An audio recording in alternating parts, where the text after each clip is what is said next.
Order, please.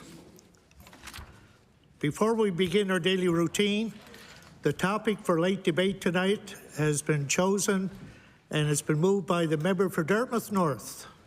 Be it resolved that the arts, culture and recreation sector, which contributes greatly to our economy and well-being, is one of the industries hardest hit by the pandemic and requires targeted emergency and sustained support to recover and grow. Again, that's by the member for Dartmouth North, and it will be brought up after the daily routine. Presenting and reading petitions. Presenting reports of committees.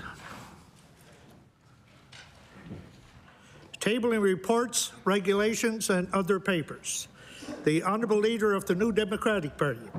Thank you, Mr. Speaker. In consideration of a member's statement that I'll be reading later, I would like to table this document entitled NS Premier Says He Won't Appeal Ruling on Discrimination Against Disabled People.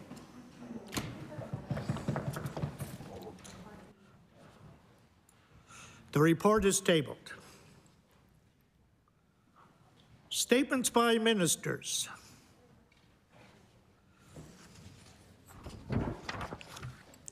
Government notices of motion. Introduction of bills. The Honourable Minister of Health and Wellness. Mr. Speaker, I beg leave to introduce a bill entitled An Act to Amend Chapter 217 of the Revised Statutes of 1989, the Income Tax Act, respecting a fertility and surrogacy rebate.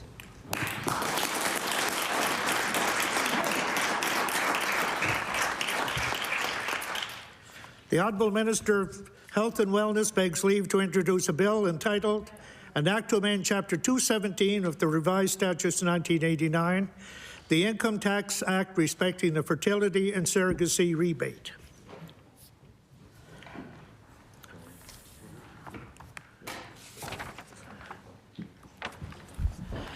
Bill number 109, an act to amend Chapter 217 of the Revised Statutes 1989, the Income Tax Act, respecting a fertility and surrogacy rebate. Ordered that the bill be read a second time on a future day. The Honourable Member for Cole Harbour, Dartmouth. Mr. Speaker, I beg leave to introduce a bill entitled An Act to Establish a Nova Scotia Housing Corporation.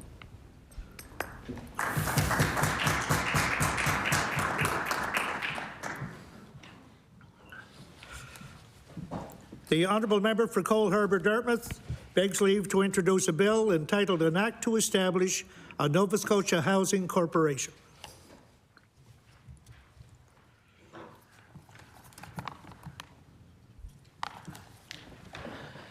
Bill number 110, an act to establish a Nova Scotia Housing Corporation. Ordered that the bill be read a second time on a future day. The Honourable Member for Dartmouth South. Thank you, Mr. Speaker. Mr. Speaker, I beg leave to introduce a bill entitled An Act Respecting Performance-Based Regulation of Electrical Utilities.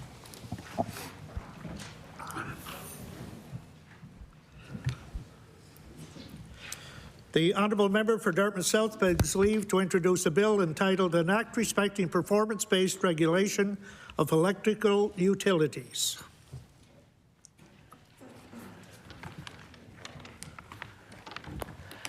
Bill number 111, an act respecting performance-based regulation of electrical utilities. Ordered that the bill be read a second time on a future day. The Honourable Member for Argyll. Thank you, Mr. Speaker. I beg leave to introduce an act to dissolve the Holy Heart Seminary.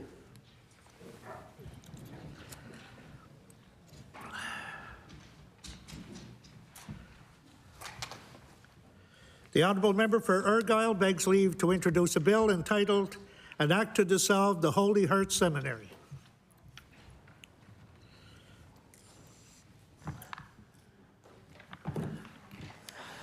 Bill number 112, an act to dissolve the Holy Heart Seminary. Ordered that the bill be read a second time on a future day. The Honourable Member for Dartmouth North. Thank you, Mr. Speaker. I beg leave to introduce a bill entitled An Act to Amend Chapter 20 of the Acts of 2021, the Environmental Goals and Climate Change Reduction Act.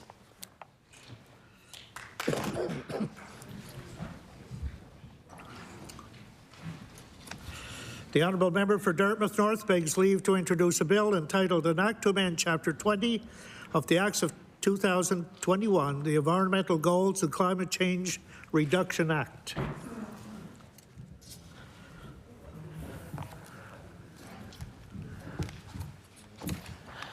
Bill number 113, an act to amend Chapter 20 of the Acts of 2021, the Environmental Goals and Climate Change Reduction Act.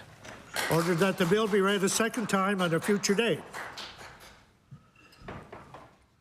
Notices of motion. Statements by members. The honourable member for Queens. Thank you, Mr. Speaker. Mr. Speaker, I rise today to acknowledge Christopher Clark of Liverpool and to recognize the numerous and significant contributions that he has made towards improving the quality of life and care in Queens County. The first mayor of the region of Queens when Bowater Mersey closed its doors in 2012, the former CEO rallied the community and was instrumental in steering the region through the economic crisis it faced. Christopher served as chair of the successful Queens General Hospital Expansion Project and is chair of the Queens Manor Board. A passionate proponent for a new long-term care facility in Queens, we would be remiss not to acknowledge that Christopher was instrumental in bringing this dream to a reality. Mr. Speaker, it is with sincere gratitude and respect that I applaud the tireless efforts of Christopher, and on behalf of all communities in Queens, I want to thank him for all that he has done and continues to do for all of us. Thank you, Mr. Speaker. The honourable member for Annapolis. Mr. Speaker, the agriculture sector contributes so much to the vibrancy and economic success of my constituency of Annapolis, and I'm always pleased to have the opportunity to celebrate our farmers. Today I rise to recognize A&J Bent Farms Limited in Clarence for being named a regional winner of the Agripoor Club of Excellence Milk Quality Award for 2021. Agripoor is a cooperative owned by over 2,900 dairy farmers from across Eastern Canada, and being selected as one of only 16 winners reflects an exceptional commitment to producing the highest quality milk for Canadians to enjoy. Mr. Speaker, I invite all members of the House of Assembly to join me in congratulating Alan and Jacqueline Bent and the entire A&J Bent Farms Limited team on receiving this prestigious award. Thank you. The honourable member for Halifax-Shabukto. Mr. Speaker, I rise today to mark the landmark decision issued by the Nova Scotia Court of Appeal on October 6th that the government was violating the rights of people with disabilities when it failed to provide them with meaningful access to housing and care.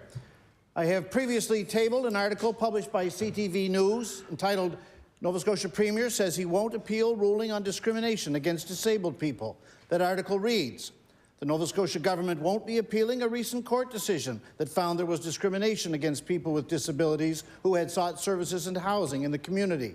Following a cabinet meeting Thursday, the Premier said he doesn't believe anyone should have to take their government to court to make it do the right thing.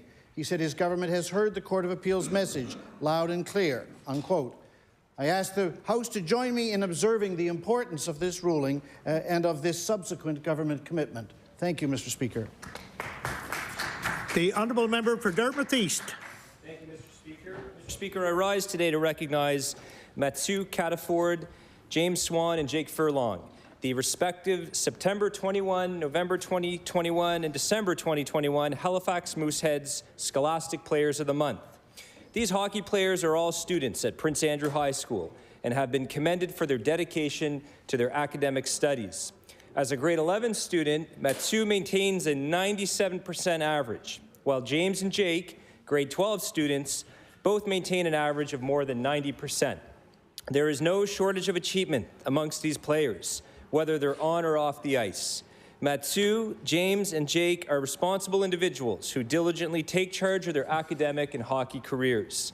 Mr. Speaker, I ask all members of the House to recognize their hard work and congratulate them on their achievements as Moosehead Scholastic Players of the Month. Thank you, Mr. Speaker. The honourable member for Bedford Basin. Thank you, Mr. Speaker. I'd like to share with my colleagues a story about amazing Atlantic Canadian women, a new book that's aimed at inspiring young adults. One of the women included in the book is Bedford resident Rachel Brower, who at the tender age of 14 won a major prize at the 2016 Intel International Science and Engineering Fair in Phoenix, Arizona. Rachel won for her invention, which purifies water using easily accessible materials. Her drive to help developing nations in this way was prompted by reading the autobiography of Malala Yousafzai and by a camping trip. On that trip, Rachel realized not everyone has access to safe drinking water, and she set out to change that situation. Now, folks who were in this house back in 2016 may remember Rachel visiting here with her school principal, Nancy Wallace of Bedford Academy. Rachel's now a university student at Dal, studying political science, which is another way to tackle long-time inequities. Congratulations to authors Stephanie Domey and Penelope Jackson, artist James Bentley on their inspiring book, and to Rachel Brower for her continued drive to make the world a better place. The member for Halifax Needham. Thank you, Mr. Speaker. I rise today to acknowledge a community business leader, Joseph Shedra. He's an immigrant from Lebanon who migrated to Canada when he was 17 for the purpose of furthering his education. Fondly known as Joe, he had decided while in his early 20s that he wanted to stay in Halifax and bought what would become Richmond Store. Joe has single-handedly operated Richmond Hill store located at 3274 Veith Street for the past 50 years. Stores like Richmond Hill were staples to the community and offered everything a family would need from meat, produce, milk, etc. Joe has watched a few generations grow up in the Halifax Needham area, like myself, where he was once a staple before big box stores entered our region. Joe has given countlessly to many community members and has supported many community events. And I'd like to say that no child ever went to Joe's store and left empty-handed. Today, I'd like to thank Joseph Shedra for his hard work, dedication, kindness, and support in the North End community, specifically Mulgrave Park. The member for Colchester, Musquodoboit Valley. Thank you, Mr. Speaker. Mr. Speaker, many young curlers are benefiting from the expertise of one of Nova Scotia's most successful male curlers. Bruce Lonas has recently become a high-performance coach of the Nova Scotia Curling Association. His new role has him working with junior coaches and curlers in all areas of the game. Mr. Lonas brings a lot of credibility and experience, as his career included 11 Canadian men's championships, several individual accolades, as well as coaching the Mary Matatol foursome at the 2017 Scottish Tournament of Hearts and Canadian Senior Women's Championship. In fact, Mr. Lona's former team, the Mark Dacey Mayflower Rink, was recently inducted into the Nova Scotia Sport Hall of Fame. I wish to congratulate Bruce on his latest appointment, thank him for lending his expertise to the next generation of curlers. Thank you, Mr. Speaker. The honourable member for Sydney Member 2. Thank you, Mr. Speaker. Mr. Speaker, I rise in place to recognize Michelle Wilson and all the staff with Sydney Downtown Development Association who work day in and day out to really support the growth of downtown Sydney. They have been a huge part of the conversation over the last number of years, and one of the big projects is about to start this spring with the redevelopment of Charlotte Street. Downtown Sydney has become a very vibrant part of the community between the Charlotte Street redevelopment, the NSCC relocation, the Second Birth, the New Dawn Centre for Social Innovation, and all the other investments that are being made and have been made. I'm very excited about the future. So I want to stand in my place to recognize Michelle for all of the hard work that she does and her staff and her dedication, not only to downtown Sydney, but the entire CBRM. The member for Halifax Citadel, Sable Island. Mr. Speaker, today, March 30th, is World Bipolar Day. Mr. Speaker, we all experience changes in moods from time to time, depending on the events we go through in life. But when these mood swings become more dramatic and severe and impair a person's ability to function as usual at work, school, or in the community, it may indicate the presence of a serious mood disorder. Bipolar disorder is characterized by severe mood swings, cycling between periods of intense highs and periods of intense lows. Bipolar disorder has a significant impact on family, friends, and communities. Many people with the disorder still lack the fundamental care and therapy they rely to live well with it.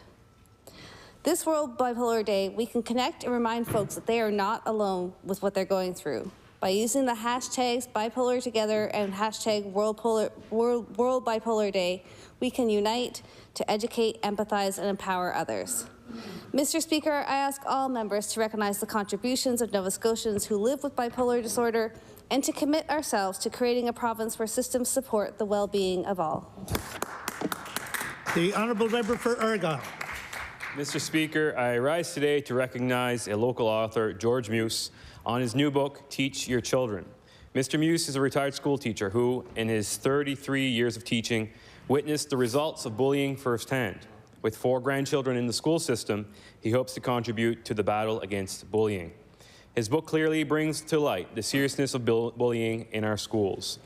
The story is that of a young junior high school teacher in a fishing village on Nova Scotia's South Shore. He's concerned about the widespread bullying that has been worsening to the point where a young girl in one of his classes has committed suicide. Another dramatic, pivotal event brings everything to a boil. Mr. Speaker, I ask the members of this House to join me in congratulating Mr. Muse on his new book and thank him for his efforts in the fight against bullying. Thank you very much, Mr. Speaker. The honourable member for Timberlea Prospect. Thank you, Mr. Speaker. Today I rise with immense pride and happiness to acknowledge the birth of our first child. Mary and I...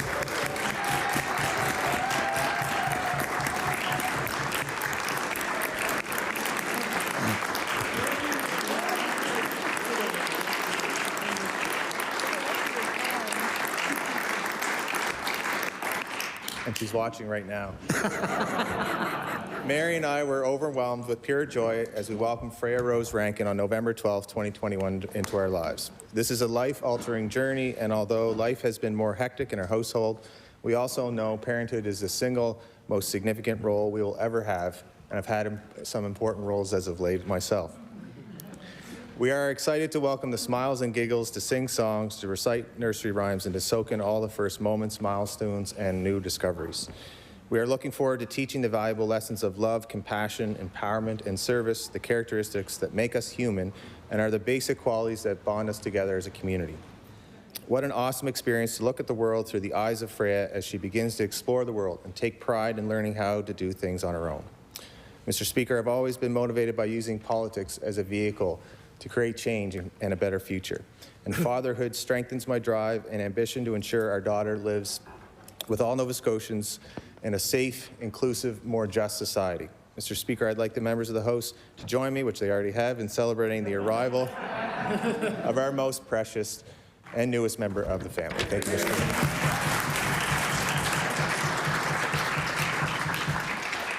The member for Dartmouth North. Mr. Speaker, I want to do this another time because that was too hard to follow. Order, please. Order, please. You do have your hands full trying to top that one, I must say. The member for Dartmouth North. Mr. Speaker, I rise today to congratulate Ben Proudfoot and his entire team for their Oscar win last Sunday. This was Proudfoot's first win at the Academy Awards for a short documentary, The Queen of Basketball. The Queen of Basketball tells the story of Lucy Harris, a 3-time national college champion and an Olympic silver medalist who navigated the challenging world of basketball for women in the 1970s, decades before the WNBA was founded. As Proudfoot himself so convincingly put it, if there is anyone out there who doubts that there is an audience for female athletes and questions whether their stories are valuable or entertaining or important, let this Academy Award be the answer. I ask the House to join me in congratulating Proudfoot, who continues in that long tradition of critical acclaim for films and filmmakers in Nova Scotia. Thank you. The honourable member for Kings North. Thank you, Mr. Speaker. And I'll say to the member opposite, he should wait for grandchildren. They're a lot of fun, too. So it comes really quick. Mr. Speaker, I rise today to bring recognition to Elizabeth Johnson of Port Williams. Since the 1960s, Elizabeth has been cheerfully given of herself to her community when she started the Willowbank Riders, a horseback riding group for persons with disabilities. She's been the president and secretary of the Port Williams Women's Institute, the Port Williams Elementary School, the Port Williams Health Auxiliary, the Apple Blossom Festival, the local Princess Committee, a member of the Loyal Workers for Port Williams United Baptist Church, a district commissioner of the Annapolis Pony Club, 4-H, and Girl Guides of Canada. Please join me today to recognize Elizabeth Johnson for her dedication and volunteerism for her community, the village of Port Williams. Thank you, Mr. Speaker. The honourable member for Halifax Atlantic. Thank you, Mr. Speaker. I stand here today with a heavy heart to speak about the passing of Marilyn Royston. Marilyn passed away March 1st after a brief battle with cancer. Marilyn owned Mrs. P's Bakery in Spryfield for over 25 years, and she was most famous for her oat cakes, which can be found at Costco and many shops throughout the city. Marilyn was a well-respected business owner in Spryfield and was always willing to give back to the community she loved so much. She could always be counted on to donate cookies and treats to events in the community, such as the Christmas dinner at the Boys and Girls Club. Marilyn finally decided to retire and sold the bakery last summer. Sadly, Marilyn never had a chance to enjoy her retirement. She was diagnosed with cancer, and after a brave battle with this disease, she passed. Mr. Speaker, Marilyn was a genuinely nice person that worked hard all of her life running a successful business. Our community was devastated to hear of her passing, and she will be sorely missed by all those people whose lives she has touched. Rest in peace, Marilyn. The member for Dartmouth South. Thank you, Mr. Speaker. Mr. Speaker, I rise today to recognize Terry Eland on his retirement as director of the Dartmouth Heritage Museum, and before that, the Cole Harbour Heritage Museum. Under Terry's stewardship, the Dartmouth Heritage Museum has not only weathered a pandemic, but its offerings have grown. After consolidating much of the archival materials, Terry and the team were able to open up spaces for art exhibits, coffee houses, the Evergreen series, and folk musicians from across the province. One room has been converted into a recording studio in which the community members can record oral histories and traditional folk music. The back garden has been made more accessible and is a public space for all of Dartmouth to enjoy, just as Helen Creighton once did. Terry also had a Parks Canada plaque celebrating Helen Creighton as a National Historic Person installed in September of 2018, and under his leadership, the museum was tapped for several film and television productions. Terry's welcoming smile and endless curiosity and stewardship of this important public space will be greatly missed. Please join me in welcoming him and wishing him a very well-earned retirement. The honourable member for Cumberland North. Thank you, Mr. Speaker. Today I rise to remember the late Allison Al Goodwin Gillis. He passed away unexpectedly but peacefully on February the 18th, 2022. Allison was the youngest son of Mark and Jean Gillis of Pugwash, Nova Scotia, and is survived by his beloved daughters, Carrie Turner and Leah Gillis. Allison was a teacher in Chester for several years before finding his way to the Interprovincial School for the Deaf in Amherst, APSEA. He taught senior students for many years at the School for the Deaf before leaving to work in his family business, Gillis's Family Clothing and Footwear. For a time, he worked at the Sunset community, eventually returning to APSEA to bring co-op opportunities to children who were deaf or hard of hearing until his retirement in the late 1990s. Allison was a valued volunteer for many years in the community of Pugwash with the Gathering of the Clans, Pugwash Harbour Fest, Village Council, the Curling Club, and Sunset Board. In 2008, he was elected to municipal government and proudly served 12 years, first as councillor, then 4 last years as the warden of Cumberland County, retiring in 2022. He was a humble man, loved his village of Pugwash and county of Cumberland. Thank you, Mr. Speaker. The member for Hants East. Mr. Speaker, I rise to tell the House about the passing of Richie Gilby of East Hants on January 16th. I wanted to say a few words about a man who contributed to humanity in a profound and impactful way. Richie was a well-known and respected paramedic and businessman. However, his family was always number one. He worked as a paramedic for 30 years. He was the first Nova Scotian and the second Canadian to graduate from Advanced Life Support Institute of New Hampshire. His giving nature was evident and was not limited to just the numerous local organizations.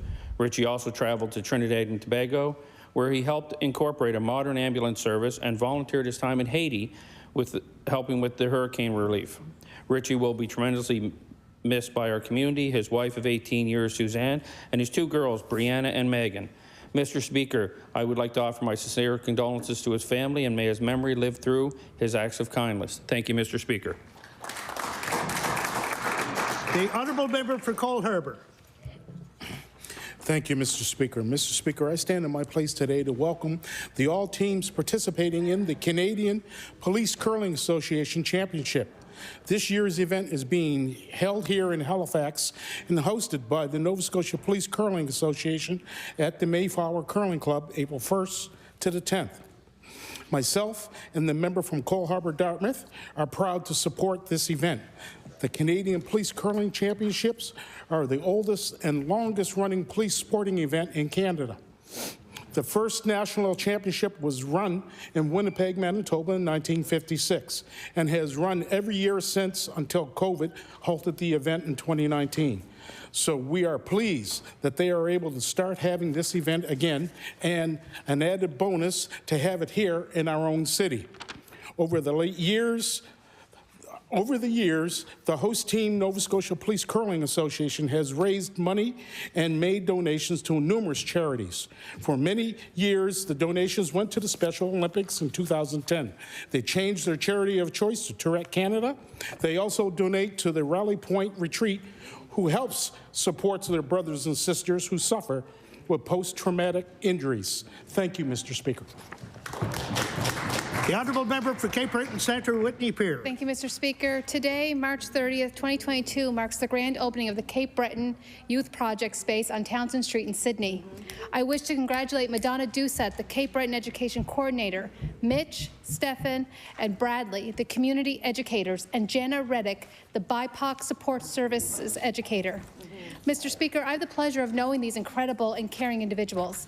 They work hard to make all of Cape Breton a safer, healthier, and happier place for lesbian, gay, bisexual, queer, questioning, transgender, genderqueer, non-binary, and all youth and under 25 and their families.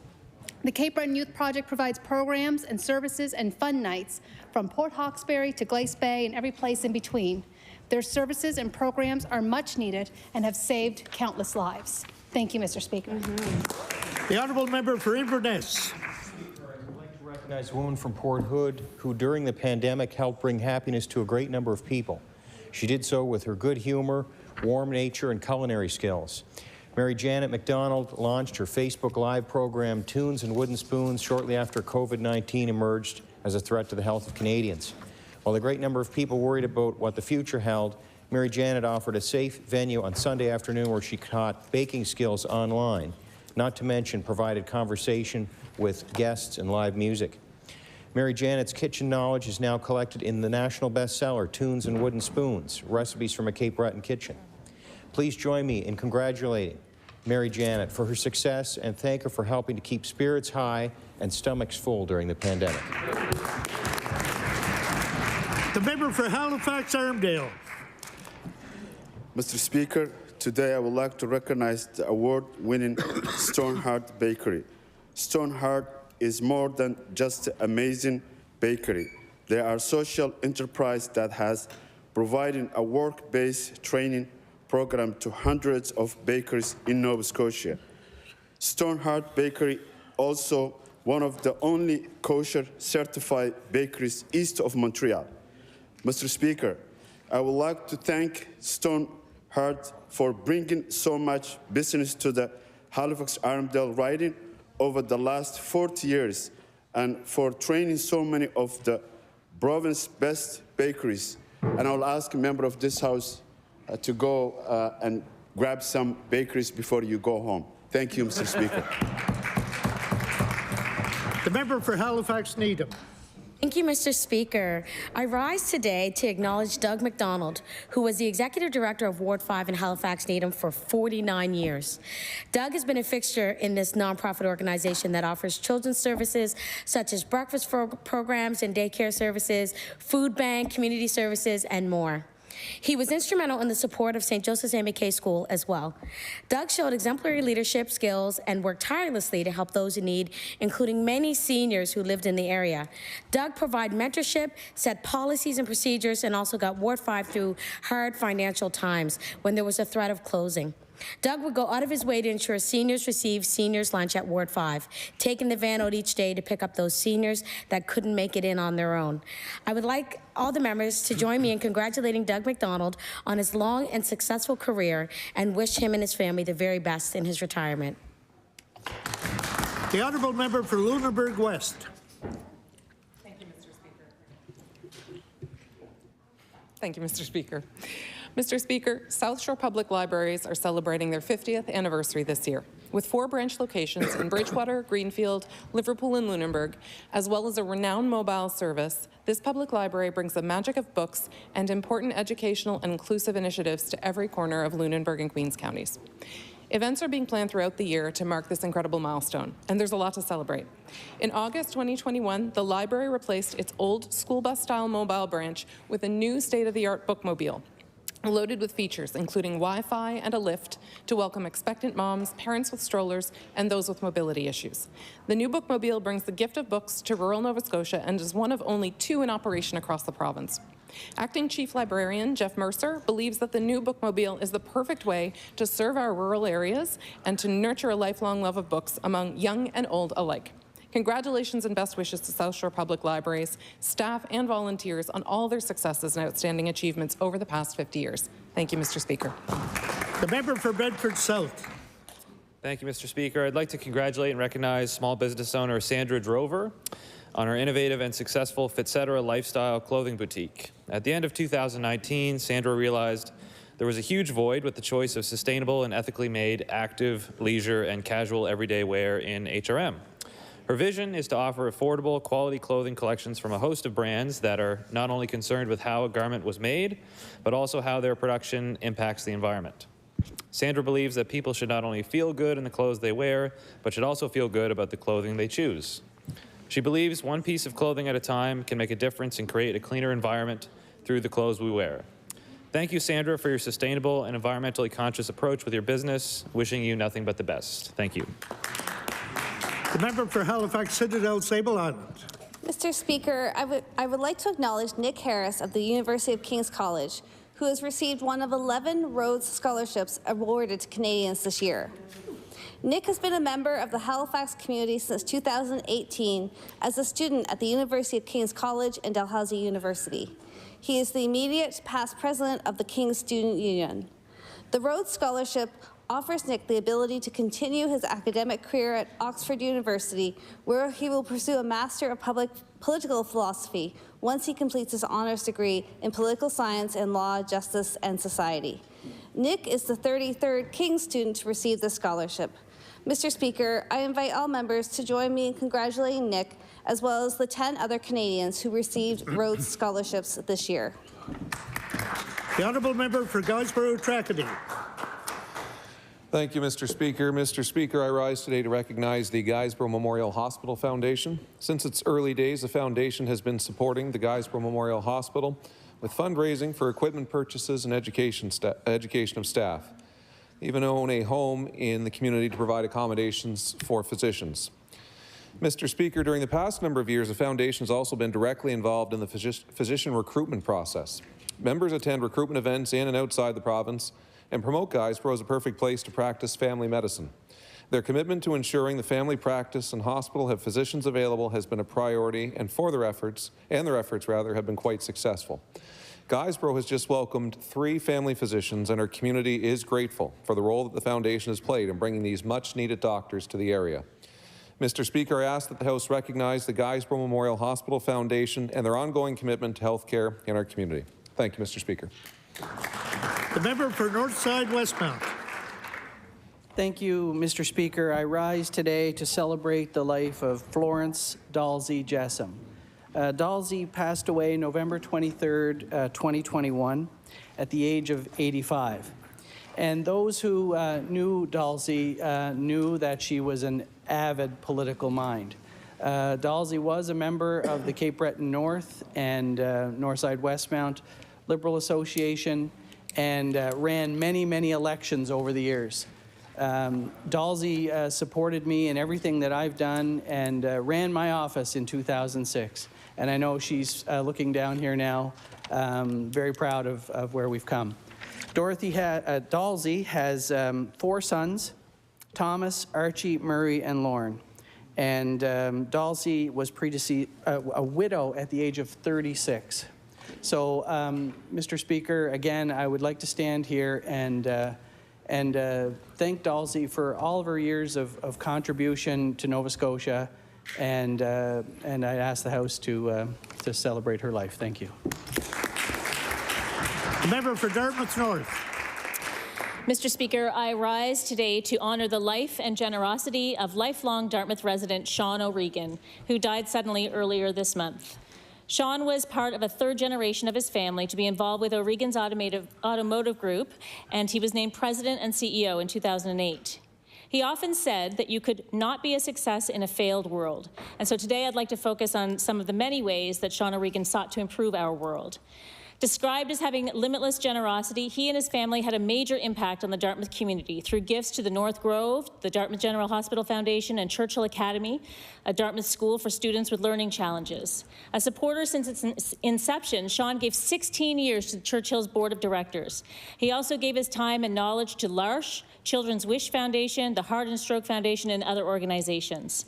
He was honored twice as Outstanding Corporate Philanthropist of the Year by the Association of Fundraising Professionals of Nova Scotia. I offer my heartfelt condolences to his entire family, his wife Lisa, children Danny, Maggie, and Aiden, mother Mary, and siblings Patrick and Kathleen. May the memory of his generosity and care for his community be a comfort to them in these sad days. The member for Truro Bible Hill, Millbrook, Salmon River. Mr. Speaker, I rise today to congratulate the winner of the Funday Female Leadership Network's Perseverance ACE Award, Truro's own Joy Galloway-Jones. Joy has been the head coach of Dal AC cross-country team since 2009 and has worked hard to encourage women to join male-dominated industries and activities. She is the only female fire officer and first female captain for the Town of Truro's fire service. Joy is leading by example. She is encouraging women to push the envelope and is a strong advocate for greater female representation in leadership roles. Mr. Speaker, I ask the members of the House to join me in congratulating Joy on this well-deserved award and her recognition. Thank you, Mr. Speaker. The member for Cole Harbour, Dartmouth. Mr. Speaker, throughout his 17-year NHL career, Sidney Crosby has filled a highlight reel with countless unbelievable achievements: 3 Stanley Cups, 2 Olympic gold medals, 2 Conn Smythe trophies, to name just a few. On February 15th, the Pittsburgh Penguins captain and Cole Harbour's own added one more career milestone when he scored his 500th goal, becoming the 46th player in NHL history to do so. To put this in perspective, this was the 500th time that Sidney has lit the lamp and electrified the city of Pittsburgh, and the 500th time that Crosby stole the momentum from the opposing teams. Never one to boast of his accolades, Sidney continues to be the modest, humble, down-to-earth Cole Harbour kid who started his NHL career so many years ago, and we wish to congratulate him on this impressive achievement. Thank you. The member for Dartmouth South. Mr. Speaker, I rise today during World Doula Week to recognize all doulas working here in Nova Scotia, but specifically those who work with Wellness Within, the only volunteer prison doula service dedicated to advancing reproductive justice in Canada. Doulas are non-clinical support people who provide information and emotional and physical support during the perinatal period. The doulas who volunteer with Wellness Within devote an extraordinary amount of time and their hearts to compassionate and justice-seeking support. Their work is highly specialized and includes attending court appearances, care planning across both carceral and hospital institutions, and sourcing extensive maternal and newborn resources.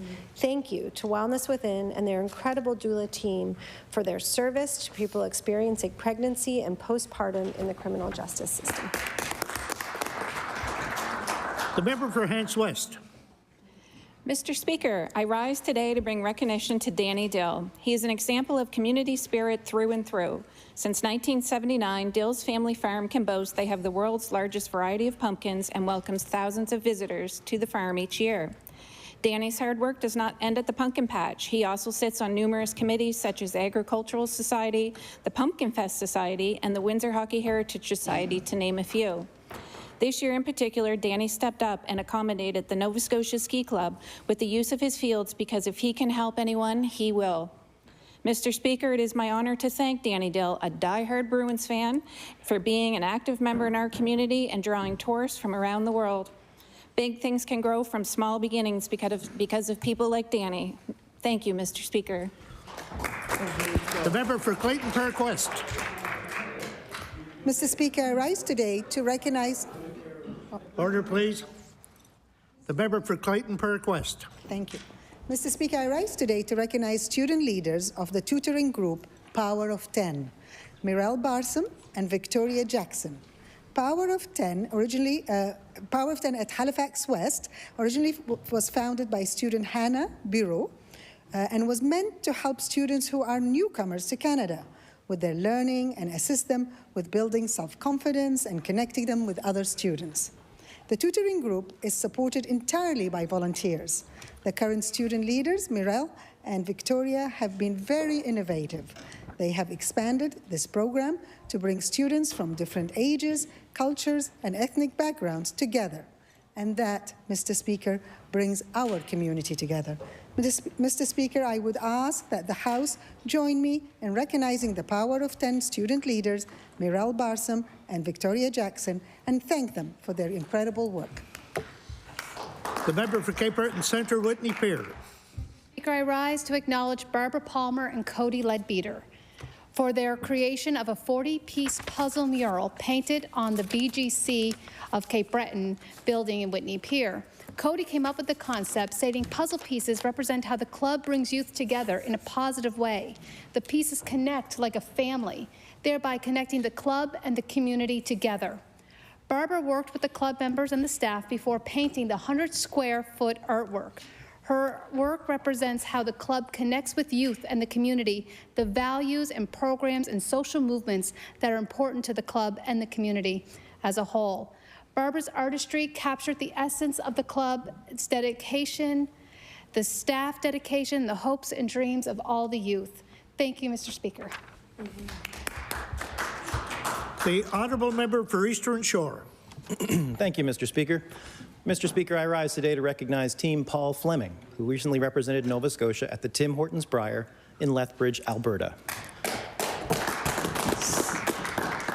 Skip Paul Fleming, third Scott Zachary, second Ryan Abraham, lead Phil Kroll, and alternate Kevin Chef Ouellette began the week with a 3-game winning streak before ultimately falling just short of the playoff round and wrapped up the event with a 3-5 record.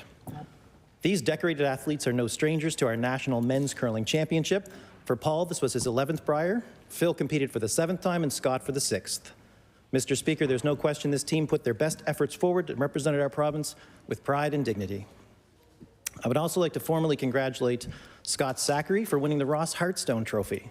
This award is presented each year to the player chosen by his peers who best demonstrates good sportsmanship and exemplary conduct. I trust Mr. Zachary's admirable behavior will carry over to other sporting events such as Slice and Dice. Mr. Speaker, I ask all members to join me in congratulating Team Fleming. The member for Preston. Mr. Speaker, I rise in the House to recognize Orenda Racing Canoe Club, a nonprofit organization parent-run with a membership of over 150. With only one full-time coach and being employed during the summer. This club is situated 15 kilometers east of Dartmouth, Nova Scotia, in the community of Lake Echo. Set on a beautiful lake, a club has its rich history of community and is the home of 5 Olympic champions.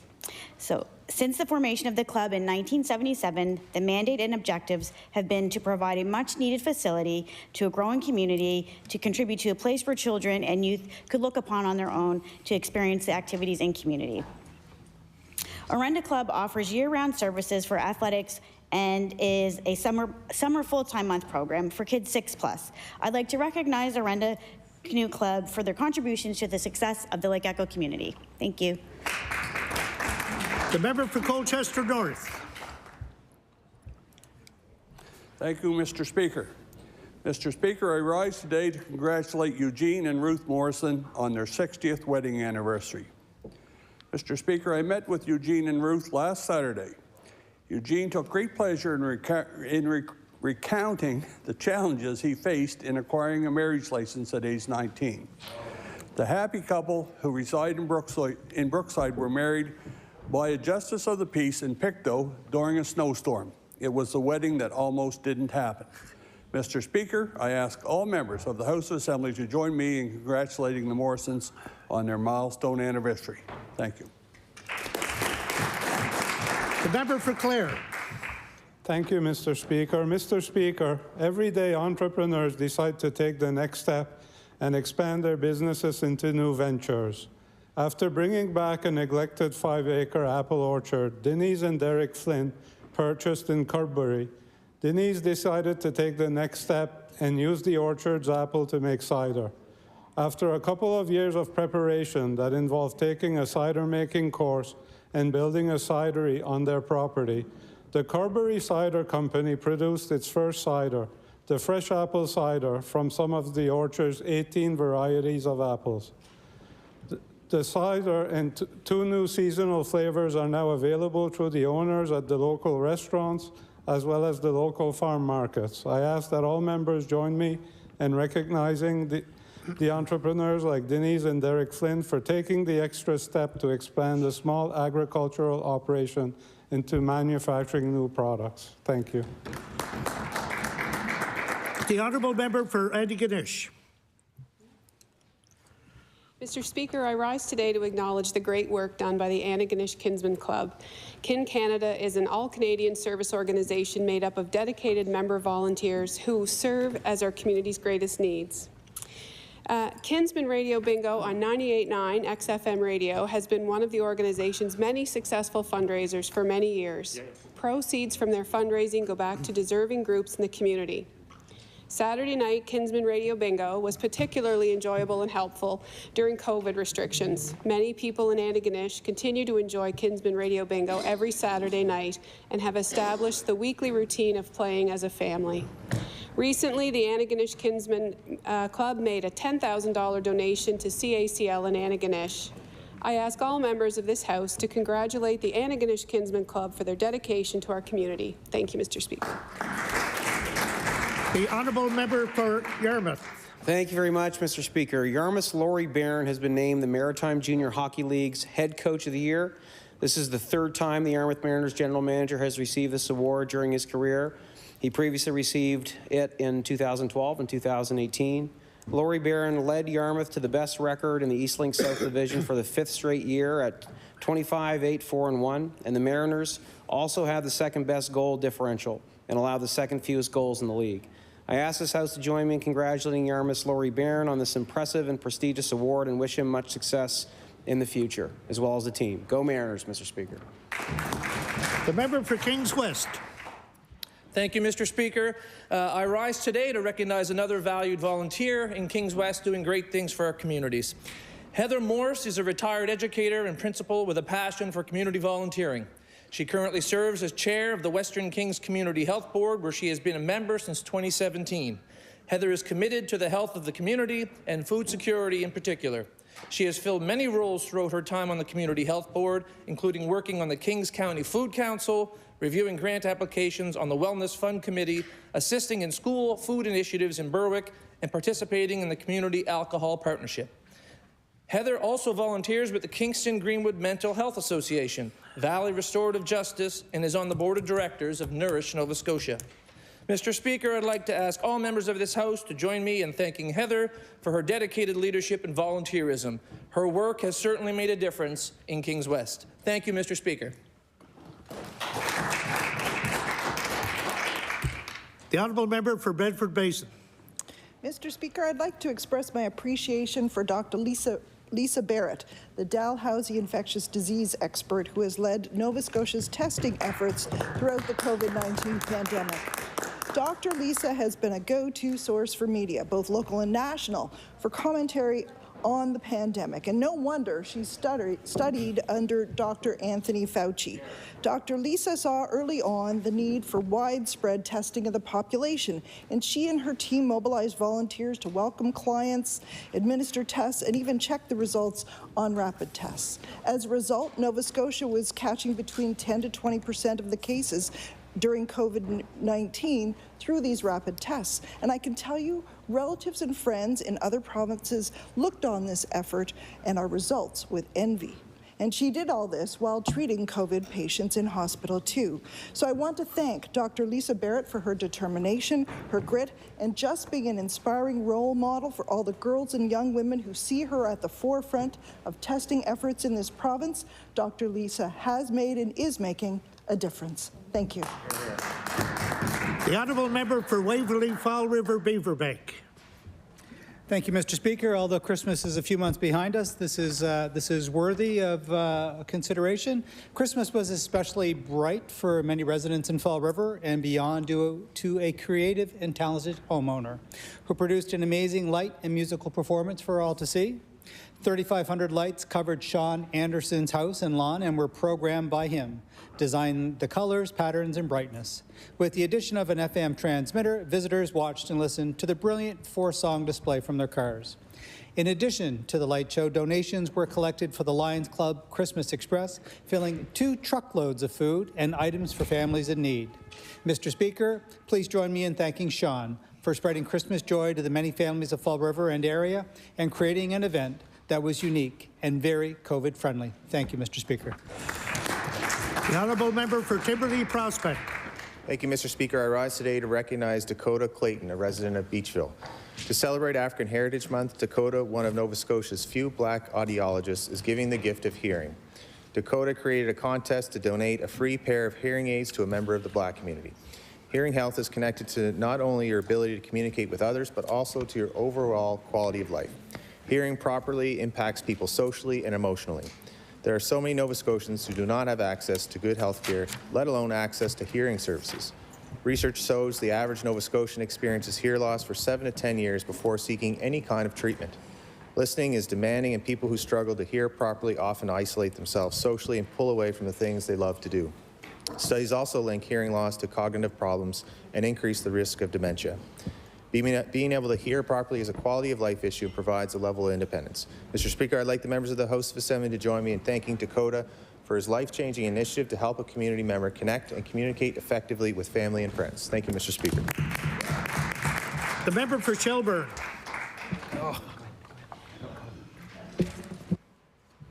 Mr. Speaker. Mr. Speaker, I rise today to recognize the Toddy's Craft Society.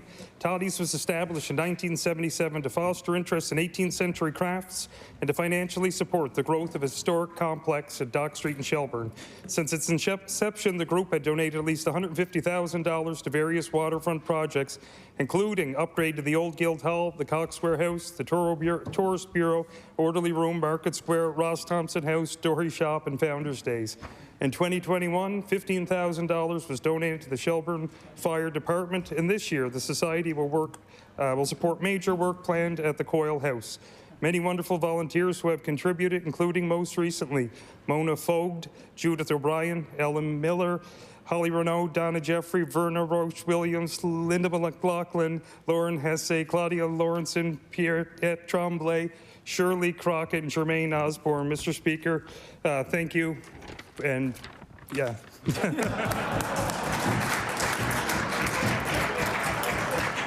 The member for Annapolis. Mr. Speaker, I rise today to pay tribute and thank my uncle, the Honourable Greg Kerr, for his service to our communities. In 1978, after 9 years of teaching, Greg was elected MLA for Annapolis at 31 years old. He rose to become Minister of Culture, Recreation and Fitness, Minister of Environment, Minister of Housing, Minister of Tourism and Culture, and Minister of Finance for 10 years from 1983 to 1993. Thank you. In the years that followed, Greg returned to work in the woods, volunteer throughout the county, and served locally as municipal councillor for Annapolis. He was elected as Member of Parliament for West Nova in 2008, and after 2 terms, retired from public life in 2015.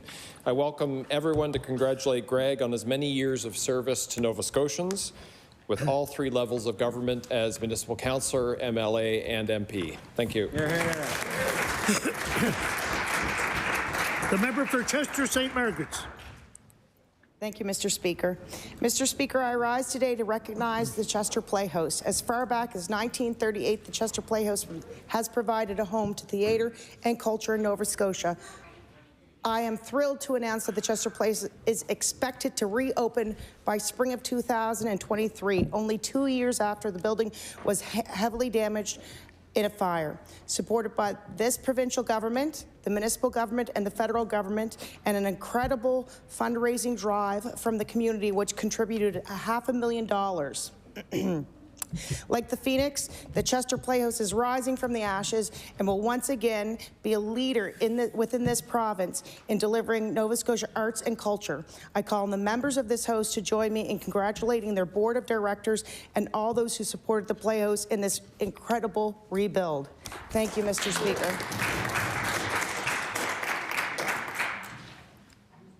The honourable member for Richmond. Thank you, Mr. Speaker. Mr. Speaker, the Richmond County Literacy Network has been contributing to literacy skills and employment needs in our county and surrounding areas since 1998. On March 31st, that's tomorrow, Millie Hatt, the network coordinator, is retiring after 24 years of dedicated service. Millie has been an outstanding promoter of literacy in the county and has provided many residents with programs and classes that have not only benefited the student, but also their future employers. We would like to thank Millie for her years of dedicated service and wish her well in her retirement. She will be missed. Thank you, Mr. Speaker. The honourable member for Lunenburg. Thank you, Mr. Speaker. I rise today to bring recognition to We Share Lunenburg County, a social Facebook group that is all about building a strong, sustainable, connected community through caring, sharing, and a little trading. Launched in 2018 by Ann Weeks and Becky Nodding, this group offers a safe space where people don't have to worry about money and can rely on others to help share resources in order to meet a variety of needs. So far, exchanges have included borrowing tools, sharing a crop of vegetables.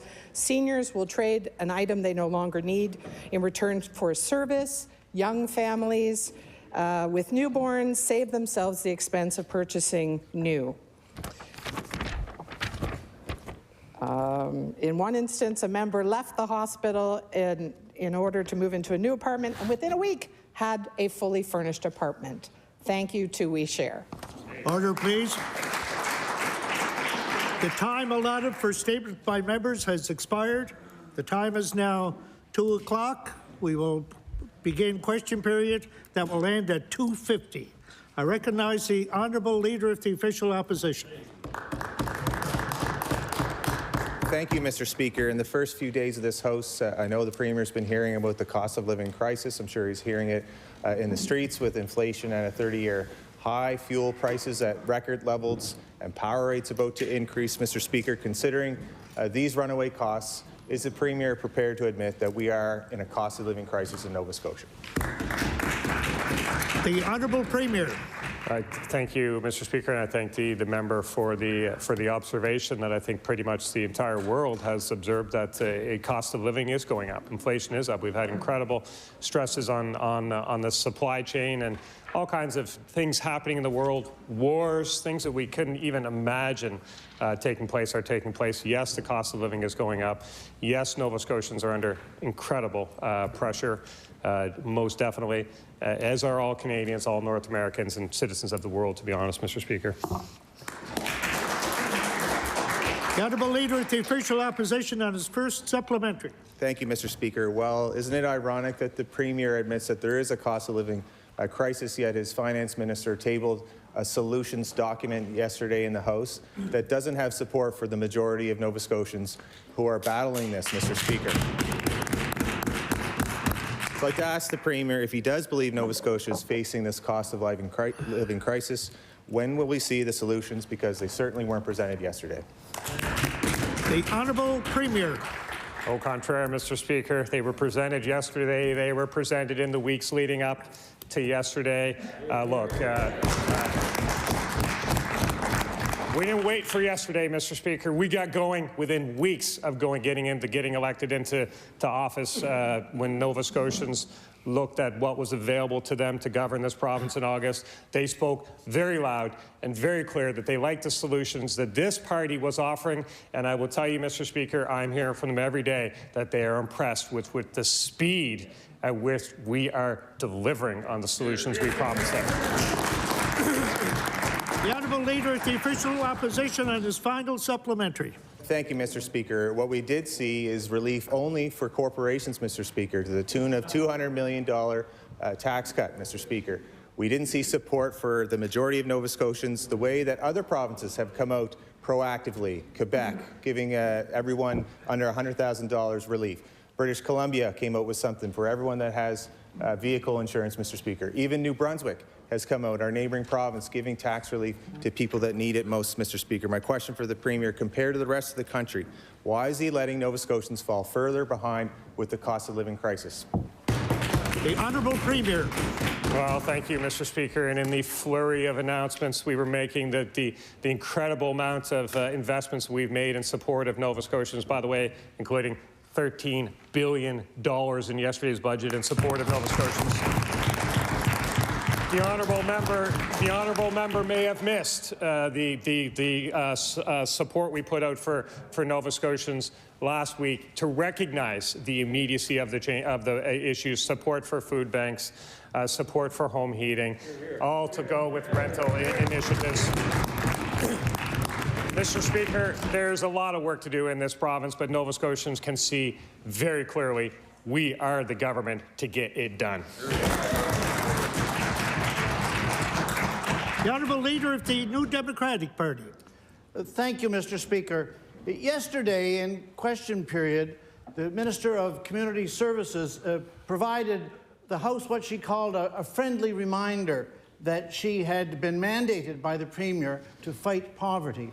Now, I would like to provide the government a friendly reminder that today in Nova Scotia, a single parent with one child on receiving social assistance receives the single lowest income assistance payments that are payable anywhere in our country. This was true the moment the mandate letter was written, and it will be true the moment that this budget is passed, because this is a budget that does not increase income assistance in Nova Scotia by a single cent. So I want to ask the Premier to explain why he finds it acceptable that Nova Scotia families receiving social assistance should be left to be the poorest in the country. The Honourable Premier. Thank you, Mr. Speaker, and that's why, these are the types of issues that are so important to Nova Scotians, so important to us. That's why we put forward such a compassionate budget yesterday. Is there more work to do? Yes, there's more work to do, but we're getting to work on things like the child benefits, rental supports. Look, Mr. Speaker, the member can pretend that nothing is being done in support of these Nova Scotians, but it would only be pretending, because it's not true, Mr. Speaker. The Honourable Leader of the New Democratic Party. Mr. Speaker, the Premier refers to this budget as, to use his word, compassionate.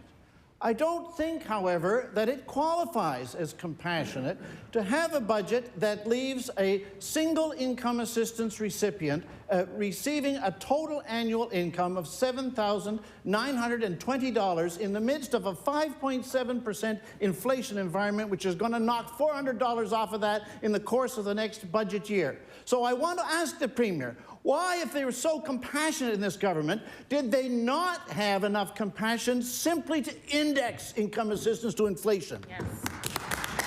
The Honourable Premier. Well, thank you, Mr. Speaker. And look, nobody on this side of the House will deny issues facing Nova Scotians.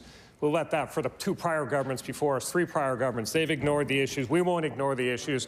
We're getting to work on this side of the House. We were very clear with Nova Scotians in the summer campaign. We're very focused on health care. Nova Scotians seen that focus come through in everything we've done. We'll do more. There's more work to do. There's always more work to do. But we're committed to doing it, Mr. Speaker, and we will always fulfill the commitments we made to Nova Scotians. And that's what this budget started on yesterday. The Honourable Leader of the New Democratic Party on his final supplementary. Mr. Speaker, when the previous Premier came into office, the first budget that his government brought forward incorporated a $100 a month increase in income assistance. And when the current government of British Columbia came into power, their very first budget included a $100 a month increase in income assistance. That is because this was a matter that was a priority to both of those governments. This government, however, in the midst of a 30-year high in the cost of living, has brought forward a budget that doesn't increase income assistance whatsoever. Will the Premier explain then simply why is this matter not a priority for him? The Honourable Premier. There's lots of priorities. There's lots of priorities for the government, Mr. Speaker. There's only so much we can do, but we do as much as we can with what we have. We're very focused on fulfilling the commitments we made to Nova Scotians. And, Mr. Speaker, Nova Scotians are seeing that. The Honourable Member for Bedford Basin. Thank you, Mr. Speaker. Wage growth is not keeping up with inflation. Nova Scotia's paychecks are buying less and less as their purchasing power diminishes in a cost of living crisis. This government promised Nova Scotians a better paycheck guarantee, but there's no sign of a better paycheck in the works. My question is for the Premier. Is the better paycheck for Nova Scotians not so guaranteed at all? The Honourable Minister of Finance. Mr. Speaker, the member keeps asking about this. I think she's becoming a champion for this program. The reality is, Mr. Speaker, there's a significant cost to that initiative, and we can't do everything in the first year, Mr. Speaker. So, with that said, Mr. Speaker, the budget presents solutions for Nova Scotians. It's compassionate, and when I think about it, it's helping to serve needs that everybody has. And a lot of those needs happen to be right now, Mr. Speaker, with what we've seen over the last number of years, a lot of those needs are in healthcare. The Honourable Member for Bedford Basin. Thank you, Mr. Speaker. The Premier said the better paycheck guarantee is, quote, a key component of the can-do attitude Nova Scotians will see from your PC government. And, quote, unlike other plans, it guarantees more money in employees' pockets. And I'll table that. Nova Scotians need more money in their pockets now. Where is the Premier's can-do attitude now that Nova Scotians need some help? The Honourable Minister of Finance. Mr. Speaker, one item in the budget that I will point out is the more opportunity for skilled trades, which provides significant tax relief for individuals under the age of 30. Mr. Speaker, thousands and thousands of them. Mr. Speaker, the reality is we're living in a province Order, now. please. The Minister of Finance has the floor. The Honourable Minister of Finance. Speaker, the reality is we're now living in a province that is growing with many, many opportunities for people. We are struggling to find people to fill labor shortages. This is an opportunity. There are all kinds of opportunities in the province for people. We want to make sure that people have a chance to realize it and to have success themselves. The Honourable Member for Halifax Atlantic. Thank you, Mr. Speaker. You know, we heard the minister just say skilled trades are important, labour shortage, and yet there's $0 in this budget for NSCC. Mr. Speaker, the previous government's budget included the largest increase to income assistance in our province's history. I was disappointed that this government has not committed to an increase, especially as Nova Scotians are dealing with the cost of living crisis. Can the Premier explain to this House why he's neglected our province's most vulnerable by not increasing monthly income assistance payments? The Honourable Minister of Community Services. Thank you very much, Mr. Speaker, and thank you very much for the question. I think we started out in this budget showing that we are truly working as hard as we can. As other colleagues indicated, we can't do everything at once, but I do think that we did a lot in our first 7 months. And if anyone takes time to look at the budget, they will see that we've made some really substantial investments in all sectors, really, in government. But I do want to remind the members here in the chamber that we did just put out as well $13.2 million as a support package. And so, you know, it's a matter of us all working across the aisles here with each other and making suggestions, and that's what I plan to do. I'm committed to reducing poverty. The honourable member for Halifax Atlantic. So they give, Mr. Speaker, they give $150 once. We gave $100 in perpetuity. You want to know what people on income assistance need? More than $7,000 a month. It's that simple. Mr. Speaker, people are struggling to make ends meet. Inflation is at a 30-year high. Our programs need to be revisited to account for the astronomical inflation that is affecting Nova Scotians. Since this government won't commit to increasing the funds on our social assistance programs, what are they doing to ensure more Nova Scotia are captured within them? Thank you. The Honourable Minister of Community Services. Thank you, Mr. Speaker. Living in poverty is totally unacceptable, and we are all very well aware of it.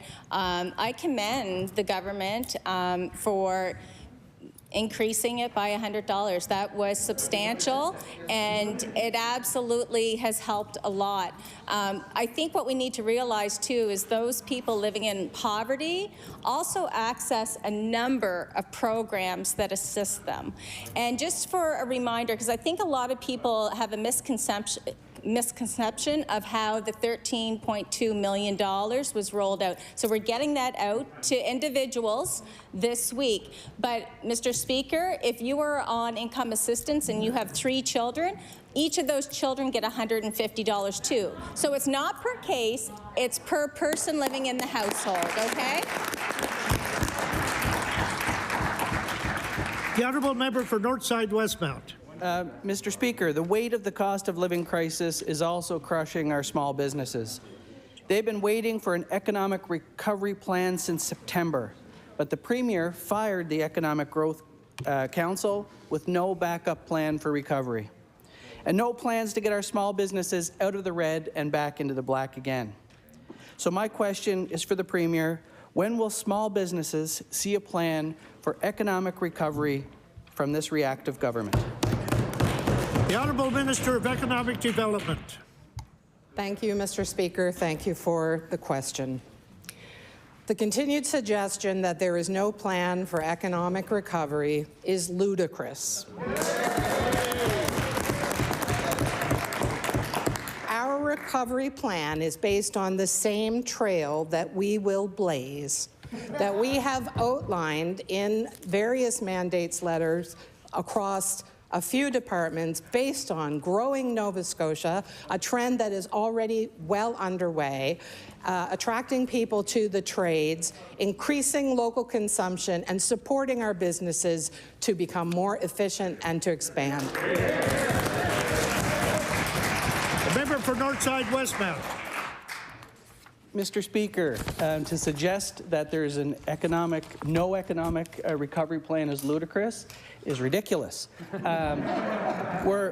If it's there, we'd sure love to see it, Minister.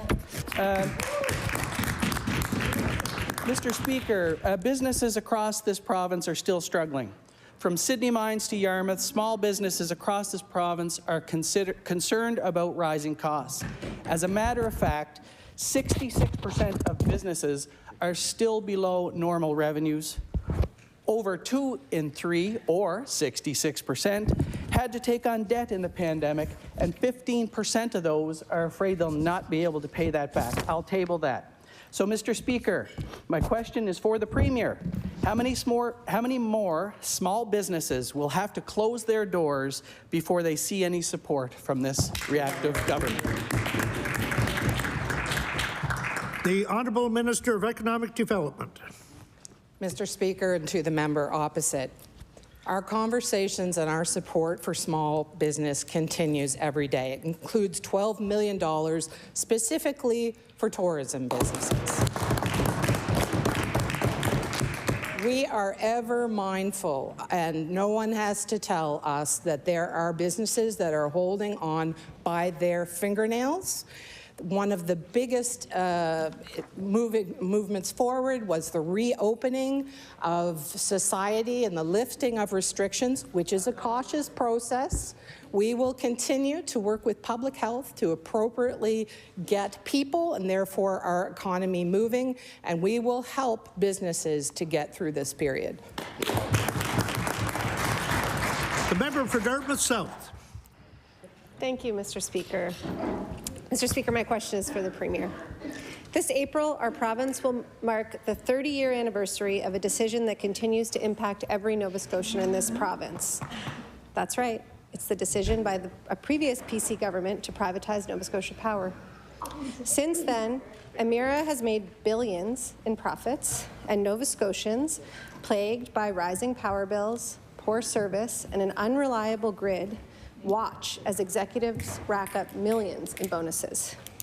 Mr. Speaker, does the Premier feel that his predecessor made a prudent, well-informed decision to sell off our power utility?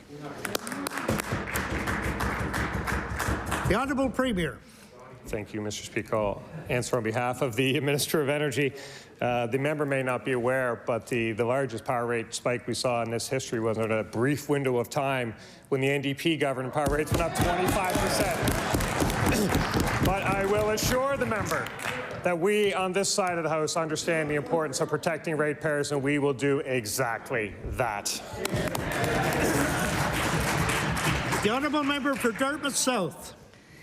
Thank you, but I was asking about the decision to sell Nova Scotia Power and whether it was well informed.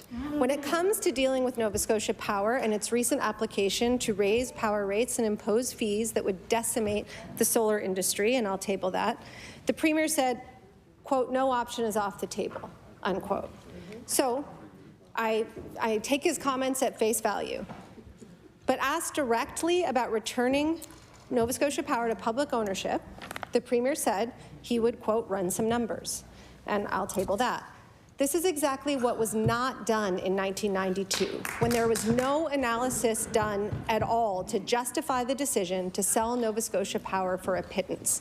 So, Mr. Speaker, my question to the Premier is, will he make good on his word and commit to table a study that outlines the costs and benefits of returning all or part of Nova Scotia Power to public ownership?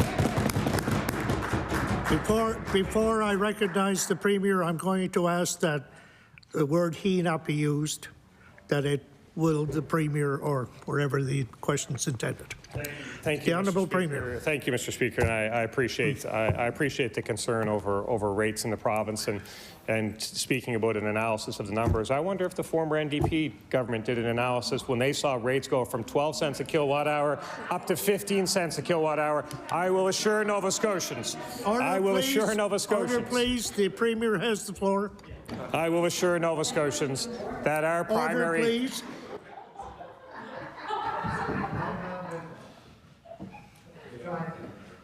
Once everybody calms down, we'll recognize the Premier has the floor. Thank you, Mr. Speaker. Thank you, Mr. Speaker. And I assure the member that we are constantly running numbers and putting forward what we can do for Nova Scotians. And people saw that. People saw that the analysis of the numbers and the analysis, the art of what is possible. They saw in a budget yesterday with over $13 billion of investments on behalf of Nova Scotia. The member for Cole Harbour, Dartmouth. Mr. Speaker, it's been 2 weeks since Nova Scotians have lost their protection against rent evictions. The vacancy rate in this province hovers around 1%. The new units and solutions promised by this government are months and years in the making, but people are in crisis today. So my question is to the Minister of Housing. Knowing that there's not enough housing supply and that tenants of older units are especially vulnerable, why did this government end the rent eviction ban? The Honourable Minister for Service, Nova Scotia. Thank you very much, Mr. Speaker. The member is very well aware that last fall we brought forward amendments to the Residential Tenancies Act. Our government was very proactive, knowing that the end of the rent eviction ban was going to come. Mr. Speaker, we recognize that substantial renovations are important to safe and secure households and residential premises, and that's why we put strict resident tenant protections in place, and there's a substantial and rigid process to follow, Mr. Speaker. Again, the rhetoric that's the narrative that's going out in the public right now regarding rent evictions taking place should not be taking place. Tenants have a process to follow, as do the landlords, Mr. Speaker. Thank you very much.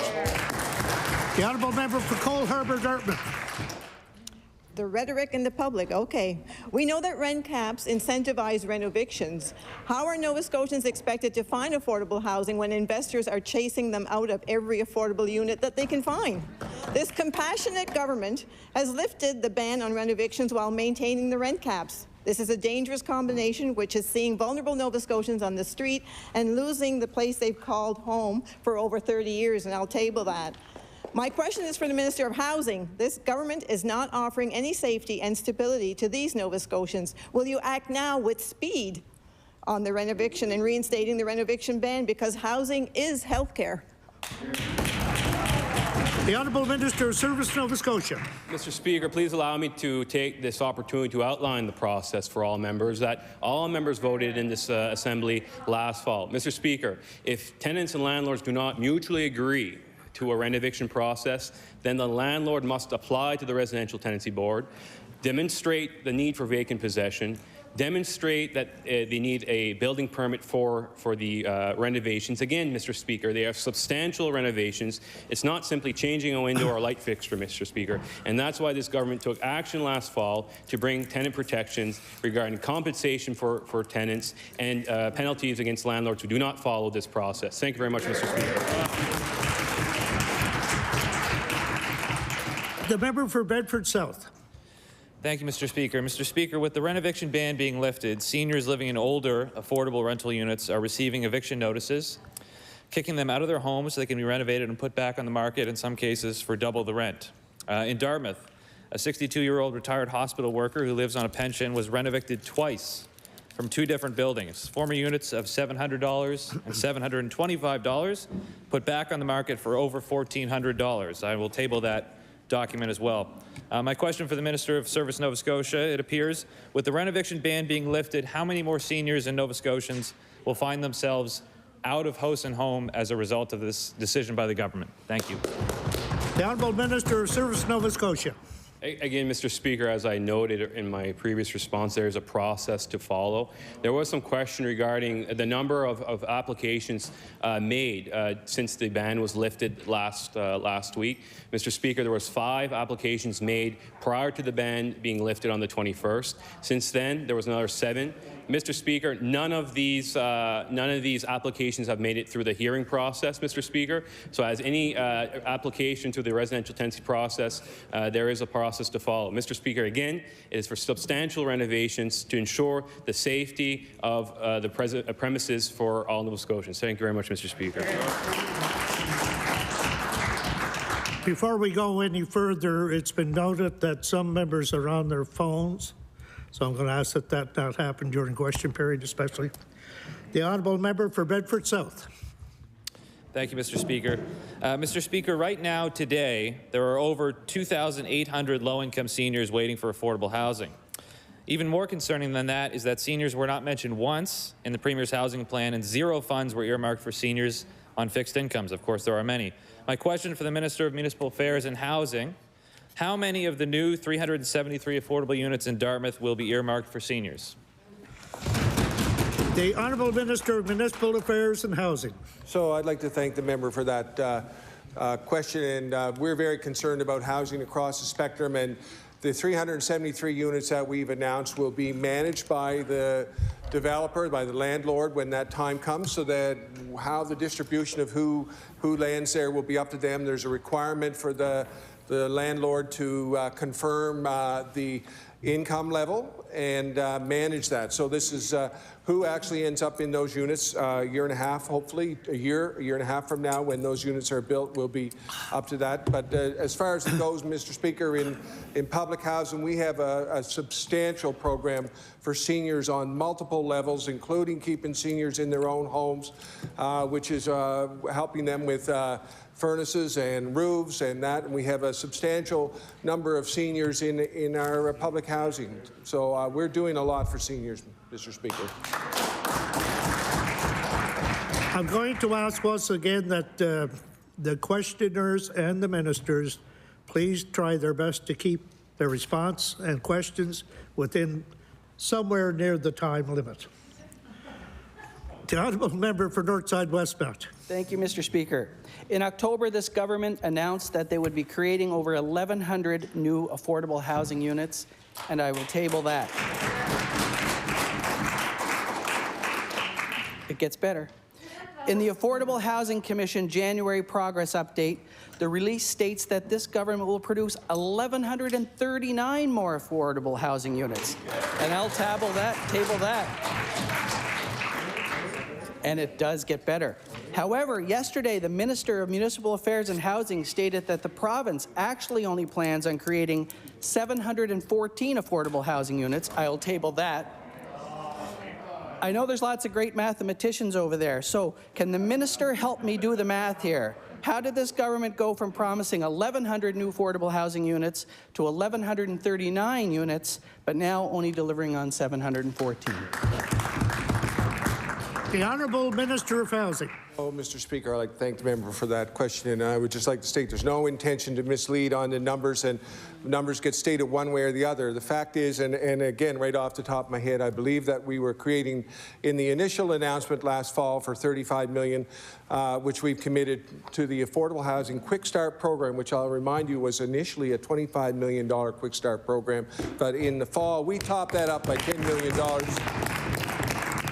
The number was over 1,100, which included 425 rent supplements. And I'm very pleased to say that we're committing in this budget to 550 more rent supplements this year. So, am I running out of time? I can do it. The member for Northside Westmount. Thank you, Mr. Speaker. I didn't realize that this government considered rental units and rent supplements to be the same thing. Units are where people live. Supplements offset costs. There is a difference, Mr. Speaker. The government committed to creating 1,100 new affordable housing units, which I previously tabled. When can Nova Scotians expect to see the 1,100 plus affordable housing units that they were promised? The Honourable Minister of Housing. So, Mr. Speaker, I'd like to thank the member for the question again. And yes, we have used those terms interchangeably. And one of the benefits of rental supplements is that provides people choice on where they want to live. And we think that... Order, please. The Honourable Minister of Housing has the floor. The Honourable Minister of Housing. Sorry, Mr. Speaker, thank you. We're deeply concerned about the housing crisis. We're acting at lightning speed here. We realize there was a lot that wasn't done. We're moving to correct things that have not been dealt with and have not been addressed and have not been done across the department. And we're moving at lightning speed. And some of this, yeah, we've announced new units. They should have been started 4 or 5 years ago. That's the reality. The Honourable Member for Halifax Citadel Sable Island. Mr. Speaker, my question is for the Minister of Finance.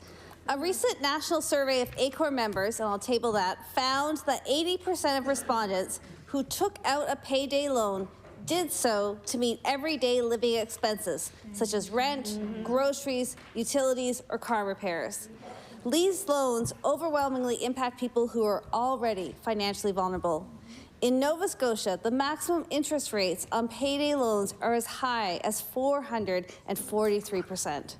Mr. Speaker, does the minister agree that payday loans are predatory and harmful? The Honourable Minister of Finance. Mr. Speaker, I can think of a young fellow at home who saw the commercial 300 for 20 and thought $300 for 20, that's a pretty good deal. And the reality is, the other thing I've noticed the last number of years is there's been a lot more ads for people to get themselves out of debt. So there are people who are trying to, I suppose in some ways they might say help people, but there's no question that people who are suffering financially, there are people trying to get more money out of their pockets. And that does concern me. The member for Halifax, Citadel, Sable Island. Mr. Speaker, Nova Scotia has some of the highest rates of use of payday loans in the country. Statistics Canada found that at least one person in 5.5% of households in the province had used a payday loan over the last 3 years, compared to a national average of 3.4%. Our party has long advocated for allowing credit unions backed by the province to fill some of these lending roles because they can do so in a far less harmful way. Mr. Speaker, if the minister agrees that payday loans are harmful, will he also agree to adopt these important changes? The Honourable Minister of Service, Nova Scotia. Thank you very much, Mr. Speaker. The UARB held a hearing on payday loans on March 28th to review the payday loan industry. Every 3 years, Mr. Speaker, the board reviews the payday loan industry to ensure that the rates and rules are fair and up to date, and the board may decide to change the maximum cost of borrowing and other costs and requirements. Mr. Speaker, we'll certainly bring that back to the department and look into that further. Thank you very much, Mr. Speaker. The member for Cole Harbour, Dartmouth. Mr. Speaker, the Affordable Housing Commission report's a great report. It defines affordable housing as costing no more than 30% of the household's pre-tax income. I will table this. At an affordable housing announcement on Monday, the Minister of Municipal Affairs and Housing defined affordable housing as units ranging in cost from 60 to 80% of average market rates, and I'll table that as well. There's a big difference between these definitions, Mr. Speaker. My question to the Minister is, which definition is it? How does this government define affordable housing? The Honourable Minister of Housing. Thank you, Mr. Speaker, and I'd like to thank the member for the question. The reality is that affordability depends where you're at, and we're working across the spectrum of housing. I've said just a few minutes ago that we're working very closely with seniors to keep them in their own homes. We're working at the other end of the spectrum with deeply affordable housing through things like announcing the Kuma and Souls Harbour project and the North End Community Health Centre. So the projects we've done with them. So we're working very closely across the spectrum. There's those definitions, there's other definitions. It just depends where you're at. We're working with Nova Scotians right across the housing spectrum. Thank you, Mr. Speaker.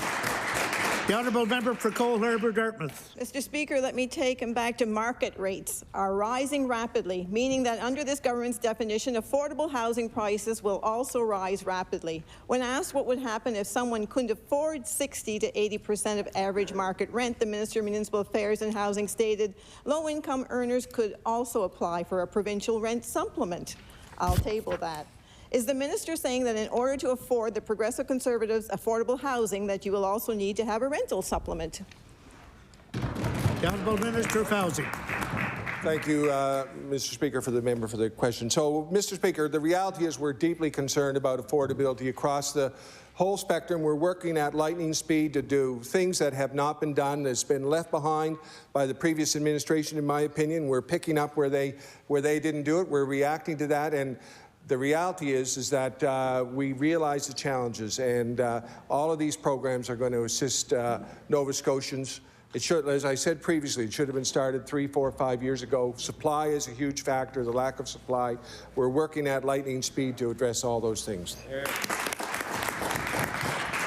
The Honourable Member for Sydney, Member 2. Thank you, Mr. Speaker. Mr. Speaker, the housing crisis exists in every corner of the province, from Yarmouth to Sydney. However, we are seeing heavy focus from this government on Halifax, despite the HRM already having the plans and existing tools in place to help address the issue. We know that in December there was close to 1,000 on the wait list for housing under the Cape Breton Island Housing Authority alone, and I will table that, Mr. Speaker. My question is to the Minister of Housing. When will Cape Breton see the same level of support for housing that has been given to Halifax? The Honourable Minister of Housing. I'd like to thank the member for that question, Mr. Speaker, and I'd like to say that there's things that we've done to address the housing crisis across the province, and I would agree. I've met with over half of our municipal units now in my role as Minister of Municipal Affairs, and a housing crisis exists everywhere in the province, and we are working to address it. We've announced $916,000 I believe on Monday, and a number of those were into Cape Breton community groups. So we've made other announcements that have reached out into Cape Breton. We've announced $400,000 in grants in the fall to more community groups. So we're doing a lot of things, Mr. Speaker, but we recognize there's more to do. The honourable member for Sydney, member 2. Thank you, Mr. Speaker. Mr. Speaker, it is wonderful to see the uptake of international students enrolling at Cape Breton University and NSCC Marconi campus.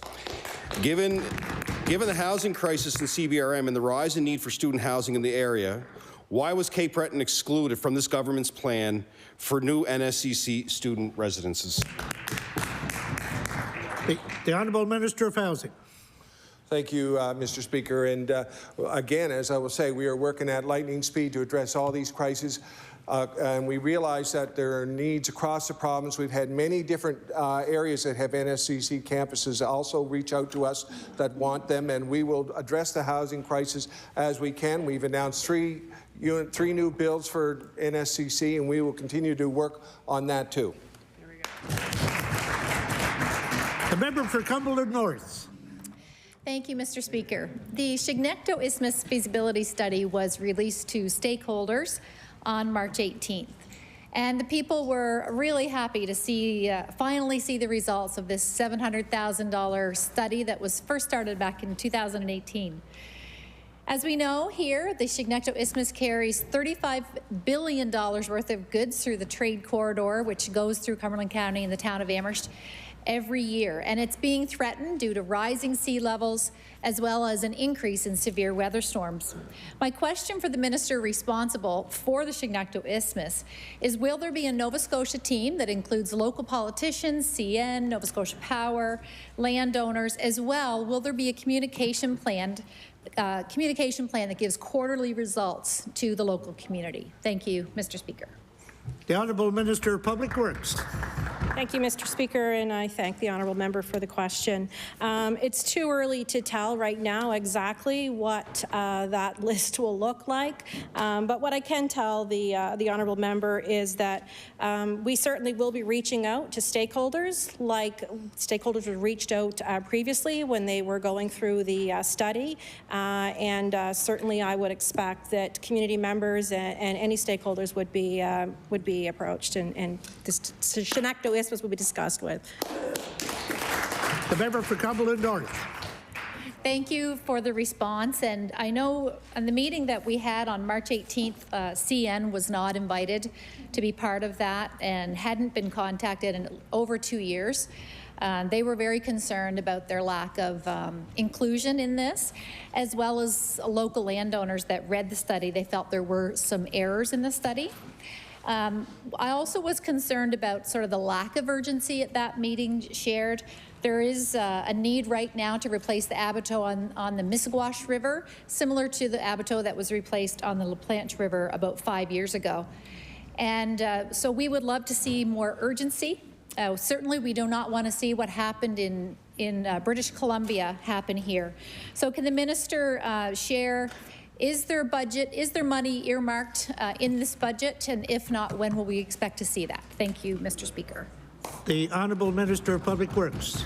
Thank you, Mr. Speaker, and again, thank you to the minister, or sorry, to the member for the question. The abateau question specifically should be better addressed with the Minister of Agriculture, and I certainly will take it back with the landowners and CN not being consulted. Certainly, we'll take that back to the department to be discussed.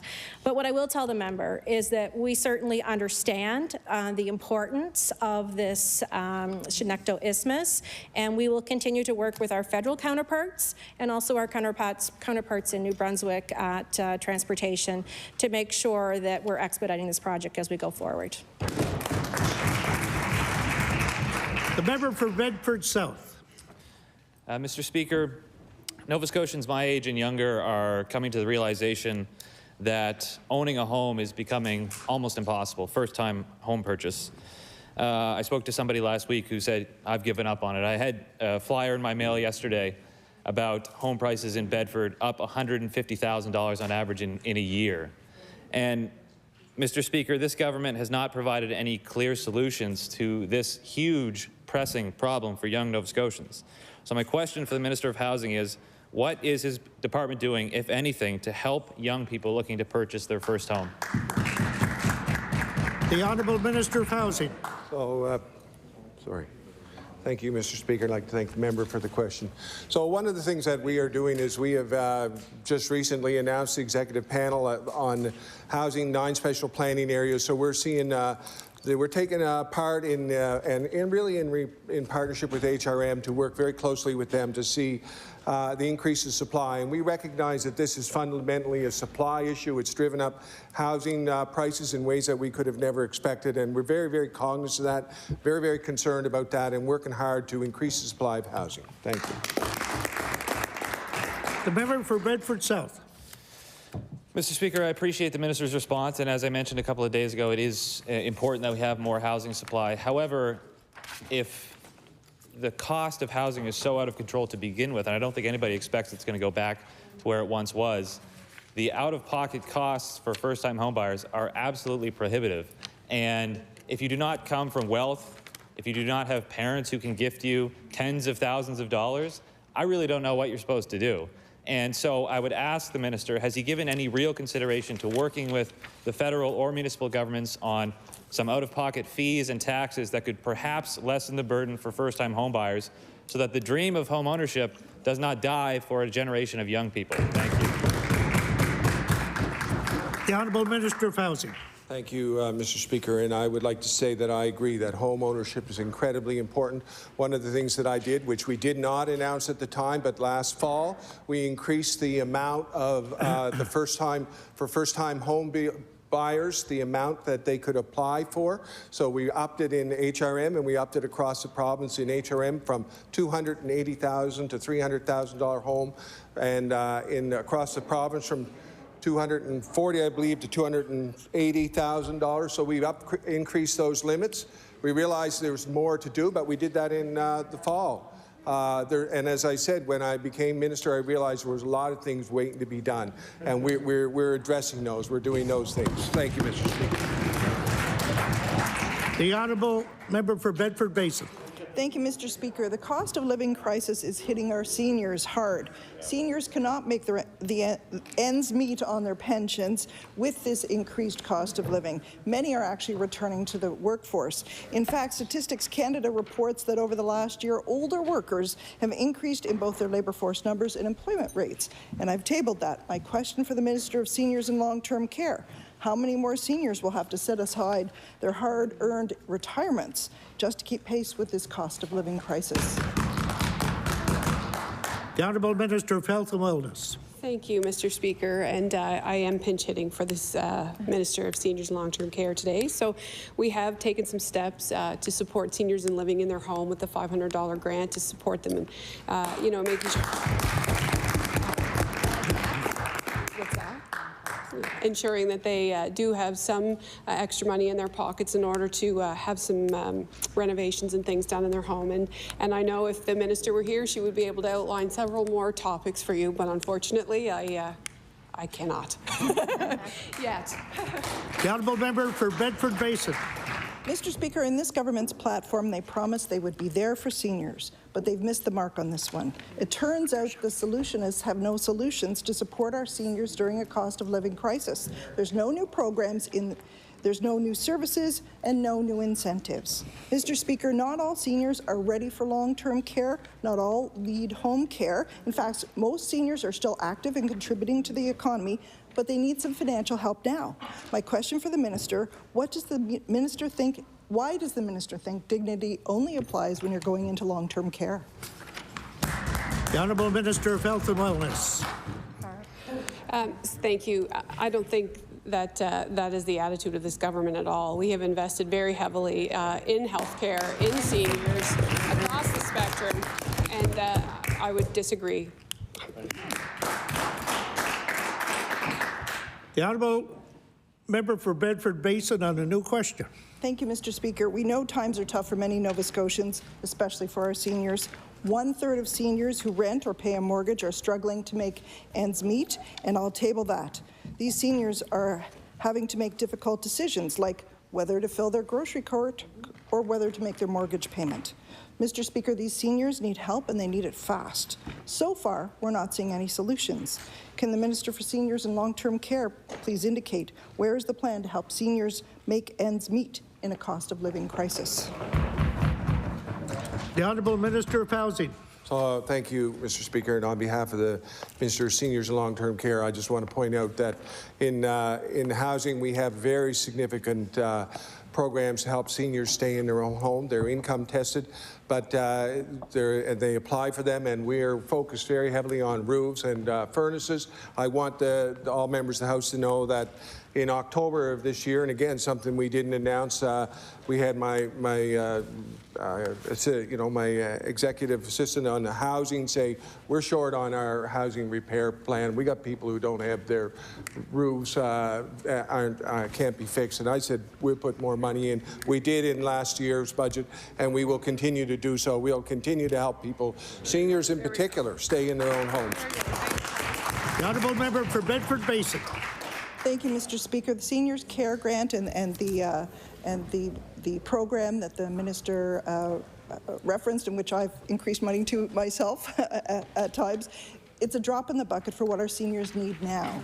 It's a particular situation now. The program, the first one that the Minister of Health mentioned, includes services like cooking and meal prep support, but it does not include the cost of groceries. It includes lawn care or small home repairs, but it excludes the cost of housing, and I'll table that. Mr. Speaker, the grant has had a low uptake, and I'll table that as well. Only 29% of eligible seniors have applied to receive assistance, and there's $30 million still on the table. So perhaps, Mr. Speaker, that's because seniors need help with necessities. My question, for whichever minister wants to answer it, what is the plan to get more money into the pockets of seniors now? The Honourable Minister of Service, Nova Scotia. Thank you very much, Mr. Speaker. Our government took action last week, in fact, Mr. Speaker, when we invested $6.7 million to increase a one-time payment in the HARP Heating Assistance Rebate Program. Mr. Speaker, that means that Nova Scotians that are eligible under this program could get up to $350 under this year for this program. I remind all members of this House the program ends tomorrow, so encourage their constituents to apply. Thank you very much, Mr. Speaker.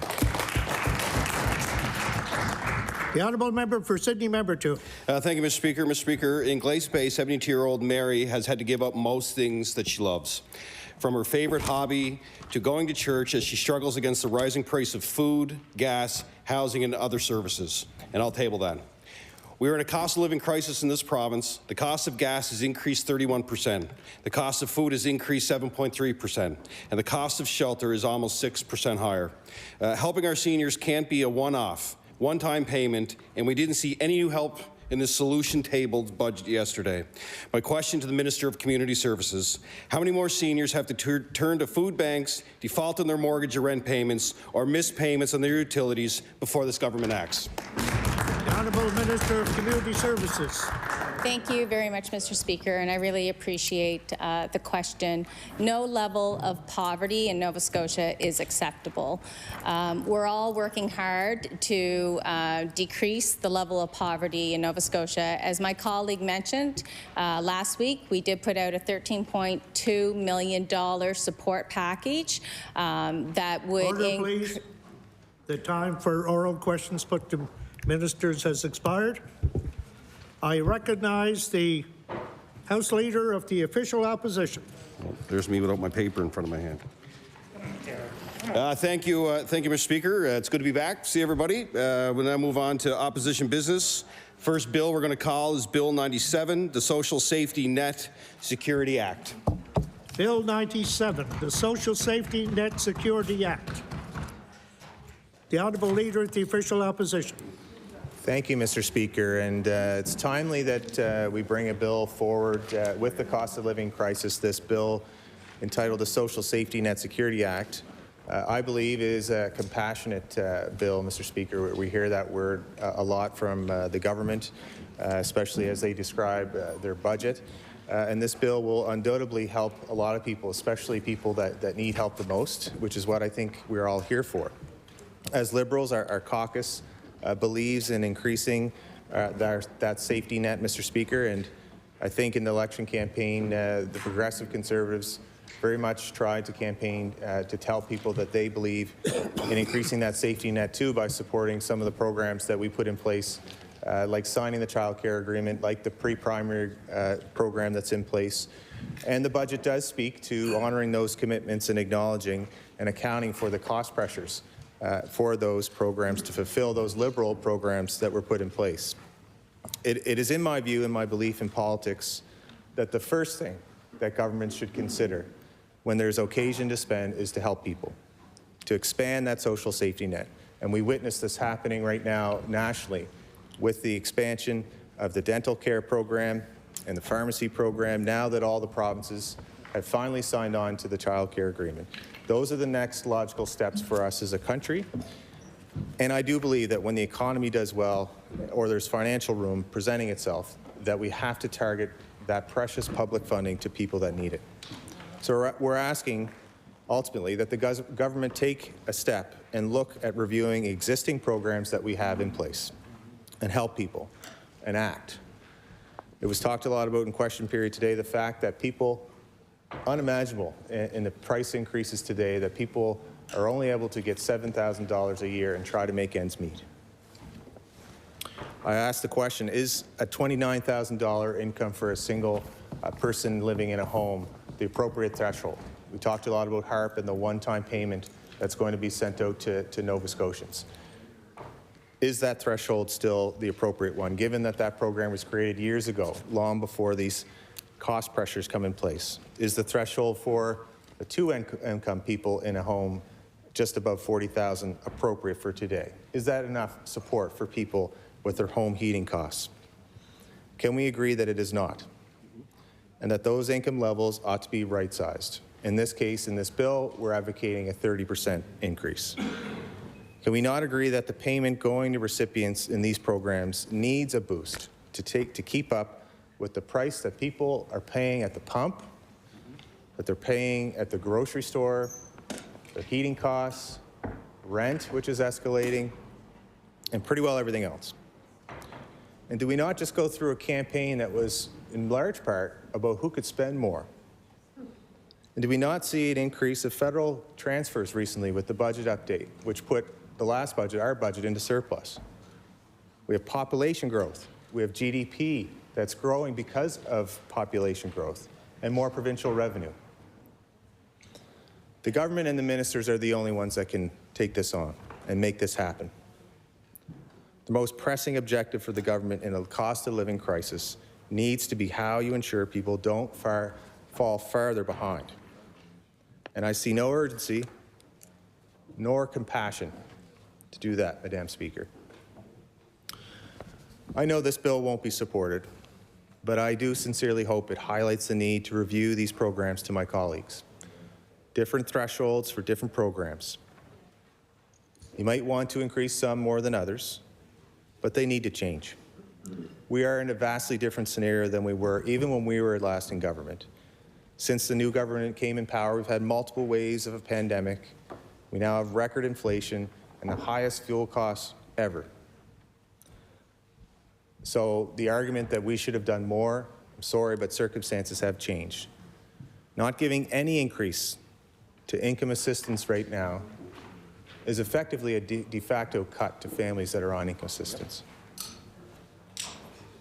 Here's what the government decided to do to mitigate this being pointed out before their budget increased: a one-time $150 payment to those on income assistance. So let's juxtapose that with the $100 payment we made monthly to people that need it the most, and they need more. That's an easy way you can measure the way we view people that have our most vulnerable people, and what support that our government thought that they needed at that time, and what support that this government thinks that they need: a one-time payment sent out in the fury of March Madness spending. The fact is, most vulnerable people need sustained assistance, not a one-time payment. And they need enhancement to these dear programs to reflect today's realities. And the middle class also needs help. We've mentioned BC, Quebec. There's other provinces that we see recently act, New Brunswick, Newfoundland. They are sending out checks to people that are incurring that cost at the pump especially. For people less than $100,000, in BC's case, it's for everyone that has vehicle insurance. So what I would say is, yes, the war in Ukraine, and the Premier mentions all the externalities that are occurring across the country, is out of his control. But people need that help, and we see other jurisdictions that have the capacity to act, and they should. A one-time fee should be considered for the middle class. But the poorest of the poor, the most vulnerable, our neighbors, need structural increases to the programs. Because it's not just the war in Ukraine that's causing poverty in this country, child poverty in this province. I would say the pandemic certainly revealed inequalities more than ever, and we need some help. I can't help but think that this government, that they care about the demographics that vote, more than what the primary duty of government ought to be. And that is, in my view, to be there for people who don't have the type of influence or means to lobby the government or donate to political parties. That's why we increased income assistance. It wasn't about votes. We know that many people on income assistance, we know that they are disenfranchised and don't vote, even though we were on the verge of an election. It was the right thing to do. And when we looked, I personally asked what was the largest increase that our province had had. I know we were falling behind, and it wasn't near enough to match that. I think it was $20 or $25. $20. So I looked across the whole country to find what the highest was, and it was British Columbia that I found. My honourable friend mentioned Premier Horgan, the first act the government did to come in as increase income assistance by $100. And I said, if BC can do it, surely to God, Nova Scotia can do it. So I acknowledge this bill won't help attract more votes for the governing party. Certainly won't help with their base, and maybe that's the real issue here. But that's why this is the first bill that this caucus is bringing forward in our opposition day in this session, as we believe in the middle of a cost of living crisis, we need action. And since the government doesn't feel the need to address the affordability issues in their document they tabled yesterday, we will continue to make it our unrelenting priority for low-income and for middle-class, hard-working Nova Scotians. But for right now, I'm asking the government to do the right thing and help people.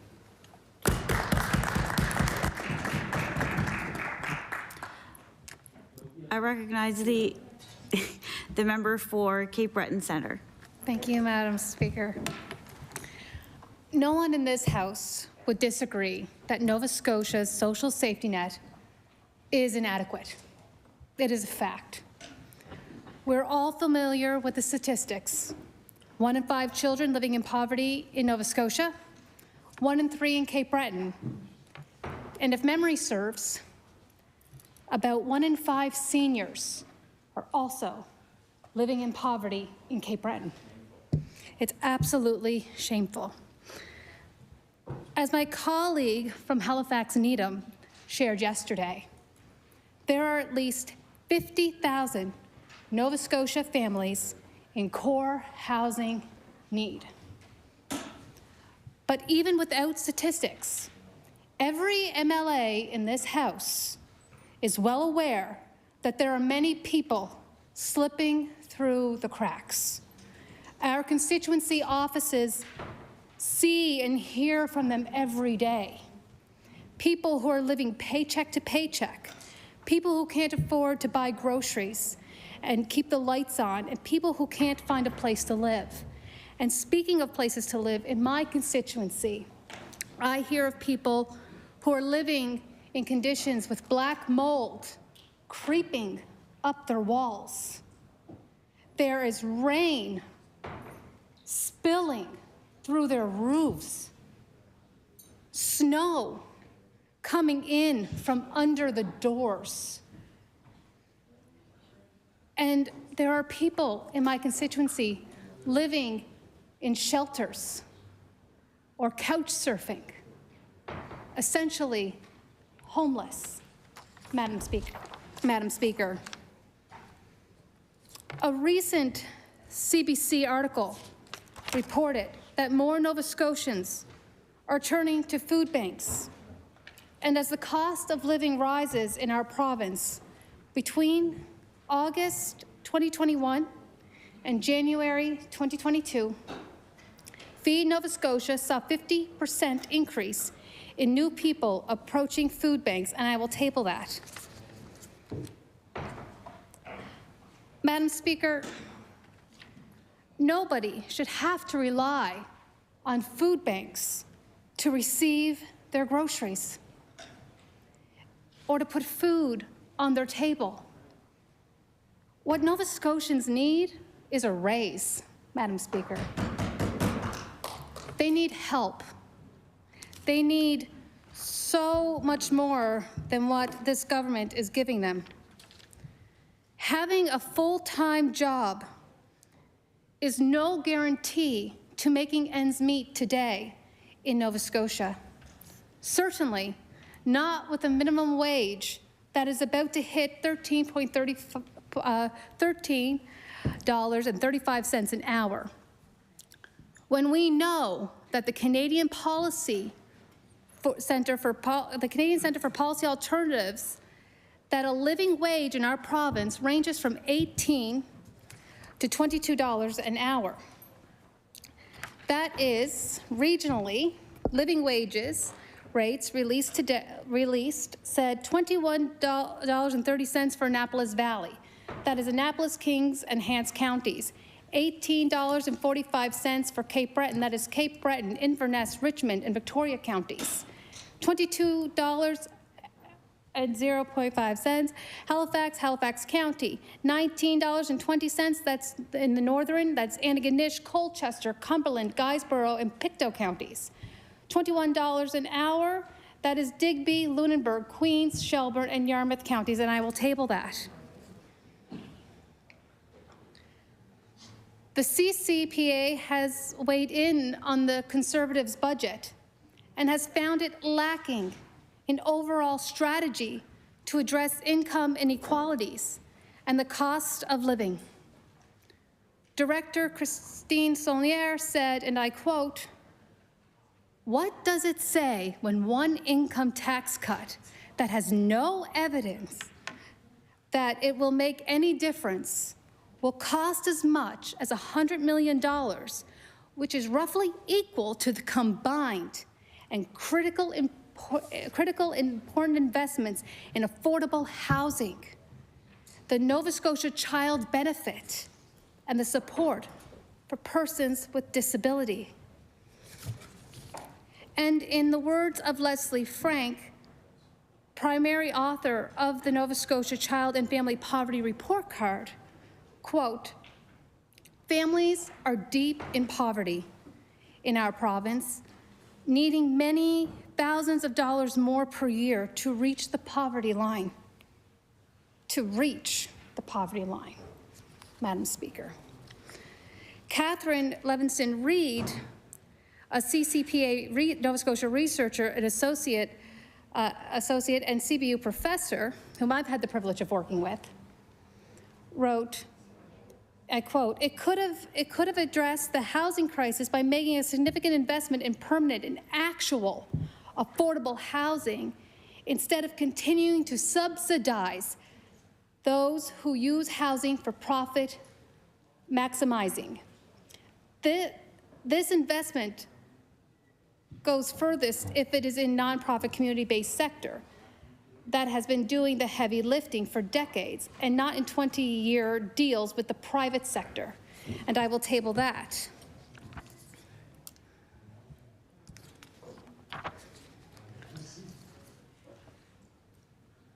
Madam Speaker, thousands of dollars away from reaching the poverty line is what was said.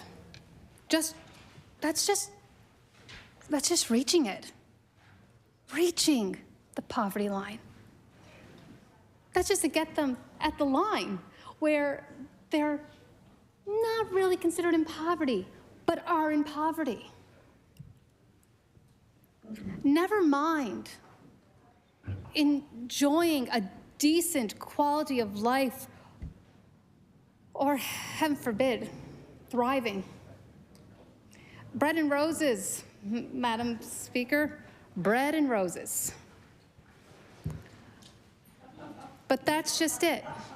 Is that, I don't know, Madam Speaker, I don't know if that was funny or not, but I mean, we all need bread and we all need roses in our lives, Madam Speaker. But that's just it. Thousands of people in our province are not thriving. And we're paying the price in healthcare costs, even as the Conservatives throw resources at fixing healthcare. The CCPA knows, and we in the NDP know, that health outcomes are directly linked to the state of our social safety net, Madam Speaker. So we find ourselves in the opposition, needing to propose ways to compensate for this lack of strategy, ways to improve government's response to the cost of living and the affordability crisis that we are in. Now, what my friends in the Liberal caucus are proposing is a sprinkling measures to lighten the load for some people. And there's nothing wrong with that, Madam Speaker. There's nothing wrong with it at all. But it only scratches the surface of a much deeper problem. A problem which, to borrow a phrase from our leader, Gary Burrell, I'm sorry, Madam Speaker, from our leader, the member from Halifax-Shabukto, has political origins and political solutions. What the moment calls for, Madam Speaker, is not a tinkering with Nova Scotia's safety net, but a broad and comprehensive strategy for eliminating poverty in Nova Scotia, Madam Speaker. That is what we must strive for. That is what we must do, is a comprehensive strategy for the elimination of poverty once and for all. Because poverty is an income problem, and that is a fact. 100% of people in Nova Scotia who rely on the government for income live far below the poverty line.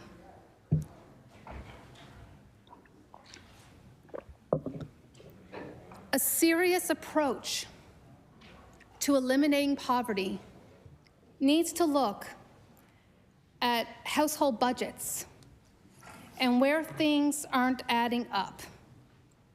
Wages, household bills, including power bills, housing costs, mortgages, rent, energy efficiency in people's homes, access to affordable, healthy food. Because, Madam Speaker, one of the biggest problems, if you've ever experienced living paycheck to paycheck, if anyone has ever experienced living on the poverty line or under the poverty line, it is very difficult to be able to afford healthy food. And therefore, how can you expect to stay healthy if you can't even afford to buy the food, the nourishment that will make you healthy? Access to paid sick days to prevent income loss. Madam Speaker, if people are living paycheck to paycheck, how can we expect them to stay home sick when they can't afford it? They just simply can't afford it. So when government and public health say, please stay home when you're sick, the reality is people can't do that. they can't afford it, it means a pay loss. Conservatives and Liberals have historically taken a poverty management approach rather than a poverty elimination approach. The difference in the NDP approach, in our value system, is that we do not see poverty as a necessary fact of life. We don't think it is what it is. And it is not our aim to replace the harsh reality of income inequality with a kinder, gentler version of that, Madam Speaker. Of course, people need and deserve relief. But we are fooling ourselves in this House if we think that a small tweak here and a slight adjustment there is going to make up for the decades of legislated suffering, Madam Speaker. So yes, we have to improve our social safety net. But let's be honest about what it's really going to take. And let's commit to making long-term structural changes to provide every Nova Scotian with a dignified existence. Let's work to eliminate poverty. Let's strive for it once and for all in our province of Nova Scotia, and no longer a tweak here and an adjustment there, but real systemic institutional change, Madam Speaker. That is what is needed in this province. That is what we must strive for every day in this House. Thank you.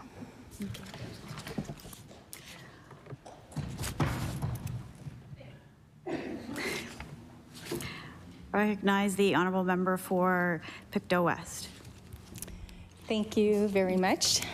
And before I begin my comments, I just want to make a correction on one of the facts that came from one of the colleagues across the aisle when they, it's incorrect. It's not 1 in 5 children live in poverty. It's actually 1 in 9.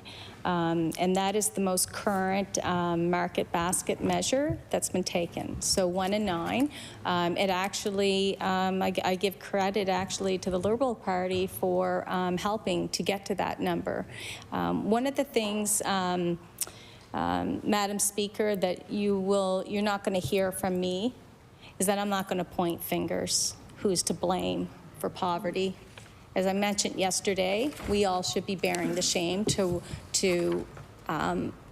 the crisis that we're in with regards to poverty in Nova Scotia. But a lot of great work has been done in the last, 8 years. I think we all smiled the day that we heard that there was a $100 increase for individuals on income assistance. I could stand here and say, well, it took 8 years. That gets us nowhere. Why would we bother belaboring the past on this? We have to collectively work together to try and solve this. And believe me,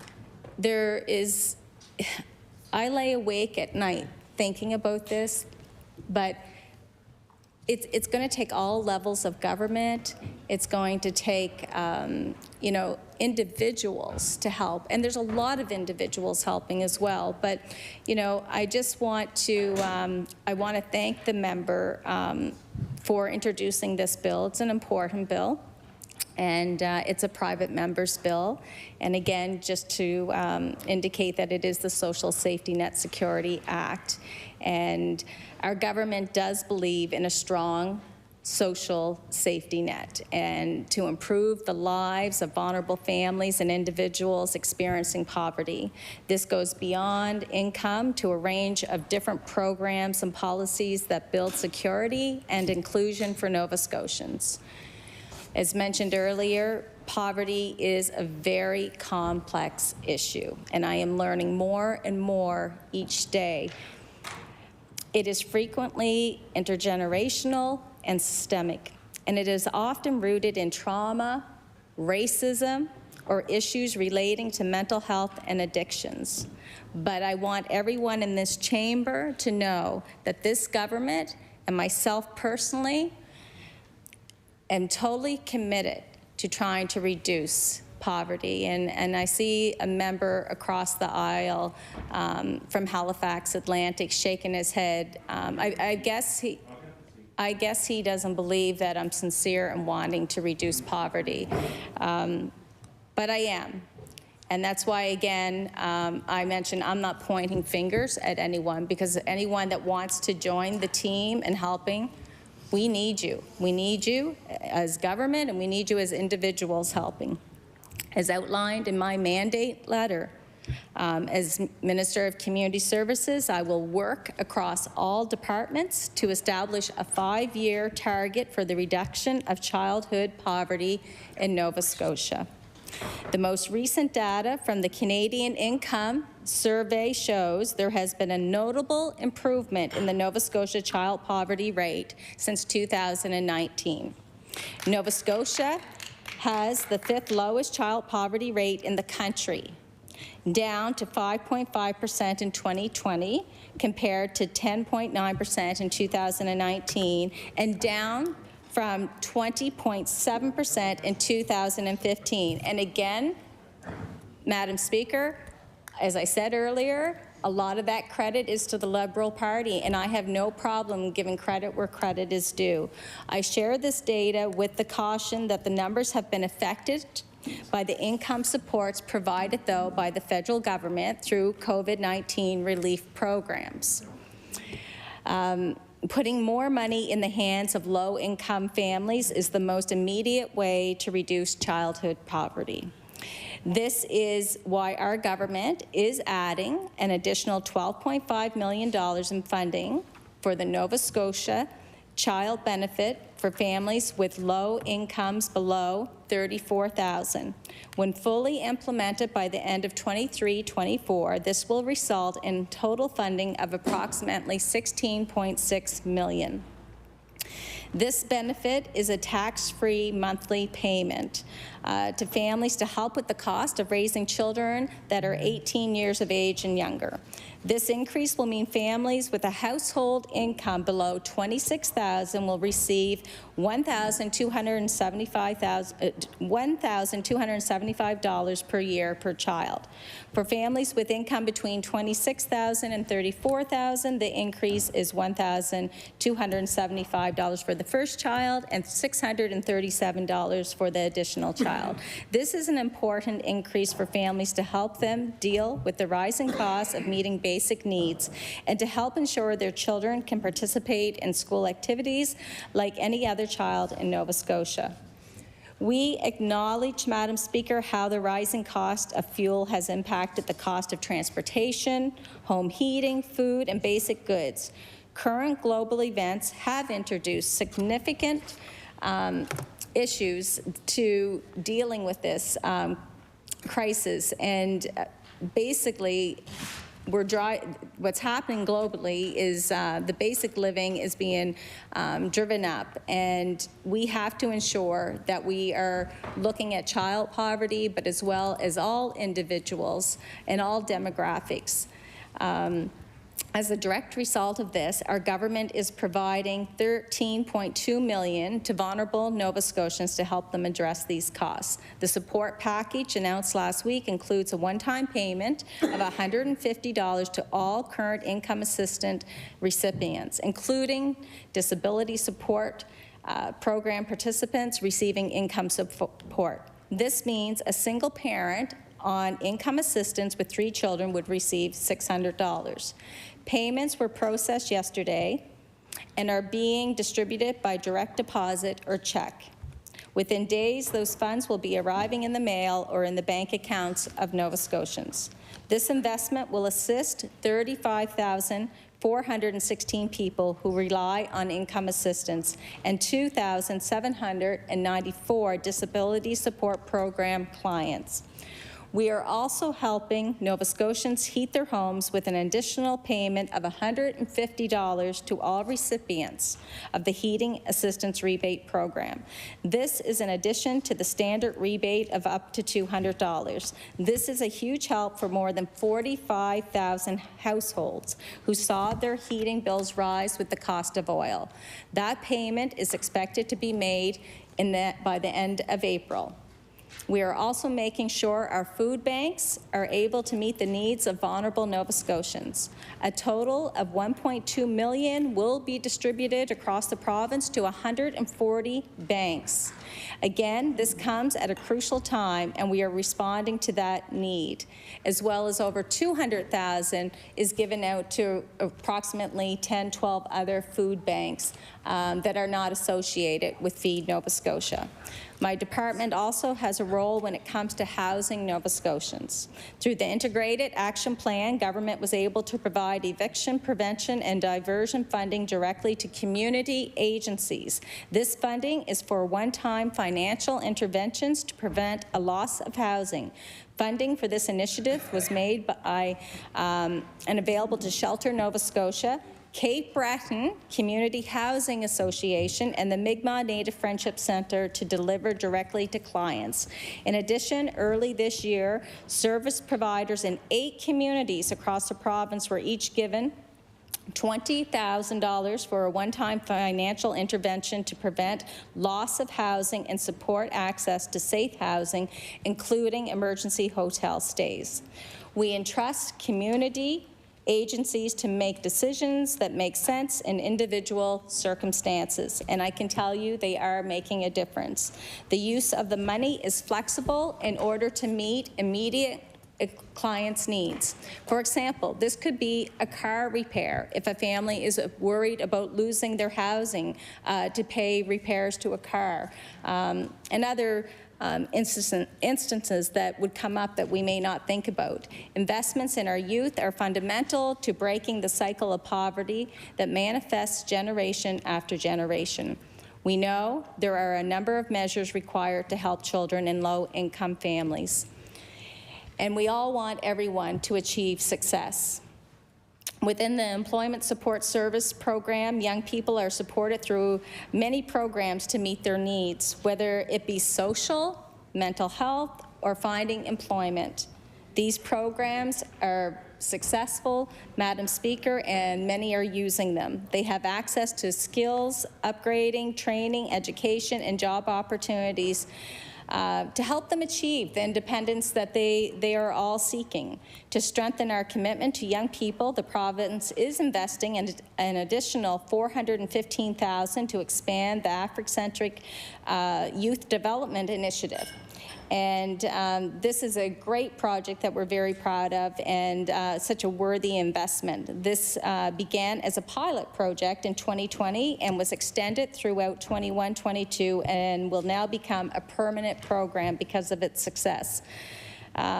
As well as projects under the Afrocentric Youth Development Initiative were designed by the communities that delivered them in partnership with the Association of Black Social Workers. The program continues to be a huge success and has supported more than 500 youth, well exceeding our expectations of reaching 200 people a year. These programs help eliminate barriers so that our youth and our clients can get the life skills, education, and work experience they need to succeed. We are committed to helping young people build connections to communities, build self-confidence, develop a career path, and live full and prosperous lives. Madam Speaker, another example is the EDGE program. It's now in its 4th year. which has been expanded to Bridgewater, New Glasgow, Sydney, and North End, Halifax. With this expansion, the program has capacity to reach 300 young adults each year. This job search and readiness program is for young adults 18 to 26 who receive employment supports and income assistance. It also reaches youth transitioning out of care and youth at risk of attachment to income assistance. Additionally, the program has expanded to include integrated mental health supports. So very important, Madam Speaker. And this opportunity to build community and peer connections, develop life and leadership skills, and gain practical work experience positions puts young adults for career success and independence. It is critical that youth see the possibilities and know that they can make a future for themselves. And Madam Speaker, one of the other programs that is very exciting is through our Educate to Work for Dependents program. We cover half the cost of tuition and 100% of the cost of books, fees, and health and dental to dependents of ESIA clients who want to study at the Nova Scotia Community College anywhere in Nova Scotia. This year, 26 dependents of people on income assistance have received financial support to study at the Nova Scotia Community College, and we are incredibly optimistic about the long-term impact it will have on supporting these youth to attain their career goals, many of whom are the first in their families to ever attend post-secondary. Another example is our Career Rising program. Dependents of our clients receiving income assistance or disability support and youth who are in care can gain work experience and explore careers within their community and save for post-secondary through the Career Rising program. Madam Speaker, as I've outlined, income is a crucial component when it comes to addressing poverty, but in itself, it is insufficient. The full picture includes early childhood care, education, employment, food, housing, and inclusion. Our programs reflect this. We know there is so much more work to be done. I'm not lost on that by any means. And it's through the spirit of conversation with colleagues in this chamber, through stakeholders, through service providers, through the employees at DCS, friends, that I'm learning more and more about child poverty. I want to just say in closing, again, I will work really, really hard on this 5-year plan that the Premier has mandated me to try and help to reduce poverty in Nova Scotia. Again, as I said in my opening message, I'm not going to ever stand in my place and point my fingers across the aisle and say that it could have been done by the Liberals or the NDP. They tried their best, and I'm going to try my best, and I hope you will all help. Thank you, Minister. Thank you very much.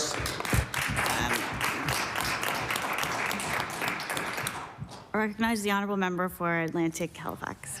Good to see you up there. Halifax Atlantic. Good to see you up there, Madam Speaker. $13 billion, $13 billion, $13 billion, $13 billion is all we keep hearing over and over and over from the Premier, and none of that $13 billion is going back into the hands and pockets of Nova Scotians, even though it's their money.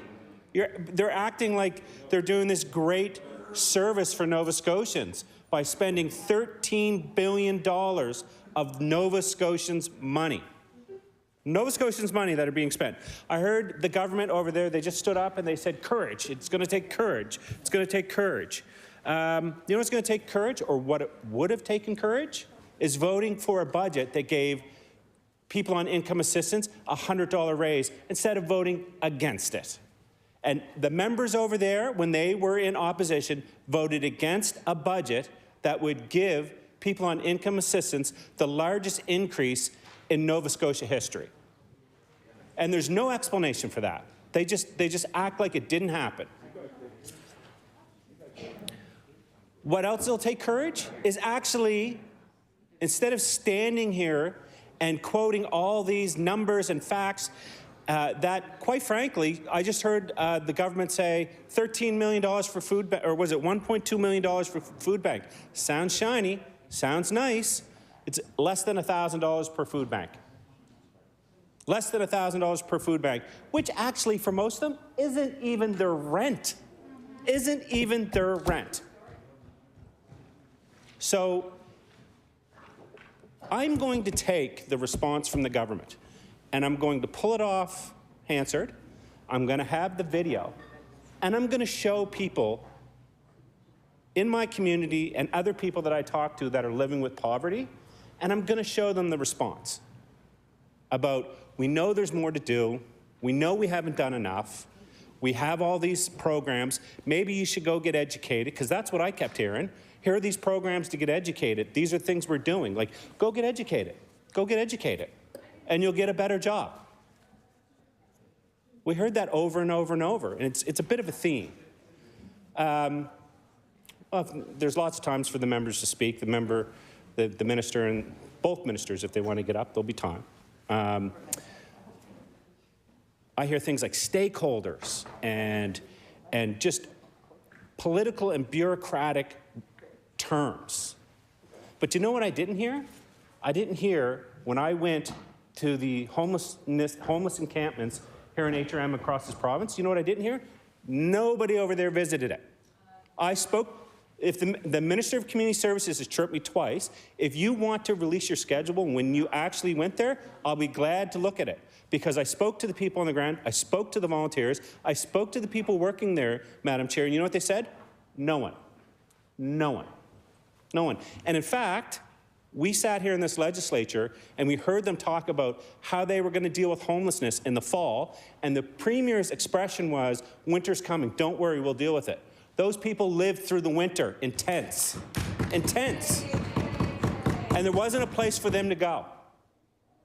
But you know what? We'll get to it. That's what I told them. Don't worry, the government's going to get to it. They'll get to it. They'll get to it.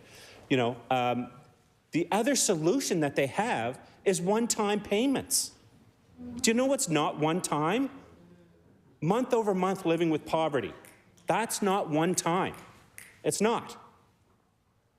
And it's very clear what this government promised and what it delivered in their historic, compassionate budget.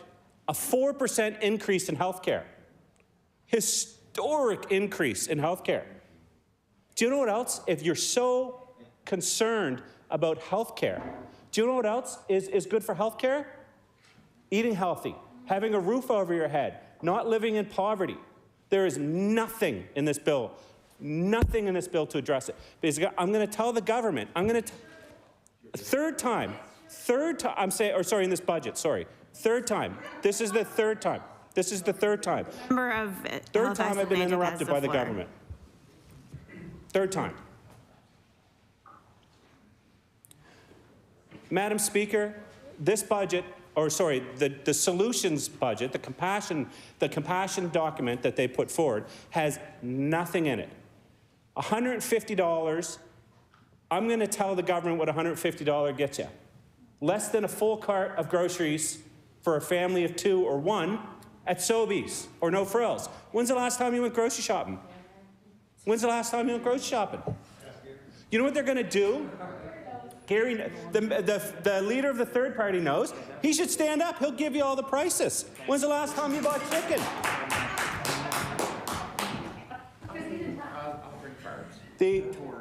What's going to happen? And I know that the minister, and I'll say this, I know the minister. I know her heart's in the right place. I know that she's going to fight long and hard.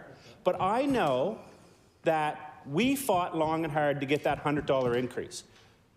The minister and this government could have done that and more. This was supposed to be, the solutions that they put forward was supposed to be historic. And I can tell you, it's been a historic disappointment.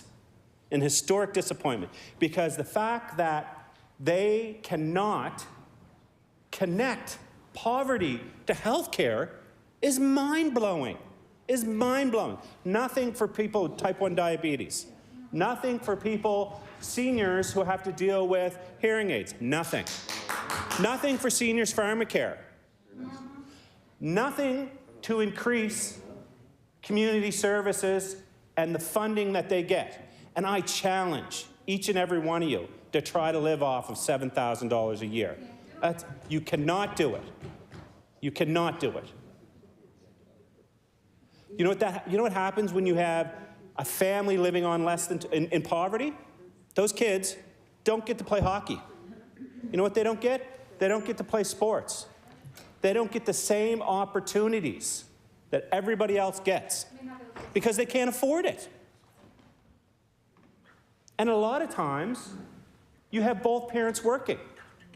So both parents are working, kids are left home alone, and all of that is gone. And so the base that those children have, and I'm speaking from experience, not just as the MLA, but as what I've been through, and I've talked about it a lot, and I'm not going to get into it in this legislature about it. But you're that far behind. Those children start that far behind. Those families start that far behind. And they're proud people. They're proud people. I heard the minister for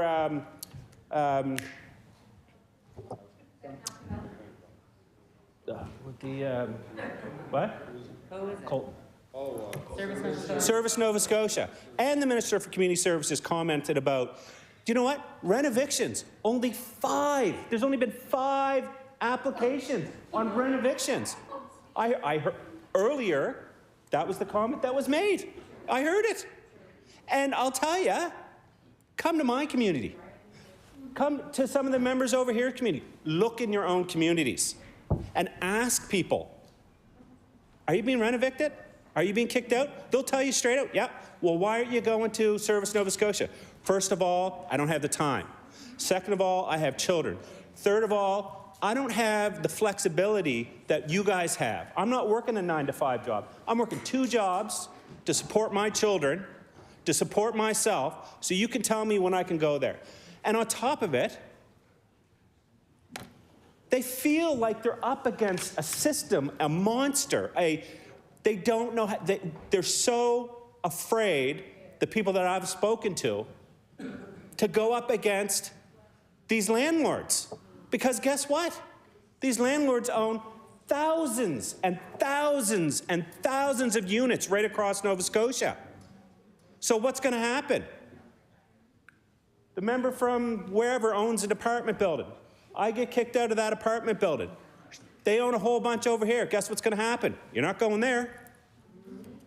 They're going to talk to their friends. We saw that online. There was a Facebook group that was blackballing and blocking, saying, don't rent to this person. We saw that online. And I think, again, I have a lot of respect for the Minister of Community Services. We came in together, we came in together in 2013. I know, listen, we've had lots of great conversations, but the truth of the matter is, as the cost of living is going up, as the cost for rent is going up, it's your department that's going to be impacted the most. It's the people you represent and are supposed to fight for and support are going to be impacted the most. Heartland Avenue in my community had an apartment building that was $600 a month, $650 to $800 depending, single to 2-bedroom. Boom, everyone gets booted out. That was renovictions during COVID, by the way. But the tenants were afraid to say anything. Those are $2,000 units now. They're $2,000 units. It's happening everywhere. So how do we expect, where do we expect them to go? Especially when they're looking toward government who gives them the money to survive day to day. And they say, we ain't giving you any more. We're not giving you any more. That's it. You're done. I think one of the members, I think it was the member from Halifax, or Dartmouth South, one of them over there, from the beautiful third party, the great third party, had suggested maybe tying it to inflation. Was it the leader of the NDP said tie it to inflation? That would be the easiest thing you could do. And you'd never hear us complaining about this again. I see a lot of eyes being rolled. I mean, come on, we'll find it. But imagine being a individual on an income assistance, and you know that the price of everything is going to go up 5.9%, and you don't have to worry because you're going to get that money. What you're doing right now, for all the, yelling and the back and forth, but what you're actually doing is you're cutting. You're cutting. That's what's happening right now. You're cutting the ability for them to pay. You're cutting the ability for them to live. You're cutting the ability for them to eat, and you're cutting into them. And it's not fair. There's a reason why people get so upset and they say politicians are out of touch. And politicians have such a bad name because you say one thing and you do another. And I sat over there for 7 years and listened to members say, when we get over there, we're going to do better. We're going to do much better right away. And at first I was like, yeah, they're over there. I'm going to see. Things seem to be moving at a speed of light over there. But it was just a lot of words. It was a lot of programs that had already been in place, let's be honest, that you re-upped and you ripped the name off and you put your own name on, which is fine. That's what happens, right? But again, I challenge you to take what was said by the government about income assistance and people in our social network or our social nets and play it to them.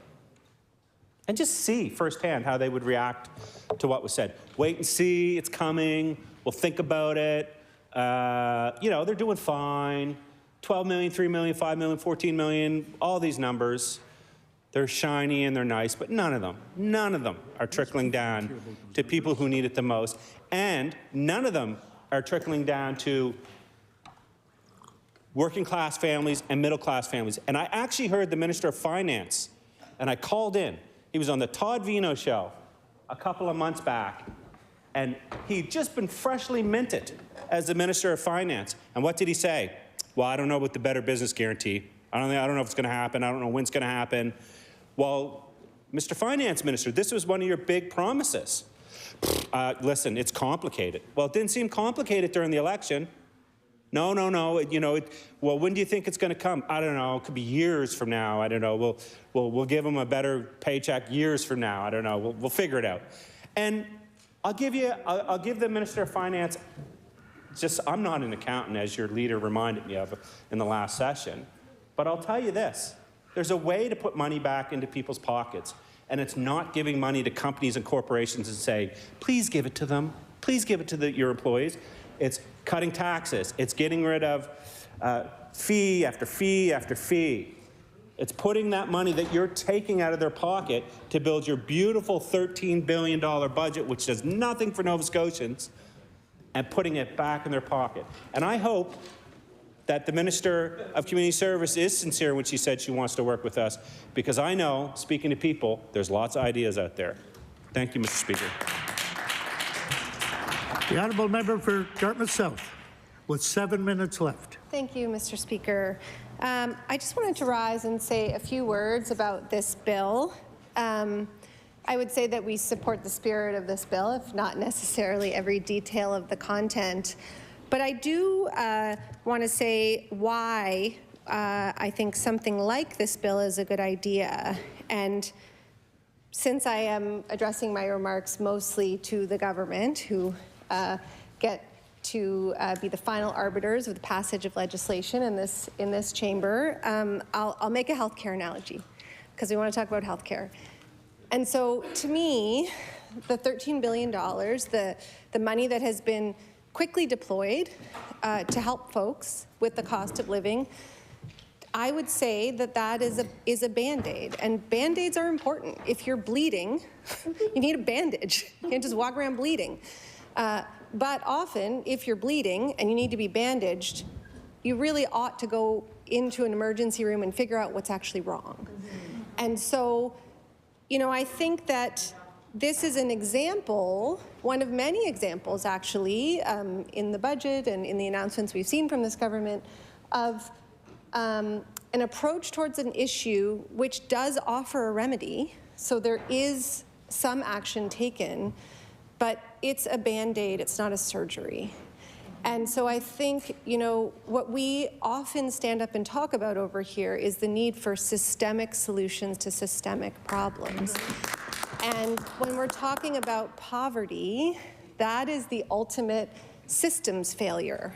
And it rests on all of our shoulders. You know, we have the power in this chamber to change the course of people's lives. And we do it every day. But I would argue that there's nowhere more important for us to take that responsibility seriously than when we're dealing with people who are living right at the edge. And I think that's what we're talking about here. I think, at the risk of digressing in a slightly boring way, I would just say that, you know, often we heard the government, when in opposition, talk about how, use the analogy that, you know, government finances are like household finances and we need to make sure that we're not overspending, et cetera, et cetera. But the reality is that government spending actually isn't like household spending. So you don't, in a household, suddenly discover that you're sitting on an extra $1 billion in February or January. I mean, I wish that would happen in my household, but it won't. It won't in any of our households, because governments have massive budgets and they're somewhat unpredictable. And so that allows for what we've seen, which sometimes we criticize, but also we acknowledge as slippage or March Madness or extra spending that happens when there's extra dollars. And so I won't make a comment on the deployment of those dollars. They were there and, you know, they've been spent, and we like the way some of those dollars have been spent. And, you know, we're not so thrilled with the way that some of those other ones have. Thank you for Lake Banook, by the way. Very happy to see canoe kayak supported. But that doesn't actually address the problem long term.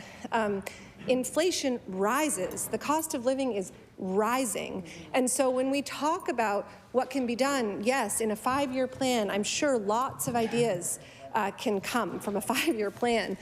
But if we're in the emergency room in terms of affordability, which so many Nova Scotians are, there are actually systemic surgeries that can happen quickly. And again, at the risk of praising my colleagues in the Liberal Party, I will say that I do think the $100 a month increased income assistance is an example of that. And I spoke to that last year in my response to that budget, and I'll say it again. That is an example of a government acting quickly with a systemic solution. So that changed permanently, or at least somewhat permanently, people's situation. Indexing income assistance rates would do the exact same thing. That could happen. It could happen, I don't know about tomorrow, but it could definitely happen quickly. And it's not a hodgepodge. It's not a one-time. It's not a help right now. It's a common sense approach. So we often talk about the minimum wage, and there is an independent committee that is looking at the minimum wage, and you know, we still feel like we need to move to a living wage more quickly. This is another example like that. We in this chamber have the power to change people's lives, and we have the power to pull people out of poverty. And not only do we have the power to do that, but we have the responsibility to do that. And so I would urge the government, if not this bill, please listen to some of the ideas that have been put forward today. And, you know, again, you know, to the Minister of Community Services, without any criticism of the money that has gone out the door, I think we are talking in a way apples and oranges. We're talking about, yes, what needs to happen right now. The government is taking some action, and that's good. But that is not long-term action, it's one-time action. Food banks shouldn't actually exist. So yes, we need to support them when they're really, really needed, but we need to also make them not need to exist anymore. Like, that's our job. So I would urge the government to look at these systemic problems, to really try to come up with systemic solutions. We are available to talk about that at any time. I thank the members of the official opposition for bringing this bill forward, and I hope that we will continue to have more fulsome debate on these topics in this House. Thank you, Mr. Speaker. The honourable member for Sydney, member 2. Thank you. Mr. Speaker. Mr. Speaker, that concludes debate on Bill 97. I'd now like to call Bill 100, the Municipal Government Act, amended. Bill number 100, the Municipal Government Act. The honourable member for Cole Harbour, Dartmouth. Thank you, Mr. Speaker. Thank you for the opportunity to stand today to discuss this bill and consider looking at the deed transfer tax exemption for first-time home buyers. I've long felt the need that this needs to be explored as an option for first-time home buyers. This bill has the opportunity to truly make a difference for those in our province looking to buy their first home, whether they are young or old. This bill attempts to address the exemption of deed transfer taxes for those who are purchasing their first home, a bill modeled after other provinces such as PEI and Ontario. Purchasing your first home is a huge milestone in anyone's life, an achievement that for some can take many years in the making through saving up, or finally finding some way to find that perfect house that comes on the market. Buying a home today in Nova Scotia is becoming increasingly difficult, regardless of if you are a first-time home buyer, or if you've owned a home for years, or are looking to grow your family or downsize your space. It's more common now than not for houses to see intense bidding wars driving up the selling price drastically above what was originally being asked, well over assessed market value, making the price unaffordable for even those who initially made offers on it. The price of housing in all parts of this province is skyrocketing, and although we can hope that they will plateau, the Nova Scotia Association of Realtors has warned that we will likely not see these prices decrease as Nova Scotia is catching up with the rest of the country in housing prices. Although we are only 3 months into 2022, the average sale price of houses this year is already approximately $409,000. When purchasing a home, we must remember that not only do the buyers have to make a down payment, but they are also faced with countless other fees and taxes required to secure the purchase of their home. Unfortunately, these fees and taxes cannot be absorbed into the mortgage of the home, as they are administrative fees. On top of a 5% down payment, home buyers must also pay lawyer fees, home inspection fees, appraisal fees, and deed transfer taxes, which is what this bill hopes to address today. After a down payment, deed transfer taxes are the largest lump sum expense paid upon purchasing a home. In Nova Scotia, municipalities have the option to set a deed transfer tax between 0% and 1.5%. Most municipalities hover around 1 to 1.5%, but jurisdictions such as Kentville and Kings County have opted out of this additional tax, not charging home buyers this fee upon purchasing a home. For example, with the average price of a home in Nova Scotia currently standing at approximately $409,000, this would mean that on top of a down payment, the home buyer must pay the respective municipality potentially around $6,000 in deed transfer fees. This is one-time fee that must be paid upon purchasing a home and must be paid within days, or else the buyer will face potential penalties from the respective municipality. I took a look on Realtor.ca and found a beautiful 3-bedroom, 2-bathroom home in Porters Lake, Nova Scotia, listed for $409,000, the average price for a home. Let's break down the math. The 5% down payment costs $20,450,000. Lawyers' fees cost around $1,000. Title insurance costs $400. Home inspection and appraisal fees could cost $700. And lastly, the deed transfer tax on this HRM home would cost $6,135. The total cash on hand required to purchase this average family home in Nova Scotia would cost close to $30,000. And this doesn't even include the act of moving. Mr. Speaker, we are in a cost of living crisis. We've heard that many times, and we're very well aware. I don't know many folks, especially those looking to purchase their first home, who have $30,000 on hand. Nova Scotians are used to fleeing the province after graduating from university to find a job. But now our job market is booming, and our previous government has shown young people that Nova Scotia is a wonderful place to live. Now we have the opposite problem, where people want to stay and have a life here, but there's nowhere for them to live. This government seems very eager to attract and retain young people, which is always something I've advocated for. With a goal to grow Nova Scotia's population to 2 million and a tax exemption for trade workers under 30, I would encourage this government to support this bill, which would serve as a practical tool in incentivizing young people to stay and lay their roots in this province. This would directly support the goal that we are already striving for. What I need to emphasize is that this bill would not remove the deed transfer tax in its entirety. As a former councillor, I understand how the revenues generated by this tax and these fees can be necessary to operate and run municipalities' infrastructure and services. However, in the grand scheme of things, the revenue generated solely by the taxes of first-time home buyers would make a small difference in the overall revenues of municipalities, but would make a huge difference in the lives of those looking to create a life for themselves in this province. What is a greater cost to this government? Taxes lost on a small percentage of home purchases, or the economic impact of people packing up and leaving Nova Scotia to go elsewhere to find affordable housing? Recently announced, this government has introduced an additional provincial deed transfer tax for those who purchase homes in Nova Scotia but do not live here. The point of this additional tax is to hopefully slow the market down and help maintain housing affordability for Nova Scotians. So, Mr. Speaker, this bill I'm discussing today would also help tackle the affordability issue. The extra revenues generated by this additional provincial deed transfer tax could help municipalities offset any lost revenue from waiving it for the first-time home buyers. It makes perfect sense. We need to be creative and find ways to incentivize people to stay in Nova Scotia, whether big or small. This bill is a small way that we can help people land on their feet, and it's a policy realtors around the province have been advocating for years.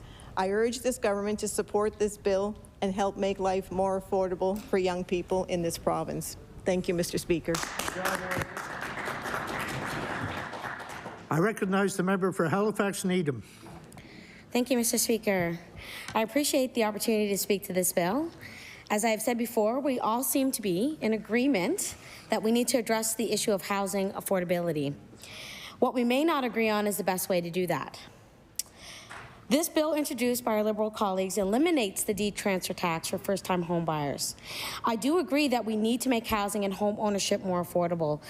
We've given a number of pieces of feedback, solutions are given. We've also collaborated on a number of pieces that we think would benefit our province thoroughly. But I do not agree that this is the right approach.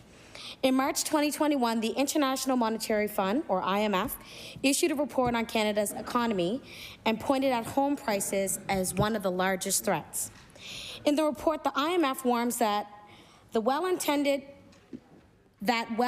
measures like direct subsidies and tax deductions can have perverse effects on housing affordability by favoring those that can already afford to buy a house, at the longer-term disadvantage of those that cannot. Eliminating the deed transfer tax for first-time buyers would make it easier for those who can already afford to enter the property market. It does nothing to address the core structural issues of affordability. To do that, we have to talk about increasing incomes, which means putting more money in Nova Scotians' pockets, and increasing the number of non-market affordable homes, which means more money for seniors, more money for teachers, more money for public service workers, more money for healthcare professionals, and the list can go on and on and on. Every profession in Nova Scotia right now is hurting, so we need to make sure that we respect them and take care of them, especially during this time. We know that a living wage in Cape Breton is $18.45 an hour. In the Annapolis Valley, it's $21.30. In Halifax, a living wage is $22.05. That is the level of income that is needed to make sure everyone is able to meet their basic needs, including safe, accessible housing. We shouldn't be relying on food banks. We should be paying people more. Food banks are considered an emergency. We should be shamed to talk about poverty so nonchalantly. Unfortunately, the minimum wage today in Nova Scotia is only $13.35. So like I said before, more money. We need more money for seniors, more money for teachers, more money for public service workers, more money for healthcare professionals. All of these workers and every other profession in Nova Scotia have been working tirelessly throughout this pandemic, and I think they deserve to be paid as such. The average monthly rent in Halifax is about $1,000. The wages are too low and the rents are too high. Not even a fancy accountant could make that math work. Something just doesn't add up. Many Nova Scotians don't have enough with high rents, power bills, paying for food, and all of the other expenses that come along with living. They don't have enough left over at the end of the month to save for a down payment. So they aren't really thinking about the cost of the D-transfer tax. Housing prices have skyrocketed to the point that it is now next to impossible to save up enough money for a down payment. People have just given up and are watching from the sidelines, and I'm one of those people. Me too. And I think there may be a few of us more that are in here. Although governments now seem very focused on tax rebates and loan programs, there was a time when governments did invest in building new non-market housing. Across the country, 550,000 units of public housing were built between 1960 and the 1990s. And I'll table that. The plans were not perfect, by no means, but it did increase the supply of affordable housing at a time when it was needed. Non-market, not-for-profit, rent geared to income, cooperative or public housing is what we need more of now. Rent supplements don't increase the supply of affordable housing. They increase the profits of private landlords who can continue to charge more than what most people can afford. So as my colleague over here had said earlier, units are where we live, so homes are beneficial, and supplements offset those costs. Real estate investment trusts, or REI REITs, have eaten up many of the affordable units we did have. Even with the investments to the National Housing Strategy, we have lost 15 affordable units with 15 affordable units for every one new affordable unit that has been created. And I want to also point out the erosion of naturally occurring affordable housing units is the most serious threat to Canada's supply of affordable housing. Between 2011 and 2016, the number of private rental units affordable to households earning less than $30,000 per year, rents below $750, declined by 322,600 units, a trend that appears to be continuing. Germany has banned REITs from owning certain types of multi-family residential homes to keep them available as affordable housing stock, and I'll table that. Our caucus supports the government exercising the first right of refusal to buy properties when they come up for sale in order to maintain affordable housing options. We should also be using our public money to invest in building affordable housing.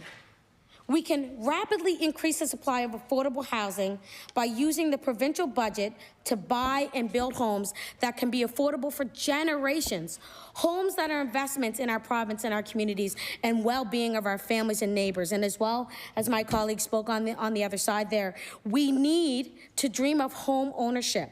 We need to make sure that it doesn't die for our new and future generations. We can use our legislative powers to strengthen protections for tenants and establish permanent rent control to make sure renters have places to live that are safe and secure. There are a lot of things we can do to address the current housing crisis, and I think it's important that when we are deciding to do, and when we are deciding to do that, we make sure that we're doing things that will have the greatest positive impact on the most people in our province. Eliminating the D-transfer tax for first-time home buyers will certainly help some people, but not very many, and it provides another advantage for people who likely don't need the help the most.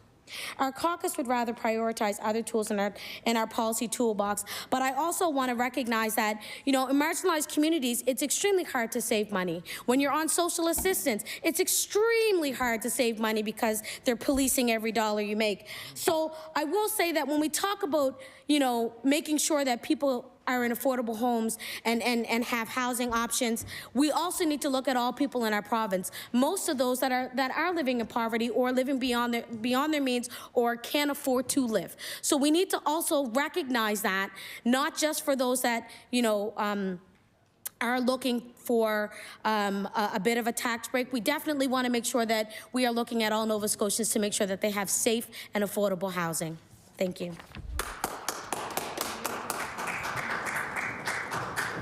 I recognize the Honourable Minister for Municipal Affairs and Housing. Thank you, Mr. Speaker. It is a pleasure to get up to say a few words about Bill 100. And first of all, I would like to say that we recognize that we are in a housing crisis. And a fundamental part of that housing crisis has been the increase in the prices of new homes. And for new home buyers, we recognize the issue. And we know that that is fundamentally a supply issue. The market responds to supply and demand. So if there's too few of anything, prices go up. And we've all heard stories of new home buyers putting in bids on homes only to have them to go for more than they bid. And I recently heard someone conveyed to me a story of their son who had bid on a house that was listed at $350. The son bid over $400. It went for over $500. So we realize that we're in a moment in time when this is just crucial to our province. It's crucial to our government to address this, and we are intending to do that. I do want to point out that we have a down payment assistance program. I think I referenced that earlier today, but the program, we recently increased that. In fact, recently, I would say it was in early November when this was brought to my attention, and we increased the limits on the numbers. So it had been previously in HRM, I believe it was $280,000. We increased that up to $300,000. So a $300,000 home, someone could qualify, a first-time home builder could qualify for down payment assistance. And for the rest of the province, we increased that number by $50,000 to bring it up to $200,000. Now, those are still, in my opinion, can we do more? Yes. Will we look at that? We are still looking at that. But I was concerned about that in October, November, I can tell you. So we're very aware of it. One of the things I know members opposite understand is the Affordable Housing Commission report, which has driven a lot of our activity. Did not address home ownership. It addressed rentals, right? So there was nothing in the Affordable Housing Commission report about home ownership. So that has driven quite a bit of our activity. We've been very responsive to that. I know members opposite know we've done the executive panel on housing in Halifax, and we just recently announced 9 special planning areas, which will take months, in some cases possibly years off, with the potential for 22,500 new units, we could say, or homes. I apologize if I use those terms interchangeably. Some of those will be residences to be purchased. Many of them will be rental. Part of that was, again, on Monday, we just announced 373 affordable housing units for Mount Hope for $22 million. And I hope the members opposite appreciate that is, and forgive me if the math is approximate, but approximately $60,000 per unit or per home of those 373,000 will secure those at between 60 and 80% of market rent in that area for 20 years. It's pretty efficient use of government money, and I'm pretty proud of that endeavor. And I can tell you that there will be more coming from the work of the Executive Panel on Housing. There will be more in this session coming out of what they have suggested, and I can't unpack that right now, but when the time comes, we will talk about it. So there's a lot we've already done. I know members opposite know we just recently announced $916,000 for 18 different community groups across the province, in Cape Breton, in Truro, in Port Hawkesbury, in Kentville, not-for-profits, people who are interested. We're interested in seeing the community sector, or the co-op housing sector. We recognize the co-op housing sector is not as strong as it could be in Nova Scotia, and we are moving in partnership with the federal government in the National Housing Strategy to make that sector stronger. So that's other things that we are doing. So we continue to work very hard on that. In terms of this bill, it's an interesting one to me because it crosses over the side of, I'm the Minister of Municipal Affairs and Housing. This bill impacts the municipalities too, and housing. So both sides of this department. And in terms of the municipal units, I can tell you that I've met with more than half of our municipal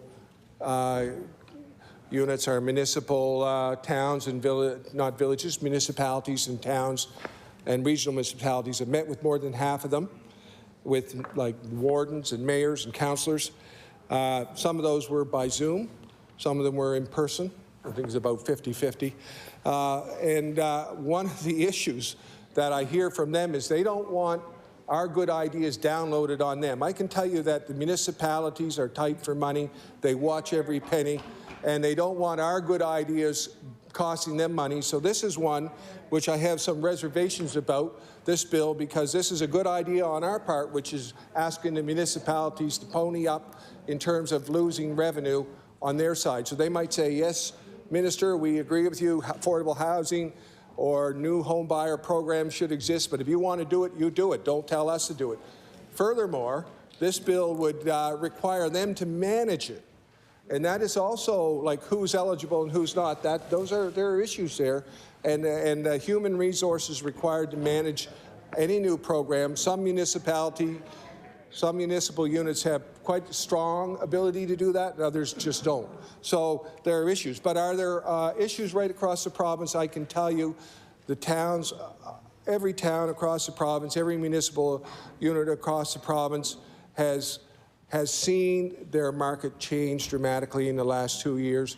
There's not a lot for sale in any one of our municipal units. You go on Viewpoint, you're going to go, wow, there's nothing much for sale there, and everything that was for sale sold. That's true where I come from. Housing market is very tight. That's true right across the province. So we realize we're in a housing crisis, and we're moving to address it in a number of different ways. But as I said, I think that our municipalities would be rather shocked at this bill, because this bill is telling them what to do.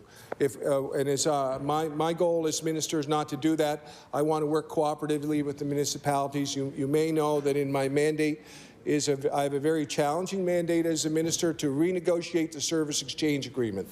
So that is the memorandum of understanding that's existed since 1995 and has not been renegotiated since 1995, although there's been attempts at it, and there's been things that have been adjusted, of course.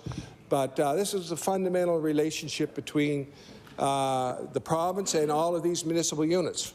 And it's an extraordinarily important one, and there's an extraordinary amount of flow of money back and forth. So I think that to come out with a bill like this at this time would be a signal to them that, hey, we're just going to keep telling them what to do.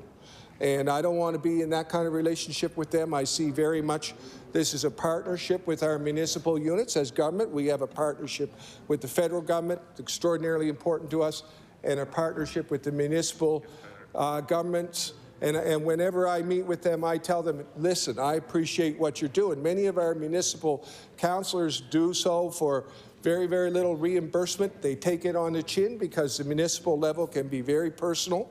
It can be about your neighbor getting upset with you. So it's not an easy level of government to manage. I always tell our municipal councillors and our mayors and wardens that I appreciate what they're doing. I recognize that their job's not easy.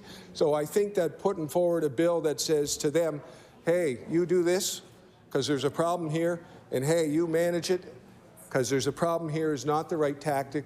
We need to be partners with them, and we will be partners with them. And I know that every one of our municipal councillors I've met with, every one of our mayors and wardens is deeply concerned about housing and is deeply aware of it, and we want to work together. And they are also deeply concerned. It's their sons and daughters trying to buy new homes, by and large, and some of them are very young people in those roles too, so who are also struggling to buy new homes. So it's a challenge across our problems. We will address it. We will see it. We see ourselves very much as a partner with our municipal units, We're not going to be bringing in a bill to tell them what to do. We want to work in partnership with them, and we are continuing to work with partnership with them. So with those few words, Mr. Speaker, thank you. I recognize the member for Bedford South. Thank you, Mr. Speaker, and I want to thank the other speakers. I want to thank the member for Cole Harbour Dartmouth for bringing this bill forward, member for Halifax Needham, and I want to thank the minister as well for being here and paying attention and putting forward some comments. And I do want to say a few things about this bill, which I think is a fantastic idea, very practical. I know the Nova Scotia Association of Realtors and others have spoken out to us as a caucus in favor of this concept. So I just wanted to run through a little bit of numbers here. So the average price of a home in the Halifax-Dartmouth region last month in February was $576,986. So the deed transfer tax of 1.5% on that is about $8,500, a little bit more than that. And that's coming out of somebody's pocket. So if you think for your first time purchase, 5% down payment, 1.5% deed transfer, other costs that other members have talked about, maybe 7-8% of the cost of the home is coming out of your pocket. So that works out to about $46,158. So for someone in their 20s, their early 30s, like myself, to have $46,000 just in your pocket is unlikely. And it takes a long time to save up that kind of money. As I mentioned earlier during question period, unless you have a rich uncle or some nice friends and parents, it's very, very, very difficult. If you have kids on top of that, if you have all the other expenses of life that are becoming more and more expensive every day, it becomes just about impossible. And I think the implications of that are really significant. So for decades and decades, since the end of the Second World War, let's say, the core of the middle class experience in North America, in Canada, is home ownership. That is the bedrock of economic security through your life. And our parents and our grandparents, depending on how old you are, all went through that process. And it was seen as something that was very attainable. If you educated yourself, if you worked hard, if you did all the right things and saved, you could buy a house, you could do well for yourself. At the end of your life, you could give something back to your children and your grandchildren and pass that wealth on through generations and really make upward mobility possible.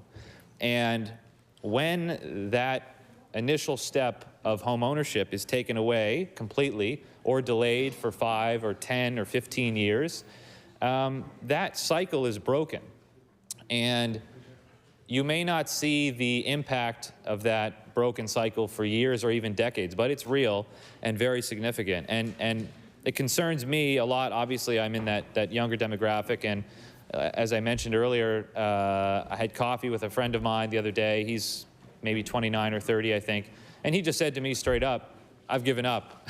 I've given up on the dream of owning a house. And there are people across Nova Scotia who have that same concern, and I think a lot of them are dealing with a sense of quiet desperation, quiet despair. You know, when you log on to Viewpoint and you see houses going for $900,000, $1 million, houses listed for $400,000 that are going for $550,000.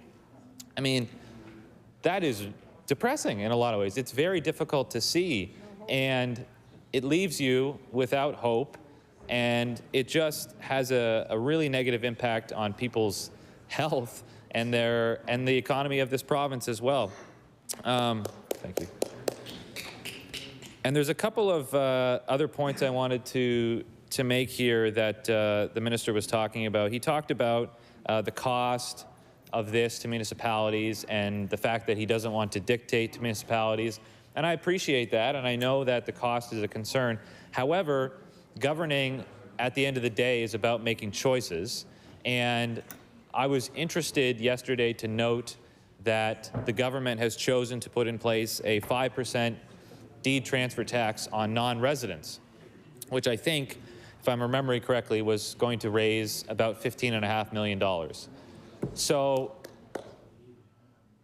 just suggesting here, would would that be enough to fill the hole that's being left by this covering the deed transfer tax for first-time home buyers, which, as we know, first-time buyers are a small percentage of overall sales. So I don't know off the top of my head, but I imagine those numbers would at least balance themselves out. And again, if you're going to put in place a punitive tax, a punitive 5% tax on non-resident buyers, why would you do that when you have the option to do something positive and to help young people who are struggling to save up for their first house and really could use the help of $5,000, $6,000, $7,000, $8,000 off the total cost of buying a house? So I think the concern around cost is frankly a bit overrated. I think that there could be some cost to municipalities which could easily be filled by this new non-resident tax. And so that piece of the argument is moot, honestly, to me. I don't think it makes a lot of sense or has a lot of merit to it.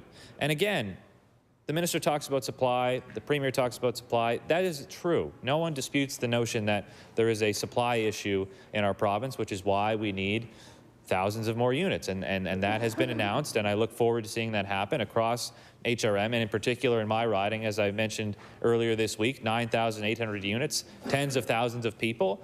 I expect and I hope that will have an impact on the supply crunch, and maybe we'll be in a situation where not every house is going for $150,000 over asking price, and it's realistic to get into the market. But you can't build houses overnight. You can't build condos overnight. You can't build apartment buildings overnight. So this is going to take a long time to get back to some measure of balance. And we cannot have many more years of 20 and 30% spikes in housing.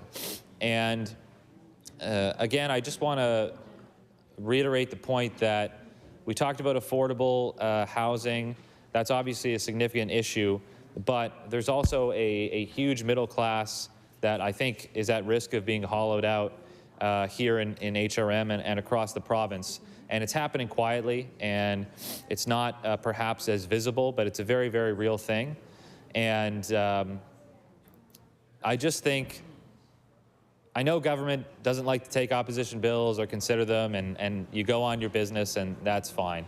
But this is a really good bill. It's common sense.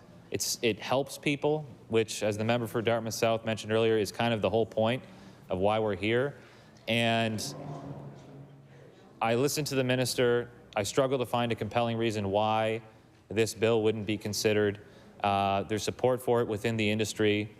And there are so many young Nova Scotians, and every year that this housing situation continues, there will be thousands more who will have a sense of desperation about them when it comes to the impossibility of ever purchasing a house. And I just think the consequences are profound, and they will last for years, if not decades.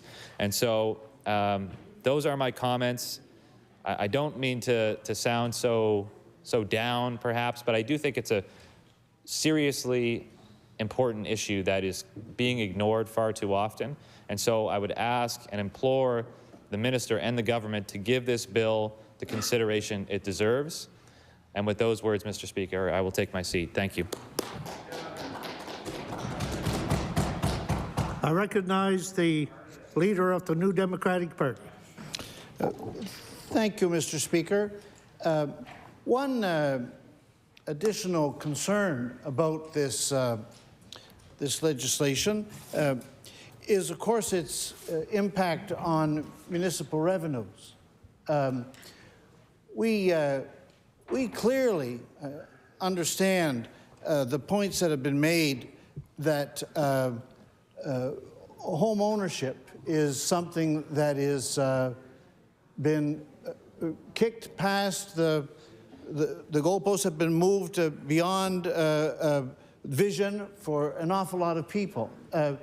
When we understand the sentiment that has directed this piece of legislation, and we are in broad agreement with it, and yet we know that were this legislation in fact to be enacted, that the place that would receive the fiscal impact is not the province of Nova Scotia, but rather the municipalities of Nova Scotia.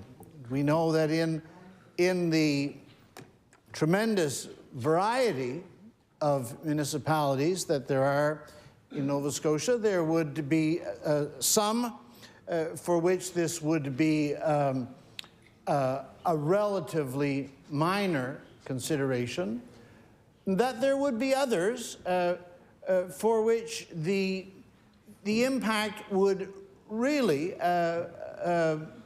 register itself on the capacity of those municipal units, and so we need to think about that, but not setting aside at all the core concern here that the previous member has spoken to, about how critical it is for people to be able to envision that somehow, at some point, the combined result of their hard work and earnings will get them in a position where they might be able to get a down payment together. I have myself noticed in the constituency office of the constituency I serve an increasing number of communications that have come just in the last 6-8 months from people who find themselves in this category, often very heartfelt communications, where people speak about how, look, this isn't the way that I thought it was going to be. They'll say things like, I have a good job, I have a profession, my partner has a good job, it's in such and such a line of work. Our income is of such and such a size, and it's quite considerable. And yet, we have found ourselves in our goal of buying a house and thereby establishing ourselves in the world and laying out our plans for these coming years.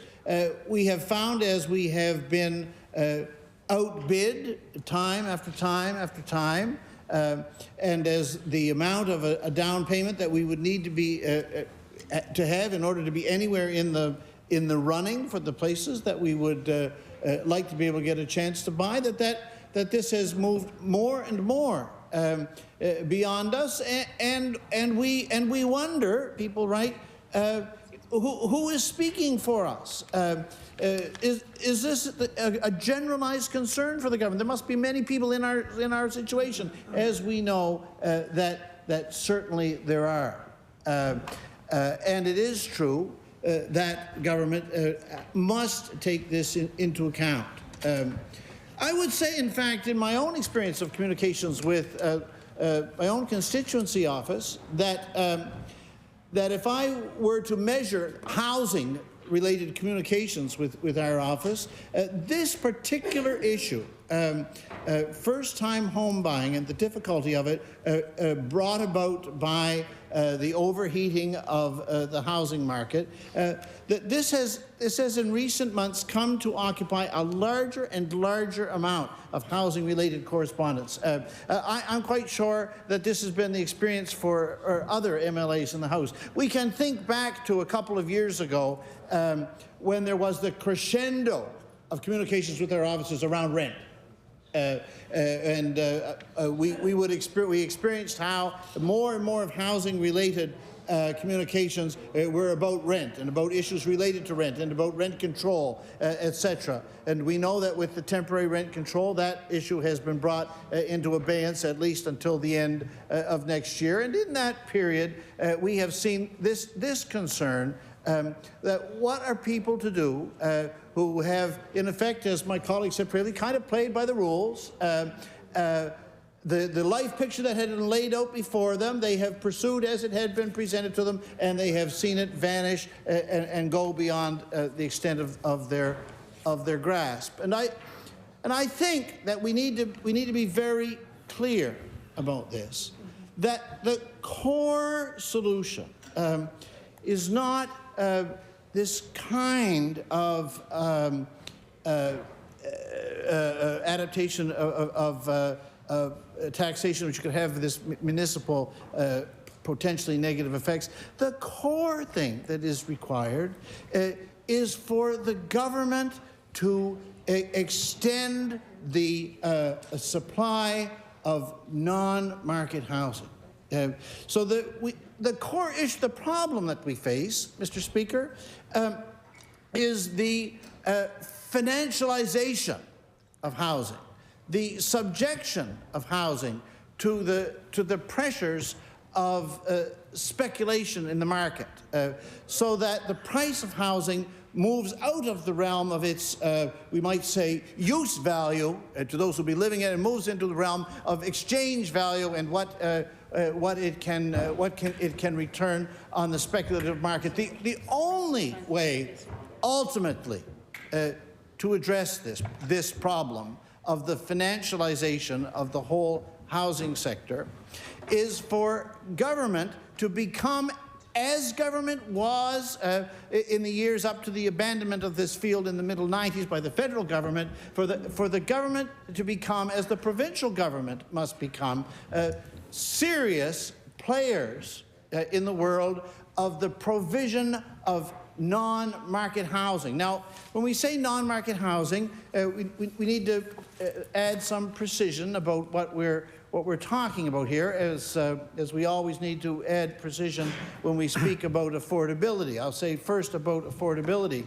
When we are talking about affordable housing, what we mean is affordability relative to people's income.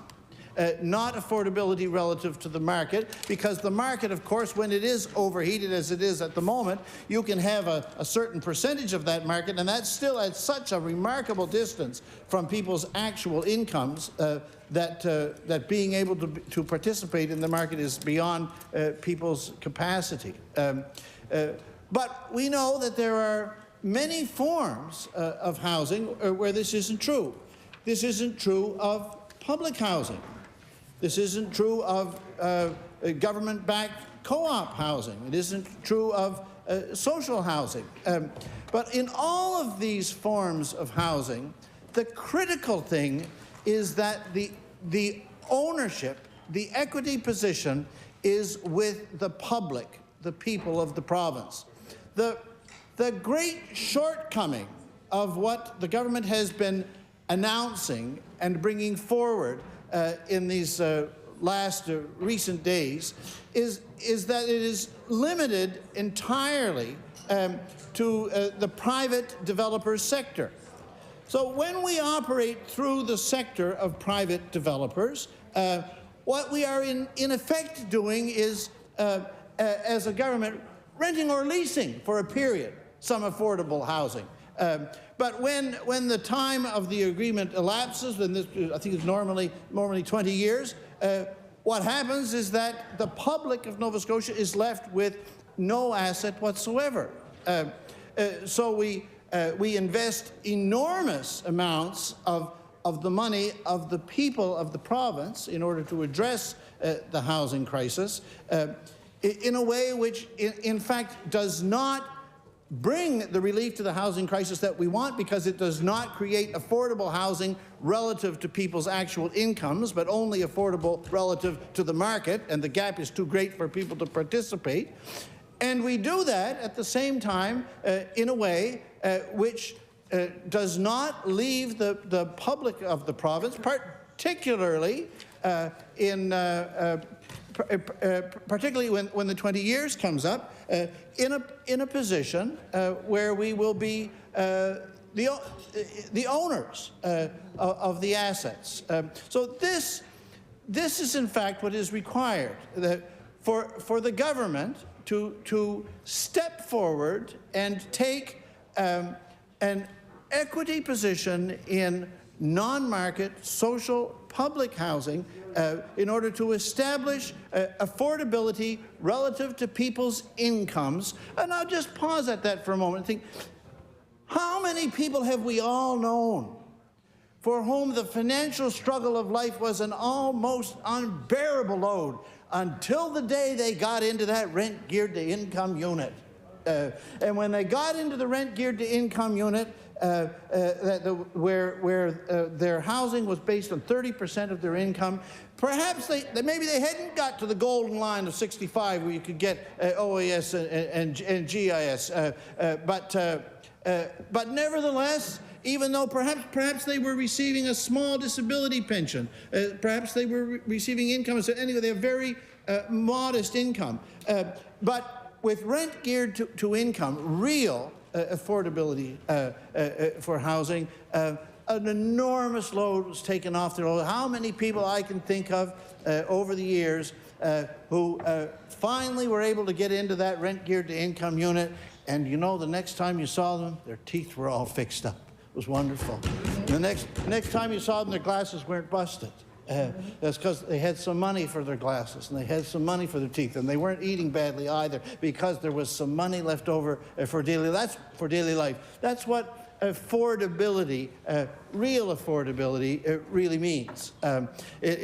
We need to take our standard of measurement for that, not the craziness of the market, which has this bizarre capacity to expand prices so far beyond people's actual capacity that it is almost unimaginable, except for those who live in a kind of a financial stratosphere, to take that not as the measure, but people's real daily incomes. So taking that as our standard of measure, people's actual real measures, and investing in such a way that in 20 years' time, the people of Nova Scotia still have an asset in their hands that we are able to dispense amongst this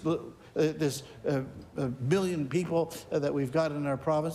This is where we need to be. So it seems to me that in the housing crisis as a whole, we must never allow ourselves to be diverted from this core central defining reality, that there are many things that can be adjusted. There are many things that can be brought within the sights of the department or the government, and there are many proposals that can be put forward which have various pluses and minuses, as I've tried to say is the case with the deed transfer tax that's being proposed.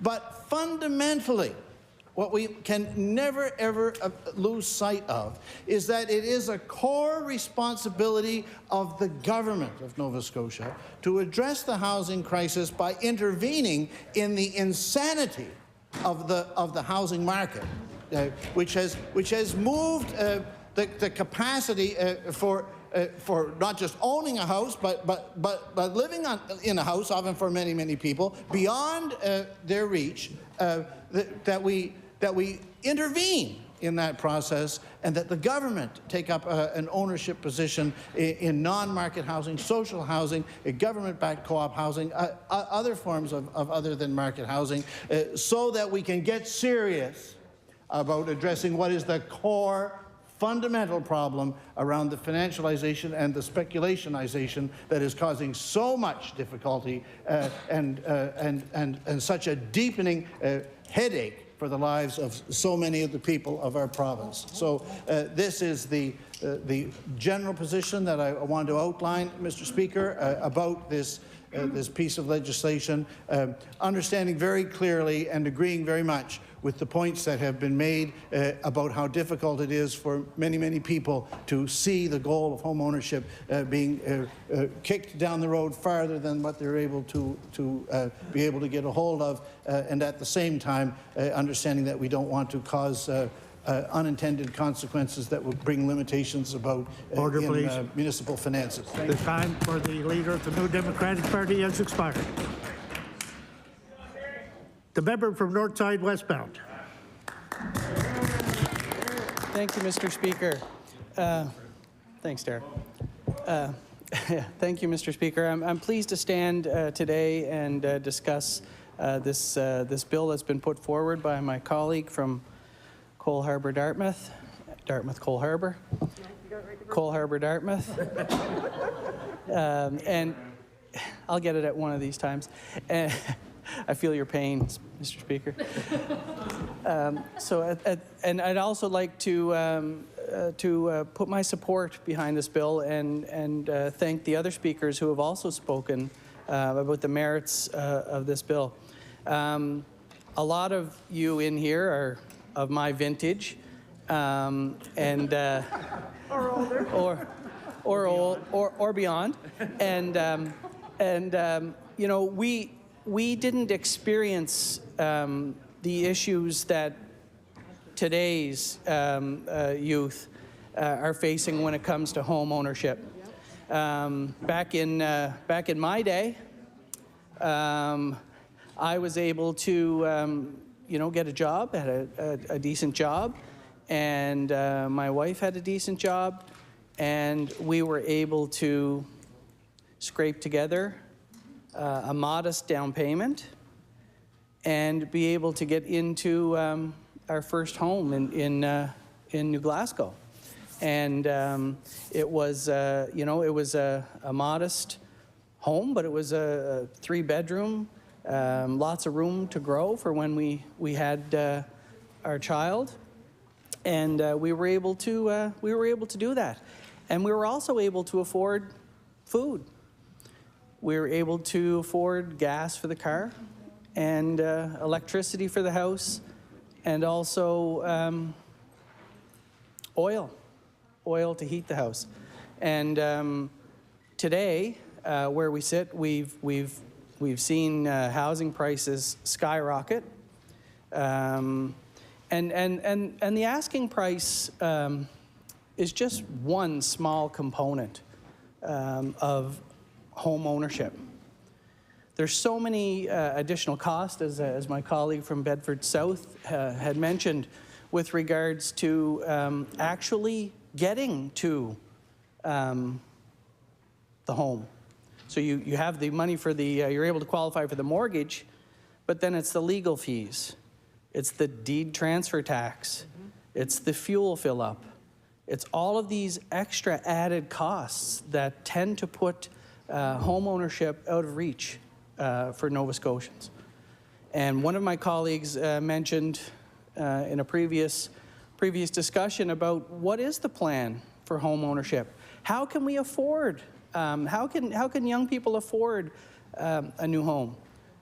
Do they wait for their parents to pass on their home to them? Do they or pay their deed transfer tax? Or pay their deed transfer tax for them? Do they, beg, borrow, and steal from family members to pull together these extra funds? And I don't think that's a great plan for young Nova Scotians. We all want the same for our kids now. And this is not just an HRM issue. If folks think it's just an HRM issue, it's a provincial issue. The housing crisis, both from a supply standpoint and from a housing price standpoint, has gone through the roof. When I first moved home to Sydney Mines, I was able to buy a home, a 3-bedroom home with a nice sized lot and a garage for way less than $100,000. Yeah, which is awesome. Today, I don't think you could get the land for that. So I think there's, it's a provincial issue that needs addressing, and I think this bill goes a long way to help Nova Scotians, make their way there. And the member from Halifax spoke about affordability and the ability for people to afford the necessities of life, and that's become a lot more difficult for young people. And again, speaking from personal experience, I was lucky. My daughter, she's lucky too. She was able to afford a home in Sydney Mines just before everything started to skyrocket. So if she wasn't, if she went to buy that same home today, she absolutely wouldn't be able to afford the down payment and the closing costs that are associated with home ownership. Income levels have not risen to the same level that housing prices have, and you know, and that's an actual fact.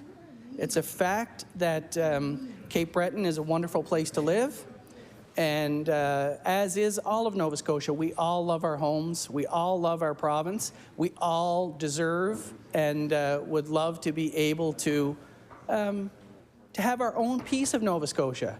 So we'd all love to be able to purchase that dream home, you know, and use our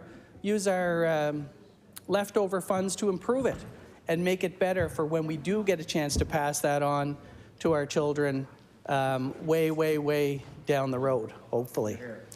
You know, and I think that we as MLAs and my colleagues across the aisle and the government on the government side, I think we can do our part.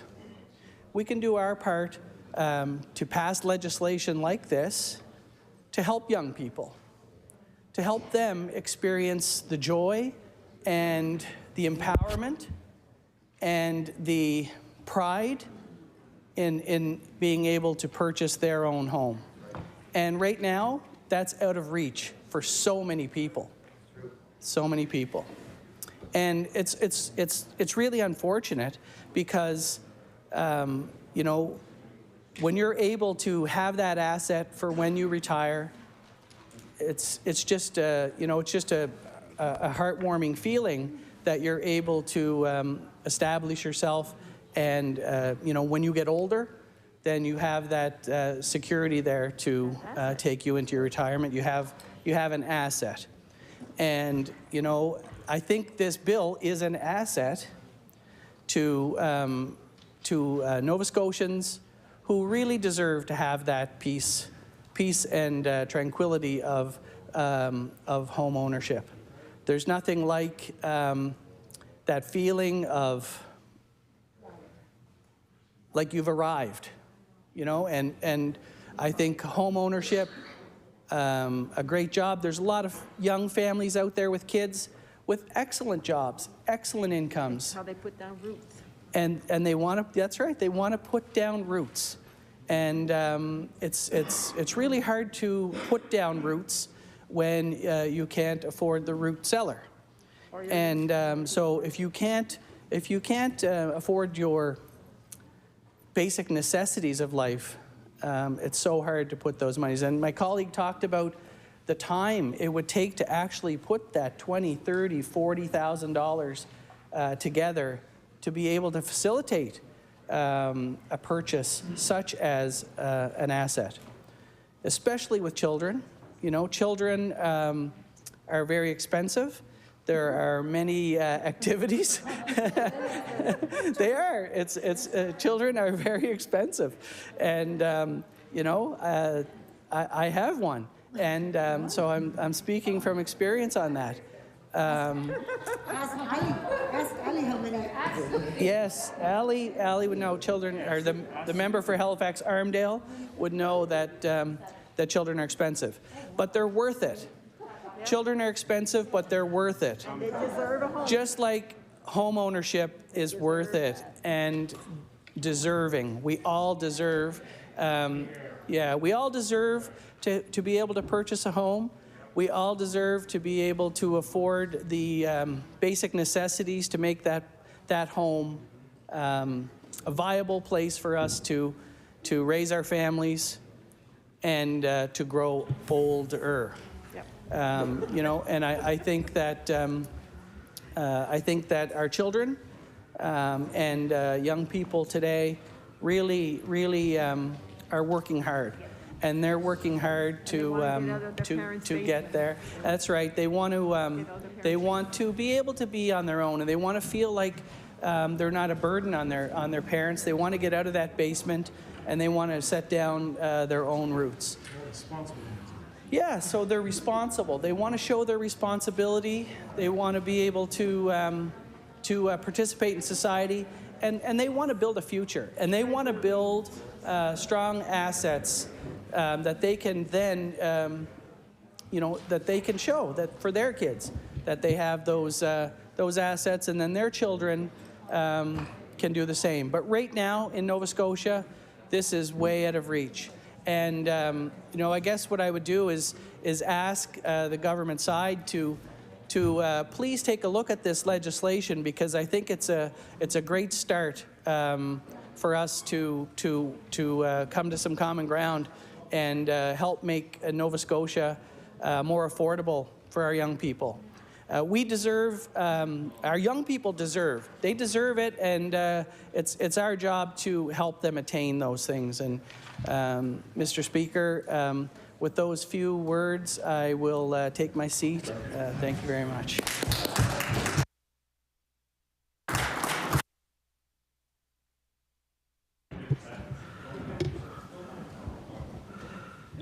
I recognize the Honourable House Leader for the official opposition. Thank you, Mr. Speaker, and I appreciate all the comments from my colleagues today on the bills that were presented by the official opposition. At this point, that concludes official opposition business for the day.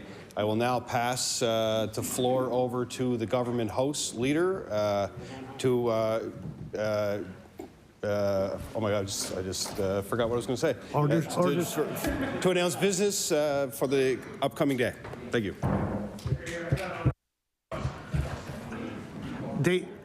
What we're going to do is take a 1 minute break for 1 minute.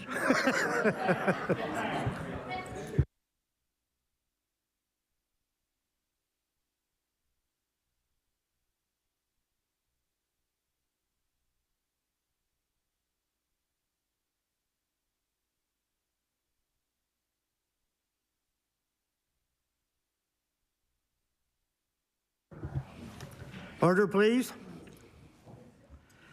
I recognize the Government House Leader. Sorry. Great. Thank you, Mr. Speaker. I would ask for unanimous consent of the House to move into late debate. There's a request for unanimous consent of the House to move into late debate. Is it agreed? Agreed. It is agreed. Because it's...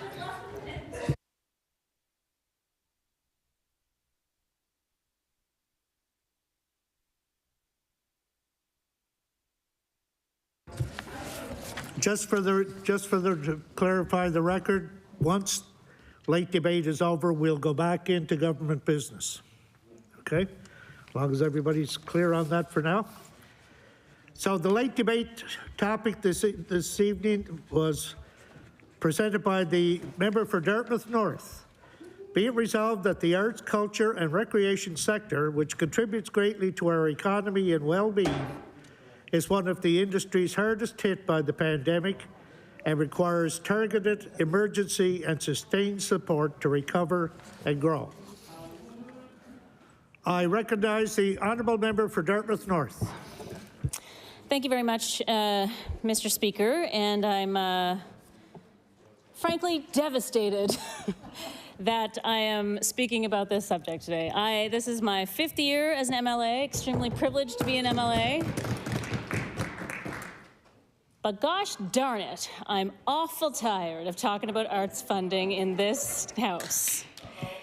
I wanted to start by saying this, and I'm not sure how Hansard would spell that, but I'm sure Mr. Chandler can figure it out. Anyhow, I want to tell a story about one of the first times that I entered this building, Mr. Speaker. It was somewhere in the years between 2003 and 2006 when Rodney MacDonald was the Minister of Communities, Culture and Heritage, or whatever it was called then. And there was a press conference in the Red Room that I was invited to by the Nova Scotia Arts Coalition. And at that press conference, they were, the coalition, which was made up of artists from all around the province, was advocating for, guess what? Increased operating funding for arts organizations.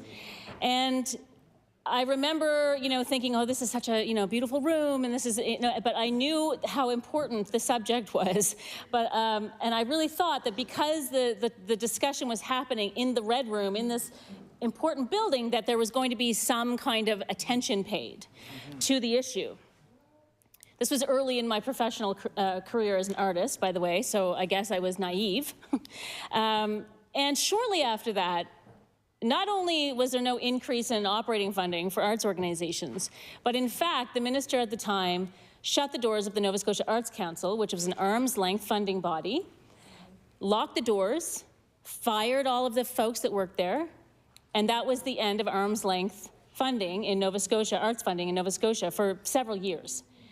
It was a devastating blow to the sector, and there was massive protests. There was, I participated, I think I walked on stilts out in the back there on Granville Street, protesting, the decision.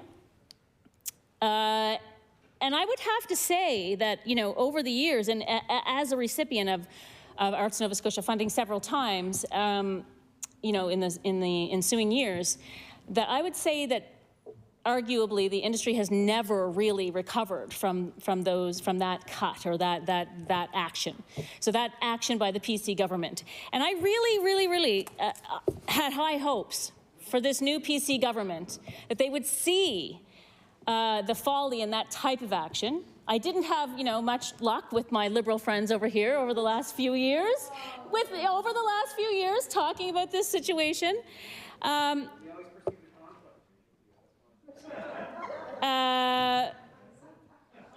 Anyway,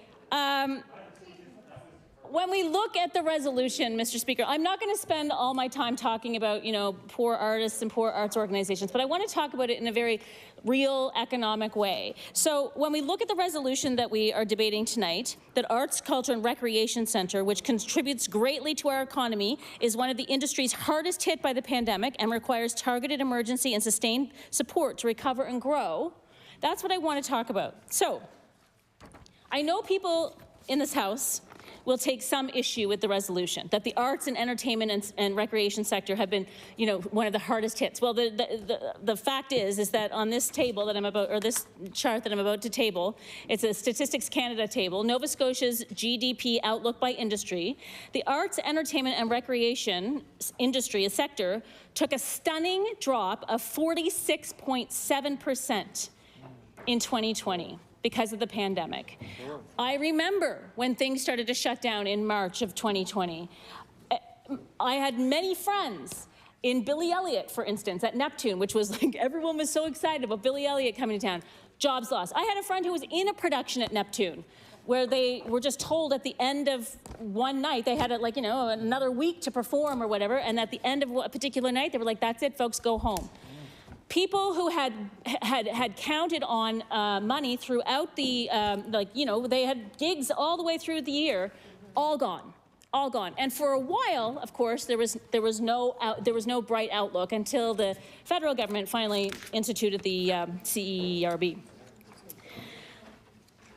After arts and culture, accommodation and food was the next hardest hit. 5 minutes, yes, thank you. Accommodation and food was the next hardest hit, suffering 31.4% drop.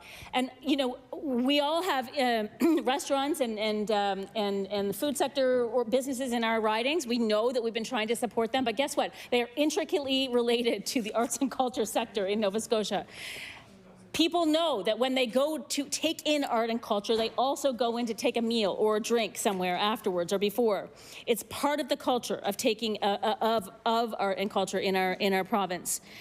In 2020, the Cultural Satellite Account for Nova Scotia clarified that the economic value of the cultural sector to Nova Scotia was $989 million to our GDP, 14,000 plus jobs, more than farming, fishery, and forestry combined. Mr. Speaker, this is real money. I am so tired, and I made a joke of it earlier, but I am so tired of being the one who's labeled the passionate one about arts and culture. Like, she's so passionate about arts and culture.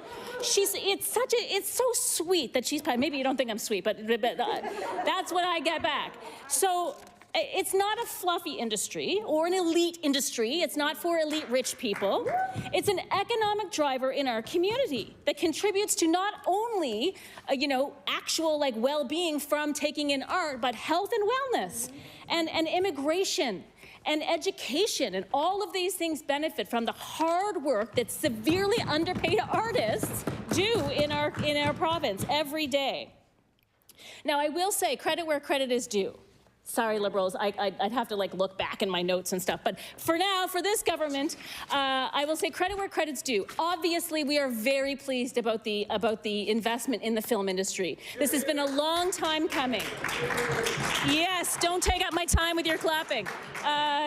It's been a long time coming, and I'm extremely pleased. But we shouldn't have an either-or. It shouldn't be that because the film industry got $23 million, the rest of the arts sector gets $0. I know I'm running out of time. The late debate is really too short. But I want to say this, that there was a coalition of arts organizations called Home is Where the Art Is, and also Nova Scotia Live. And the minister received a letter from them, as did probably most MLAs. And they asked for 3 levels of support, Mr. Speaker. Emergency supports from the pandemic. There has been some of that. The Liberals did some of that. Emergency supports for the pandemic, doubled operational funding, and wait for this one, dedicated supports for Building Back Better. Activities emphasizing equity, diversity, and inclusion. And I will just say that this afternoon, there was a meeting of several arts organizations who were talking about diversity and inclusion. So, for instance, making performing arts accessible to folks with hearing impairments. Organizations would love to be able to do that, but they can't because they don't have any operating money to spend some time figuring out how to do that. So there's a project grant so that you can, hire, someone to sign your show. But if you really want to make an actual investment in that idea, you need to spend time on it. And that's what operating money is for. So these 3 things are salient. Emergency supports, doubled operational funding, and dedicated supports for Building Back Better. This would be a total of $4.45 million per fiscal year for 3 fiscal years, Mr. Speaker. It's not a lot of money. But in fact, the impact would be outstanding. I was going to say outrageous, but outstanding is a better term. Yet, of course, we see in the budget not $1 extra in CCTH funding. I also quickly, with my last minute, want to say this. In the CBRM, Mr. Speaker, there is a coalition of artists who have at the ready to receive money from the CBRM to go to individual artists, and they can't do it because of the lack of direction in the Municipal Government Act. This is something that could be changed with an order in council, Mr. Speaker. It could be changed with a letter from the department, probably, and yet it seems to me that the MLAs from the Conservative Caucus, Progressive Conservative Caucus, have I don't understand what's happening, but it's so easy to fix. It's falling on yes, deaf ears, okay. Mr. Speaker, I encourage the government to allow individual artists in the CBRM to get grants of $500 to $2,500 through an order in council. If anyone wants to ask me about it, I'm happy to talk about it. 17 seconds, Mr. Speaker. I will close by saying this. I know that I've only talked about arts and culture in this 10 minutes, but I do recognize that the recreation sector is also suffering, and I plan to speak into supply about it sometime really soon, Mr. Speaker. Thank you very much.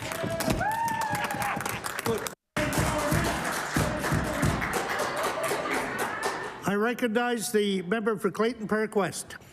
Speaker, this is a very hard act to follow, and she is definitely has the passion and the more than passion. She is extremely passionate, but she also knows her subject very well.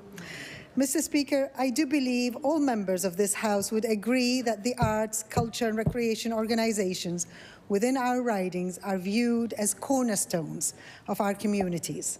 They provide a place where people of all backgrounds and demographics can come together.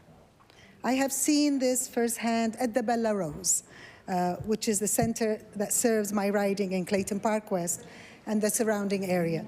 The Bella Rose is a place for the dancers, for the students to do their plays, for the community to be together. It is an incredible space within our riding, and there are many places like the Bella Rose that need help. Mr. Speaker, we know that the pandemic has been tough on Nova Scotians and many sectors within the province. However, the arts and culture sector has been recognized to be among the hardest hit during the pandemic and will take the longest to recover. There was no playbook to refer to for government to navigate this during the onset of COVID-19. The most important thing we could do was listen to experts and communities to hear what their struggles and needs were, and then take action to support the best as possible. Government is meant to serve its population, and it needs to be there for the people, especially in times with the greatest distress and uncertainty. It is no secret that the arts and culture sector needed support. That's why our Liberal government acted to support the sector with $2.1 million in emergency support, and this provided funding for 89 groups throughout the province, support that was desperately needed. I don't know what this new government has in comparison to what the Liberal government did. We knew this would make a difference. However, this would need to be continued, Mr. Speaker, and liaising with the sector to continue to help meet their needs. In 2021, the report entitled Building Back Better, a vision for culture sector recovery was released. And since then, another report entitled A Roadmap to Recovery, Rebuilding Nova Scotia's Live Performance Sector. While different, these two reports are unequivocally in their needs for government to provide additional financial support to the arts, culture, and recreation sector. These reports were created through intense consultation across the province and display a clear crisis taking place. I mentioned earlier, Mr. Speaker, that there was no playbook at the beginning of COVID. However, now there are two. The release of the budget was an opportunity for the Houston government to listen to the people. It is supposed to serve, to listen to the people is supposed to serve. Based on the budget, it is clear that the taps to spending are wide open. Yet the Houston government has neglected to address the dire needs of this sector. Currently, just over 70 organizations are splitting operational funding. Operational funding is huge for this sector, Mr. Speaker. If the funding for this sector was increased to $10 million, which pale in comparison to the support provided by this government to many other sectors, operational pressures of these organizations could be addressed. Not only this, Mr. Speaker, but government could invest in furthering equity, diversity, and inclusion in this sector to ensure all voices are represented.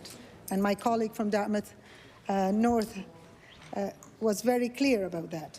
In addition, we could see this industry be supported to increase their capacity to use digital strategies that weren't possible for many organizations, especially those in rural Nova Scotia.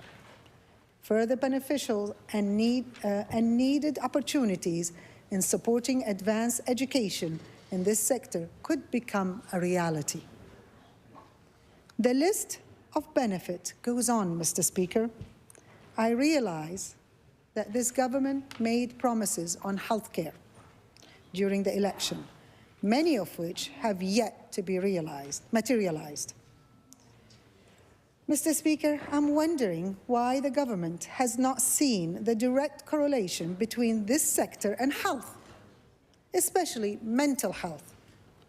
With this being said, I would encourage the Premier and the Minister to either read or take a closer look at these reports to understand the direct connection between arts and culture and, the overall well-being. We have heard from people working directly in the arts and culture sector that they feel they are under intense pressure, and the impact has been extreme. We have seen people questioning whether they need to leave our province to seek out opportunities elsewhere. That is sad, Mr. Speaker. In other places where there will be a greater support for the sector. We have listened to people across the province share their personal stories of trying to keep their organizations afloat. The stress this has had on people trying to live out their dream. The stress this has had to the lives to live out their dream careers. Sorry about that. While supporting others to do the same and helping their communities flourish has not been recognized by this government. That has been especially made clear by this government present budget. I believe that the government may use their recent investment in the film industry as a way to avoid or defend their position on this. And this is important. We cannot help one sector and leave the other, or one side and leave the other. However, having heard directly from this sector, while they are happy for their colleagues in the film industry, these industries are not one and the same.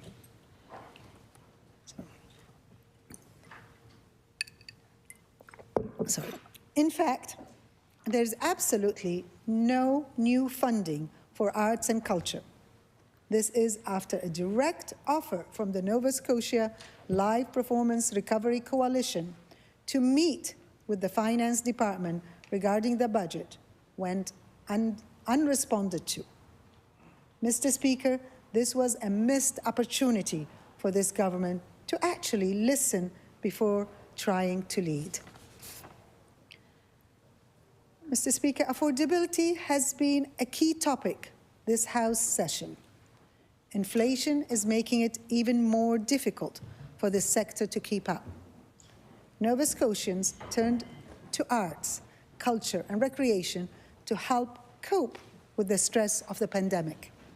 Some organizations even went as far as helping make sure community members had access to food during tough times. They have done this during a time when they are just holding on and incurring losses of staggering amounts. This sector contributes greatly to our economy. 989 million in 2020.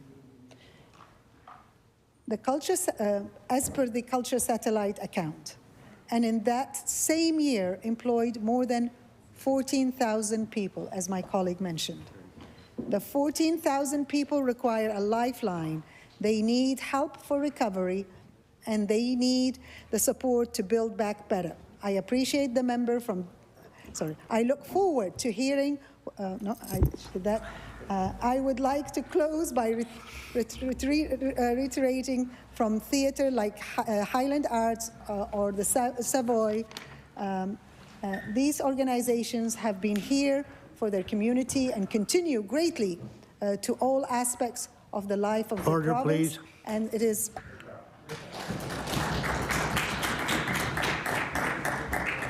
The honourable member for Guysborough-Tracadie. Thank you, Mr. Speaker, and thank you to the members opposite for raising this important topic. We know the pandemic has had a serious impact on arts, culture, and recreation. Performance venues, theatre companies, and recreational facilities often had to operate at reduced capacity and sometimes had to close their doors for weeks or months at a time. Restrictions on spectators, audiences, and revenue-generating services like food and beverage had an impact on the bottom line for many venues and facilities. Major events excuse me, major events had to be postponed or canceled. The impact has been undeniable, and we know that recovery won't be immediate. But the province has worked hard and continues to work hard to help sector partners and community organizations weather the waves of the storm. Staff at the Department of Communities, Cultures, Tourism and Heritage have held regular check-ins through the pandemic with the arts and culture organizations, sports leaders, venue operators, and event organizers to answer their questions and help them operate safely within public health guidelines. The department has provided more than $1 million in COVID recovery funding in 2021-22, including a funding program for summer theaters to offset the cost of reduced seating capacity, supplemental funding for Music Nova Scotia's Community Presenter Program to provide arts and culture presenters with break-even funding for live events, a Culture Innovation Audience Engagement Fund to help arts, culture, and heritage organizations re-engage with their communities, and more than $580,000 in case-by-case emergency support for organizations who identified the need for additional resources to stay afloat. As a government, we know how important it is to invest in support for mental health and how difficult the pandemic has been mentally and emotionally for so many people. Those challenges have been heightened for people who have dealt with the added stress of having their livelihoods impacted by the pandemic.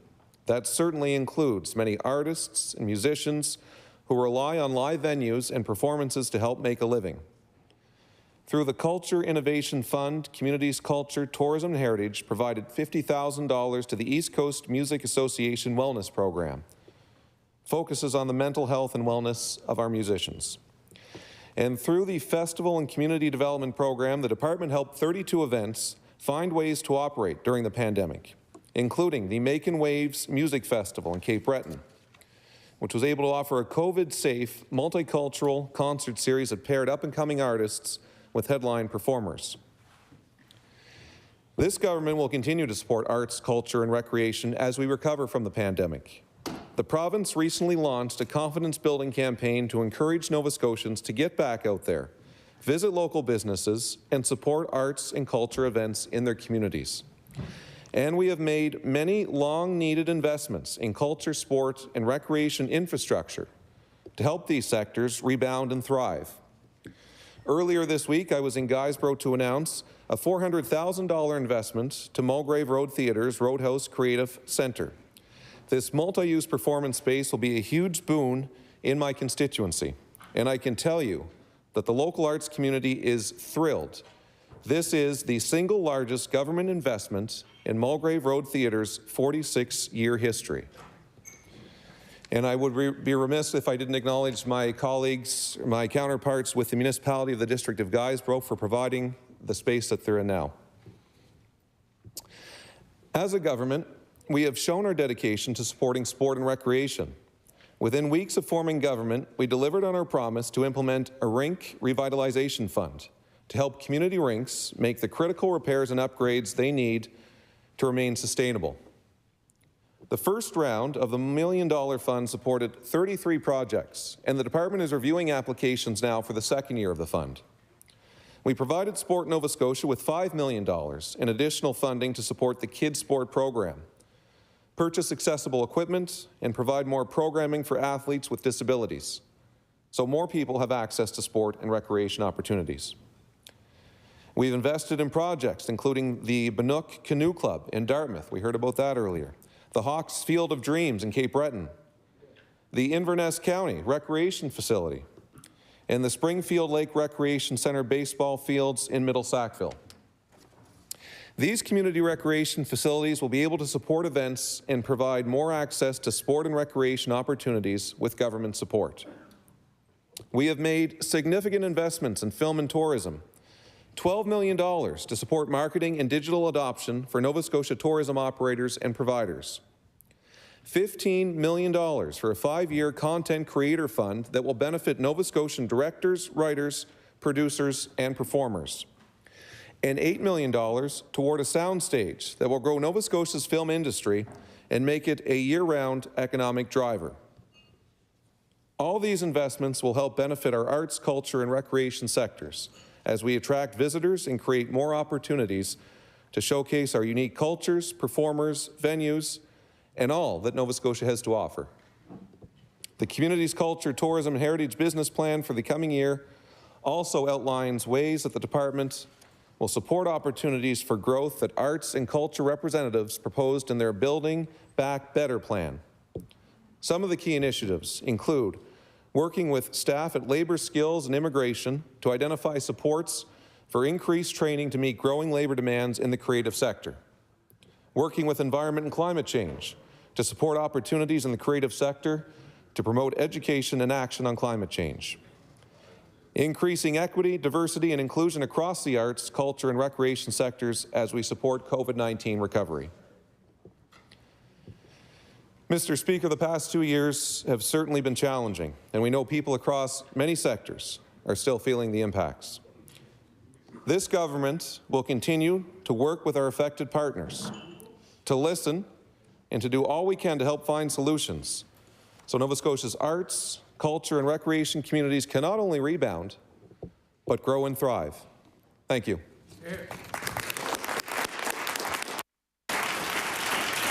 Thank you. I wish to thank all the members who participated in the adjournment debate this evening. And as mentioned before, we will now revert back to government business. I recognize the Government House Leader. Mr. Speaker, would you please call the order of business, government motions? Government motions. Mr. Speaker, would you please call Resolution 174 respecting the referral of estimates? Resolution 174 respecting the referral of estimates on supply. I recognize the honourable member for Bedford Basin with 52 minutes remaining in the official opposition's response to the budget address. Thank you, Mr. Speaker. What happens here is I said a few things yesterday, and now I'm going to say a few more things today. So yesterday I talked a bit about the budget. I talked about some of the good things that were in it, and I talked about some of the things that I thought should have been in it and weren't there. And I did mention that I was delighted to see that there was money for the fertility program to help people who need to access fertility treatments or and also surrogacy, which I don't remember hearing about on the campaign trail, but I thought that was a great idea.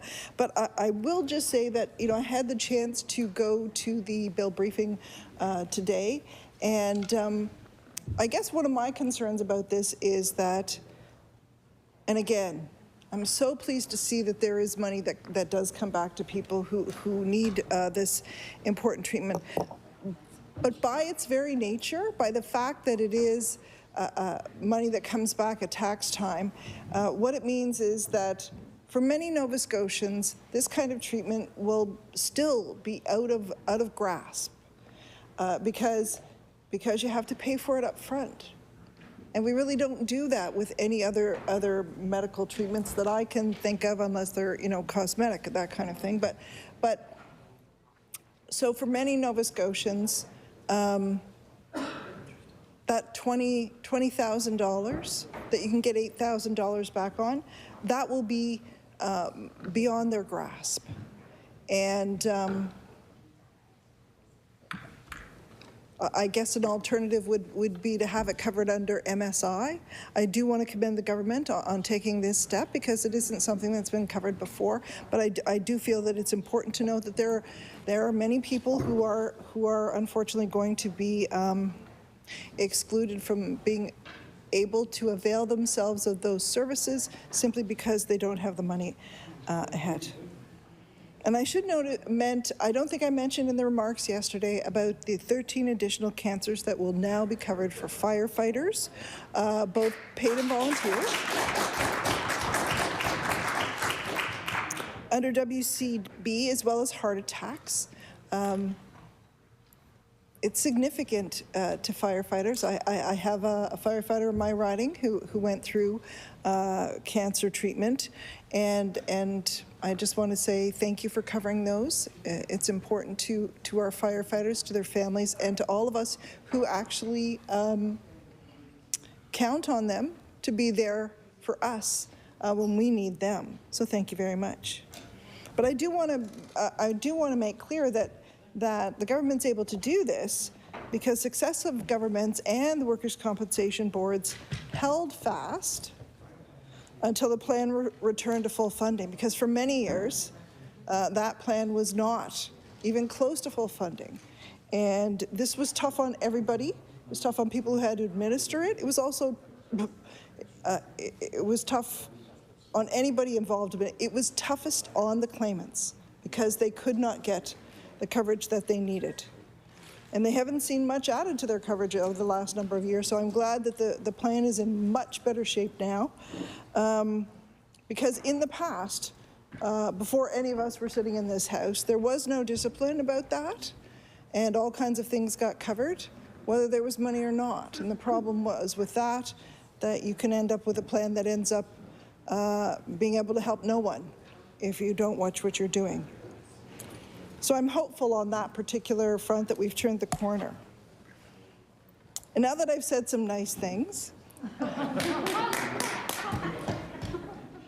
yes, I have to do my other part of my job, which is to point out some things that are not in it. And so for me, when I look at this budget, I ask myself, you know, what's in it for average Nova Scotians? Folks who are living in rural Nova Scotia, folks who are living in urban Nova Scotia. And what I have said, unless you have children, there's not a lot in it for a lot of people who are being plagued by affordability issues. There's nothing in the budget to help Nova Scotians afford gas that is rising at record-breaking rates. I think we're coming up on Thursday. That's always the night when you have to figure out, is this the week I have to fill up on gas, or can I wait for another week? There's nothing here to help them with food inflation, which empties their pocketbooks at the checkout counter. And I would note that food inflation is at 7.3%. During COVID, because we were only going to the grocery store once a week, and because we were home working more, we began to really study those I don't even know what to call it, the inserts that come out, I guess, each week, and to see what's on sale. And for the longest time, the flyers, thank you, the flyers. And for the longest time, there were no sales, or the front page would have a couple of things on sale, and that was it. And for so many people, going to the grocery store these days has to be painful. I went to the grocery store the other day to get some fruit and vegetables. 3 bags was $133.57. There's nothing in this budget to help combat inflation in general, which is the highest in 30 years. So we think back to that 30 years ago, early 90s, the highest since the early 90s. Some of the people in this house were still in diapers. I'm looking at you. Yes, some of them still like to wear them. Yeah, okay. But seriously, 30 years, think of it, 3 decades, we have not had inflation this high. And so, you know, I remember I had graduated from university some years before that, and I remember the last time we had a big inflationary spike, and also when we had interest rates spike up. And I remember people, I was doing a program in English and legal studies at the University of Waterloo, and in the co-op program, and I remember at the time, one of the people in my class, she was really smart, but she had to leave because they could no longer pay the mortgage on their home if she didn't work. And so for them, it was huge and life-changing. So here we are in a situation once again where we are seeing huge inflationary pressures. We're not seeing the kind of interest rate spikes yet, but we have seen some changes. But it's a significant time for many people trying to figure out what am I going to spend my money on this month, and we are not seeing the kind of support that many people do need. Quebec provided their citizens with a $500 rebate, and their inflation rate is actually lower than ours. They're at 5.3%, we're at 5.7%. And yet there's still no support for Nova Scotians who are dealing with the cost of living crisis. And then I look to another topic that I sort of expected to see more on in this budget, and that's housing. Now, back on February 17th, and let me just find all of my stuff to table here. Back on February 17th, the Globe and Mail reported that the average cost of a single-bedroom apartment in Halifax is now $1,600 a month. $1,600 a month. That's a one-bedroom apartment. So you know, unless you're a couple, like, you can't share room. Well, you could share roommates, but it would be difficult to have a roommate in a $1,600 a month one-bedroom apartment. And the same and I'll table these articles. The same article indicates that to reasonably afford such an apartment, you need to have an income of $78,000 a year.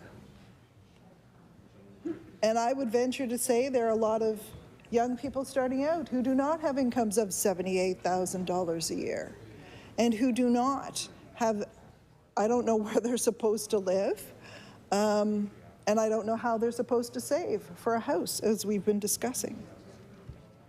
But the government is only investing $15 million into affordable housing with this budget.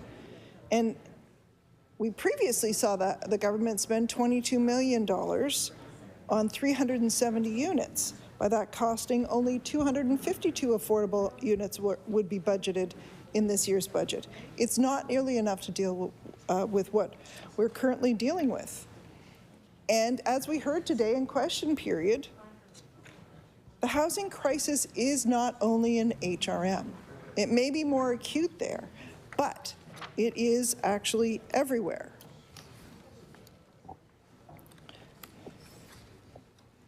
We know housing is an issue all across this province. We heard from my colleague, the member for Sydney, Whitney Peer, who talked about the issue in Cape Breton and what he's seeing there.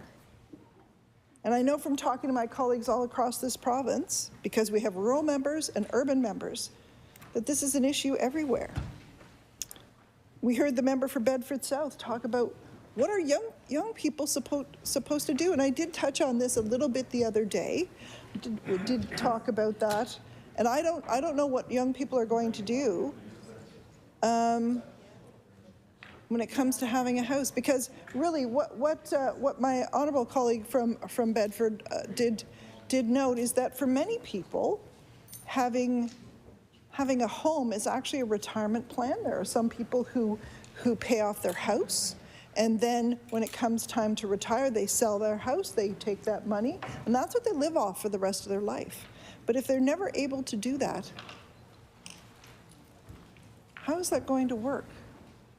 And I worry about an entire generation handicapped by a housing crisis, by an affordability crisis of that housing. The lack of supply is driving up costs. The Minister for Housing did speak about the down payment assistance program. We talked about that today. And he talked about increasing, and again, this is a program for folks who are living on lower incomes, and increasing the ceiling for a house, say in HRM, for example, to $300,000. Well, good luck finding a house for $300,000 in HRM. And I think someone mentioned in the House this afternoon something about viewpoint.ca. which is a guilty pleasure for many of us, right? And in my neighborhood, you know, neighbors like to say, oh, so-and-so's house has gone up and what's it on the market for and all of that stuff. Recently, there was a house fairly close to our neighborhood that went up, and it was a very tiny house. It was kind of run down, and it sold. And whoever bought it did some work to it. They painted the outside and they did some work on the inside too. So this house, which was assessed at $192,000, and you know, probably would have taken a while to sell at that a couple of years ago because it was well loved, let's just say. Last week went back on the market for $399,000. It went $399,000. It sold in 11 days for $550,000. Right? Yeah. $550,000, right? Yeah. And this is what we're dealing with right now.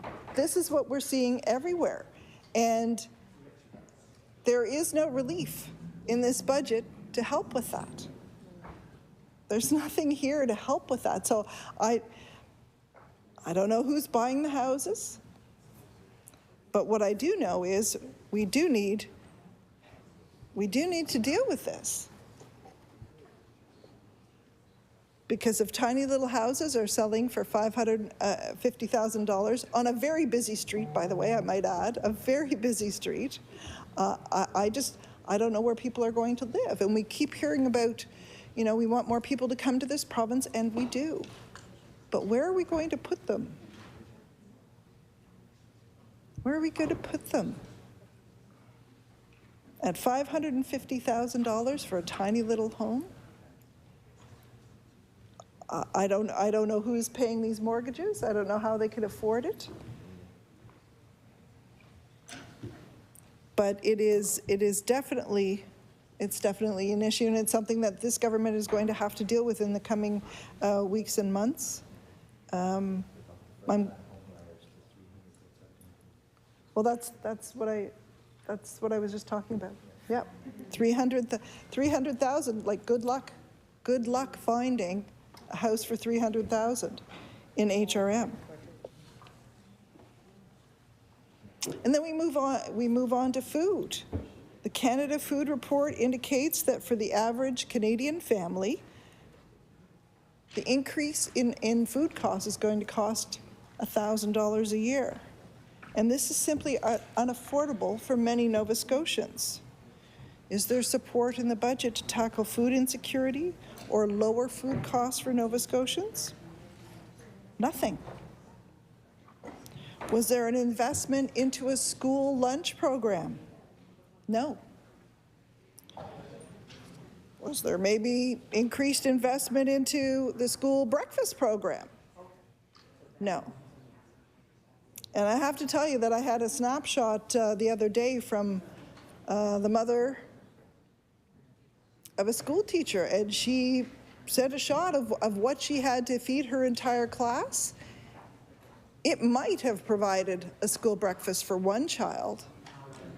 So I would urge the education minister to look into that, because I have to say what I saw was not nearly enough for an entire class. It might have satisfied one child with a decent breakfast.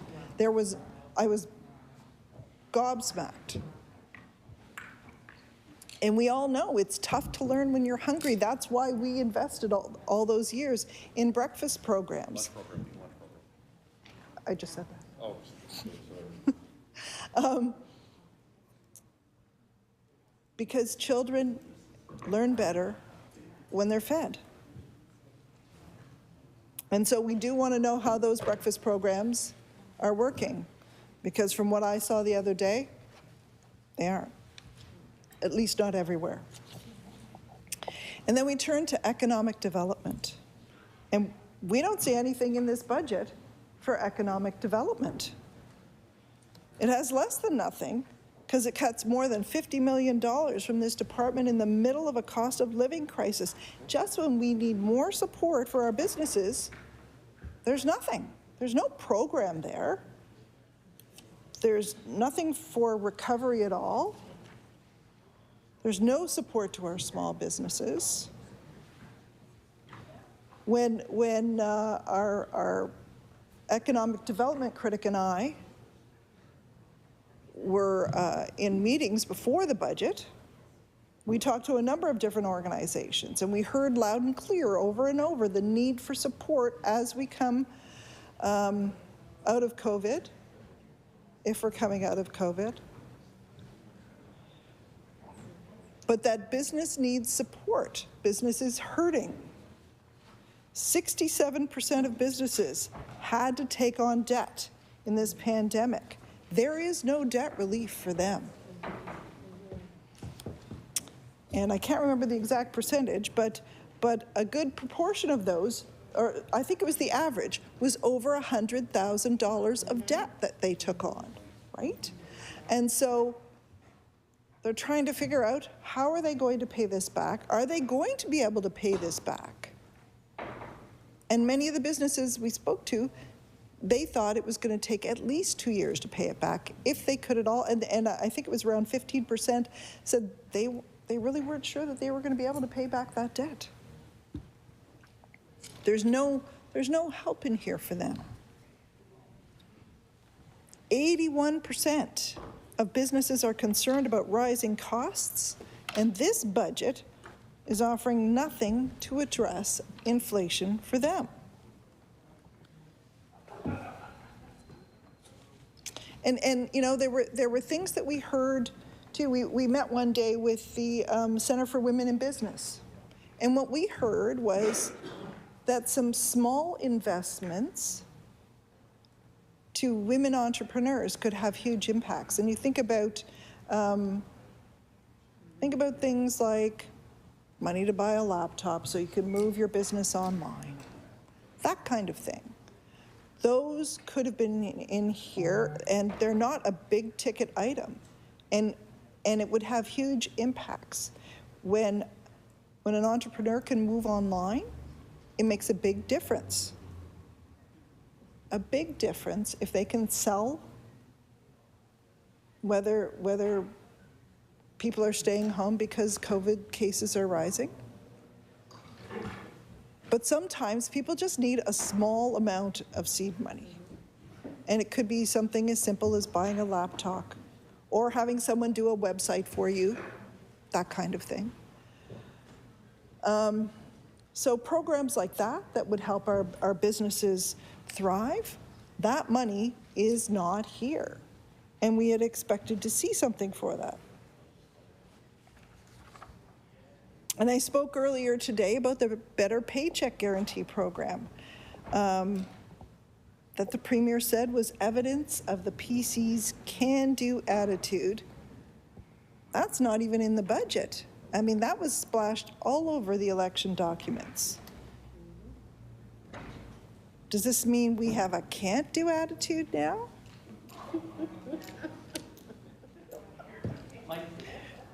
I will just say that the Premier was so proud of the Better Paycheck Guarantee that he put it right on the cover of his platform, right next to all the other sound bites like universal mental health coverage that we haven't quite seen yet.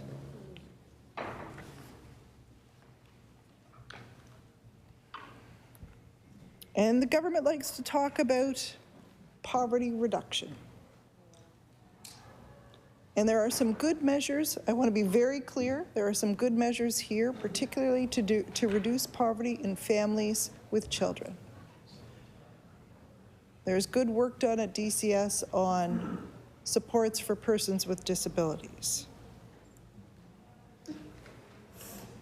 But the minister got up yesterday and talked about her mandate letter, the first to create a strategy to decrease poverty in the province, and yet the province didn't increase income assistance. And trust me, I get it. The thing with, you have a lot of clients, so money doesn't, when you spread it across a whole lot of people, the money gets spent quickly. And I think that's why for many years, the increases that we saw to income assistance were not substantial, the monthly increases, because once you spread that across all of the client base, it adds up very quickly. In 2018, we increased income assistance rates by $20 a month, and that was the biggest increase to the time. That kind of blows me away. And then last year, we were able to increase it 5 times that amount for every adult in the household. And that was a significant spend. But we didn't know what was looming on the horizon with inflation.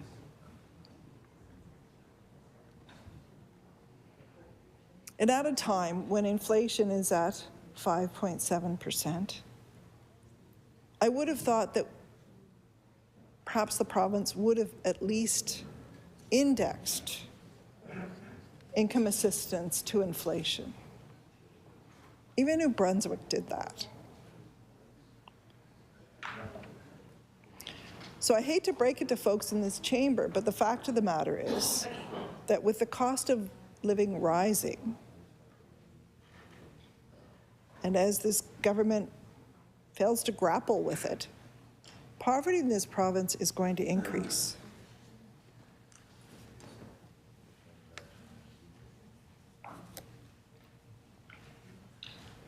Single adults,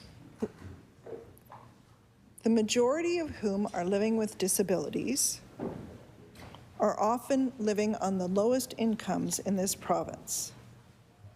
And we heard about this yesterday. We heard about people who are living on less than $8,000 a year.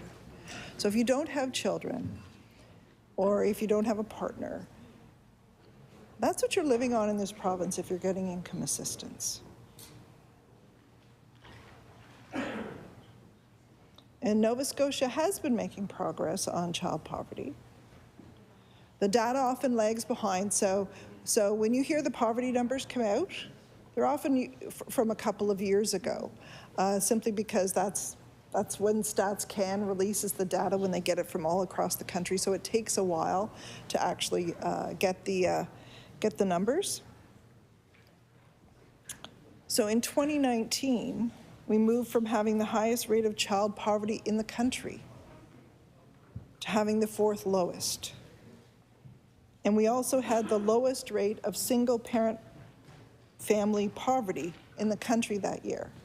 You often don't hear about these because for whatever reason, we don't talk about it a whole lot.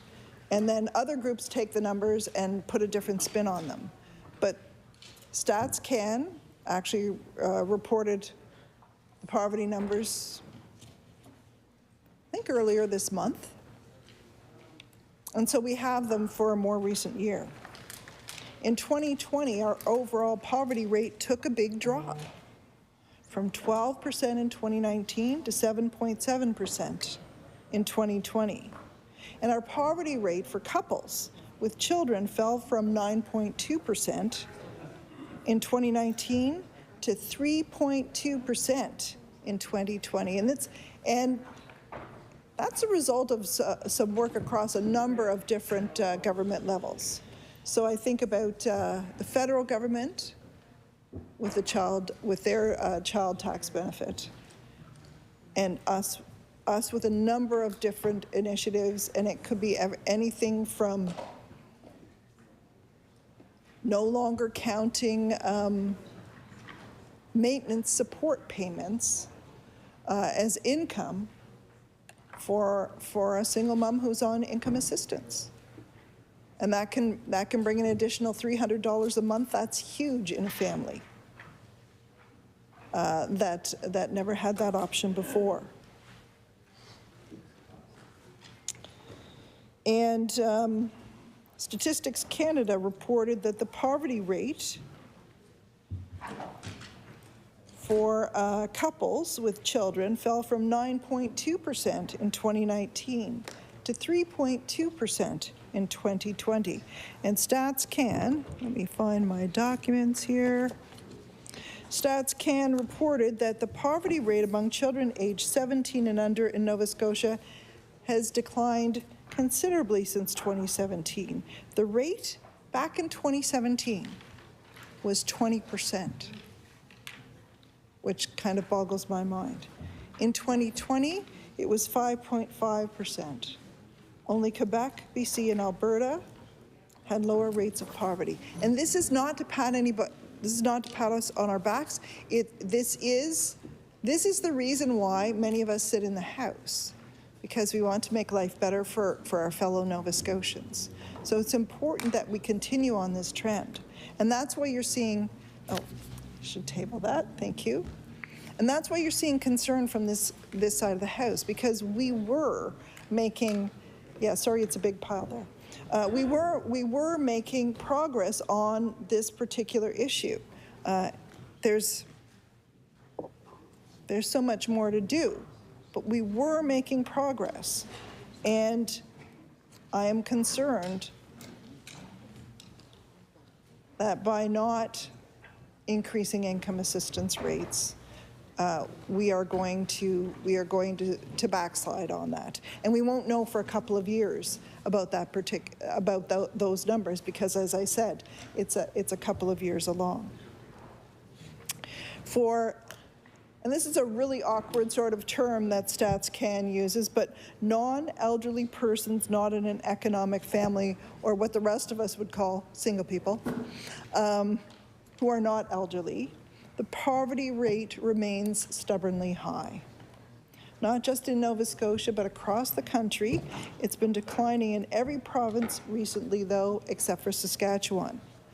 So in 2015, the poverty rate for non-elderly singles in Nova Scotia was 44.2%, which is shocking. By 2020, it had declined to 28.2, and that put us actually in the middle of the pack in the country.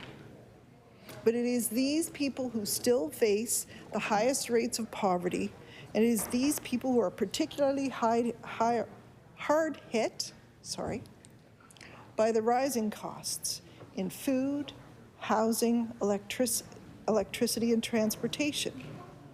And of course, if you live in HRM and you get income assistance, you'll get a free bus pass. But outside of HRM, it's tough. We have CBRM. Yeah, yes, CBRM. We finally got that after much great work. No, it was never aggravation. It was stick-to-itiveness, which I appreciated. And a lot of really creative thinking by people in the Department of Community Services, and determination from people in CBRM came up with sort of a hybrid model to run a pilot project there. And so there's some help there, but there are so many people who have no way of getting about in this province, or who spend so much of their income to get around, or who have to beg rides from people they know or don't know. And that makes life even harder for them for a variety of reasons. I keep asking myself, what is in this budget to help those people? I keep asking, what is going to help folks living in rural Nova Scotia who don't have children, or whose children are grown up, and so they're not getting that extra money that is coming through the child benefit? And unfortunately, the answer is nothing. And then we turn to health care. And of course, none of us can forget that this government promised to fix health care. And yet, surprisingly, they increased health spending less than we did last year. They're investing $400 million, and last year we invested over $500 million. The funny part about that Let me just find my pages here. The funny part about that is that the now Premier last year called our budget that increased healthcare funding by $500 million a mile wide and an inch deep. So, well, if that's the case for spending $500 million, gotta wonder what less spending makes it. And we've heard in the House, the Minister of Health said healthcare was going to get better every single day under them. But it's not. And so many indicators are out there. Wait times for long-term care are up by 33 days. The wait list for long-term care is up by more than 400 people. 133 people have died from Omicron, the worst wave for Nova Scotia. More deaths than all the other waves put together. We locked down in the past to save our most vulnerable and to save our health system. And we are seeing the effects now. When you remove restrictions early, when you don't protect your healthcare system. I had a reach out from a constituent on Monday. And her mother is in her 90s and she's in the hospital. And my constituent had arrived at hospital about 9 a.m. and her mom was in a Johnny shirt. And she was freezing cold. Her pajamas were soaking. They were hanging on a guest chair. She had no breakfast. The drapes were closed, and her mom had been sitting in urine overnight. So my constituent bathed her mom, got her warm. Her medication was on the floor. And my constituent said, there is no staff. And what we know is that we have hundreds and hundreds of staff, healthcare staff, who are off right now. And the number, I think, was up by 144 from the previous week. The numbers of staff who are off. It's not coming to my mind directly, but it's 400 and something, I think, 5. And the fact is that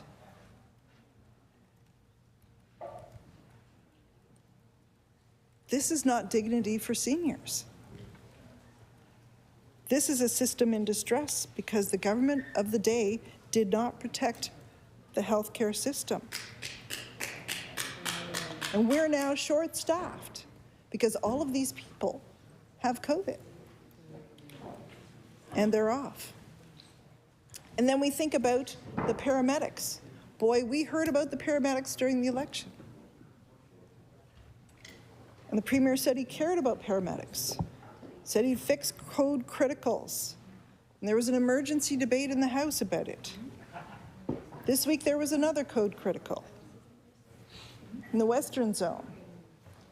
And you know how much money there is in this budget for paramedics? There's nothing. And when we look at recruiting, and we know we need more healthcare workers. But you know what? So does every other jurisdiction in the country. Yesterday, Ontario was announcing what they were going to do to recruit healthcare workers. And for a second, I kind of shook my head because I thought, is this a report out of Ontario or is it a report out of Nova Scotia? It's all the same stuff. Everybody's doing the same stuff. We're going to the same pool for the same people. A lot of the things that we're doing to help recruit healthcare workers are things we were already doing. That's what most of my questions were about last fall here in the House. I hauled out the minister's mandate letter. The minister's mandate letter had item after item after item that we had already done or were items that were well underway. And we found it interesting that, you know, there were solutionists, and they were already the solutions that we already had underway. Whether it's paying tuition for CCAs, return of service agreements for doctors, or literally hiring the whole nursing class upon graduation. Do you think we weren't doing that already? It was happening. Now, I hope I'm wrong. I hope the announcements that we've been hearing about will produce more staff. I hope when those people move here from other places, we have a place for them to live, and that they don't have to pay $550,000 for a house that just 3 years ago was less than $200,000 to buy. But so I do fear for folks who are, and I think part of the reason people flocked here over the last couple of years is because we did so well with COVID. And we know that because that's what we heard. We heard from people who lived in Ontario, and they were convinced that their government wasn't taking it seriously. They saw our rates here. They saw that we took it seriously here. They saw that we protected our healthcare system, and we protected Nova Scotians. And so they moved here. And sometimes they help to drive up housing costs, but we're really glad to have them here living with us. But I worry about what will happen for the people who come next. And what will they face when they come here? Rising costs, impossible accommodations issues. And then I look through the budget and I look at things like environment. The government says they're for the environment, and they're not like their conservative counterparts elsewhere, the folks that deny climate change. And yet they've reduced funding for the environment and climate change. Not insignificantly. Last year the department spent around $46 million. This year it's less than 38.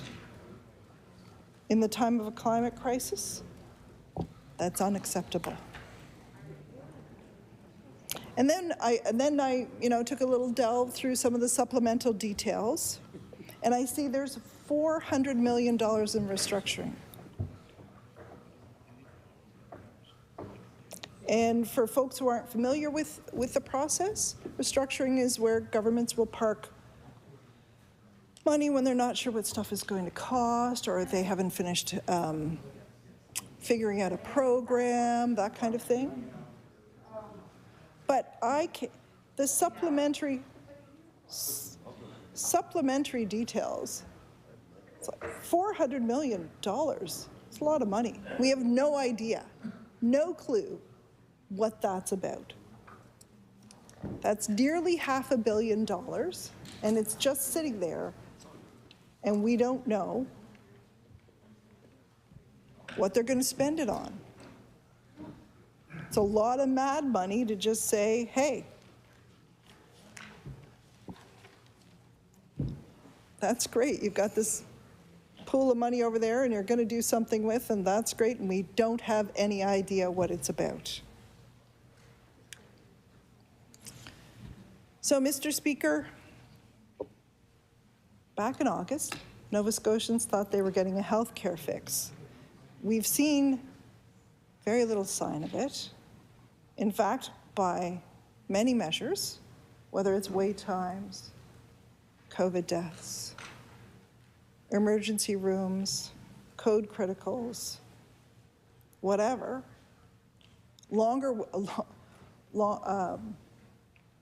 trying to pry information out of the Department of Seniors and Long-Term Care about which long-term care homes are actually taking patients. We have in February 34 of our long-term care homes were closed to patients. They were residents. They were not taking new residents. At 34 of our province's long-term care homes. For 17, that was because they had COVID in the long-term care home. For 17, it was because of staff shortages. And so we've had 7 months under the new government, and things have not gotten better. And perhaps things will take time, but I'm not sure any measures are getting better, and that's concerning. We've seen no signs of fixing the healthcare system. We've seen a lot of announcements, but we haven't seen the results of those announcements. I think Nova Scotians thought that they were getting a business-friendly bunch. But there's nothing here for business. There's no better paycheck guarantee, no guarantee at all. There's no NS Loyal program. And sometimes we hear mutterings that they're working on it, and sometimes we hear different rumors. But honestly, where is it? It was a big, splashy program. It was all over the election campaign. There's no relief in this budget for Nova Scotians, no relief from high prices, no help for first-time home buyers, no protection from rent evictions. There's a program to help seniors get their groceries delivered, but there's nothing to help them buy the groceries.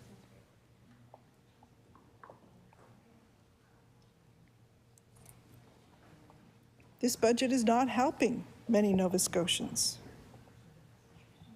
And at the end of the day, because we're going to borrow so much with this budget, our children are going to end up paying once again. So our kids who can't buy a house are not going to be able to have new programs because we'll be spending so much. We used to spend $1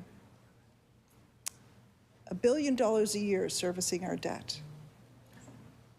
And I would often say, boy, what DCS couldn't have done with another $1 billion. I might have had to wrestle the health minister for it, though. And I just think back to that. We could have so used that $1 billion. And I keep thinking, what happens if interest rates go up? What happens there? That has to be a concern. We know it's a concern. And then I think, what happens? So our children are going to end up paying for the next 4 years for what gets spent. And God help us if we have a recession or interest rates go up or anything like that. I thought I would just, oh geez, I had so many things to table. And I didn't do it. Anyway, or I did some of them, but I didn't table the rest. I would like to, and I can't table it because they won't let you print anything, but I'm just going to end with something that one of the folks who covers the House wrote about the money we're borrowing. And again, I'm conflicted because it's great to have money to spend on programs. And we all want to see healthcare improve. But at the same time, we always have to remember, we may be mortgaging our children's future. And that may be the only mortgage those kids ever get, right? Because they won't be able to afford a mortgage on a house, so they'll just get this mortgage here. And Brian Flynn in All Nova Scotia wrote, the Premier, quote, plans to add $6 billion to the provincial debt over the next 4 years, a 36% increase that will dwarf anything the province has seen since the John Buchanan era of the 1980s. And so with that, Mr. Speaker, with those few words, I now take my seat. Great job.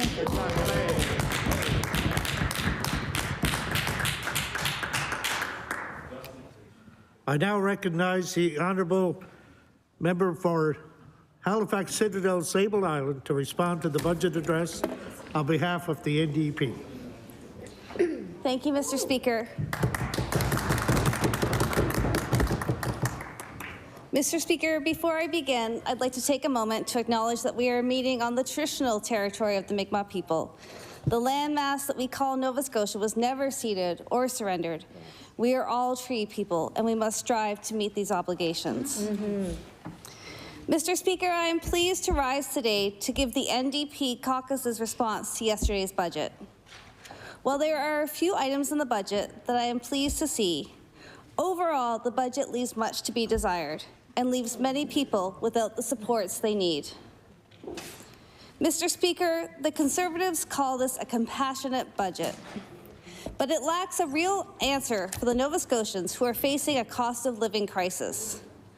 Nova Scotians, like the rest of the world, are facing record levels of inflation, over 5% in Nova Scotia today, and expected to rise even further. It is, as the Premier has reflected or perhaps deflected, a human problem. It is indeed a global shared experience of inflation. But this government and this budget is supposed to show compassion to Nova Scotians who are struggling daily to get by. This budget does little to provide relief to Nova Scotians. For a budget promising compassion, this budget does little to reassure Nova Scotians that their government understands what it's like day in and day out. Rising prices at the grocery store, at the gas pump, and to heat our homes. Rental rates and housing prices that outstrip the resources of many working people and families. The Conservatives have let rent evictions begin again, and paid sick leave will end this week. In many ways, the government is making the situation worse. The pandemic was a shared experience, but not an even experience. Many people have been negatively affected by the pandemic, either when it comes to their health, their relationships, or their finances. The Conservatives will say that not everything can be done at once, and that is true. It is true that priority setting is needed. But the lack of action around affordability is incomprehensible. Yes, $13 million was provided in a support package in one-off year-end funding announcements. But that actual funding received by families, it's evaporated by now, perhaps covering already accumulated debts.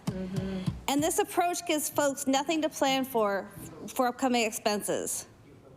I surely cannot be the only member who has stood at a grocery store cashier, keeping track of each item, asking for subtotals, and putting things back.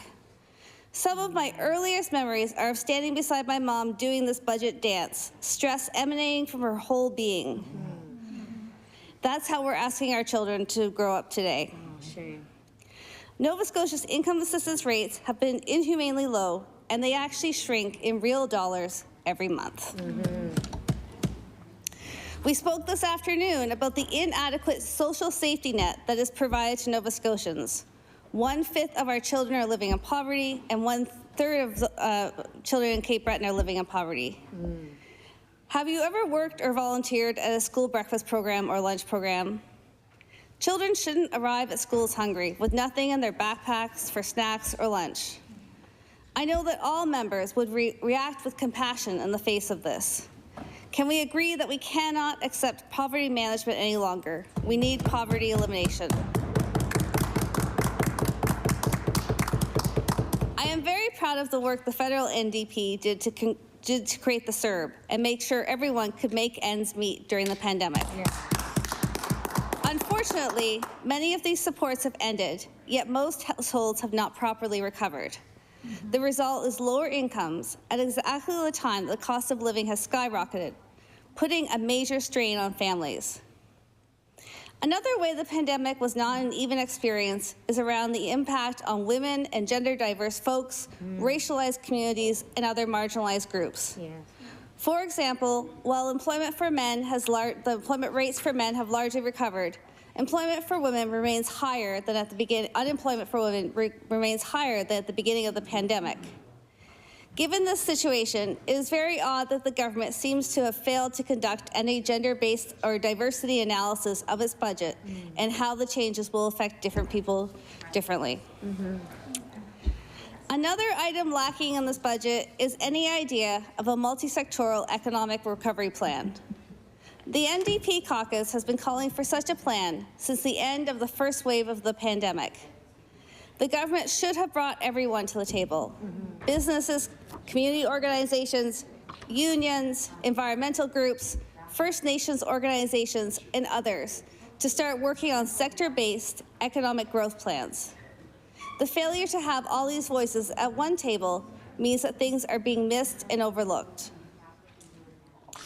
The hot summer days of a summer election seem far away on this cool March day, but let's collectively recall. I was unprepared for the intimacy of the campaign. On the doorstep, people shared their hopes and fears and their reflections on where we are today. In healthcare, people as parents, as children of aging parents, and for themselves, spoke of their concern about their lack of access to primary health care and lack of access to specialists.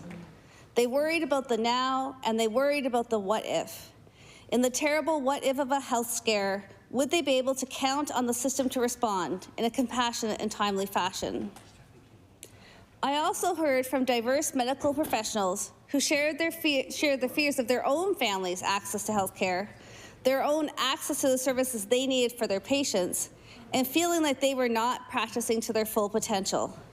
They spoke about leaving. They also spoke about how they felt a lack of respect in the system.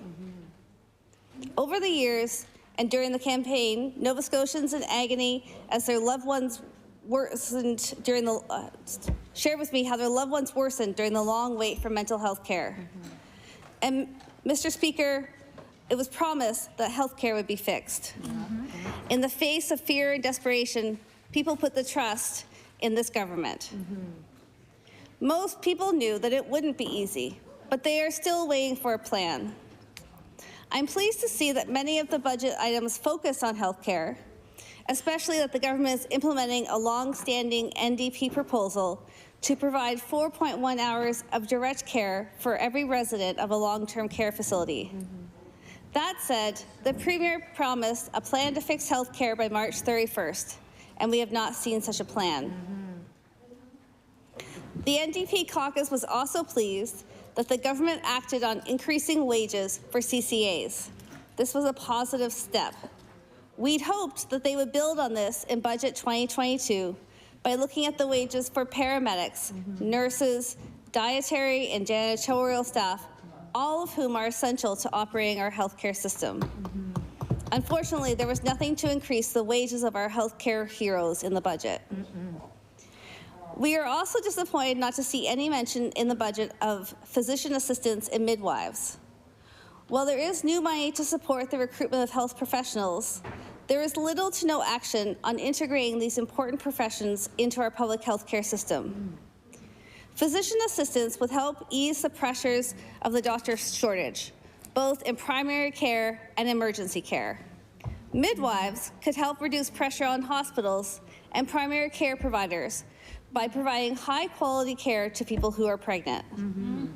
It is very odd to me that given we have people in our province who are trained and qualified to work in these roles, that the government has not taken any further action to integrate these professionals. Finally, on the health file, I am deeply disappointed to see such little action on resolving the issues paramedics are facing and the problems in emergency health care. Paramedics are facing burnout, and every one of us in this chamber hears from paramedics on this issue. The Paramedics Union has been issuing code criticals when there are fewer than 2 ambulances available in a given county. There have been hundreds of code criticals this year alone, and it's only March. This is a major shortcoming in Budget 2022. Coming out of the pandemic, the need to address the backlog of surgeries and other procedures is huge. However, more clarity of how increased OR time will be prioritized is important. And across healthcare, there is a growing need to monitor against further privatization. Our health human resources will always be finite. Creating more demand for private service providers will result in increased competition for professionals, a competition that the province may not always win. As I said, people often talk to me about their struggles and the lack of adequate mental health services in our community. So it is somewhat surprising that Budget 2022 does so little to address the growing need for mental health services in our province. The budget has a $20.6 million commitment to mental health. I want to walk through the planned expenditures in detail so that we fully understand how little there truly is for the mental health of Nova Scotians. First of all, this is, of course, is much less than the $100 million that the Premier promised to create universal access to mental health care. It does not include funding for same-day, next-day mental health services, as the Premier suggested was being worked on when he went to Ottawa in the fall. We continue to advocate for a community-based mental health system that provides wraparound and diverse services, and where there is immediate access by walking in or, if needed, a phone call. However, the discussion on the relevancy of the idea of extending MSI codes to cover private professionals does not need to happen today because it's not in the budget. There is simply an additional $500,000 put towards working on this project in the coming year. From the $20.6 million, the majority, $12 million, is an investment in early autism intervention services. Like other advances in disability supports, this is important because we know early intervention is key. But early intervention needs to be matched by a lifetime approach to support for people with autism. Inclusive education, employability supports, housing, and adequate financial supports as adults. The roadmap for transforming the Nova Scotia services to persons with disability called on the government to phase out institutional facilities and replace them with small option homes by 2023. With the wait list at more than 1,500, this budget includes funding for only 22 new small option homes. I would ask this government to keep in mind institutions do not have to be large. So long as individuals living in small option homes cannot be actively involved in our community due to lack of funding, they are still living in an institution. So we need to think about the long-term plan. And all investments need to be matched by respect and true compassion, by stopping the fight in courts against disabled people in this province. How can it be argued that there has not been systemic discrimination when government has restricted access to education, housing, and health care for generations? So this is a critical investment for young Nova Scotians, yet not likely what we all thought we were promised when we heard universal mental health care. What are some of the other actual investments in mental health? There is a $3.4 million investment in additional clinicians to provide virtual care. And this year, that covers, the budget commits to 11 of the planned 22 clinicians for Nova Scotia Health. So when we talk about the 22 clinicians, the budget hasn't been allocated for those yet. And there are an additional 8 FTEs at the IWK, all to provide virtual care. That's right. All the additional resources announced focus on additional people to connect with folks using an iPad, particularly during emergencies. This is apparently a compassionate budget, but I can't imagine the compassion when you or a loved one are in psychosis and suffering, with the only service available to you is still the emergency room, and then you are handed an iPad. Where are the investments in communities to keep people well? The IWK is currently implementing an integrated youth services initiative, and we are almost the last place in Canada to introduce this model to support young people. In every other jurisdiction, these initiatives were introduced, championed, and supported by the government as a systemic response to youth mental health needs. But this budget offers no support. There is also $2.3 million allocated to additional FTEs to help in data collection and evaluation. And surely this is important. We need services based on evidence. And there is also $600,000 $100,000 being provided to consult with stakeholders and review models of care. And I hope that that is a broad consultation with the vast array of community organizations that support the mental health and well-being of Nova Scotians. In terms of direct service, there is a commitment to the ongoing funding of the pilot day treatment program. Nova Scotia has long lacked any step-down mental health care options.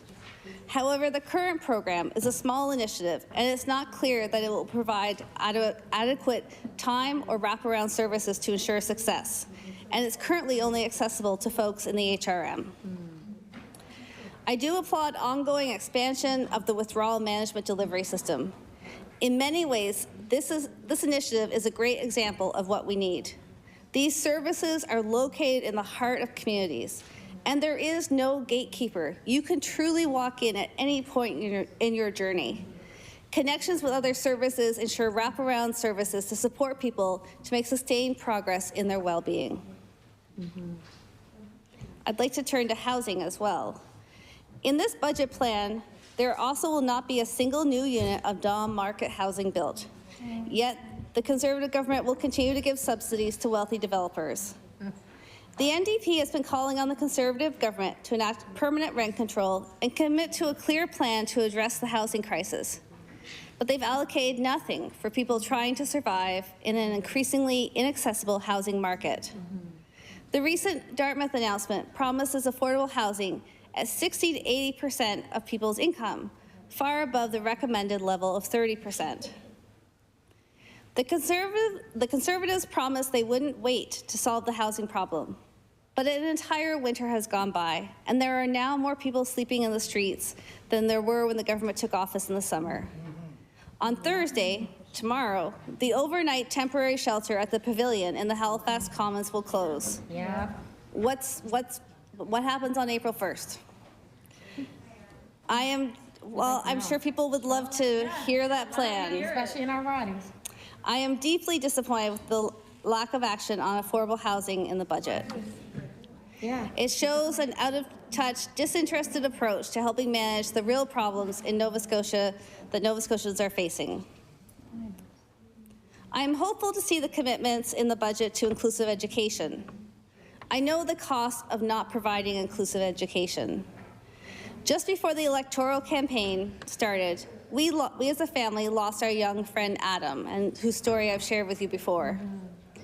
Adam's experience in school, in particular, spiraled due to a lack of consistent support. Of course, for kids, school experience is definitive. With ongoing failures in school, his health suffered, and we lost him before his 15th birthday. Adam didn't get the support he needed, and far too many children are in the same situation. We look forward to the results of the evaluation of IPPs amongst African, Nova Scotian, and Indigenous students, and we look forward to those being taken into account to develop further culturally competent supports for these students.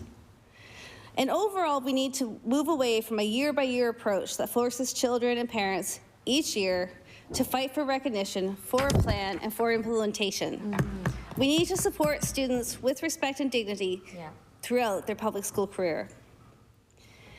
And if we are truly serious about implementing the recommendations of the Inclusive Education Report, then we need to circle back to the question of respect for the fundamental rights and integrity of persons with disabilities in this province. In 2018, I was honored to lead youth engagement processes to advise the Commission on Inclusive Education in partnership with Easter Seals, Pathways to Education in Spryfield, and Langhouse. What youth said they wanted, what they needed, was respect and compassion by the system. But right now, when they look forward in their lives as young adults to working or further study and to independent living, they see members of their community in the courts taken there by government that wants to make them fight the concept that they are discriminated against in a systemic way. In advanced education, the Conservatives made some one-time year-end investments in advanced education. Research Nova Scotia received a $25 million investment. But to truly make sure that we have the research happening and being shared that we need in this province, Research Nova Scotia needs an ongoing increase of approximately $20 million per year. There were one-time infusions to help offset the deferred maintenance needs of rural universities, but there are further pressures in this area. The specialized facilities of universities need to keep pace with the technical requirements in all areas of study. And the crisis of affordability hits students hard. Coming to Nova Scotia for school means coming to a province with a low minimum wage and high costs, especially in housing. Coupled with no mention of controlling tuition fees or relieving student debt, it's hard to see how any student would find this a welcoming place. The one-time year-end allocation of $875 was, I hope, helpful for some. Yet, in many ways, how this was administered demonstrates exactly how out of touch the government is with the needs of students. Students who qualified, and it was a complicated process, received that one-time payment. And certainly that would be a welcome relief for groceries for exam month, or maybe a few less hours at work and more time to study. The challenge with this payment was that it was too little, too late. As a student, I had to pay my tuition in January, and students are making decisions about continuing their studies in December and January. How much do I need to make it through the second semester? Do I have enough for rent? How much will I need to work? Maybe they thought I will work more and stay part-time, which then sadly made them ineligible to receive this payment. And we continue to call for more equitable treatment of international students. We want international students to come and stay. There are specific steps to making this province more welcoming, including extending MSI access from day one. We have spoken to our concern about the lack of investments in environment, climate change, and natural resources. We are eager to see the climate plan and the plans for the Green Fund over the next few years. Achieving our climate change goals requires action now. It is difficult to look at a budget that does not announce any new investments. And if we are to truly achieve our climate crisis goals, we need systemic changes in energy and other systems. But we need to do this all together. The lack of investment indicates that there will be a lack of support to key partners in this plan to enable them to do the work.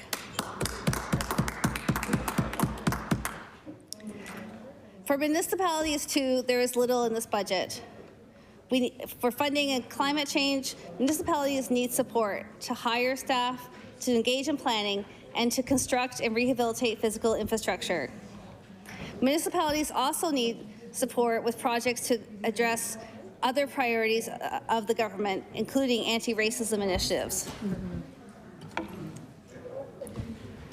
We've heard quite a bit today about the plight of small businesses in our province.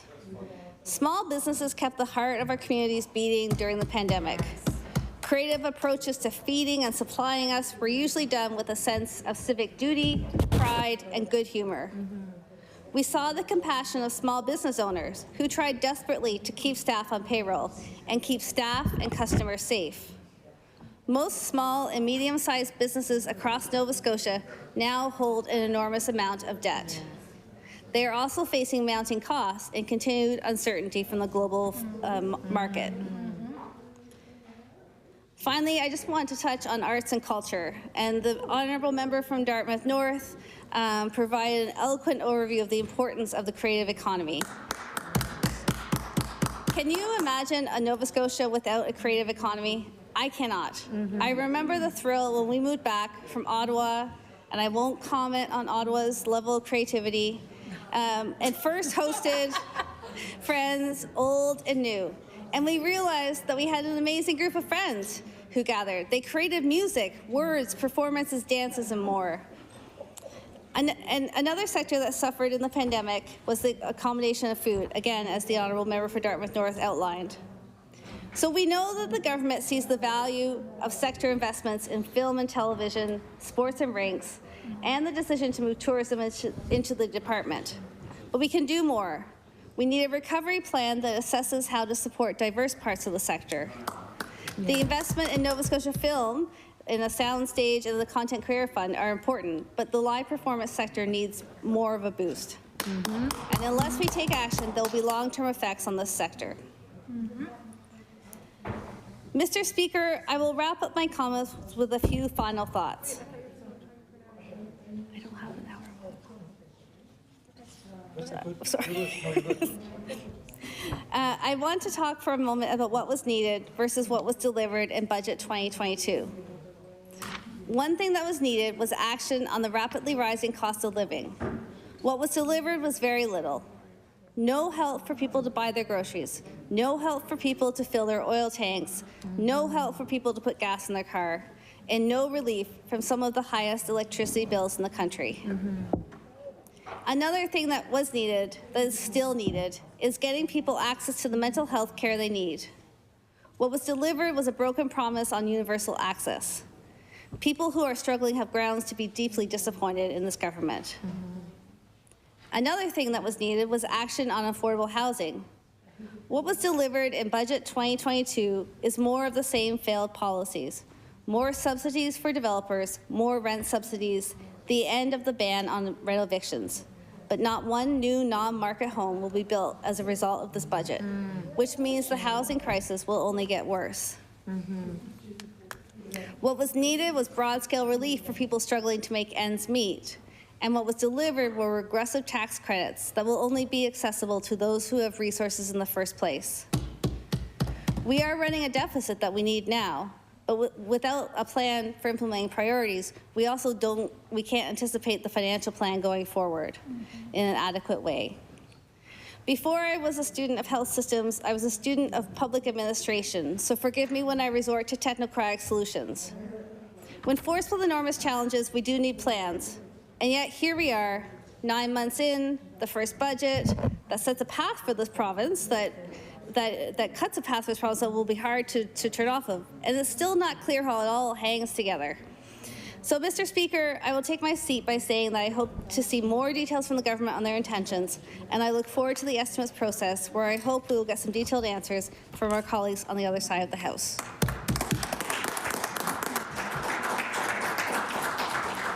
With the end of the responses to the budget address, the estimates are now referred to the Committee of the Whole on Supply.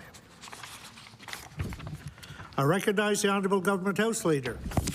Mr. Speaker, I move that you do now leave the chair and the House revolve itself into a Committee of the Whole House on Supply.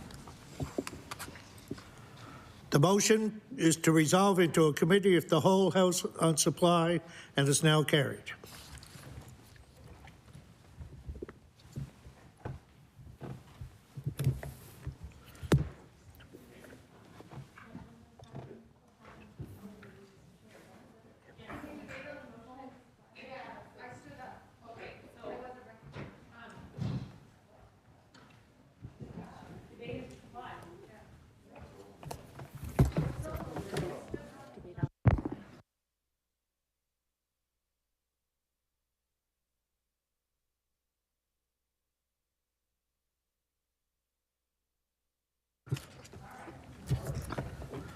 My apology to correct the oversight. I'll now recognize the Honourable Member for Dartmouth South.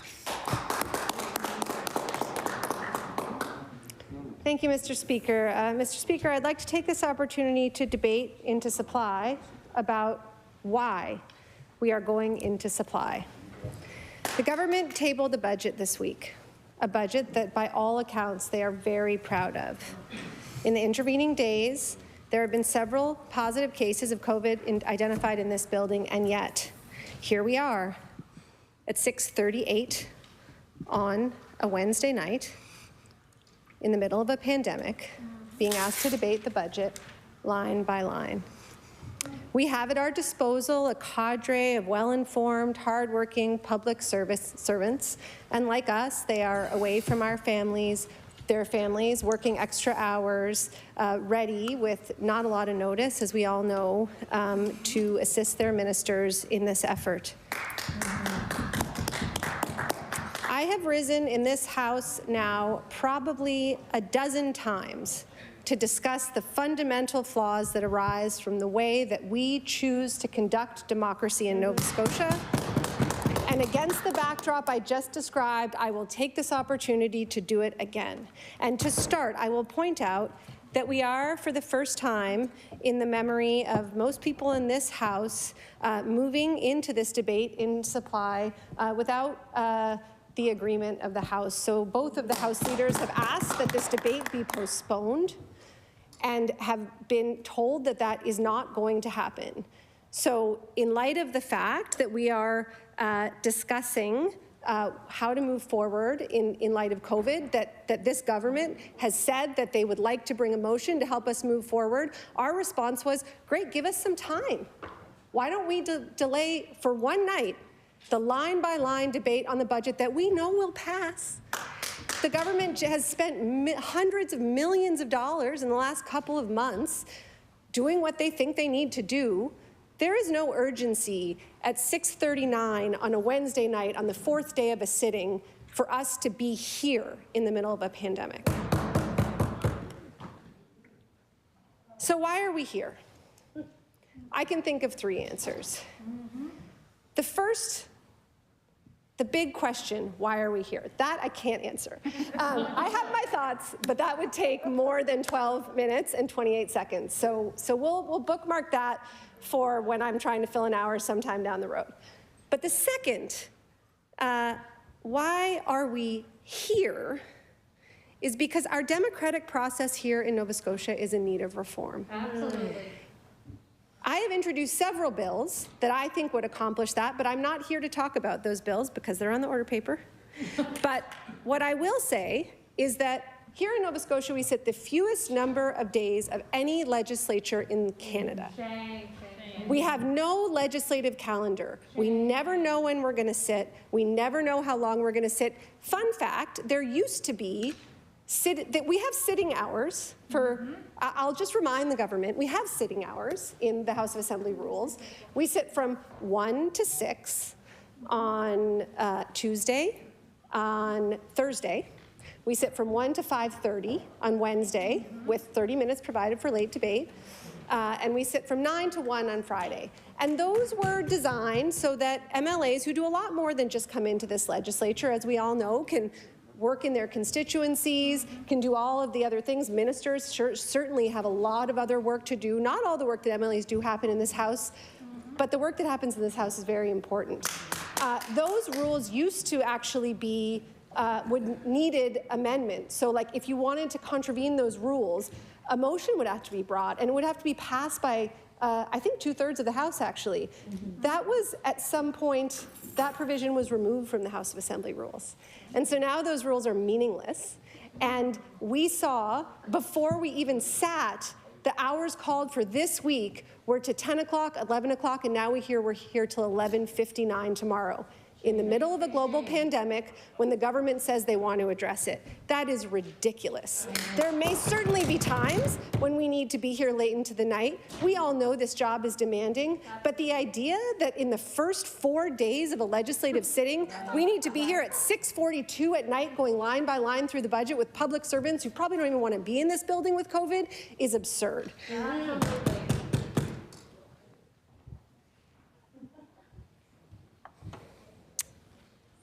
So there's a third answer to this question. There's a third answer to this question of why are we here? And the answer is this: because this government is determined to get their way at all costs. They forget that their majority status out there does not give them carte blanche in here. They say they want us to move to a hybrid format, but they won't engage with us to get there. So what do?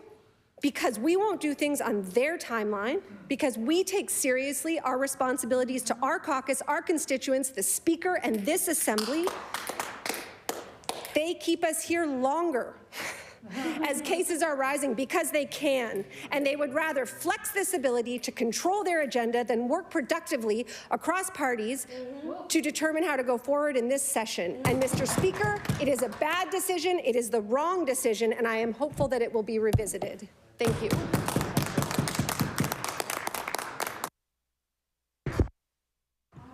I recognize the member for Northside Westmount. Thank you, Mr. Speaker. So I'm here to talk about supply, and that was a hard act to follow. So my colleague across the way. So when we look at the plan that was just presented to us this week, we've all heard the analogy of the dog chasing the car. and then the dog catches the car, and it's like, now what do I do?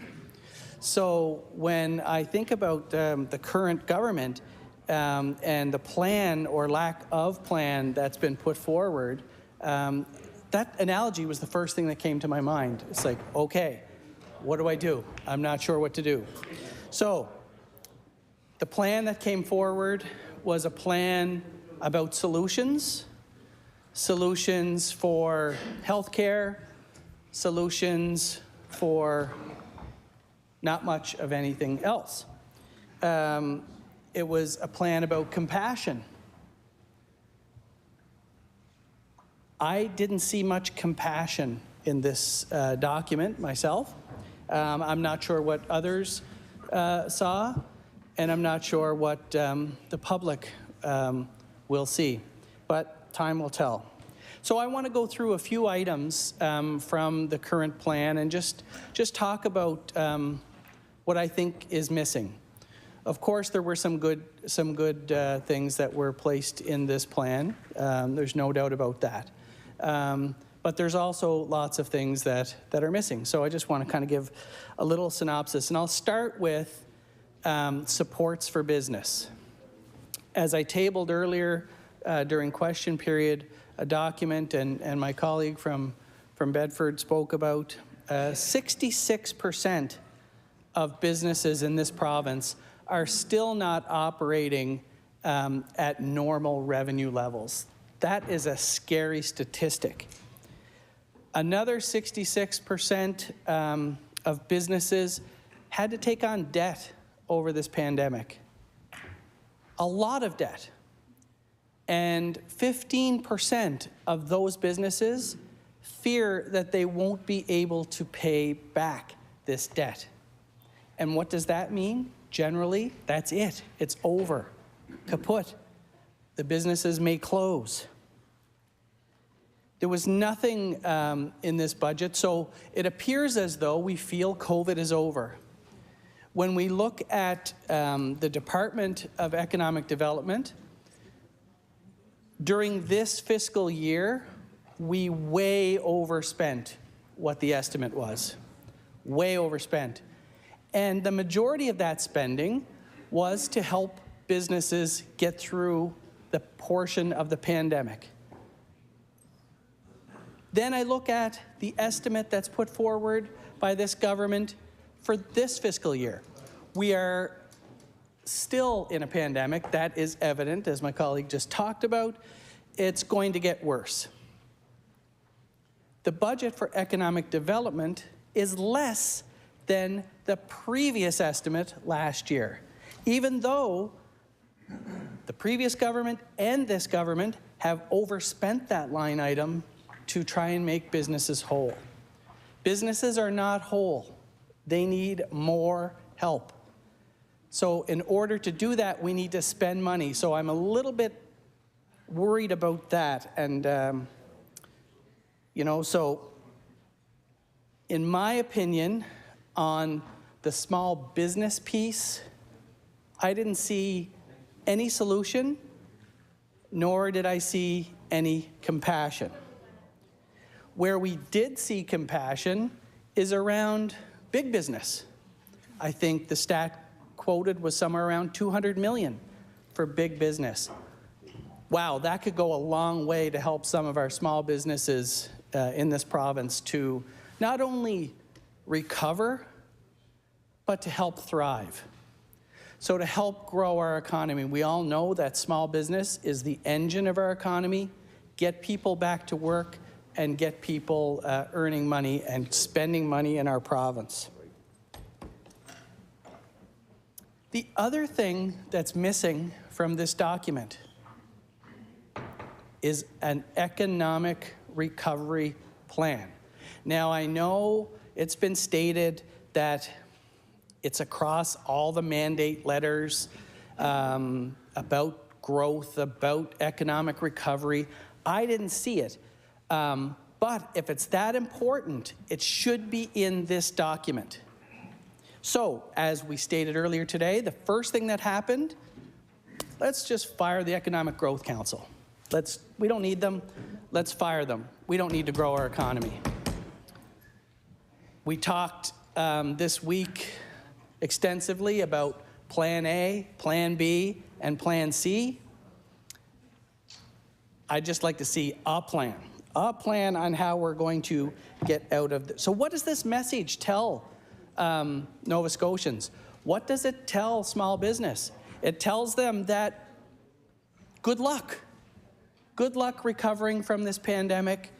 Good luck building your business. Good luck surviving. Good luck paying off that debt, business owner. We're not here for you right now. Our doors are closed.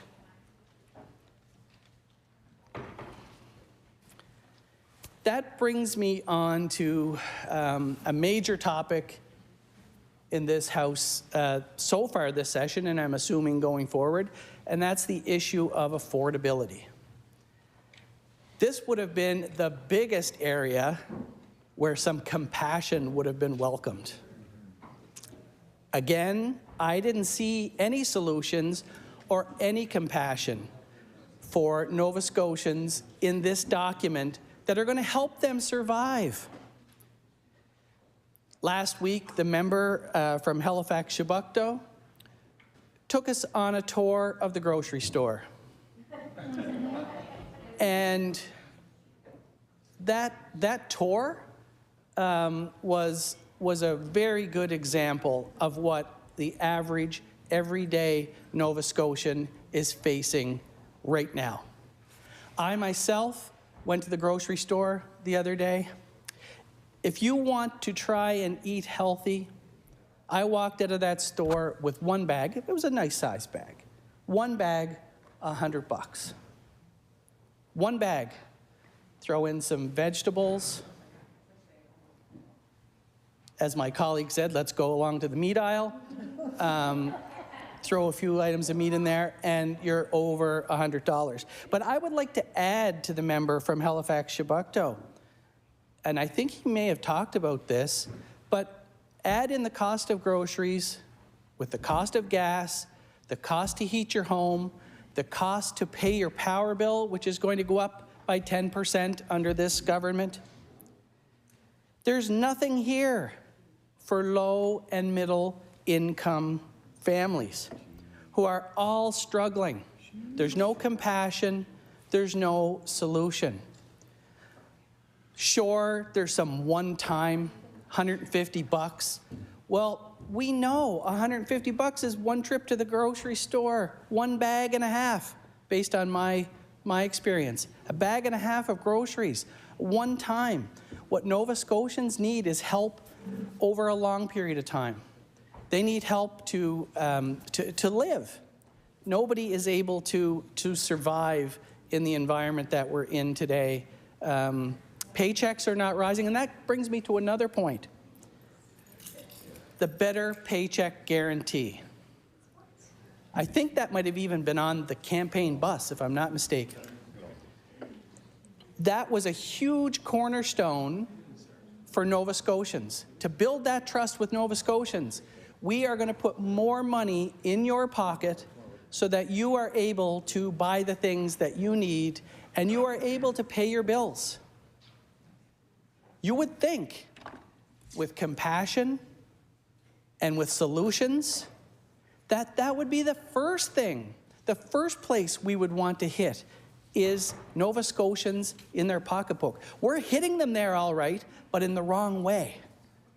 We need to hit them there in a positive way. We need to help them to get through where we are today. And so my colleague talked about Quebec, $500 right now, get it in their pockets. We're not doing anything like that. So what in this document has the government said to Nova Scotians, to low and middle income Nova Scotians? They've said, good luck. Well, I'm pretty sure luck doesn't buy groceries at the grocery store. I'd like to talk a little bit about what we saw in healthcare. So in this document, we saw some investment in healthcare, which is great. We know that this government ran on fixing healthcare, and every Nova Scotian is hoping and praying that you can fix healthcare. The key word there, praying, because this budget doesn't go near far enough to fix some of the things that we're talking about. We're still seeing surgical wait times that are extraordinary. We're still seeing difficulty getting appointments. We're difficulty getting our scans, difficulty getting all of the things that we need in this province.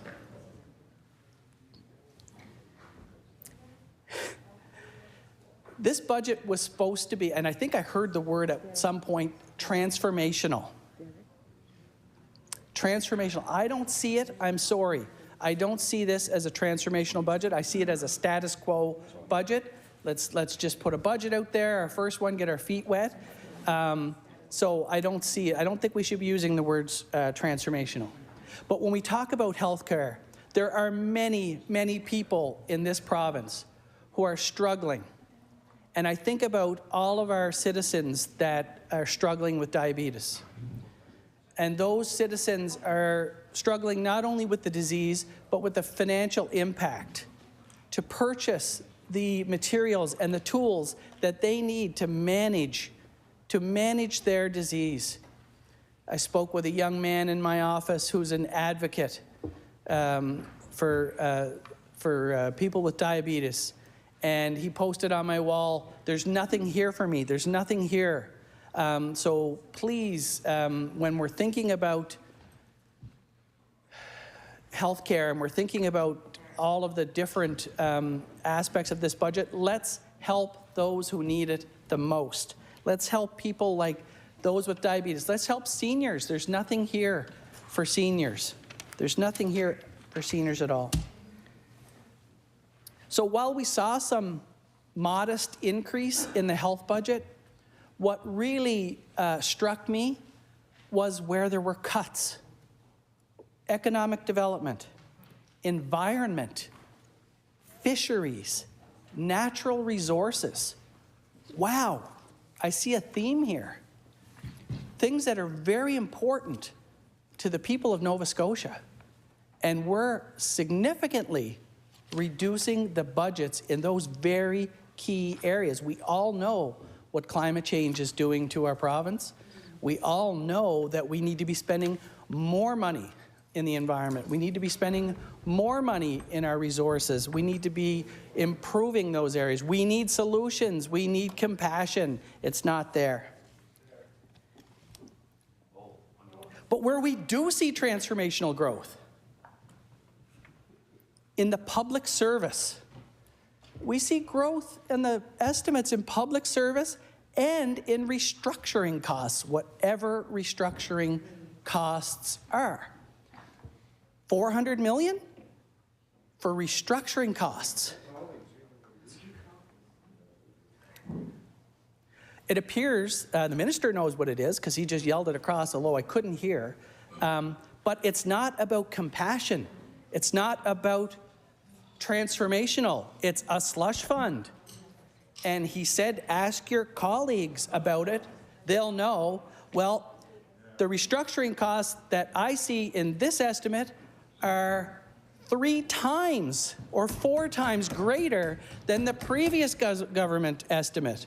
400 million versus 100.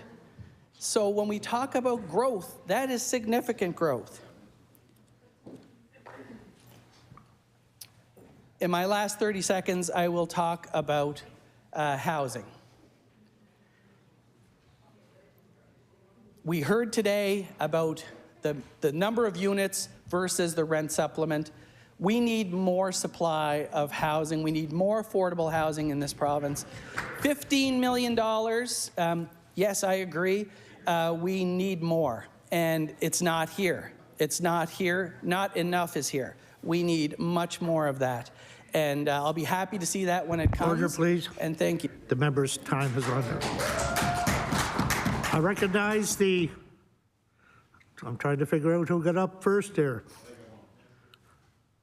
I'm going to keep going that way.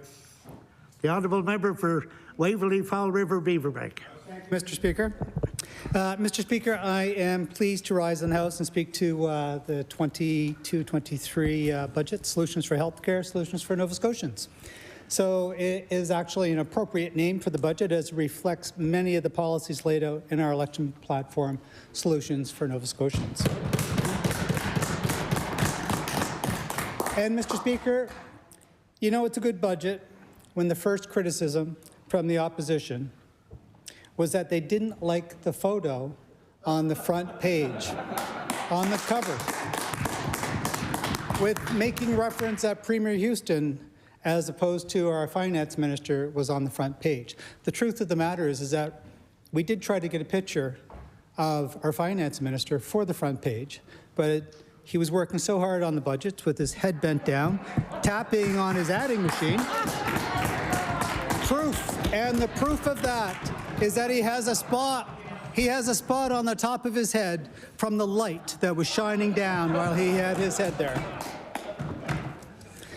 In all seriousness, Mr. Speaker, before I get into what I prepared, I just really want to respond a little bit to some of the remarks towards our budget. I just want to remind everybody that this is year one. We had a lot of promises. One of the things that Premier Houston does is that he's a person of his word.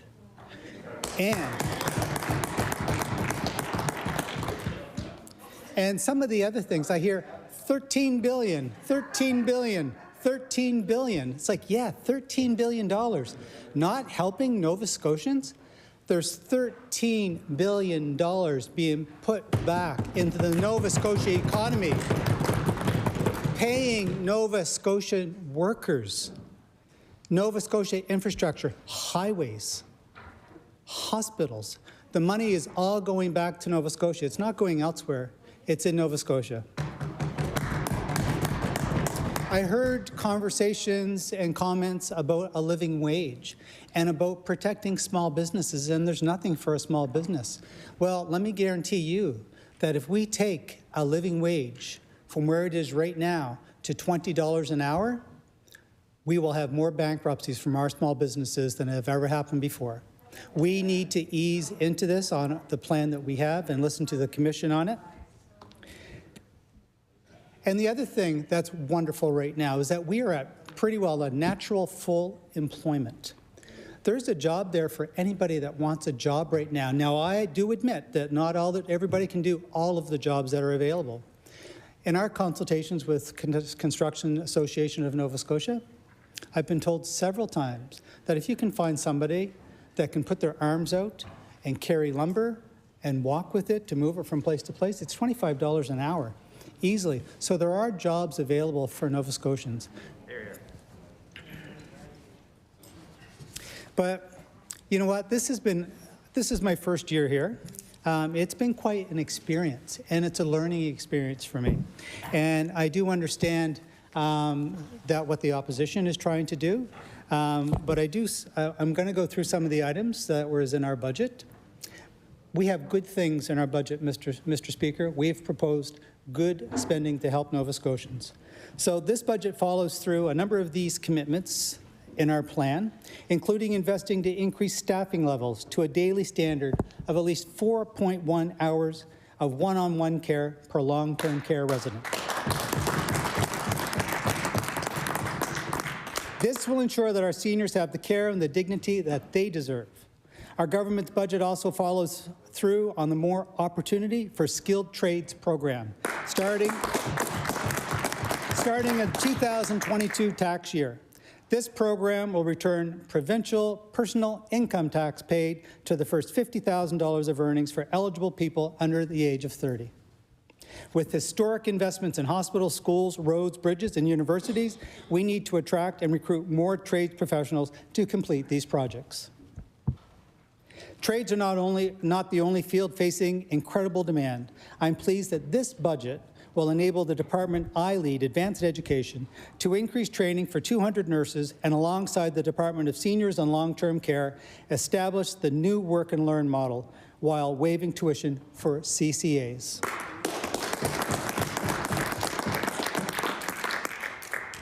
These are strategic investments in the priorities of Nova Scotians. Because, as the Honourable Minister of Finance said in his speech, this is a budget about listening to Nova Scotians and acting with compassion. Now, Mr. Speaker, I've only been elected for about 7 months, but I thought that listening to people was an obvious part of the job. That's why I was surprised yesterday when I heard a Liberal Party member across the way, in reply to our new budget, stated as a criticism that our government toured the province to find out how to fix some of the problems. Mr. Speaker, it's no wonder the Liberal Party failed to earn the confidence of Nova Scotians this past August.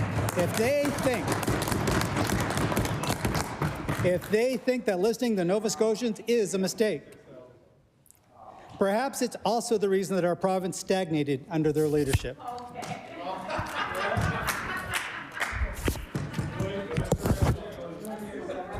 If you want to truly fix health care, you need to listen to the people on the front lines, the doctors, the nurses, the CCAs, to the students. That was something the previous government failed to do, and it's one of the first undertakings of our government. In fact, I'd like to read from an article in the Cape Breton Post, which I will table, entitled "Cape Breton CCAs Motivated to Stay After Wage Increase Announced." This article was in response to a long overdue 23% wage increase our government gave to CCAs. The article writes that the call between the Premier and Ministers of Seniors and Long-Term Care was the first time that some of these CCAs had ever heard from government.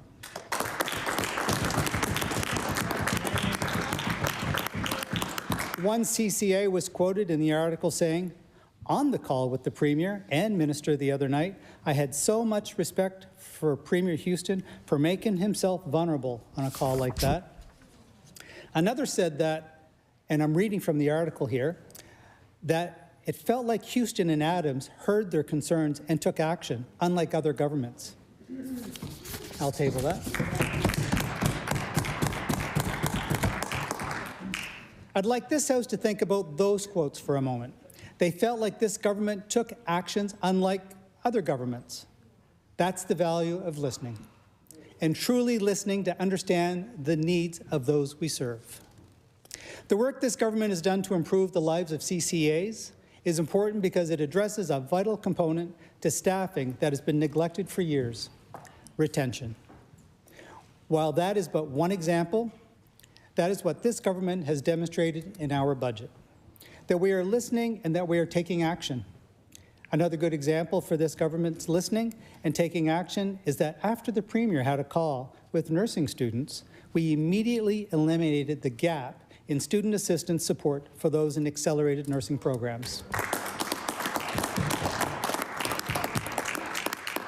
Mr. Speaker, it's amazing that good ideas, the struggles, and the life experiences that you hear when you go out and listen to Nova Scotians. I'm proud that our health minister went out to meet with the frontline healthcare workers to listen to them directly. Similarly, I'm proud that our Minister of Education is meeting with teachers on a regular basis. In my role as Minister of Advanced Education, I have made it a priority to visit all our universities, many of our colleges, and to meet with students.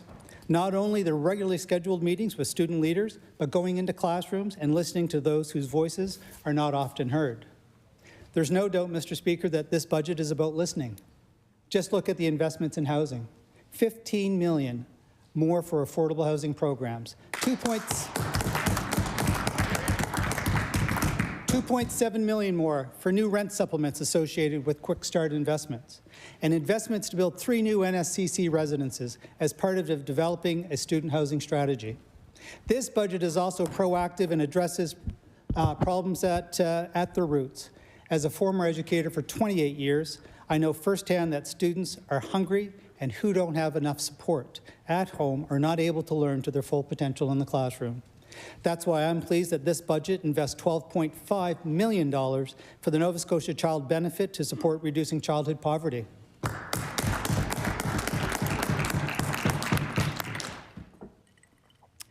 And $2.1 million to continue the new Healthy Schools grant for all public schools. To repeat the words of the Minister of Finance, we strive to be a compassionate government, committed to listening and finding creative solutions that help Nova Scotians thrive. This budget is about finding real and lasting solutions. Start with listening and working alongside Nova Scotians. For these reasons and many more, I'm pleased to be in support of this budget. I look forward to watching the impact of this budget on our province. And with those remarks, Mr. Speaker, I shall take my seat.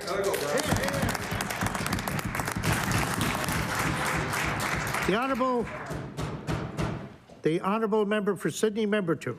Thank you. Oh, we got a full 15 minutes. Thank you, Mr. Speaker, for the opportunity to get up, and I appreciate the comments from my colleagues. I'll take a few minutes to talk about supply, but I do want to say this, is that, regardless of the debate back and forth, there are wonderful staff. 4 departments later, I see how hard that staff works on those budgets to get ministers ready for estimates and the hours that they'll go through in questioning. So I do want to say to the staff who are going to be coming in tonight and will be involved throughout all of it, a big thank you from all of us. So to them. And I'll say that we are going into estimates, and I will say this, my colleague talked about this, the host leader for the NDP. You're not getting out any quicker going into estimates tonight. We knew that it was going to go past 7 o'clock just based on the debate. That was really what we've been saying, is that you're actually making, the government's actually making their life way more difficult by going into estimates tonight for not doing it for 4 hours. Like, it was never a political thing. We just knew based on the business of the day that we were going to get to this point. And the suggestion is that you just start estimates off fresh. We've done it as a government too as well. We didn't jump into estimates the very first day. Like, yeah, you just need it. So you're going to add, you're not giving yourself any extra or less time by going into estimates tonight. So I just wanted to get that on the record. It makes no sense to do it. I would have did it with a 4-hour window. It's easier on your ministers and it's way easier on staff. So I'll say that. So there's been a lot talked about the budget, and I'll probably get up again on it. I do want to say this. It's very, very few times that a Cape Bretoner has their hands on the wallets of the government, and regardless of political stripes, it's nice to see a Cape Bretoner give the speech. So to the member, Mr. Speaker, to the member from Inverness, I do want to congratulate him on his first speech as a fellow Cape Bretoner. We are strategically placed all over the world to take over.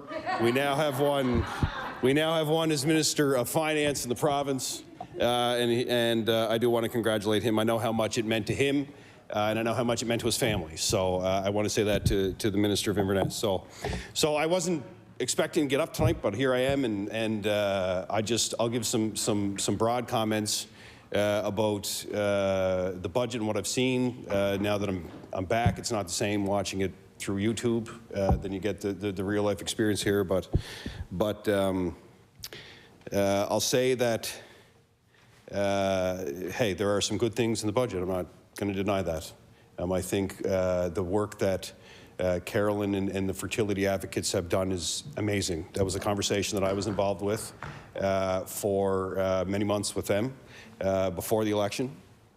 They are great advocates. That is important for families. So I do want to say that on the record. That's very important. They're making investments like every other government made investments. I'm happy to see that they are supportive of all of the infrastructure that the previous government did, and that they're continuing on that.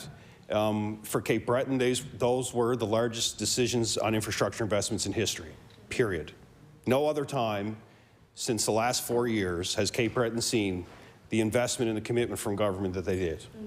And, I'll say this, and hey, I'm not trying to poke too much, but when we made those decisions on health care, which were very difficult, if people remember, who were following along, the response that we received in the beginning Premier McNeil, myself, Minister McClellan at the time, because we were telling Cape Bretoners that we were going to completely look at a different way, looking at healthcare. Kevin Orrell was involved with that. Other members of the leadership team were involved with that. It was difficult. Cape Bretoners didn't accept it in the beginning, and neither did the people on that side who are now in the government, the veterans. The words disaster were used. Political influence were used. Things that we had to walk around the community and wear every day as two guys that were elected, really trying to represent the entire island. Fast forward, I'm looking at brochures and pictures on social media, pictures by the new cancer center, pictures by the hospice, the Premier's name across the Nova Scotia Community College Marconi campus. All things that were not supported. They voted against them all. They voted against the cancer center. They voted against the hospice. They voted against the community college. They voted against the second birth. They voted against the Charlotte Street redevelopment. They voted against the residents at the Gaelic College. They voted against highway work in Victoria County. They voted against the trail in Port Hawkesbury. They voted against the Miners Forum in Glace Bay. They didn't vote for any of it. We put 1,000+ people to work in Cape Breton, and they didn't support any of it. But now it's okay. Healthcare was a disaster, but they were there to celebrate. A new master agreement that paid doctors the most in the region. They didn't support that either. We made investments in healthcare too. But here's one thing we did. We made those investments and we balanced the books. We made all of those investments and balanced the books. And that matters. We built the best solar program in the country. And by the way, 3 CEOs of Nova Scotia Power later, I can say with 1,000% confidence, there were conversations about that program and other programs. They met with the minister and met with the premier. And I wasn't here last week to ask that question, but nobody else in this house knows more about that than I do. Because 3 CEOs later, that's how they operated. They went to the minister, and then they went to the premier. And we talked about, I remember every meeting I had with them for 3 years, because it was the same issues. Power rates, programs that are funded by the taxpayer in partnership with Nova Scotia Power.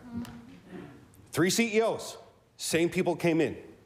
CEO and senior management.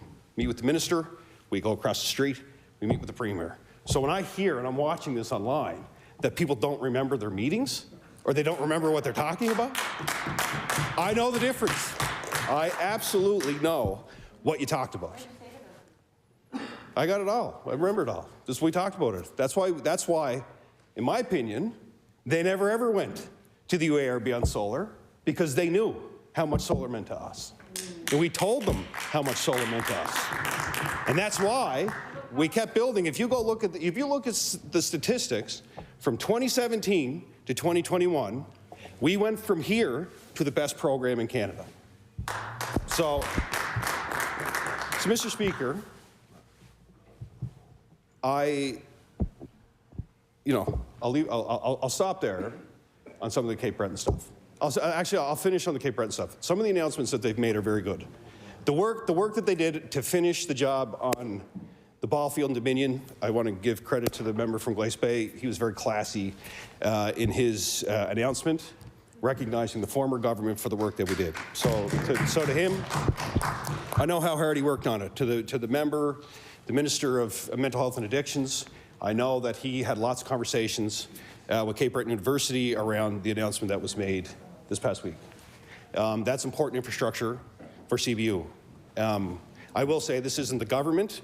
I said this on the record before. I think that building should be in downtown Sydney or in Glace Bay. I think that when we move the community college, we change the game forever in the CBRM. So I think major infrastructure projects that can bring, and I would say that for any community across the province, those residences that are announced, they matter. Location also matters where they go. When we moved the community college to a critical core area, we saw tens and tens and tens of millions of dollars of investment. That matters at home. That changed the game. So that would be the only thing I would say. And the people, I've said this publicly before, is that CBU needs to start having a conversation about 50 years and what that university looks like, and the conversation to get it into a community. It needs to get into a community. The Marshall Institute is important. Donald Marshall was from member to. It should be close to his community. Like, these are the conversations that I think CBU needs to have, but I want to give them credit because that is an important investment for that school. So, I've actually used up almost 15 minutes. But anyway, I'll have more to say as the budget goes, but I think that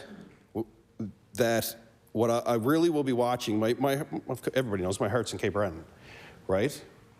We changed the game over the last number of years. I just hope that momentum stays. It's $1 billion. That's the number I'm looking at for the next 4 years. That number represents the commitments that Stephen McNeil and the current leader and Jeff McClellan and myself and the healthcare redevelopment team and the teams at the Nova Scotia Community College, guys like my colleague from Northside Westmount, the volunteers at the hospice, the doctors on the ground, the nurses who advocated for a new mother-infant unit, and we said yes. It's their work. It was $1 billion over the last 4 years. And I'm not even getting into the rest of the island. I'm talking specifically about the CBRM. That number gets bigger. If this government wants to compete with that, new ideas, $1 billion for Cape Breton. That is my number. Thank you, Mr. Speaker. True. The motion to resolve into a committee of the whole House and Supply is now carried.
Okay. Order, please. The Committee of the Whole House on Supply will come to order. It is now 7:32. 7:33, thank you, p.m. The committee must rise and report to the House before the hour of adjournment, which today is 11 p.m. I recognize the Honourable Government House Leader. Thank you, Madam Chair. Would you please call the estimates for the Minister of Health and Wellness, Resolution E11? Thank you. Resolved that the sum not exceeding $4,266,326,000 be granted to the Lieutenant Governor to defray expenses in respect of the Department of Health and Wellness pursuant to the estimate. Resolved that the sum not exceeding, sorry. I just read that, so excuse me for that. I will now invite the Minister of Health and Wellness to make opening remarks, opening comments up to an hour to introduce their staff to the committee. Minister. Thank you.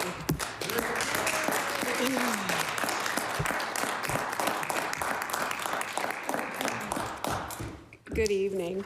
It is my privilege to introduce the estimates for the Department of Health and Wellness for the 2022-23 fiscal year. With me today are officials from Department of Health and Wellness who will help us examine the department's budget in more detail. With me today is Deputy Minister Janine Lagasse, Ms. Shelley Bonang, Chief Financial Officer for the Department of Health and Wellness, and Dr. Kevin Orrell, the CEO and the Office of Healthcare Professionals Recruitment. I thought I might need the stand, but given the size of the estimates book, I think I'll be able to work directly from here, read my speech directly from here. When we formed government to ensure we kept our promise to address the deficiencies in healthcare, Premier Houston appointed 2 ministers in addition to the Minister of Health and Wellness to oversee addictions and mental health, as well as seniors and long-term care. Minister Adams leads the new Department of Seniors and Long-Term Care, and Minister Comer is responsible for the new Office of Addictions and Mental Health. They will both have the opportunity to speak about their department estimates, further highlighting solutions and action for healthcare. I am proud to tackle the challenges in healthcare with my colleagues, both of whom are healthcare workers. There are no silos. Healthcare is a continuum. The healthcare leadership team brings viewpoints from each of their organizations and accountabilities when a decision is made. When a decision is made, it is made as a system, not in silos or what is best for an individual organization. We have not seen this type of shared decision-making in many years, if ever. All of us work closely together to improve access to care, whether it be in a family practice, a psychologist's office, or in a long-term care home. Each success is shared success. In addition to the new ministerial appointments, the new Office of Healthcare Professionals Recruitment was established to ensure there was a coordinated, focused approach to recruitment. Nova Scotia has much to offer healthcare workers, those within and outside our borders, and we are confident we will become a magnet for healthcare workers as our mandate evolves. Healthcare in all areas faces many challenges. I recently read a definition of leadership by Jennifer Katz. She described leadership as vision and service. I feel that this budget offers both, and I feel that this government and the health leadership team leads with these principles as well. The investments and financial commitments align with our vision for healthcare. Our system requires transformation. Our solutions and actions must be decisive and bold to address the long-standing deterioration of our system. Our system transformation is in service to Nova Scotians and in service to the healthcare workers who provide care every day. We will invest in healthcare workers, infrastructure, technology, and lay the foundation for future investments to achieve our mandate and steadily improve healthcare. We will build accountability into every level of healthcare so that as a system, we can see where we are performing well and where we need to improve. The commitments in the Department of Health and Wellness's budget are also tackling healthcare head-on and providing the care that Nova Scotians need and deserve. Our commitment this year across Department of Health and Wellness, Seniors and Long-Term Care, and the Office of Addiction and Mental Health is an overall new investment of $412 million more, or about an 8% increase. We have been honest with Nova Scotians. Fixing healthcare will take money, and it will take time. There will need to be a combination of short, intermediate, and long-term strategies to address the gaps. But this government is committed to spending what is needed and doing what it takes to improve healthcare and health outcomes for Nova Scotians. The Department of Health and Wellness itself has a 6% increase of $240 million for a total budget of $4.3 billion. With the increase, Nova Scotians will have better access to primary care through virtual care.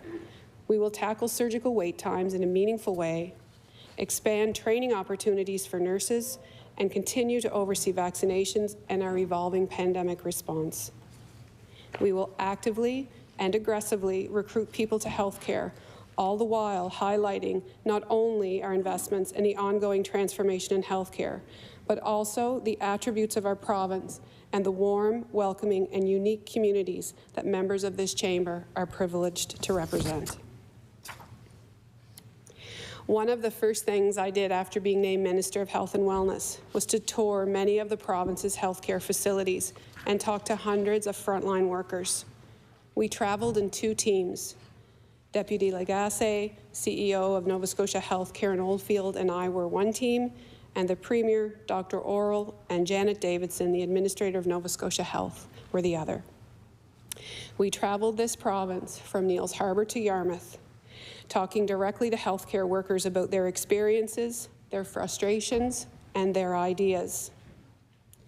Frontline healthcare workers took time out of their busy days or from their days off to tour their facilities with us, to talk about their experiences and to offer their solutions. Frontline workers told us they were tired and they were burnt out. The system has been under pressure for a long time, and COVID-19 was making things even more difficult for our healthcare professionals. They were stretched but determined. They were dedicated, and they were all in for change.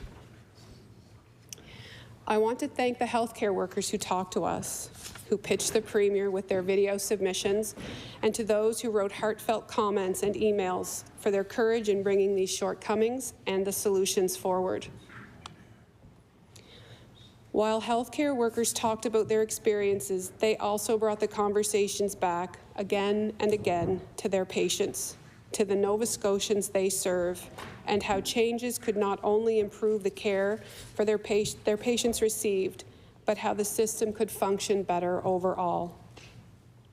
Sometimes I had a lump in my throat listening to them, and sometimes I was angry over some things that had gone on for so long. It strengthened both leadership teams' resolve to dig in and make meaningful and lasting change and improvements. The information provided by frontline staff from our tour is now embedded in our decision-making, in our budget building, and in our strategic planning. Our healthcare workers deserve better. The investments in this budget will begin our path of transformation and give them not just better, but the best. Fixing healthcare will not happen overnight. We know it will take some time to fix the issues in healthcare, some of which are long-standing. But that doesn't mean we can't make improvements as soon as possible. That's what we did right after I was sworn in on September 1st. I know we are here to debate estimates for budget 2022-23, but I would be remiss if not telling this chamber about the major improvements that we have made. Steps taken include establishing the Office of Healthcare Professionals Recruitment, the Office of Addictions and Mental Health, and the Department of Seniors and Long-Term Care, as I mentioned before. appointing an administrator for the Nova Scotia Health Authority, and introducing a streamlined leadership team to work with frontline healthcare workers and system leaders to drive change.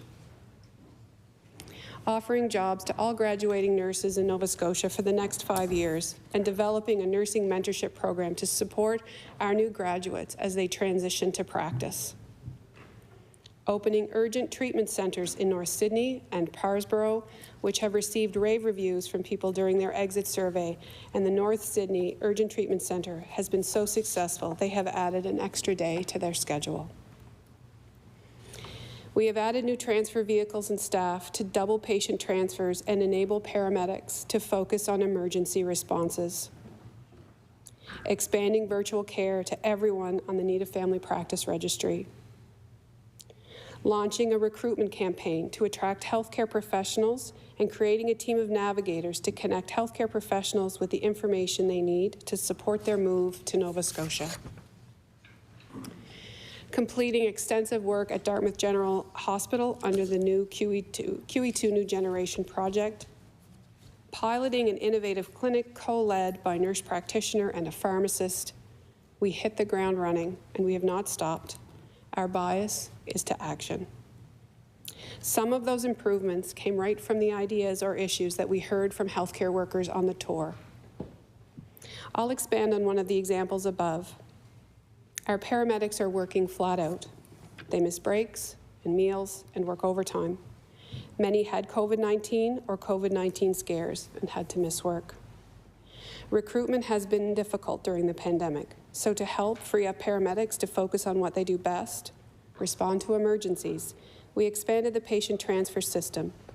It frees many paramedics who are tasked with moving non-critical patients between facilities to focus and use their full scope of care. There was a change to allow recent paramedic grads to get a temporary license to work before their final exam, which gives the system a new pool of paramedics to draw from.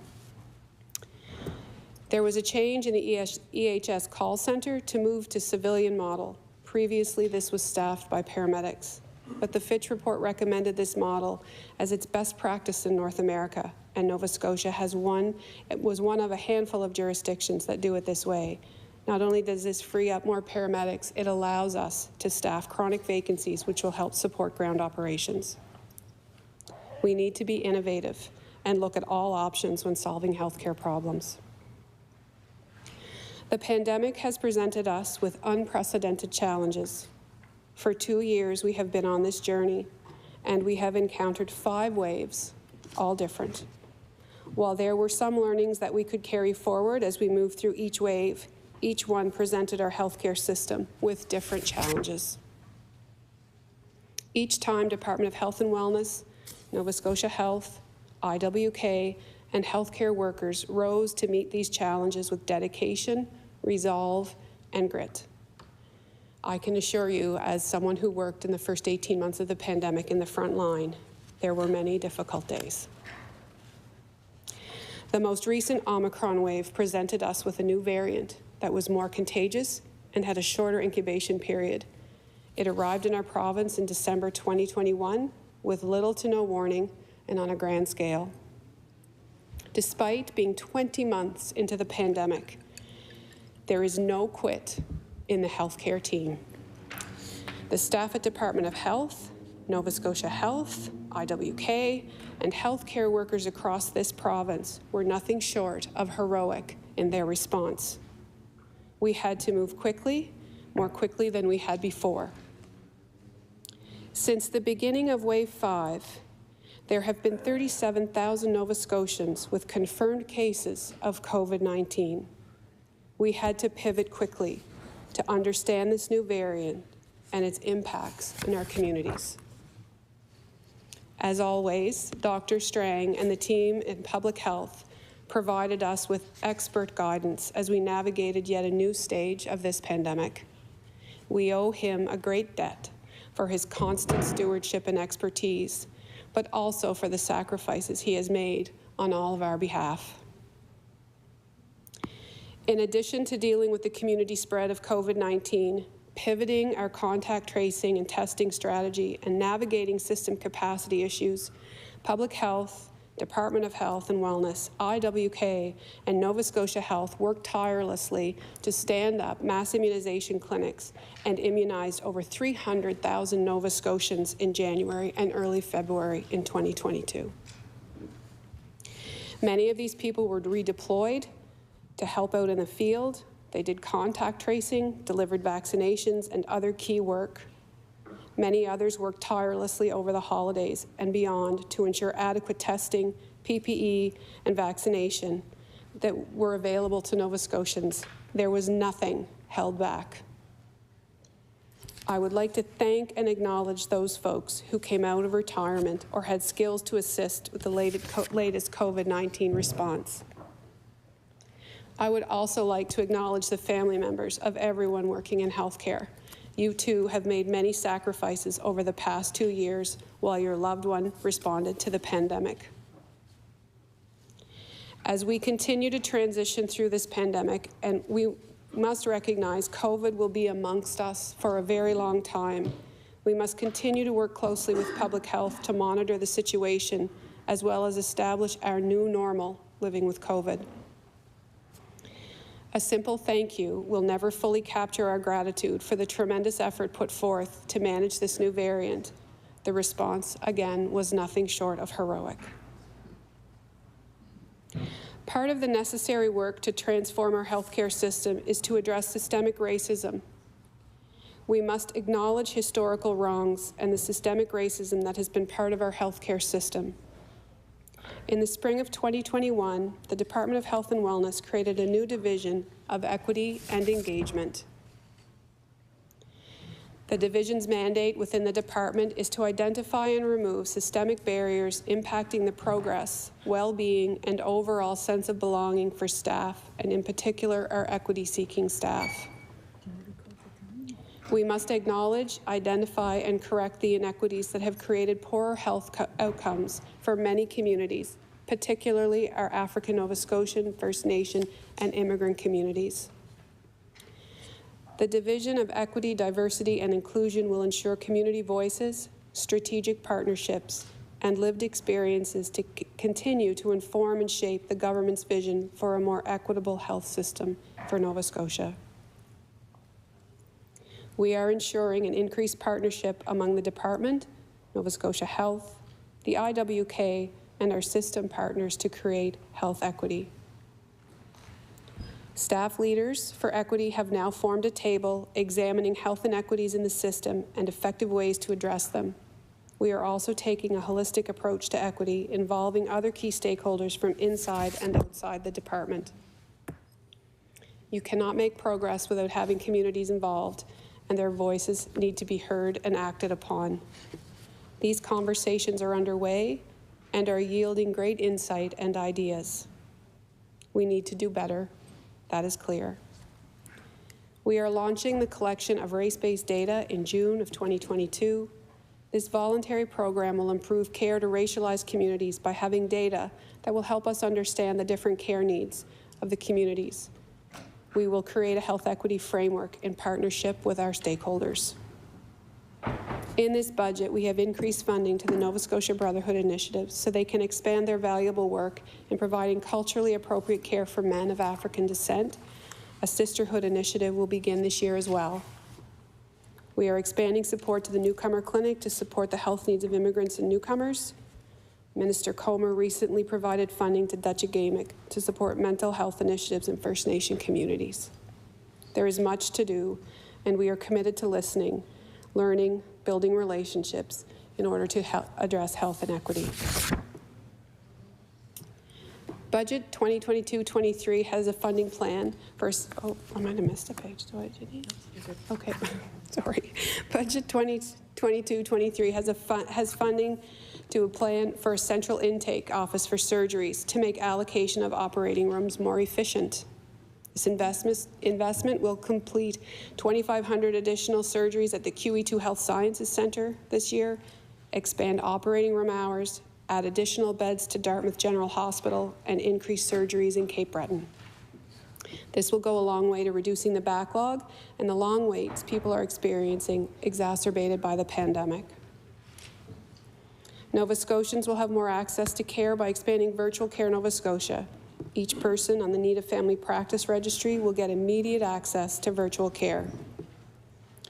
Virtual care is a huge success, with 60,000 people signed up so far and more than 10,000 appointments since its launch in the fall. We are working with Dalhousie Medical School to provide 3,500 Nova Scotians on the Need of Family Practice Registry with access to the care they need through family medicine residents. We will also expand the successful Inspire program and create a chronic illness treatment and prevention program modeled after Inspired to better serve Nova Scotians living with chronic disease. New initiatives will make the healthcare system be more efficient and effective. One effort to be more efficient is the command center. We need to improve coordination of care so that Nova Scotians can access the care where and when they need it. We are focusing our efforts at the QE2 Health Sciences Centre by opening an initial command centre to expedite patient access and flow. This will include introducing better technology supports, simpler processes, and adding new roles to expedite and coordinate patient care inside and outside of the hospital. Patients will gain access faster, and we will reduce unnecessary time in hospital. Over the year, the command centre will be expanded to other sites and other parts of the province. We are also close to releasing our overall vision and action plan for healthcare and creating a clinical health services plan so local needs are reflected. Local communities and local healthcare workers understand what their communities need, and we are committed to working in and with community to provide services that is informed by data, best practice, and responsive. Our healthcare system cannot function without its most important piece, people. Budget 22-23 will train more healthcare workers by adding 200 new nursing seats at Cape Breton University, Dalhousie University, St. Francis Xavier University, and Nova Scotia Community College. Just under half will be registered nurses, and the rest will be LPNs. We are continuing support for the 70 additional nursing seats added in 2020 at Cape Breton University and Dalhousie's University Yarmouth campus. The 16 additional medical school seats added in 2019 at Dalhousie will continue. We have entered into a new partnership with the esteemed Michener Institute to train much-needed allied healthcare professionals closer to home. There is also funding to support efforts to recruit healthcare professionals, such as doctors and nurses. I can tell you that Dr. Oral and a team of recruiters just returned from a successful mission to Dubai, Singapore, and the UK. There was considerable interest from healthcare workers to come to Nova Scotia. Dr. Oral and his staff are developing a long-term strategy to ensure that we have the right mix of doctors, nurses, and other professionals in our healthcare system.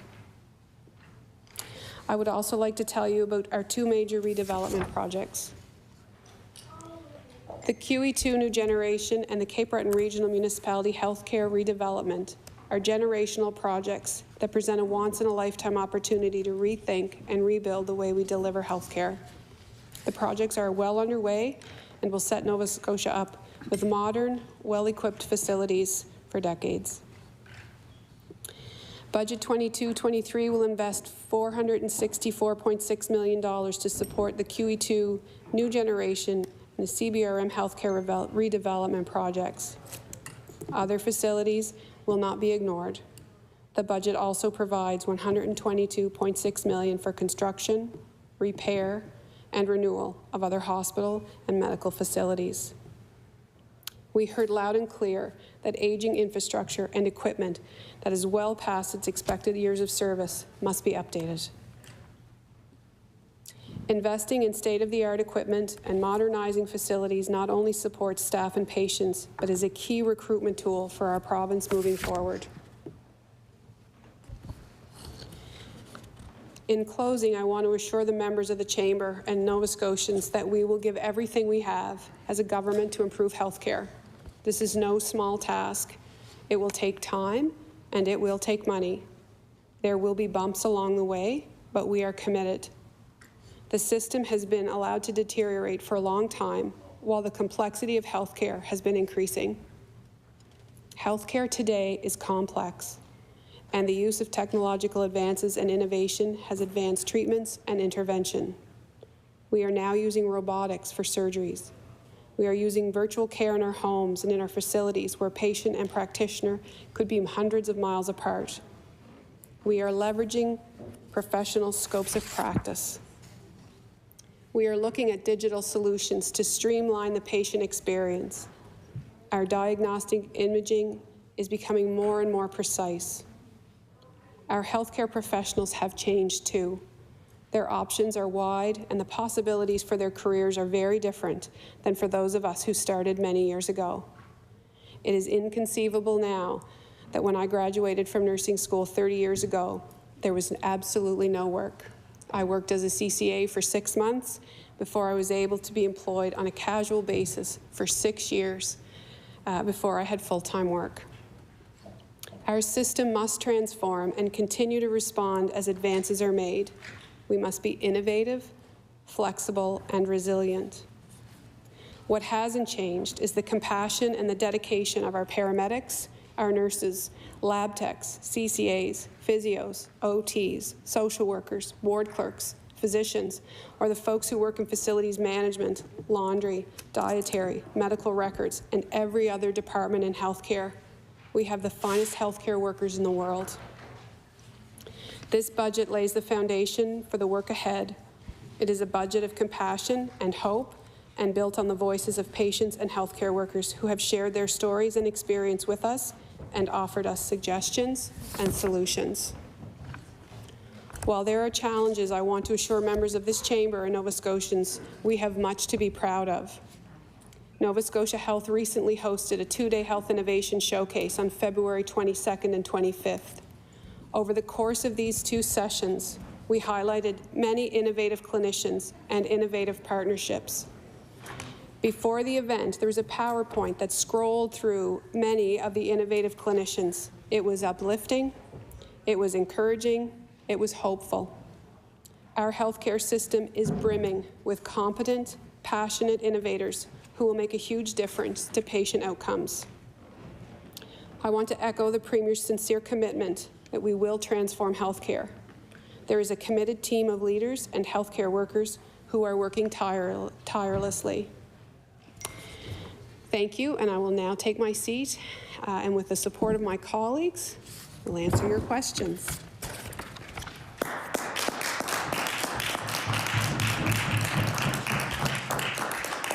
Thank you, Minister. According to the practice that has developed in this legislature, the opposition caucuses takes turns asking questions for approximately 1 hour each.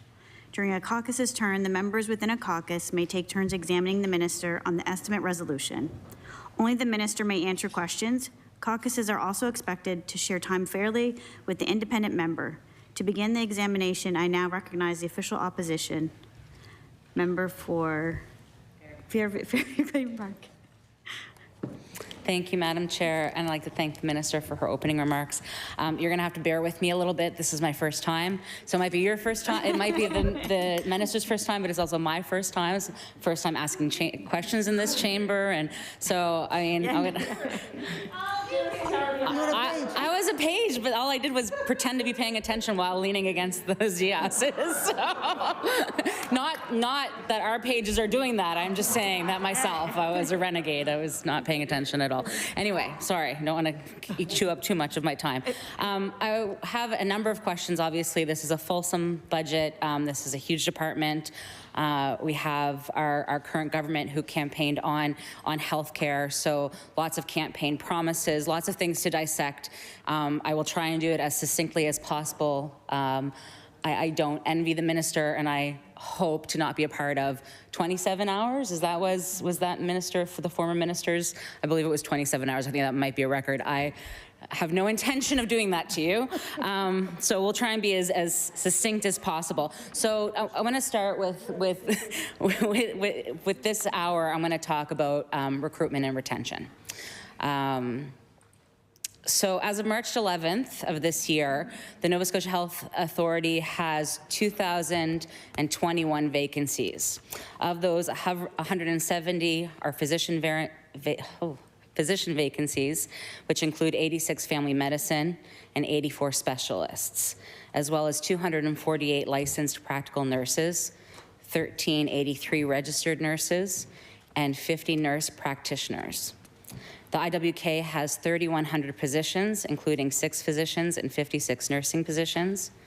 So in total, between the two health authorities, I'd like to know if the minister can confirm that there are 176 physician vacancies and 1,737 nurses, including licensed practical nurses, registered nurses, and nurse practitioners.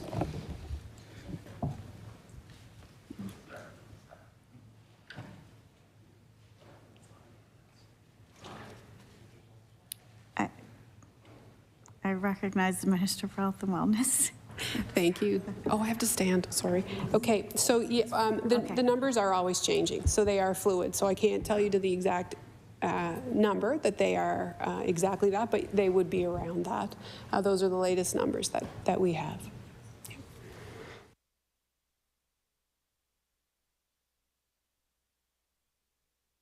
Member for Clayton Park West.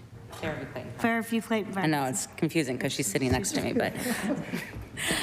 So if I could just confirm with the minister before I move on, Madam Chair, she is saying that the numbers are the most recent numbers, those are accurate.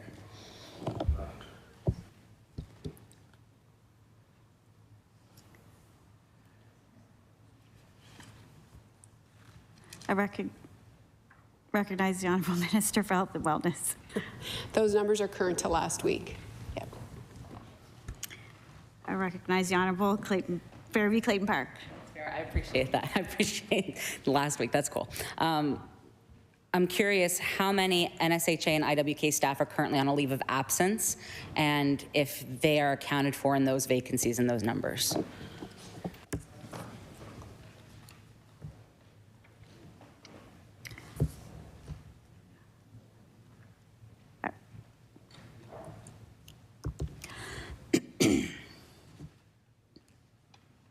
I recognize the Honourable Minister of Health and Wellness.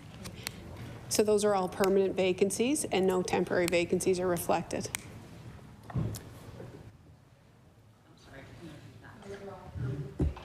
Oh, I recognize the. Oh. Yeah, they're all permanent vacancies, and the temporary vacancies would not be reflected. I recognize the Honourable Member for Fairview Clayton Park. Forget for the end of this night. Is it possible to ask the minister to get those numbers for the numbers of NSHA and IWK staff that are currently on leaves of absence, just so that we have those numbers?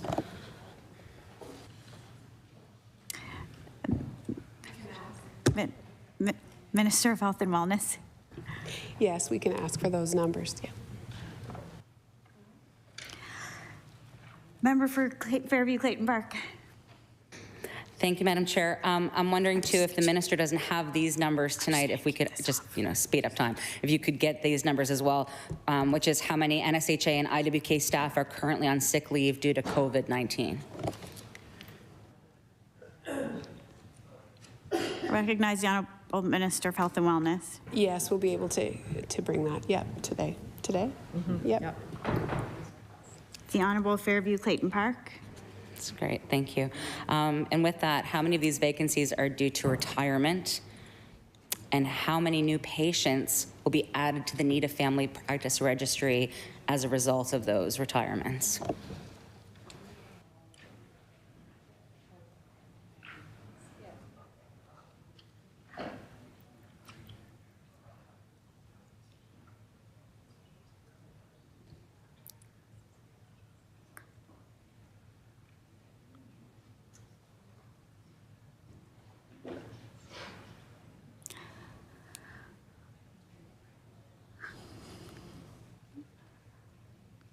I recognize the Minister for Health and Wellness.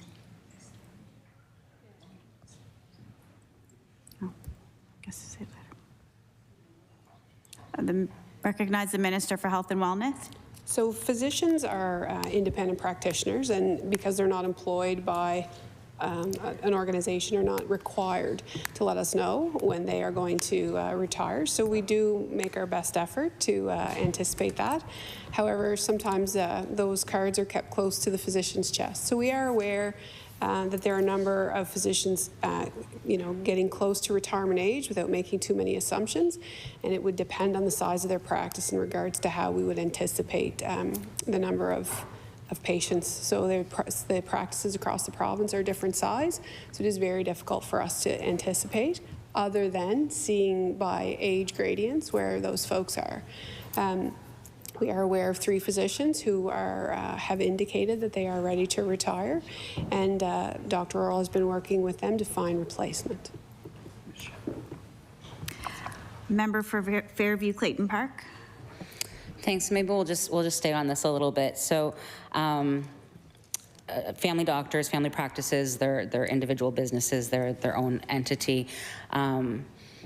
So aside from looking at an age gradient that could indicate a physician that would be retiring, and also relying on the patient, the onus on the patient to sign up for the need a family doctor, I always get it wrong, but the wait list, the family doctor wait list. Is there anything within this budget or planned that is going to help be a more preventative approach to connecting patients with a clinician, as opposed to reactionary, which is waiting for somebody to retire or acknowledge that they're going to retire, or somebody actually saying, I need a family doctor, so I go on the list? Are there any things within this budget that will be more preventative?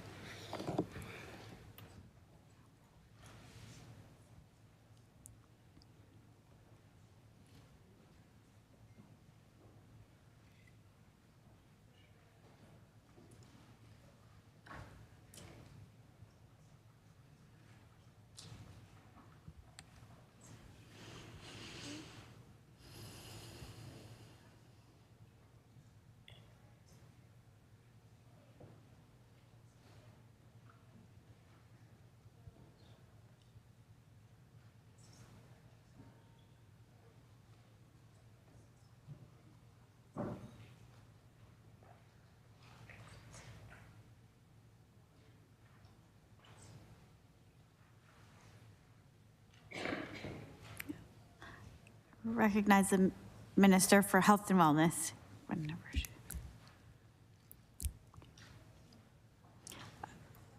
Recognize, Sorry. No. It's okay. Yeah. So there are a number, I guess it's a big question. So the Native Family Practice Registry has been in existence for several years, and it simply is a list of folks. And we are looking at that list now. Everyone on that list was called early on in this year to talk to them about whether or not they've, still need a family physician, whether they need a primary care provider. So we will be looking at that list to attach it. There is no triage system currently in terms of how long people have waited or their illnesses. And so that's a significant gap that's been left over that we are starting to address. There are a number of issues that we are doing to attract new physicians. So there are incentive programs that were recently announced. We've increased the practice ready assessments as well. And we are also, there's been a larger uptake of residents in our province as a result of our recruitment efforts. So there is a plan in the Office of Healthcare Professional Recruitment that we are striving to achieve under Dr. Orrell's direction. Yeah. Recognize the member for Fairview Clayton Park. Recognize the member for. Thank you, Madam Chair, and I appreciate the minister's answer. But again, both of those are more reactionary. So again, so I don't have a family doctor. I put my name on the need a family doctor list. My family doctor, maybe she's going to tell the department that they're retiring, maybe she won't. It's still, the onus is on a lot of unknowns. There's a lot of cause to then react. Oh, this number is getting higher.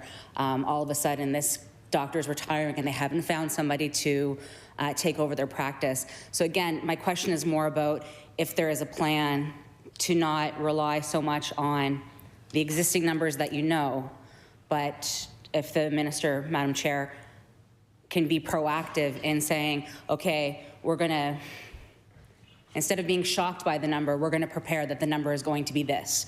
The number of doctors is going to decline to this number, and the number of patients is going to rise to this number, so that you can get ahead of it as opposed to reacting to it when it actually happens.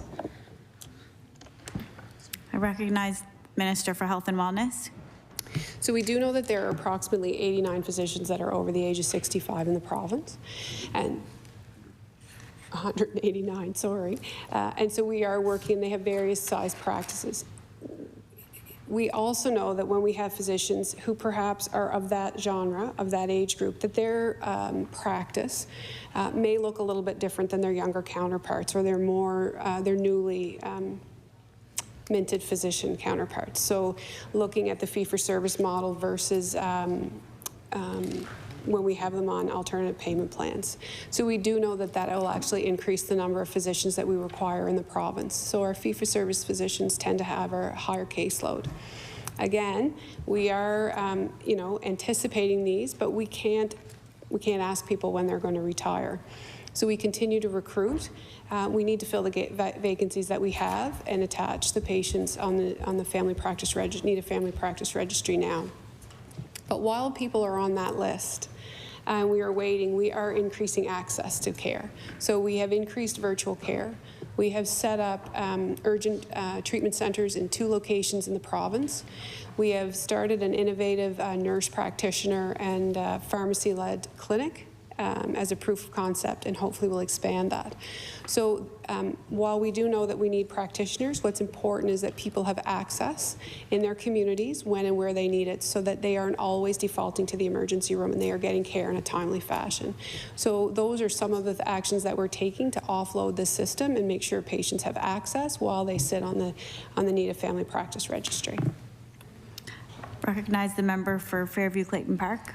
Thank you, Madam Chair. And again, I thank the minister for that answer. But somewhere that's getting lost is the preventative model. So I'm going to kind of frame it from another department. So when schools are being built and the capital plan is put out, they do a projection of growth in an area. So they say yes to a school here, or it's going to be this for this many students, because there's a lot of unknown variables, but there's enough data that they can put together to say, this is going to be my best estimate. Now, doesn't always work out. It's not always the right estimate, but there is a formula in place that can take unknown variables to still project, so that you're getting ahead. You're trying to get ahead of the game. You're not playing from behind. So as much as I respect the answer of what the minister and the department are doing to try and alleviate the current lists and trying to find ways to overcome the vacancies with our family doctors,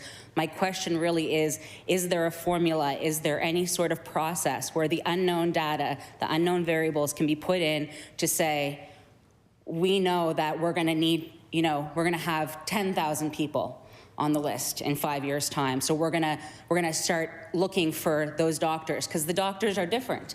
The fee-for-service, as the minister mentioned, is accurate, but a doctor who's had a family practice for 40 years might want to take on 1,200 patients, and a doctor who's just coming out right now might only want to take on a fraction of that. So do you need 2 doctors for that one doctor, for that one practice? Is it, and again, I'm not, this is just trying to understand if there is any preventative work that's going in, or if it's just, okay, this is where we're at right now, we're focused on this, we're not focusing on what could happen next.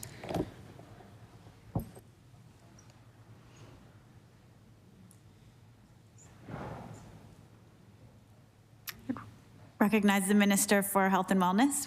Yeah, so there is a physician workforce plan that has not been updated since 2016, which looks at the things that you're talking about. We also need to consider, you know, when we look at immigration, bringing people into our community and migrating people home, we need to factor our estimates and our hopes for what that could look like and where we hope people will settle.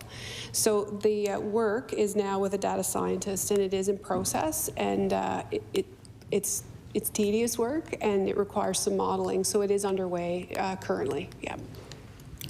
Recognize the member for Fairview Clayton Park. Thank you, Madam Chair. And a little inside baseball. Do the staff at the Department of Health and Wellness tell all ministers to use the process? We had a game with Minister Delory. It was live. Maybe it's only inside baseball for this side of the room. Okay, sorry, back, focus. Thank you, I appreciate that. Staffing at the Office of Healthcare Professionals and Recruitment. So this will focus on your staffing of this current office. So right now you are set to increase your staff complement from 4.6 full-time employees to 33. Is that correct?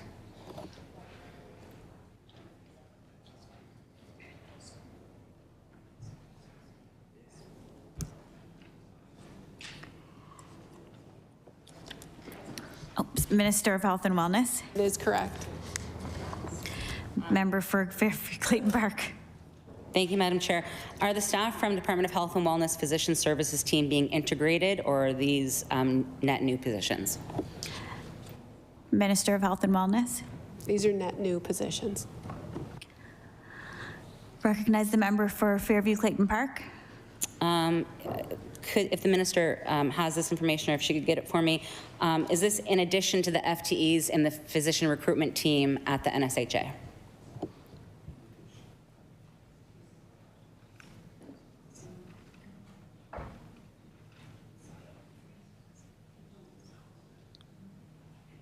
Recognize the Minister for Health and Wellness. It does include the transfers of people from the Nova Scotia Health Authority. Yep. Member for Fairview Clayton Park. Thanks, Madam Chair. How many recruiters are in each of the health zones? And can you tell me what are the gaps?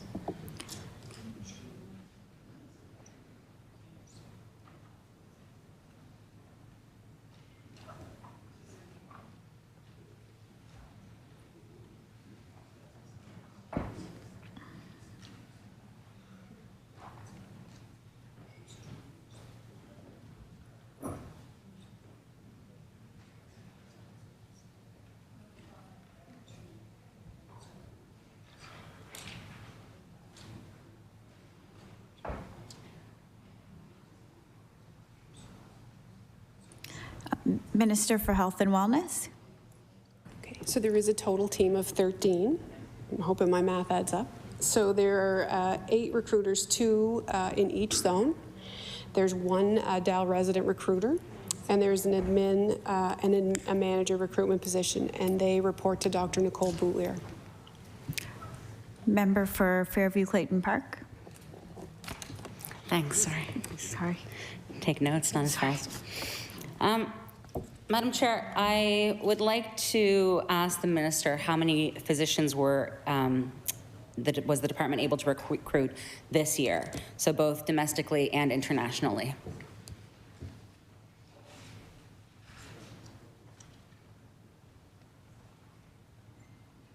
Member for Health and Wellness, Minister for Health and Wellness. So since September 1st, which is what the numbers that I have, there's been 56 physicians recruited to the province. Member for Fairview Clayton Park. And is the minister able to break that down domestically and internationally? Minister of Health and Wellness. Oops, sorry.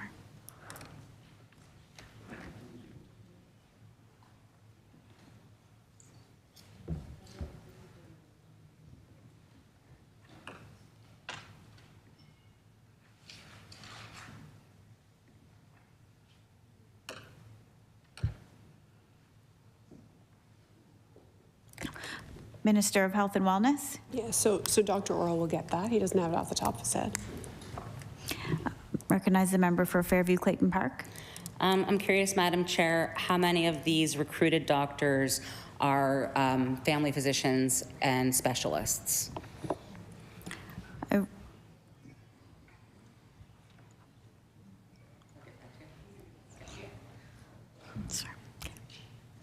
Member for Fairview Clayton Park. Then I will ask the minister how many of those numbers that are recruited are actually here in the province. Recognize the Minister of Health and Wellness. Is this okay? So in 21-22, there were 30 GPs in Central and 33 specialists. So this is the total here. 8 GPs in Eastern, 18 specialists in Northern, 12 GPs, 14 specialists in Northern, 16 GPs, 22 specialists in Western, 16 and 22. Northern was 12 and 14 for a total of 153. So based on NSH reporting, there are currently as we said, 170 physician vacancies, 86 family medicine, and 84 specialists. I recognize the member for Fairview Clayton Park. So again, and not to go too far down this rabbit hole, but of the 153, how many of those were new practices, not just a replacement or filling a vacancy, or were they all just filling?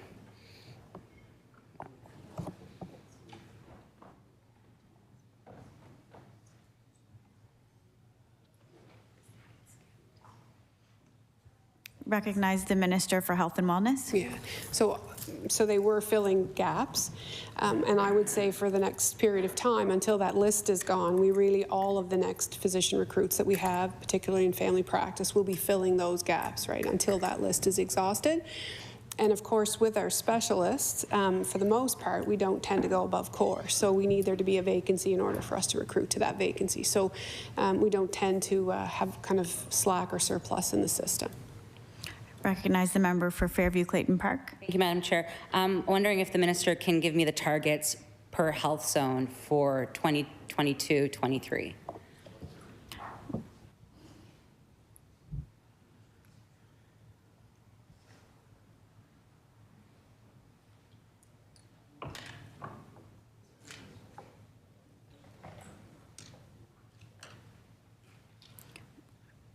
I recognize the Minister for Health and Wellness. So right now, it would be a similar expectation that we would continue to recruit the same number on a ballpark for the next couple of years. Around, if we can get more, we certainly are nowhere near our saturation point, is what I would say. So we will continue to, at a minimum, recruit at the speed and at the numbers that we have in order to address the family practice registry. But of course, with increased efforts, we're hopeful that we'll be able to fill those gaps. We do some negotiation as well, as you can imagine. When we bring physicians into our province, we tend to bring them around, and so while we know where the greatest need are, we also have to work with physicians around where they're willing to settle and what best meets the needs of their families and their children and what have you. So it isn't really, there's an art and a science, and the science is the numbers, and the art is really encouraging them to come and stay and love the place. And so we have great recruitment teams and communities that have done a lot of good work. I recognize the member for Fairview Clayton Park. It's all about the finesse, and I love this province, so I can't imagine anybody coming here and not wanting to stay. But just to, if the minister would indulge me, could she actually just tell me the numbers again? So that it's just the numbers that would be the target, which I understand you're saying is what we have done, but what are those numbers, just again, as a target? I recognize the Minister for Health and Wellness. Yeah, so I would say currently part of that work is with the physician resource plan that the department is working on. But at a minimum, I think we would continue to recruit to this degree. Now, we need to look at the vacancies in certain areas, particularly central. So we would continue to look at a pace of, 153 physicians a year, making sure that those vacancies are filled. And again, it's a moving target. So sometimes we have specialists, as an example, that need to move or decide to move on. So it is a bit of a moving target, but we would continue to have at least 150 a year, but hopefully more. Recognize the member for Fairview Clayton Park. Thank you, Madam Chair. The new primary care physician incentive program, which is set to encourage doctors to establish a family practice outside of Central. Doctors who qualify can earn up to $125,000 in incentives, $25,000 when they sign the agreement, and $20,000 per year for the next 5 years. So these payments are made at the end of each year after their key targets are met. So I'm curious if the minister could tell me which program or programs did this new incentive replace, and what was the rationale behind that?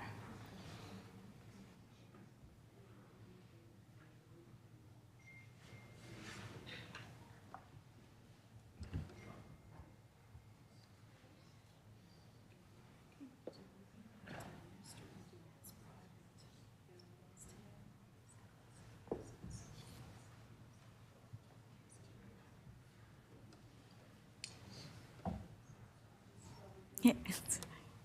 Thank you.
I recognize the Minister for Health and Wellness. Thanks.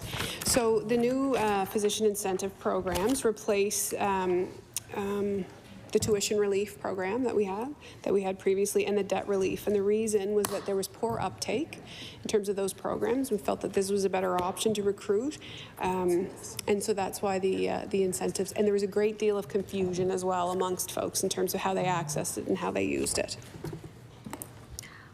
Recognize the member for Fairview Clayton Park. Thank you, Madam Chair. To the Minister, through you, who qualifies for this practice, for this package? And are these doctors on APP or a fee-for-service?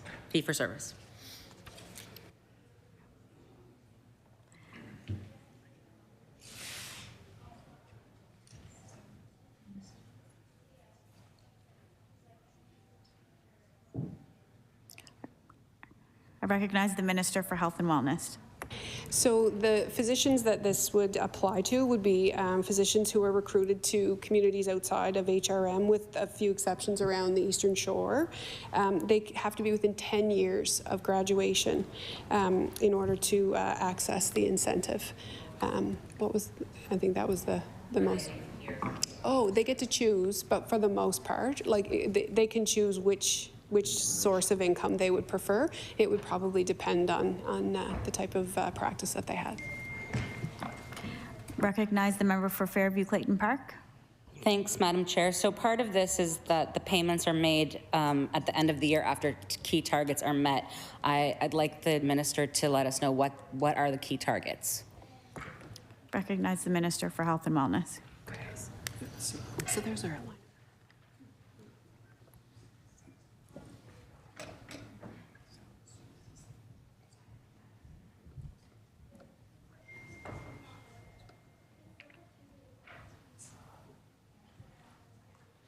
So, okay, yeah. So those conditions are outlined in their contract. So it may include or will include the size of their panel, as an example, what the expectations are for them.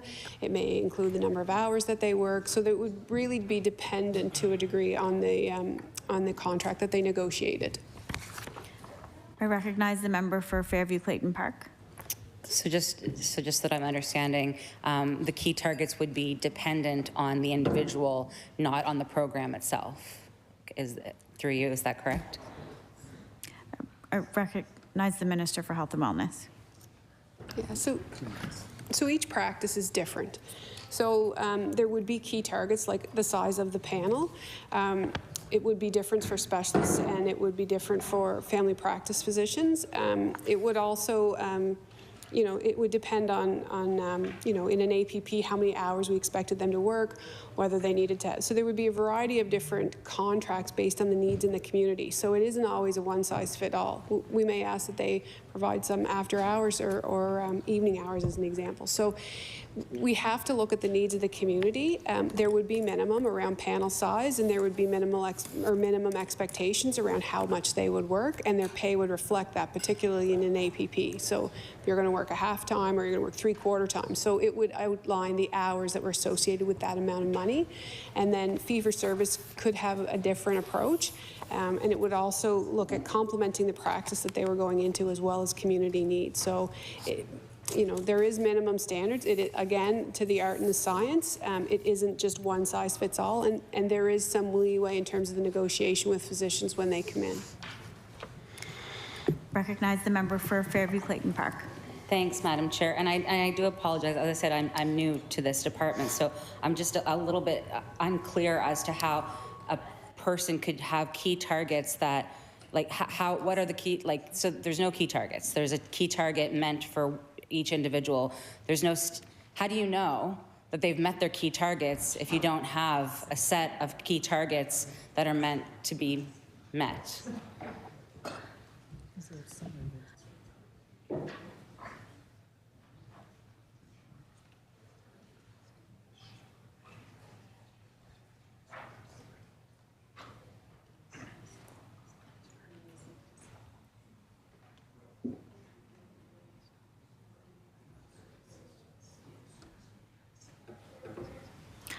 Recognize the Minister for Health and Wellness. So there are targets. So as an example with the panel size. So if you're in an APP and you need to have a certain panel size, you have to shadow bill 80% of the panel size that is in your contract.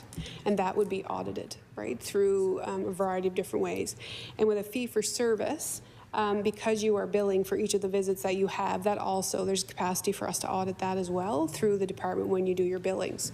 So what we would do is compare the performance and the panel size and the work that's happening. So 80% of shadow billing is required under the current contract to make sure that people are seeing the panel that they are supposed to, the number of contacts they have as an example. And so that is audited on a regular basis in order for us to monitor. But that is, you know, the incentives are there.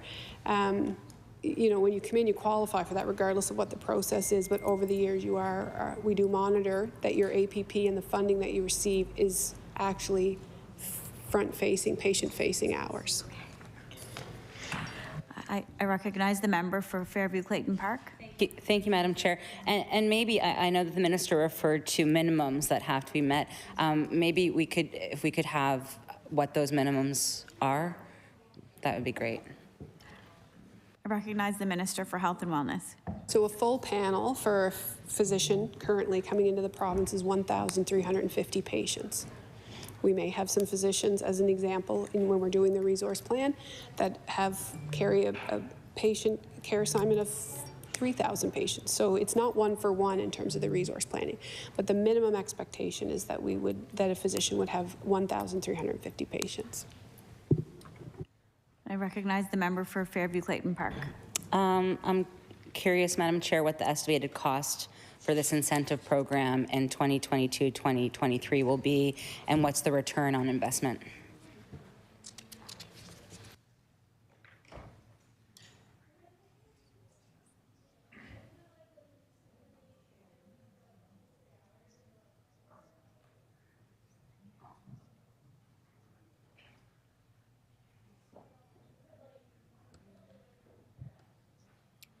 Recognize the Minister for Health and Wellness. Thanks. So if we, the cost would be around $3 million, and that assumes that 100 new physicians per year based on physician recruitment figures. So that's going to be the. Recognize the member for Fairview Clayton Park. And through you, Madam Chair, can the minister tell me how many physicians have been recruited through this program?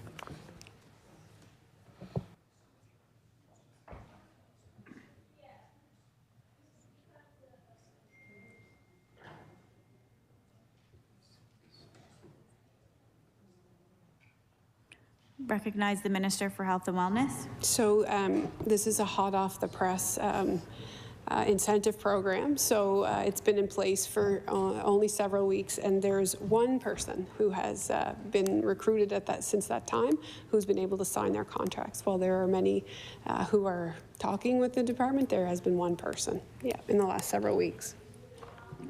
Recognize the member for Fairview Clayton Park.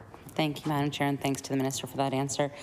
The new specialist physician incentive program offers the same incentives to specialists who establish a practice outside of Central Zone. So I'm curious if the minister could tell me who qualifies for this particular package, and if we could get key targets for this particular incentive program.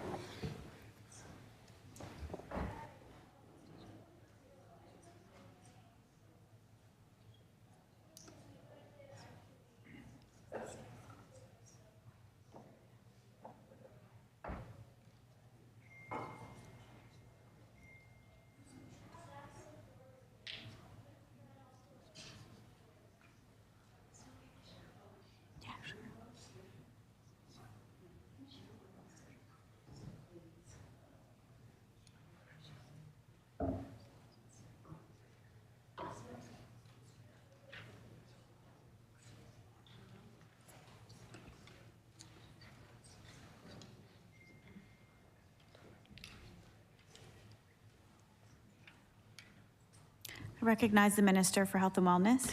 So in order to qualify for the incentive as a specialist, you must be office-based. You have to complete your residency within the past 10 years. And it would be your first-time practice, and that you would be responsible to shadow bill, you know, the people that we were seeing, no? Oh, for the APPs, yeah. It's or not.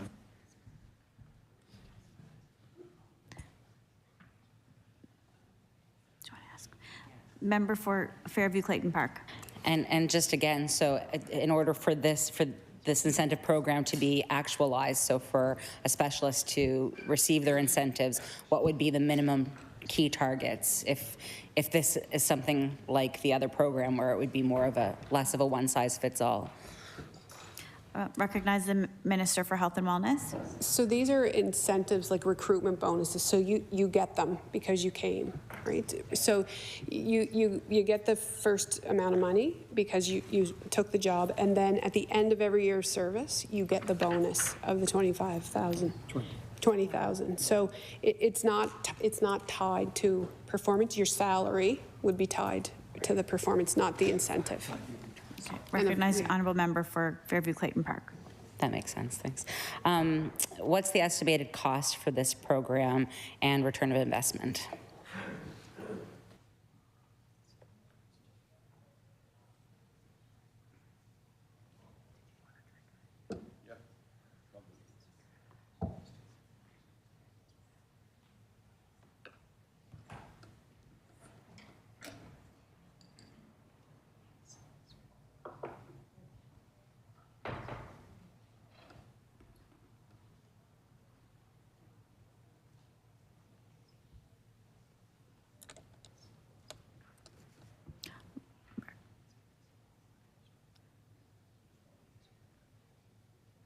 I recognize the Minister for Health and Wellness. Yeah, so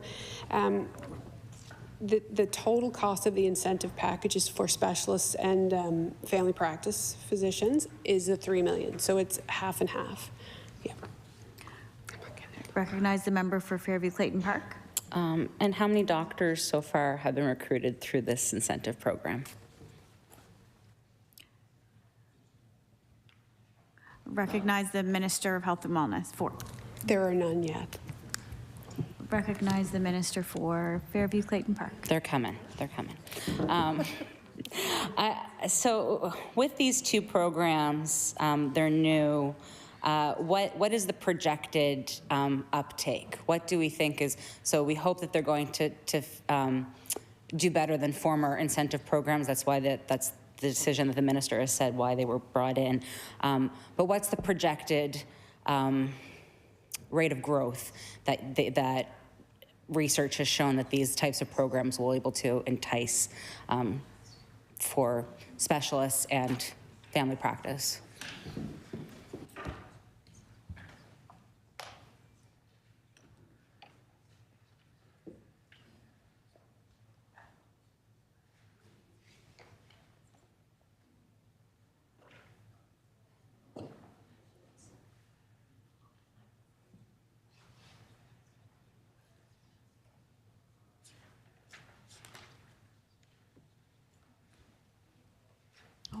Recognize the Minister for Health and Wellness.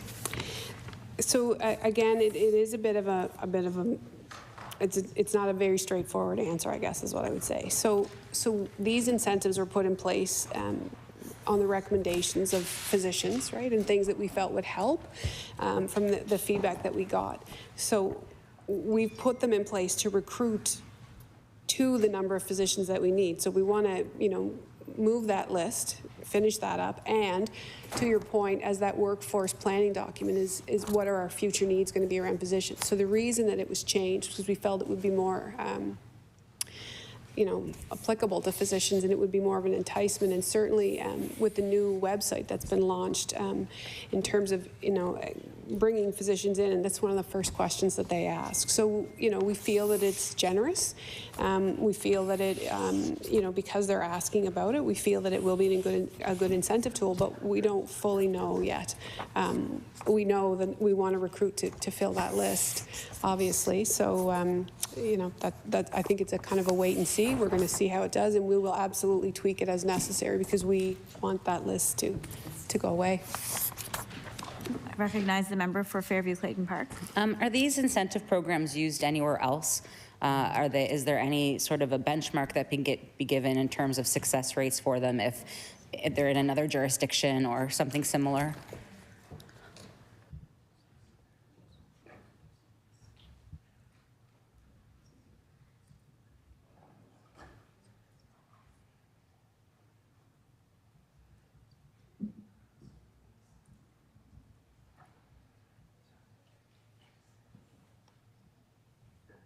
I recognize the Minister of Health and Wellness.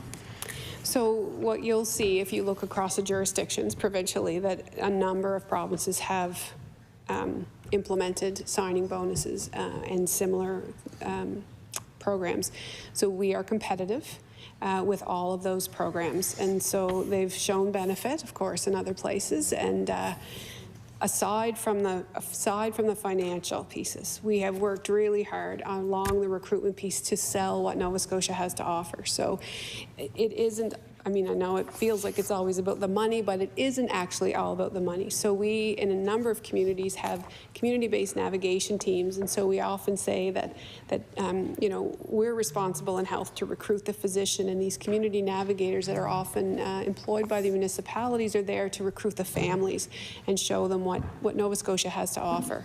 And so it is a bit of a even though they are competitive, they are not the top, but that's okay, because what we hear from physicians that come and see Nova Scotia is they like the lifestyle. They see that there's innovation in healthcare and they're interested in coming and working. So it's not just all about the money. Recognize the member for Fairview Clayton Park. Thanks, Madam Chair. And through you to the Minister, I remember saying in 2013 when I was first elected that if you create a world-renowned education system, that will bring people to this province, that will recruit, that's enough. If you're giving people's children the best education they possibly can have, they will come. It's not just about the money, it's the quality of life, it's the future that you're giving to their next generation. So keeping that in mind, and maybe, I don't know if it's a shared philosophy within the Department of Health and Wellness, but is there any talk with other departments about how to create this whole package when you're recruiting, what the selling points are? Are you talking to the Minister of Public Works about infrastructure in certain towns or in certain municipalities? Are you talking to the Minister of Education as to what is being offered? Is there any collaboration in making it more than just the money when you're trying to talk to physicians and specialists and sell them on why they need to come here? I recognize the Minister for Health and Wellness. It's a great question. So, of course, we do work across departments. I have said, is similar to the determinants of health. I often say I'm the Minister of Healthcare, and all the other ministers around me are actually the ministers of health. And to your point, when we look at a strong education system, when we talk to families, when we talk to physicians, and we understand, what it is that are their interests, if they are, how do we then kind of align them with communities that are the best fit for them. So we do continue to do that. I would say that we're learning to do that more. We've only been in government for 7 months. I will tell you that there's a nurse practitioner who, I don't know if everybody knows this yet, but anyway, there's a nurse practitioner. She's from Newfoundland. She was interested. She had an offer in New Brunswick and with Gagetown, and she had an offer at Digby. So we were very fortunate. I was able to reach out to the MLA in Digby. She phoned her, and we now have a new nurse practitioner as of today that will be starting in July. So we are working to support practitioners coming here. I think there's more for us to do, but we certainly are very focused. I feel the support of my cabinet colleagues and my caucus colleagues in order for me to be successful, because we're all successful when we recruit. Yes. Recognize the member for Fairview Clayton Park. Thank you, Madam Chair. Madam Chair, medical students who train in Nova Scotia are more likely to practice here. In 2019, Nova Scotia was one of the only provinces to increase the number of spots available for entry-level medical students attending Dalhousie University, for a total number of 94 seats. Province also invested in more residency training sites, adding a program to train family medicine residents in northern Nova Scotia. An internal medicine site in Yarmouth, family medicine residents are now training in Southwest Nova, the Annapolis Valley, Cape Breton, Halifax, and in northern Nova Scotia. There are 25 residency training seats. I'm curious if the minister has the numbers on how many of those doctors who completed residencies in Nova Scotia have stayed and signed agreements.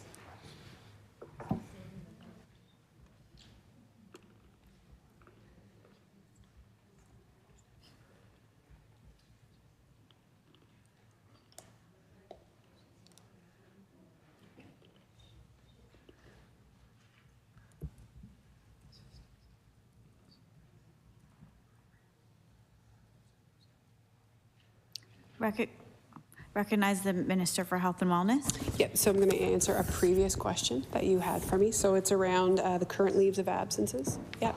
So at NSH, there's 1,619 staff. At the IWK, there's 175.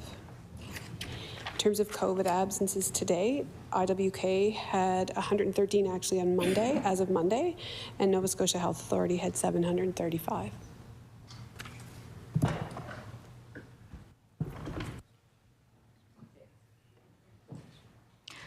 I recognize the member for Fairview Clayton Park. Thanks, Madam Chair. Thanks to the Minister for that. So I'm just looking on how many of the doctors who completed their residencies have stayed and signed agreements.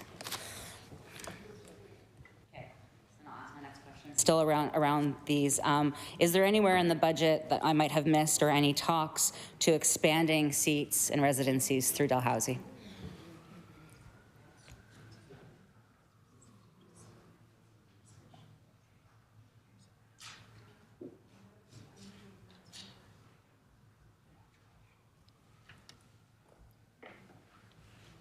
I recognize the Minister for Health and Wellness. Yeah, so we are in discussion with Dalhousie University to see what the capacity is to potentially expand.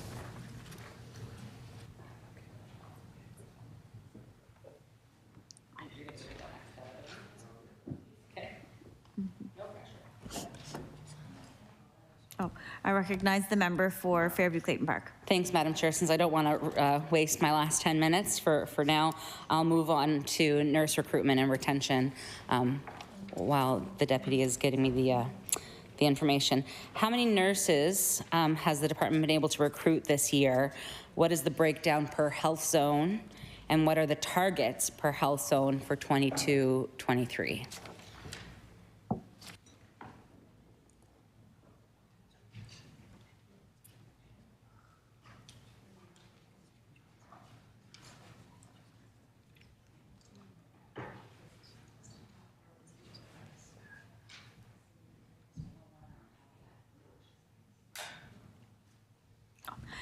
I recognize the Minister for Health and Wellness.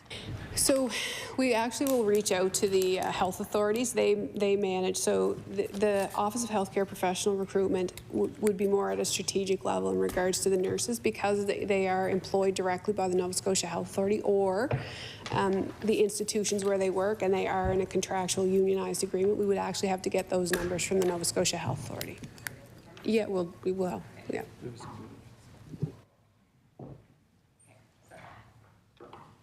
I recognize the member for Fairview Clayton Park. Sure. So, but that was for the doctors, not the nurses, correct? That's the nurses. Okay. Okay.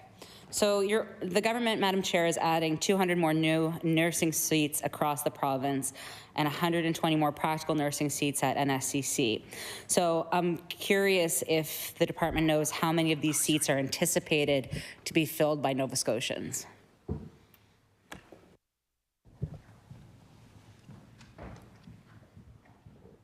I recognize the Minister for Health and Wellness.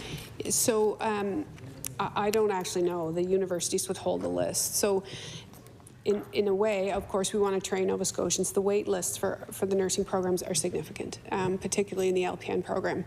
So if there are people who are attending university from outside the province, our work is to make sure they stay to the best of our ability. So again, that would sit with the university. They know who the applicants are. They would not we would not take somebody, there would be a certain percentage, I'm sure, that are required to be in Nova Scotia.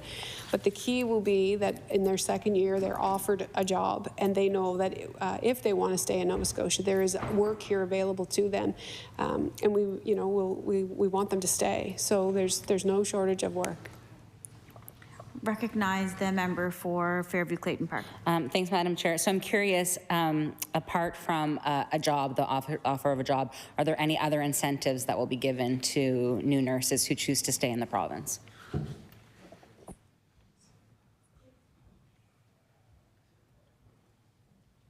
I recognize the Minister for Health and Wellness.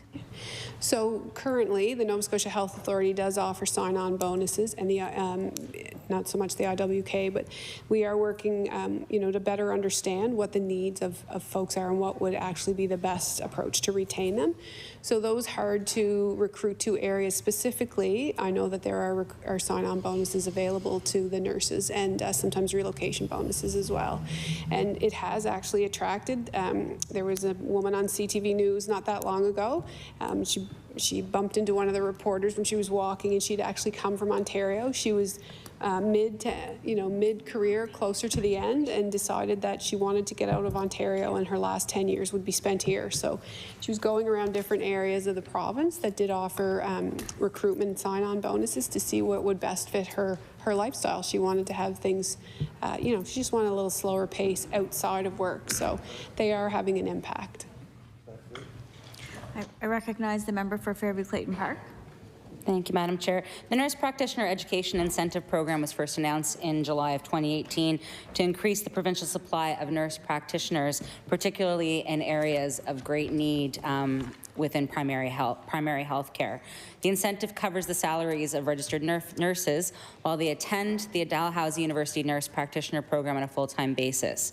In return, recipients will commit to work in a designated geographical area for up to 5 years. I'm curious if the minister can tell me how many nurses are currently participating in this program, and if there are any plans for the program to be expanded so that more RNs can become nurse practitioners. Is there a plan, and what is it? I recognize the Minister for Health and Wellness. So we will get the numbers in terms of who's enrolled. One of the things that in terms of the program, we need to be really mindful of. We want to always allow people to progress in their careers. We also need to be mindful, sometimes we're pulling from the same pool. So we want to work in communities, as you said, find those the most difficult to recruit to places, both for primary care access as well as nurses, and make sure that while we give people the opportunity to advance in their careers, we're also mindful that we need to protect those basic services in those communities. So we can get the numbers for you, but it has been a good program. It's been well received, and I know that it has helped recruit to difficult areas, particularly in rural Nova Scotia.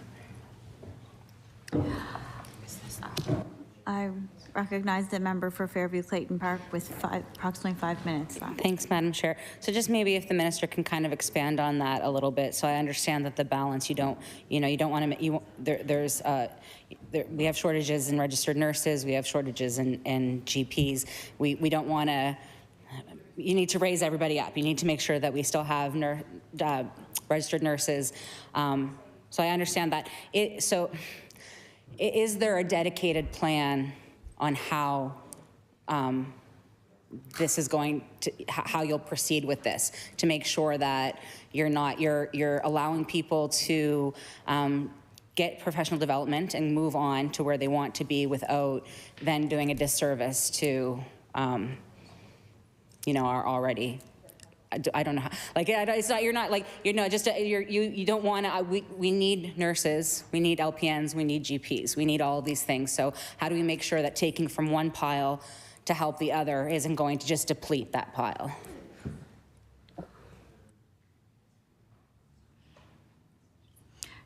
I recognize the Minister for Health and Wellness. So that is the work of the resource plan, for us to understand what the needs are, particularly in different communities, which communities are difficult to recruit to.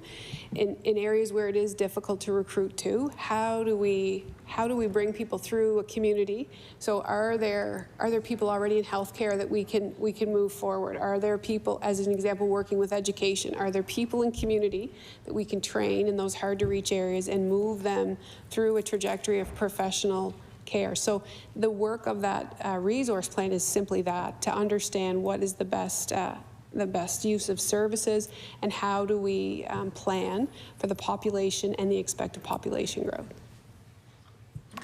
I recognize the member for Fairview Clayton Park. Just a number question now. So for the nurse practitioner education program, is there a cost for that program, a current cost?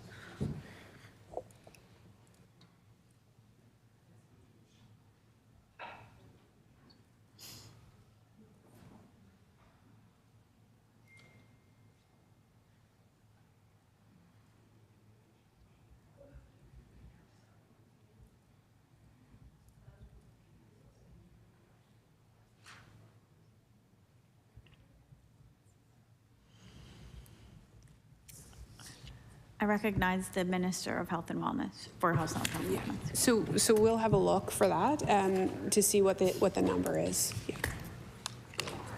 I did. Yeah. Oh, I recognize the honourable member for Fairview Clayton Park. Thank you, Madam Chair. I guess I'll try and get one last question, maybe two. The office was charged with developing a nursing mentorship program. I'm curious if this program is administered through Dalhousie or through the department. Recognize the Minister for Health and Wellness.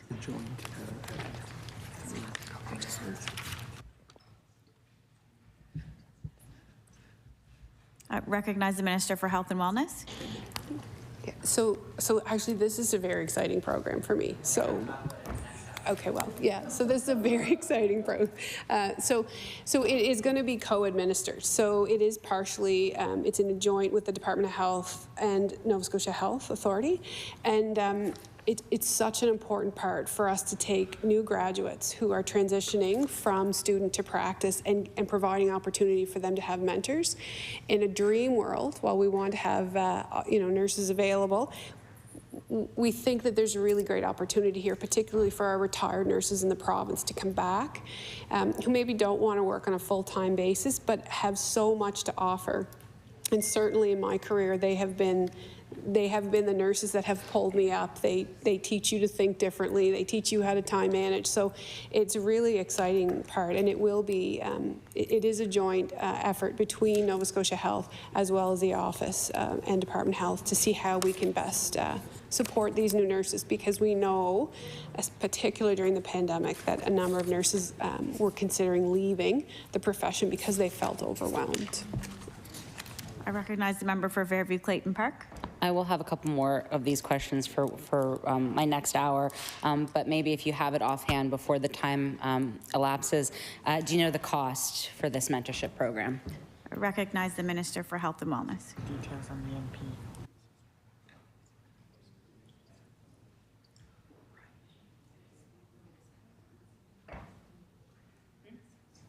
So when it goes.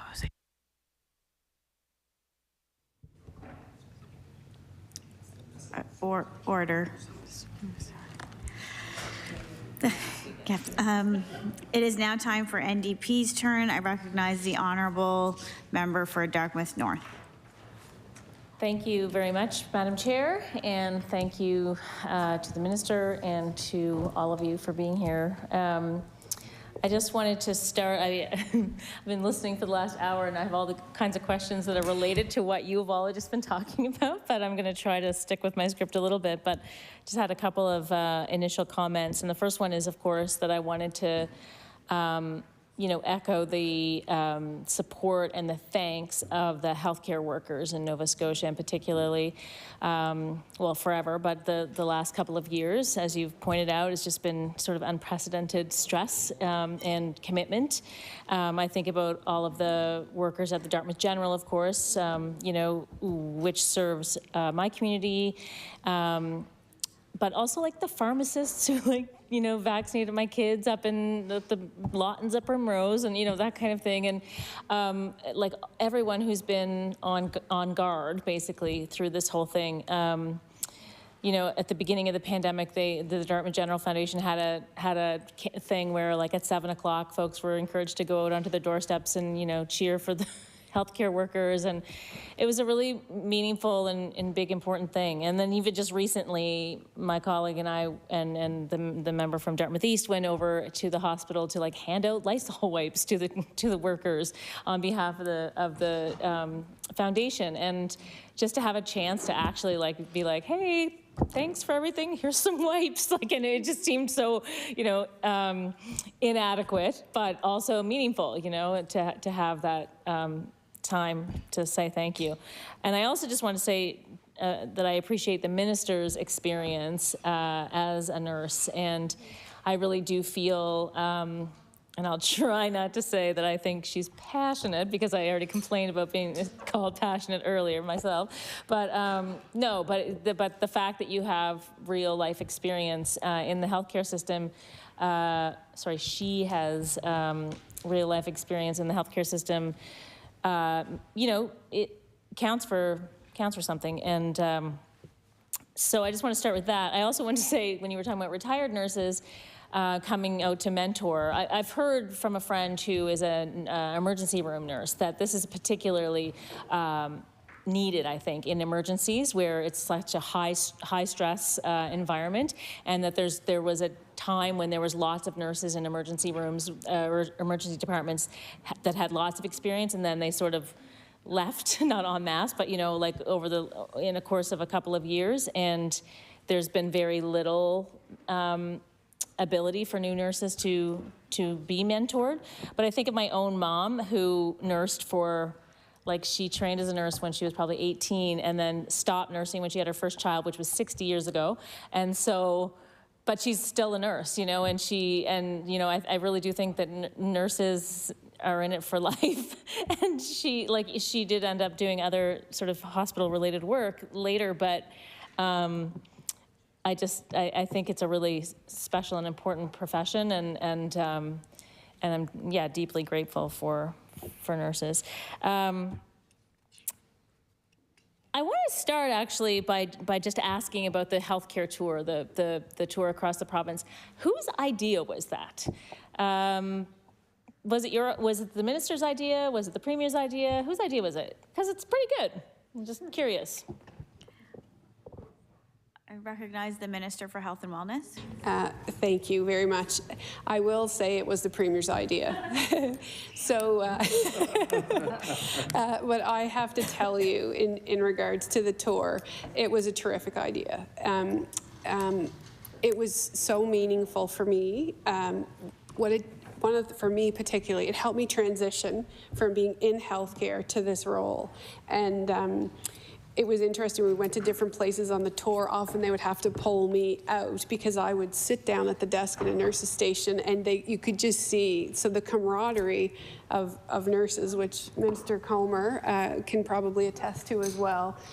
There is just something about that. I'm sure it's the same in all professions. So it was. And the other thing that I would say, you really get to know your colleagues when you're in a car with them with really good snacks for 2,500 kilometers across the province. So we went from Neils Harbor, which is a beautiful place to start, and then down to Yarmouth, and we circled back. So Deputy Lagasse and CEO Oldfield and one of the comms folks and I were in this van for 4 days, and so that was also a really good opportunity for us to gel and talk about ideas and process what we heard and brainstorm. And so it was a really good idea. So, but the people made it what it was, right? Yeah, that was the best. Recognize the honourable member for Dartmouth North. Thank you, Madam Chair. Yeah, I mean, I've done a lot of touring of different type, but I totally get it. Been in a van for hours and hours with my colleagues and going all over the place, and that is really important time, actually. So great.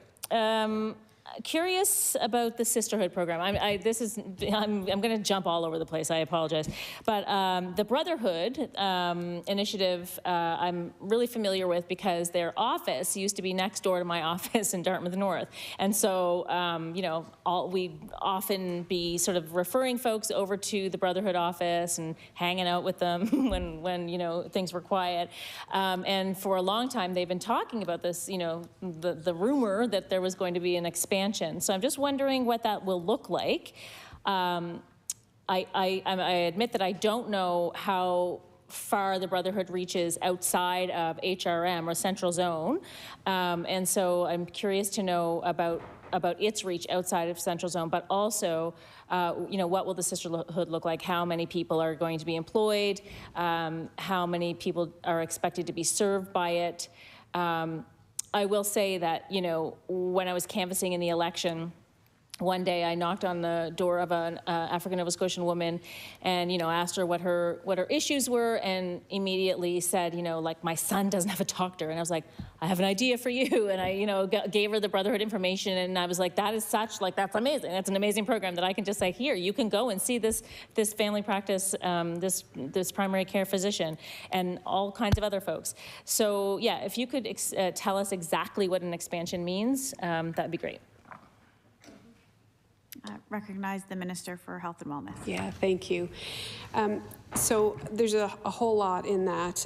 So since I've come into this role, I have had the good fortune to have a few interactions with Dwayne Winters and Mary O'Rourke with the Brotherhood. And certainly on the tour, we were able to stop and visit with them and talk about what they felt the communities that they serve needed. So I can't actually tell you exactly what it's going to look like, because that really is for that group to decide. I know that Sharon has been a huge proponent of this program. So the important part is that the community, that the Brotherhood gets the money and works with the Health Association of African Nova Scotians, and they work within community to understand what the community needs are. I did hear on a couple of times when I did speak to Dwayne that there are people traveling as far away as Cape Breton to access the services that the Brotherhood offers, particularly the services of Dr. Ron Milne, who is an absolute champion for the community and just a wonderful practitioner. So I think what the money does is enables them to expand their reach, to work with community in a different way. And then the sisterhood has been, you know, Sharon Davis Murdoch has wanted the sisterhood for a long time, and to offer parallel programs, and I suspect they will work together. So that really is a question for them. What we want to do is enable them to do whatever work they feel that they need in community, and we trust them to do that. I recognize the honourable member for Dartmouth North. Thank you, Madam Chair. Okay, like I said, I'm going to jump around. So getting back to the infamous healthcare plan, the plan to fix healthcare, when will it be released?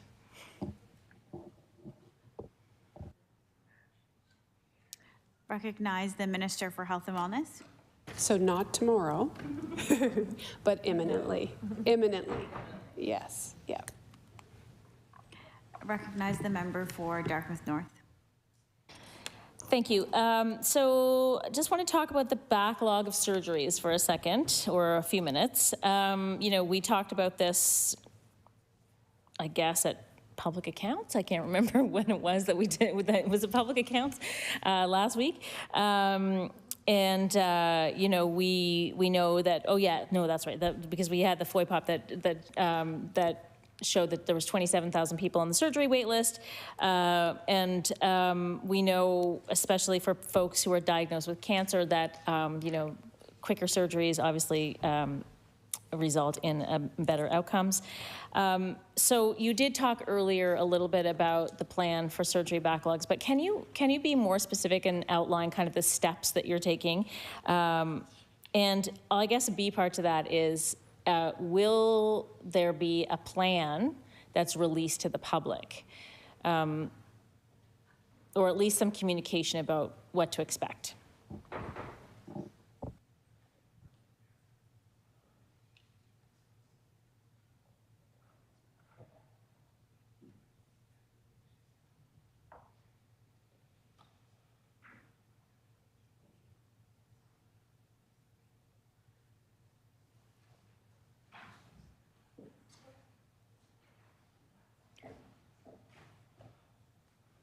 I recognize the Minister for Health and Wellness. So thank you. I know that's top of mind. It's top of mind with us, and certainly at Public Accounts, you heard firsthand that it's such an important objective for us to achieve. So there is planning. The health leadership team meets on a weekly basis, and I know that there are discussions happening now. There will be a plan that we'll talk about. We're currently looking at every resource available to us internally and externally to see how we can move surgeries forward. So they talked about the beds in Dartmouth General. We talked about increasing capacity in Cape Breton. So we need to see what capacity is in the system, not just OR theaters, but also staffing available to do these procedures as well. How are we going to tackle the different types of procedures? So surgeries that require admission, as an example, are more readily, they're a little bit more precarious, particularly when we have staffing shortages, whereas outpatient or day surgery procedures are a little bit easier. We're also looking at a centralized registry so that we can see and we can make sure that folks are getting quickest access. So sometimes we're referred to the closest specialist, as an example, where there may be a specialist in a different area of the province whose wait time is shorter. So when we centralize these referrals, it will allow us to be more efficient and effective and make sure that people are getting service in a timely manner and we're meeting those timelines. Recognize the member for Dartmouth North. And so is there a budget line attached to addressing the issue, or where can we find the attention to the issue in the budget?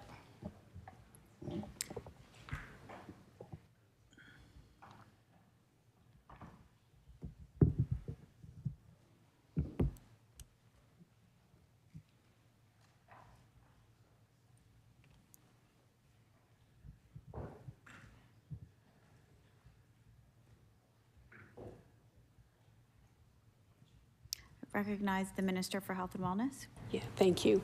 So, so the total investment is $14.25 million. 10.4 is for enhancing capacity. Increase for GI endoscopy and cystoscopy is $2.7 million. Increased capacity, Cape Breton Regional Hospital is almost $600,000. So those are some of the things. Increased training costs for perioperative services is $198,000. So there is a budget line specifically dedicated to that. And additionally, we did receive funding from the federal government. We don't have the details yet around what it encompasses, but we did have a funding announcement late Friday to support surgical back time from the federal government. It was on the news. Yeah. I recognize the member for Dartmouth North. Thank you, Madam Chair.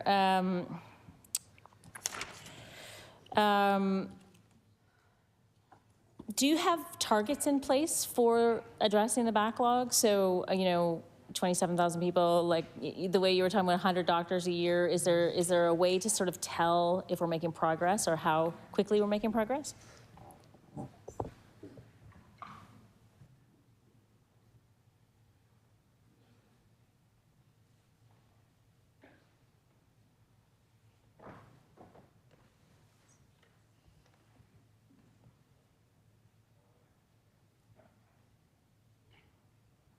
I recognize the Minister of Health and Wellness. So again, surgical wait times are a priority. So the money that we talked about in the central zone will achieve 2,500 surgeries, but we will be able to scale up. And as we centralize our list, triage the list, see what's happening, and we see what resources are available to us, we do expect that as time goes on, we will become more efficient. I can assure you that we are hyper-focused on that list because, from an orthopedic perspective alone, we know the impact that has on people's quality of life and particularly their ability to stay in their own home. For some folks, it's their ability to work.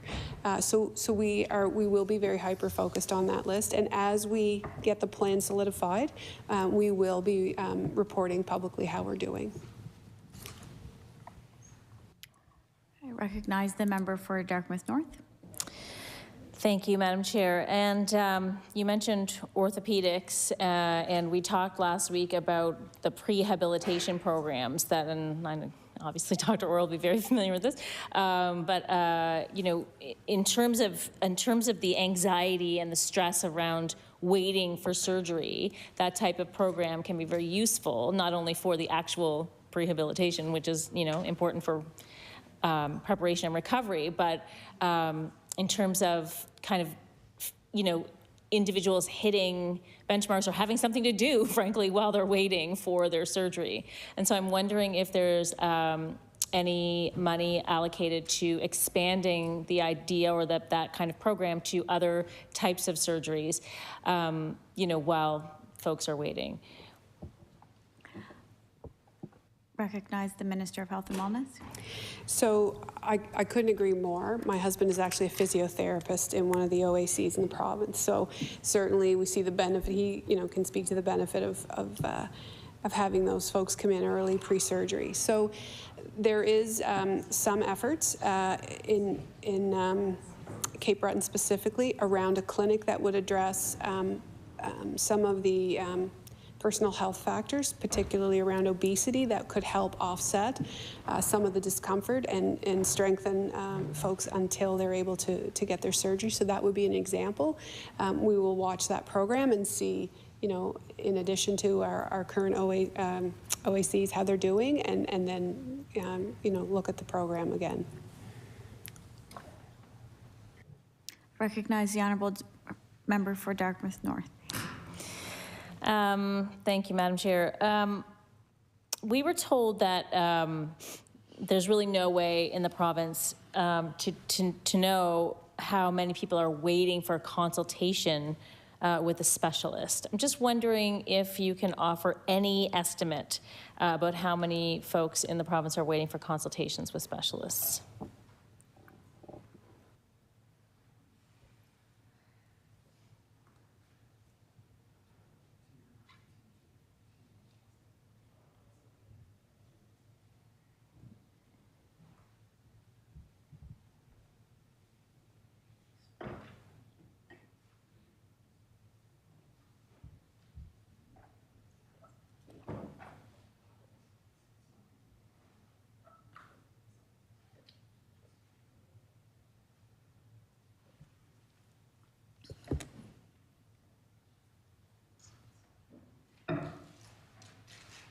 Recognize the Minister for Health and Wellness. So to that point, there's a time to, as you said, time to intake and time to surgery. And so we don't have clear numbers about those just yet, which is why that central intake process is so important for us to be able to manage that list. So it really is an essential component for us to be able to manage people's care in an effective and efficient way. And there is dedicated resource to that central intake program for just that reason. Recognize the member for Dartmouth North. So just to clarify, there's money set aside for when that program gets up and running, that central sort of intake or central engine around surgeries, that there will be money set aside to sort of process the information of how many people are waiting for consultation. So the list of people waiting for surgery will start from waiting for your consult to your surgery.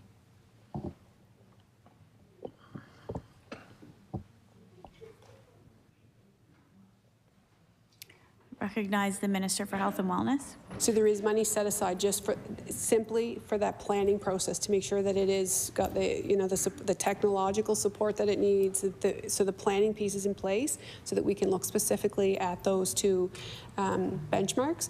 And once we get them up and running, that is something that we would probably be reporting so that people understood whether or not we are meeting national benchmarks. Recognize the member for Dartmouth North. Thank you. Is there any money in the budget for the other thing that we talked about around waiting for surgeries the other day at public accounts was just general communication?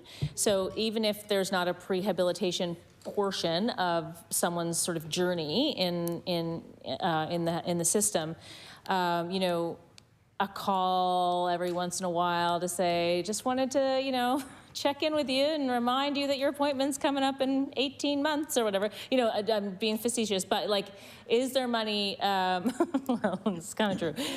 Is there money available or designated to that kind of work happening to ease, again, the anxiety of folks waiting for surgery?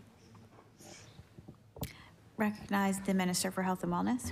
Yeah, so the point was well taken actually the other day in public accounts, and certainly well taken by CEO Oldfield as well as Deputy Lagasse. So my feeling is that under that the planning, that would be an important component of that for people to be able to check in, and we would be able to talk to people about where they are, because to your point, it really is important. You kind of have to figure out how much longer you can hang on and what you're facing, and so that would be something that we could build into that planning piece in the program. Recognize the member for Dartmouth North.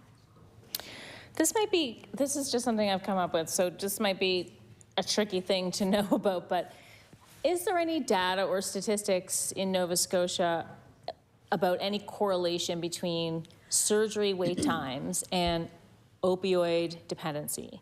So is, you know, like if people are in pain and waiting for surgery and being prescribed opioids, do we know if there's any, you know, correlation to dependency?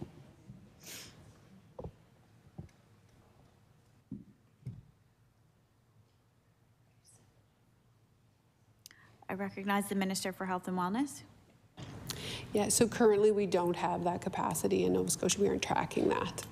You are? No, we're not. No. Recognize the member for Dartmouth North. But would you agree that there could be a correlation?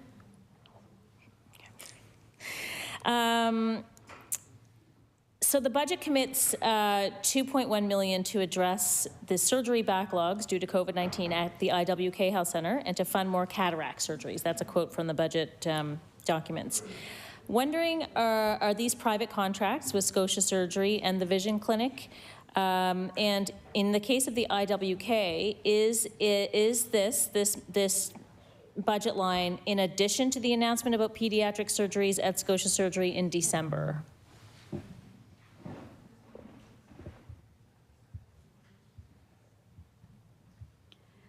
Recognize the Minister for Health and Wellness. The line item that you talked about is actually with Scotia Surgery, similar to the announcement before. But in saying that, I want to assure the member that we have maximized internal resources, and the wait list is to a place where we felt that people would wait for a protracted period of time. And so we do have a contract with Scotia Surgery while we continue to run and use our internal services for more complex and complicated cases. I recognize the member for Dartmouth North. Okay, and sorry, but the cataract surgery, is that also with Scotia Surgery? And so just to clarify, this is in addition to the announcement made in December? So this is new, a new crop of surgeries, as it were?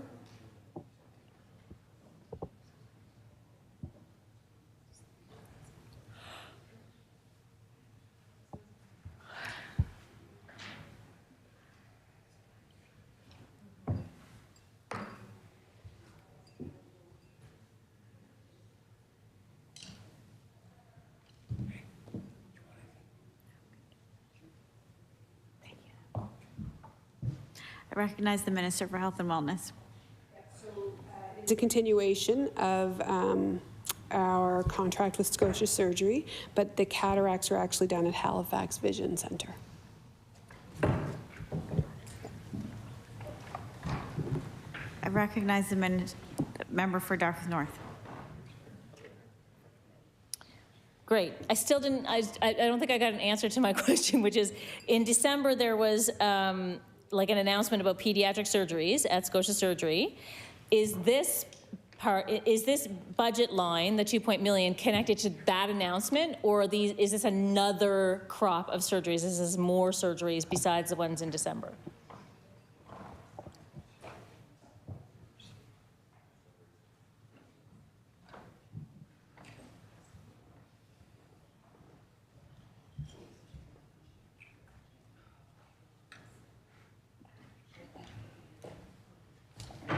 Recognize the Minister for Health and Wellness. Thank you.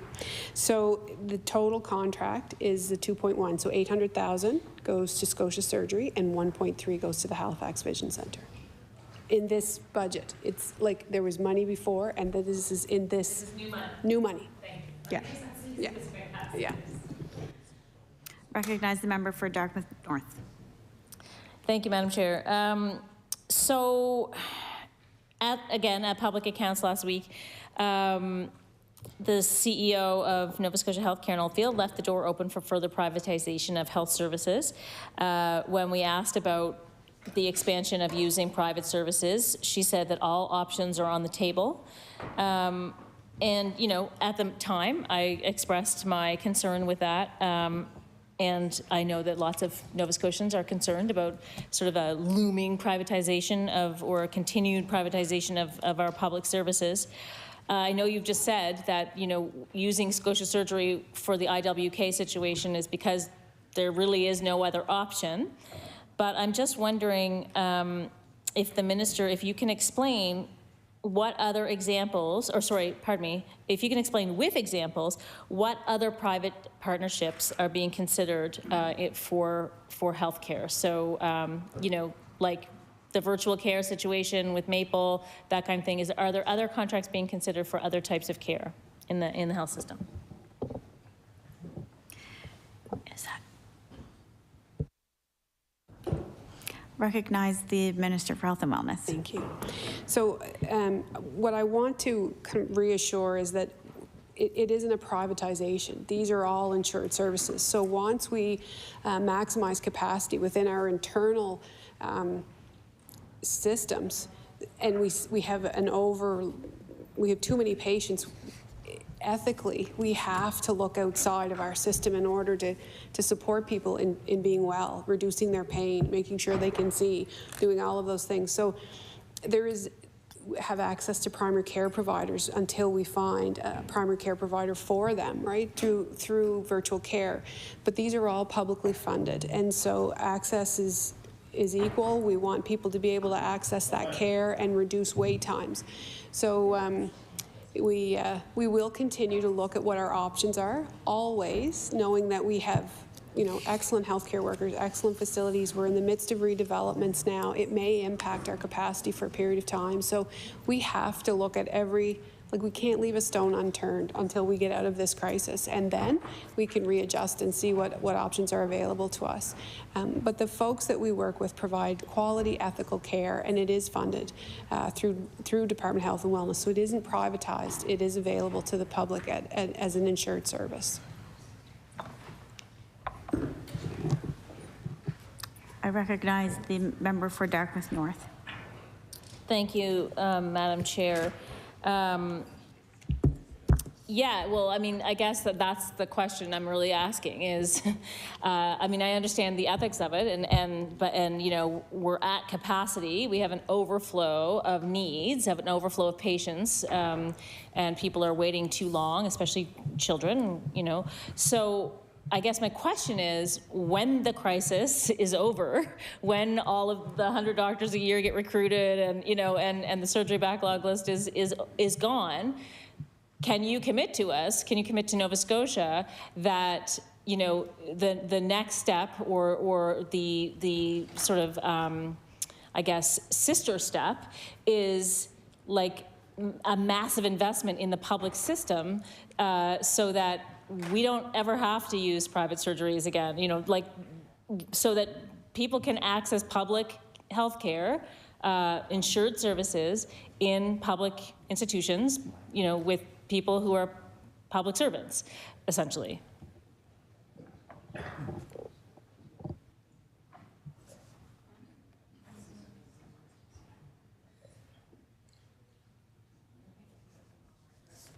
Recognize the Minister for Health and Wellness. So what I will say is that, you know, as we move forward with this with our redevelopment, right? There has been massive, and there will continue to be massive investment in healthcare. We have significant staffing shortages, and we're not going to solve those all internally. We need a really strong immigration stream as an example, and that's going to take some time to set up. We are going to invest in technology, in modern facilities, in modern equipment, all of those things. If the capacity remains for us, when we get there, and we're able to do that, yes. But I think we will always keep our options open to see if there's expertise that sits in a different area that allows us to ensure services and provide expertise in a different area. So we're always going to look at the best options, the most cost-efficient options, and the highest quality of care for Nova Scotians. But all of our options need to be on the table to do that.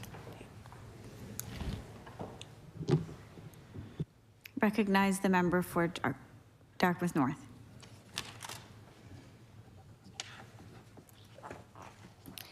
Thank you, Madam. Thank you, Madam Speaker, Chair. Sorry, going to jump around again. The Conservatives, your party, ran on a promise to meet national benchmarks for wait times for surgeries and procedures within 18 months of being elected. The benchmark to complete knee and hip replacements is 180 days, but patients in some parts of Nova Scotia are currently waiting an average of 685 days. I guess I'm not really jumping around. This is still a bit surgery for a hip replacement, and 673 days for a knee replacement. In 2020, only 47% of procedures took place within the national benchmark. Only 31% of knee replacements were performed within the benchmark in 2020. 18 months, i.e. the amount of time that the platform said that this would be sort of looked at in, or the national benchmarks would be met in, is about a year away now, so February 2023. So just want to know if we're on track to meet that target.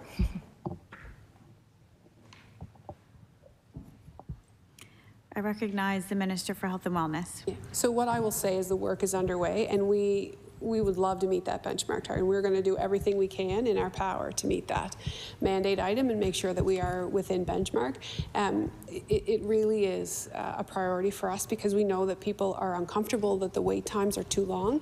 We know that there have been interruptions because of the pandemic and particularly the staffing disruptions. I will tell you, certainly in my mandate and certainly the direction that I have from the Premier is that the expectation is that we will move every mountain in order to meet that target in the time frame that we've promised Nova Scotians. I recognize the member for Dartmouth North. Thank you, Madam Chair. Yeah, and thank you. And then another election platform promise was to, as part of this, was to open operating rooms and allow them to run longer hours as a way to address the backlog. And then you probably know this by now because I've said it a few times, but our office has filed several FOIs at the department, Nova Scotia Health, and at the Premier's office to understand sort of what work is underway with that idea. And there were no records of any detailed planning or work. And so I'm wondering if you could explain to us what work is underway on the commitment to open operating rooms for longer, and when do you anticipate it being that program being in place?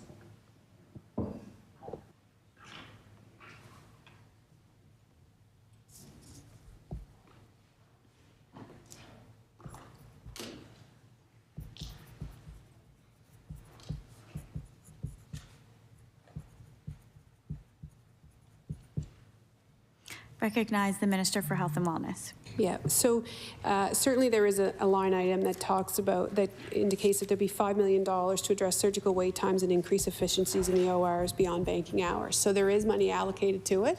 I can assure you that as a leadership team, we are in close contact with one another on a regular basis. And so I know that the planning is underway, and I'm confident in our ability to make a meaningful impact on that list in a timely fashion.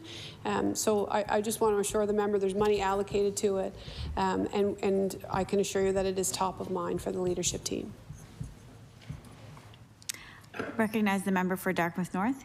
suppose we can't foy pop the conversations that happen on the tour across Nova Scotia from Neils Harbor to Yarmouth. I wish we could. Maybe that's when it all went down.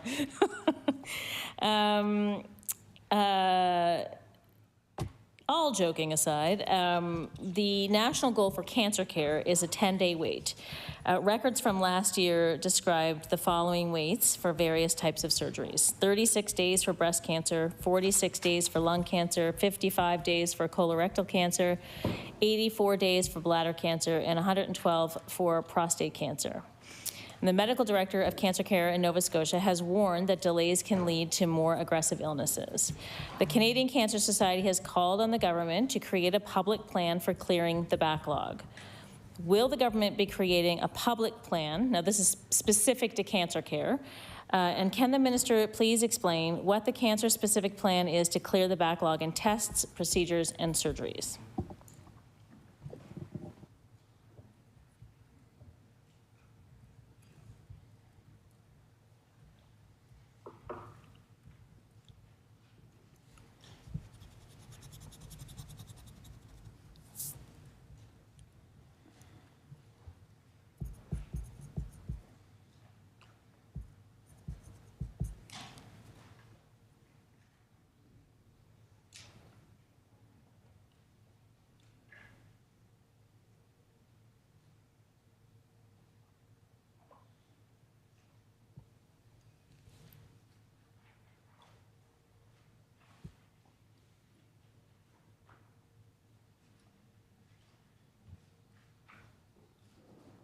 Recognize the Minister for Health and Wellness. So thank you. So urgent, emergency, and time-sensitive cancer surgeries and procedures continued during all waves of the COVID-19. There were some delays for patients needing some cancer-related surgeries, but patients were prioritized. So there is an expansion of hours currently in the diagnostic imaging in Central Zone to support getting cleared up some of the backlog around diagnostic imaging. And there is $2.7 million allocated for GI scoping as well as cystoscopes. So, and also the money that's allocated for surgeries as well will also address some of those surgeries. So again, in that surgical wait time list, we are top of mind and continue to work very, very hard to meet those timelines for those time-sensitive surgeries. Recognize the member for Dartmouth North. Thank you, Madam Chair. I want to talk a little bit about recruitment, and the first thing I wanted to ask is about the comment the minister made just a few minutes ago about the immigration stream. So, can someone just tell me? I guess it has to be the minister, but so I just met a gal the other day who is a nurse in India and has moved to Canada with her 2 kids, and is waiting to be licensed as a nurse in Canada. So in the meantime, applied for a couple of CCA jobs, and then in the meantime, got a job as an EPA in a school because she needs work. And so, what is the process for someone like her to practice nursing, which is what she is, educated to do in Nova Scotia, and how long is that taking right now? I know that Dr. Royal was talking about, well, actually, I wanted to ask about, well, never mind, I'll ask that next.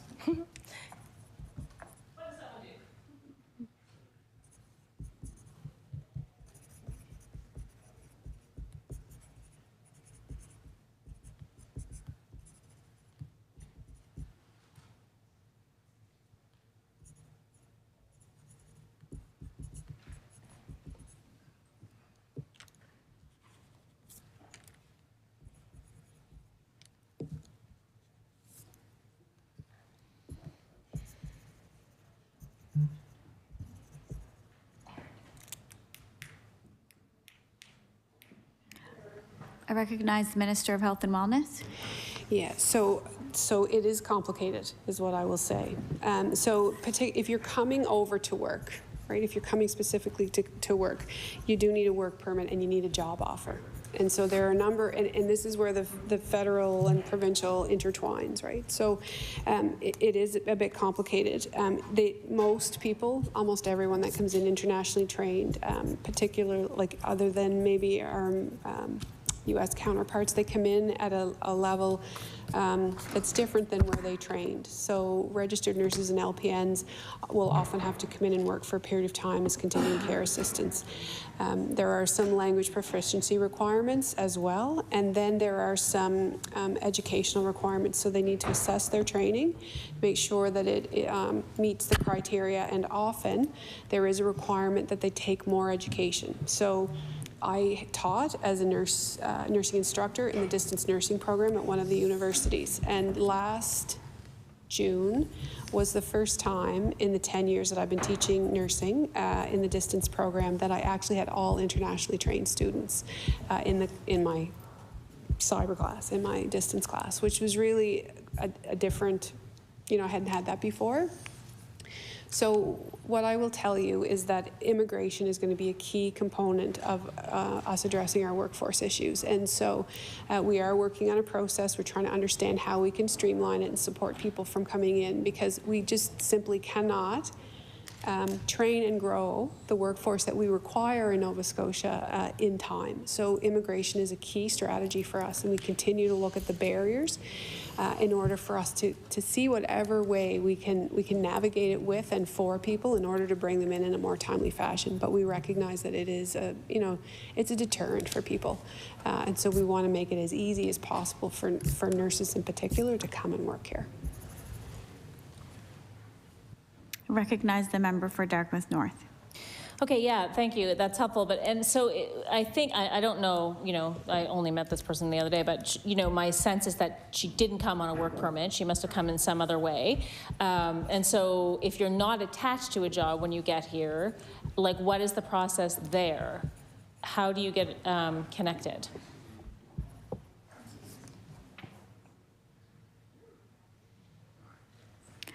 Recognize the Minister for Health and Wellness. So this is my understanding, that, in order to come and get it, if you don't have a work permit, then you need to be a permanent resident in order to apply for work, right? And those are federal immigration requirements. So as a permanent resident, that person would come. So if you're going to work as a continuing care assistant, as an example, then that is also a designated career that has credentials. And so so let's say this person was going to work in a long-term care facility. That long-term care facility would then work with the CCA division of the Health Association of Nova Scotia to look at the requirements for PLAR, so the Prior Learning Assessment Recognition. Is everyone okay? So then, comparing their training that they have before they come to Canada with the requirements for continuing care assistance, there would then be a PLAR program. So even to become a CCA, the credentials have to be recognized, and they have to work for a period of time in order to meet that credential. And then as they work as a CCA, once they've kind of achieved that, then they would work with their employer, probably, to look at whether or not they could scale up to become a licensed practical nurse if they were a registered nurse, and then hopefully be able to continue their education. They can go right to registered nurse, but often a number will come in and look at the LPN program. And again, there are some English requirements in order for them to do that. Yeah. Recognize the member for Dartmouth North. So speaking of LPNs and RNs, I've heard from folks who are LPNs who, acknowledging that we need to recruit, I think we need to recruit LPNs and RNs, but we definitely need to recruit RNs. There are a number of LPNs who would like to, whatever you say, what do you say? Upgrade their qualifications to become an RN. Thank you. I was going to say re-up, but that's a little bit different. But my understanding is that there's only 2 places in Canada that you can do that. One's at Athabasca University and one's at St. FX. And so for LPNs who are in the central zone, it's quite difficult for them to take the training at St. FX.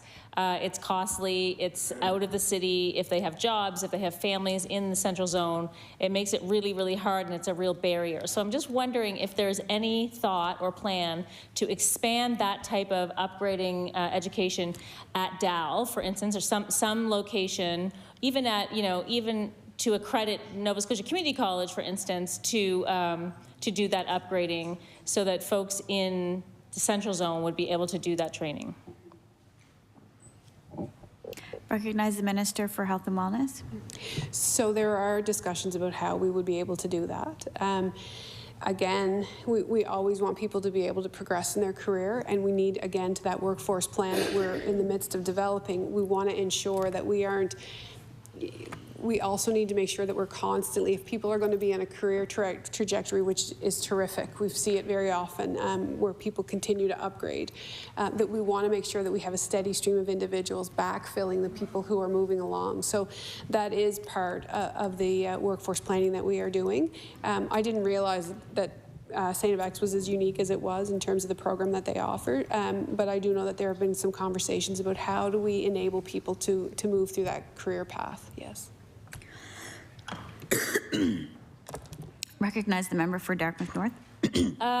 Thank you. I just wanted to ask, now there's some questions about doctor recruitment or primary care recruitment that are kind of based on your conversation with my colleague from Clayton Park, Fairview Clayton Park. Clayton Park. When you were talking about, okay, so I feel like I know a little bit about this because we in Dartmouth North are advocating for primary care in Dartmouth North. So I know a little bit about this, but I'm wondering, when you talk about the panel size, so let's just say like a 40-hour or 35-hour full-time equivalency primary care family physician who's on an APP at, say, like, a Nova Scotia health home. So like full-time APP, what would, you mentioned a minimum amount for their panel, but what would be the best practice for a panel size for someone like that?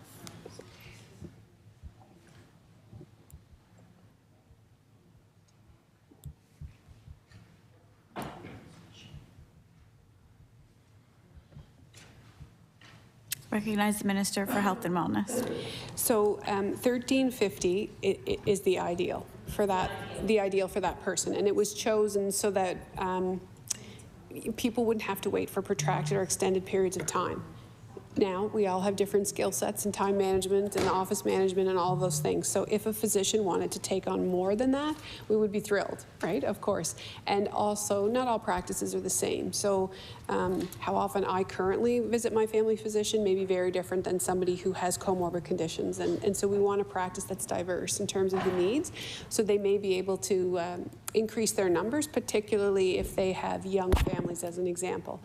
Their practice may grow a little bit, but 1350 is kind of that sweet spot that we would like them, at a minimum, to reach as an APP working full-time in their office. Recognize the member for Dartmouth North.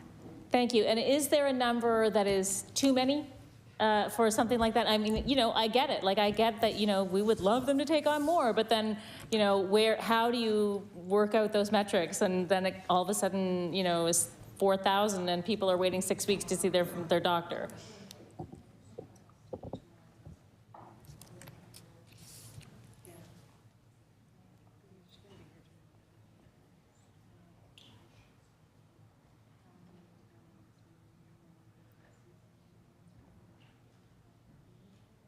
Recognize the Minister for Health and Wellness. So that is complicated. Of course, we know there are a number of physicians who ethically feel that they want to take on more, what have you. What we have seen historically is that fee-for-service physicians tend to be later in their career physicians, and they tend to have higher panels. And I think that's an accumulation of family members and friends over time. There are several GPs that I know of that do carry panels of 3,000 or 4,000, but again, it's a good mix of individuals. So you know, in terms of access, people generally have good access, but it is a very different model and certainly a very different work-life balance than we perhaps see our current younger, newer entry physicians. So we are in a bit of a, you know, I don't want to generalize too much, but we are in a bit of a different place in terms of how people want to practice medicine. So there is no ideal number. What we want always is access. So we want people to get the care that they require when they need it. And some practices manage that in a different way than others. So there are physicians that have 3,500 patients that manage that list very, very well. So it really is in some way around some of the physician management practices as well. I recognize the member for Dartmouth North. Thank you, Madam Chair. And would you say that currently, like with the physician recruitment or the family primary care recruitment, so I'm not going to differentiate actually between physicians and nurse practitioners in this case, but are you actively encouraging APPs, or are you saying like, we just want you and you can do whatever you want?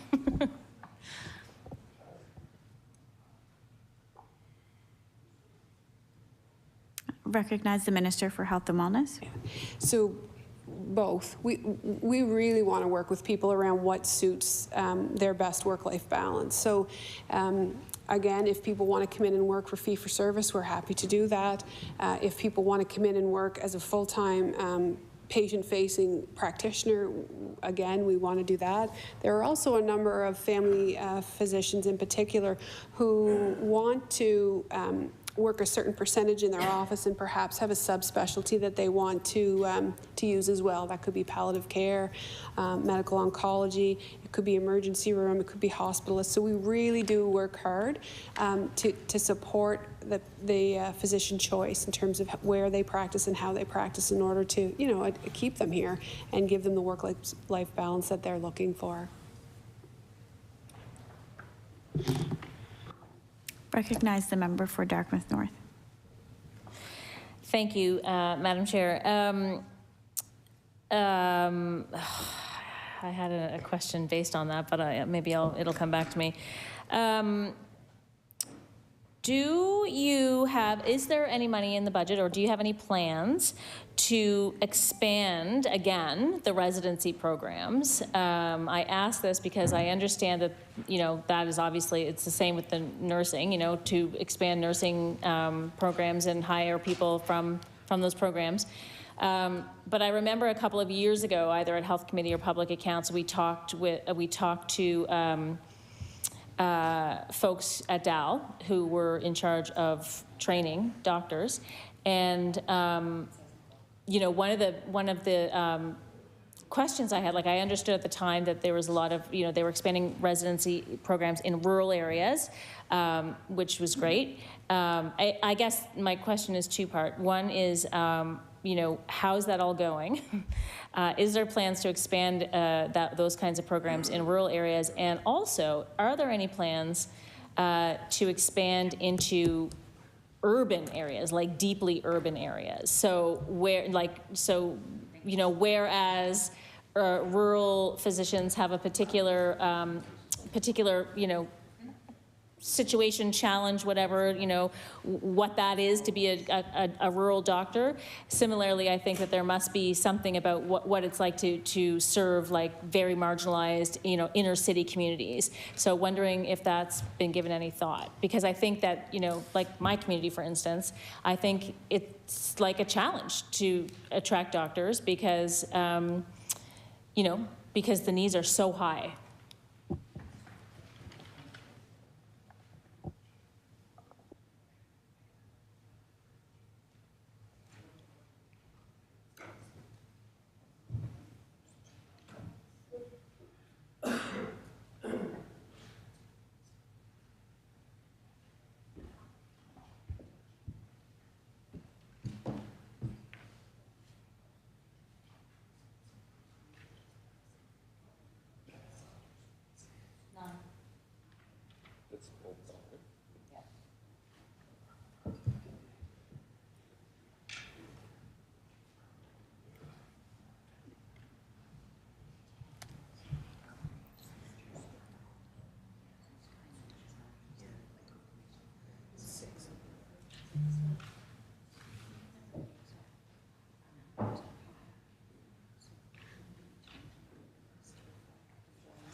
Recognize the Minister of Health and Wellness.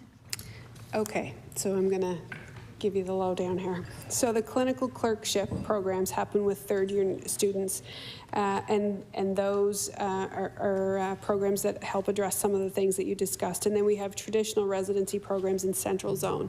So we are under discussion about how and where we expand those programs, to your point, around the highest needs of Nova Scotians. We just haven't made any finite decisions about that yet. I recognize the member for Dartmouth North with 4 minutes roughly left. Thanks. Is there any money allocated to expanding the programs in this budget?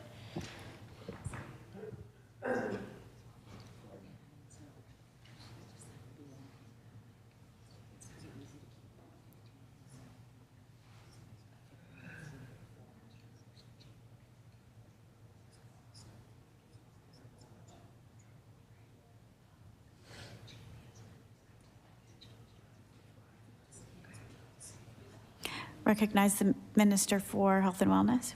So every year, so we're adding another 15 this year. So it kind of increases, so it's a $2 million budget item, and it adds 15 on an annual basis. So there's 15 from last year, 15 from this year. So that continues every year to include the 15. Yeah.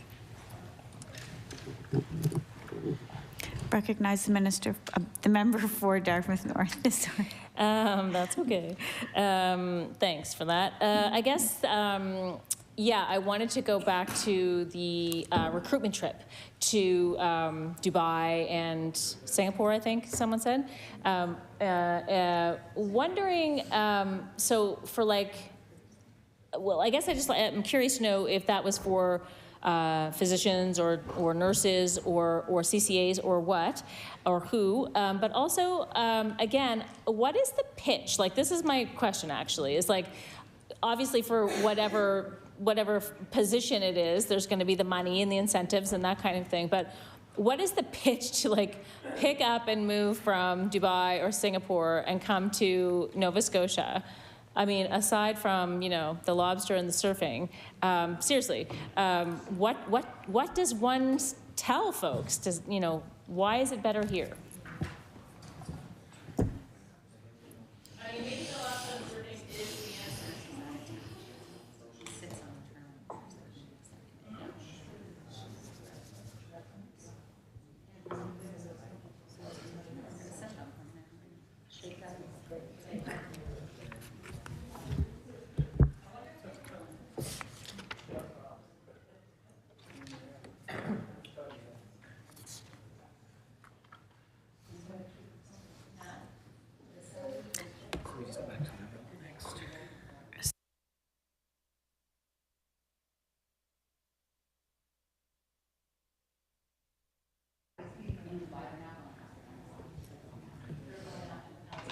And so,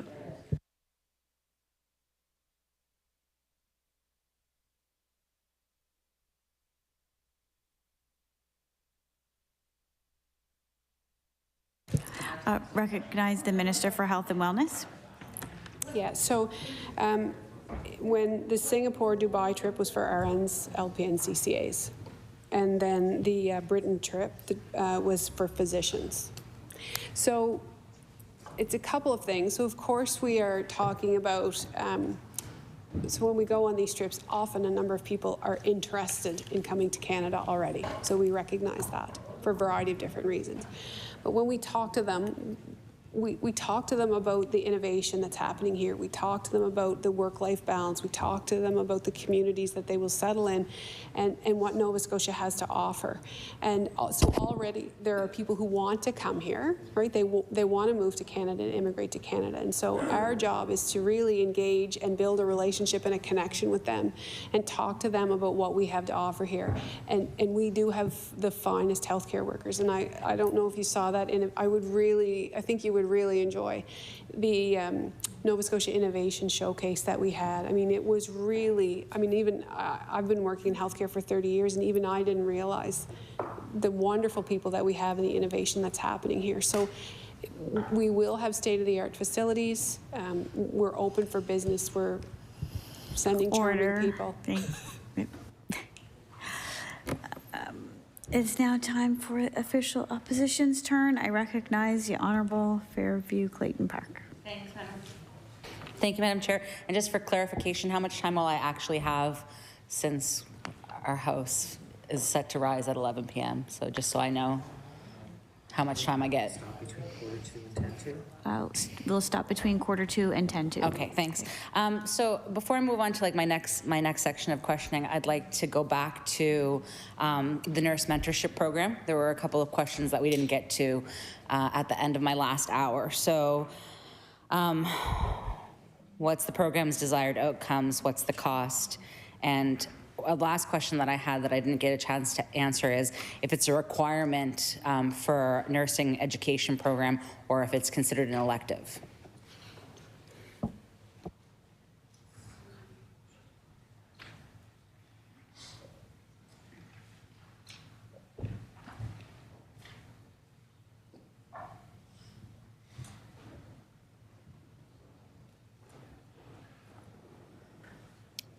Recognize the Minister for Health and Wellness. The nurse mentorship program continues to be under development. So the desired outcome really is around knowledge translation and support for new graduates. So when I think back to my early years as a nurse, I learned so much from very seasoned registered nurses.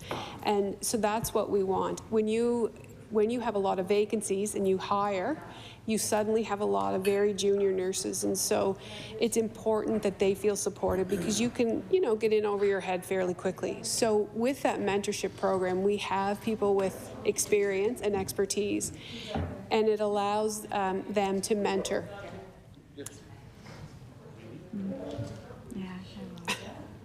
So it allows them to work alongside. It allows them to work alongside the nurses that are newly trained, and we do know, and there's been a lot of work done around in research talking about the transition to practice for nurses.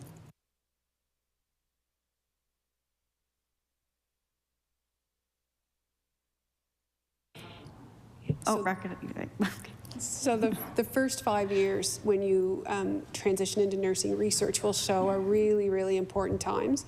And so if you're in a position where you're in over your head, and it can happen really easy, it can cause people to underestimate their abilities or feel fearful. So we want to put those experienced nurses in situ with our less experienced nurses in order to support them. So the program is under development, and so I don't have a cost for you, but I really am hopeful and confident that this program will just encourage and strengthen our nursing workforce as they transition to practice.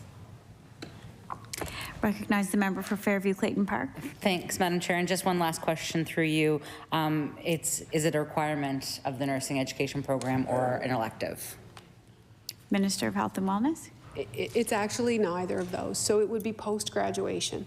So once they're graduated and they're employed, we would actually have somebody in the organization who would mentor these folks. So they are going to have their clinical placements, their consolidation, all of those things. And so they'll come out and they'll graduate. This is an additional resource that would be available to nurses in the work environment when they are working as graduate or registered nurses to support their practice and get the skills that perhaps they weren't able to get in their consolidation, and also just around time management and critical thinking, and there's a lot to understand. Yeah. Recognize the member for Fairview Clayton Park. Thanks, Madam Chair. And I'm going to shift my questioning to virtual care and telehealth. So we know that $14.5 million has been invested to make virtual care available to everyone, especially those that are on the family practice registry. And there is a desire to expand the different types of care that will be available through virtual care. So we have 60,000 Nova Scotians that have accessed virtual care already, 10,000 appointments since the service launched. This allowed primary care walk-in clinics to offer virtual care and continue virtual care to include primary consultations and more types of specialists. and to develop a multi-year virtual care strategy to guide the expansion and integration work with Nova Scotia Digital Services to increase the speed and innovation toward a one-person, one-record, which we will refer to as OPOR moving forward, solution. So the purpose of OPOR is to transform Nova Scotia's healthcare system by replacing 3 aging hospital information systems that exist in the NSHA and the IWK with a modern, high-functioning, data-driven clinical information system, ensuring the right information is available at the right time and place when and where care is needed. OPOR is something that I'm very familiar with, and my first question off the bat is, where do we stand with one patient, one record, and when will this service be implemented? Recognize the Minister for Health and Wellness. So since the member opposite has been involved in the past, you'll understand when I say we are in an active procurement process, and that's really all I can say about that at this time. Right, yeah. Recognize the member for Fairview Clayton Park. Thank you, Madam Chair. So I do indeed understand the holding pattern. I'm curious if there is an alternative or a plan that can either transition into a different system or make access go a little bit faster. I mean, this is basically a system that was needed yesterday. With most technologies, they become redundant as they age. So where do we even stand with the technology that we're currently talking about? Is this going to just come in and already be an aged technology? So what is the Department of Health, your section of Health IT, what are you working on to try and overcome the barriers to implementing this type of program? Recognize the Minister for Health and Wellness. Yeah, so again, I am a bit limited in what I can talk about, but what I want to assure you is it's very future facing. One of the things that we heard, surprisingly, so I was in the trenches when Meditech came in. So Eastern Zone, my district health authority particularly adopted Meditech. And so computers were really new almost then. And so it was a huge shift for us. And I remember the strife and the angst that was associated as we learned this system and we went from Penn to Meditech particularly.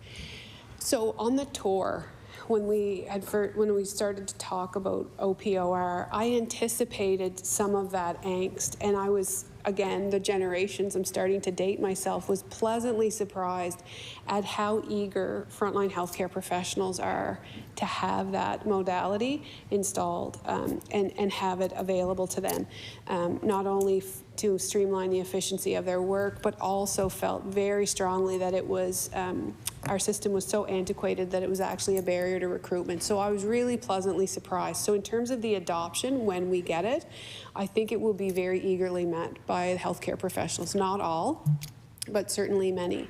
And to your point, that is one of the things that we have looked at. So we know that technology is changing very, very quickly, and the last thing we want to do is invest in something that is going to be outdated when we get it. So again, we are in an active procurement, and the points that you raised are important points that have been taken under consideration in the process. Recognize the member for Fairview Clayton Park. Thank you, Madam Chair. So when we're talking about the cost of it, the previous government spent approximately $7.4 million on OPOR, including $4.8 million on the procurement process itself, so fairness monitoring, consultants, legal, et cetera, and $2.6 million on readiness within the NSHA and the IWK. So I'm curious if the costs have increased and how much in this fiscal year is being committed to OPOR.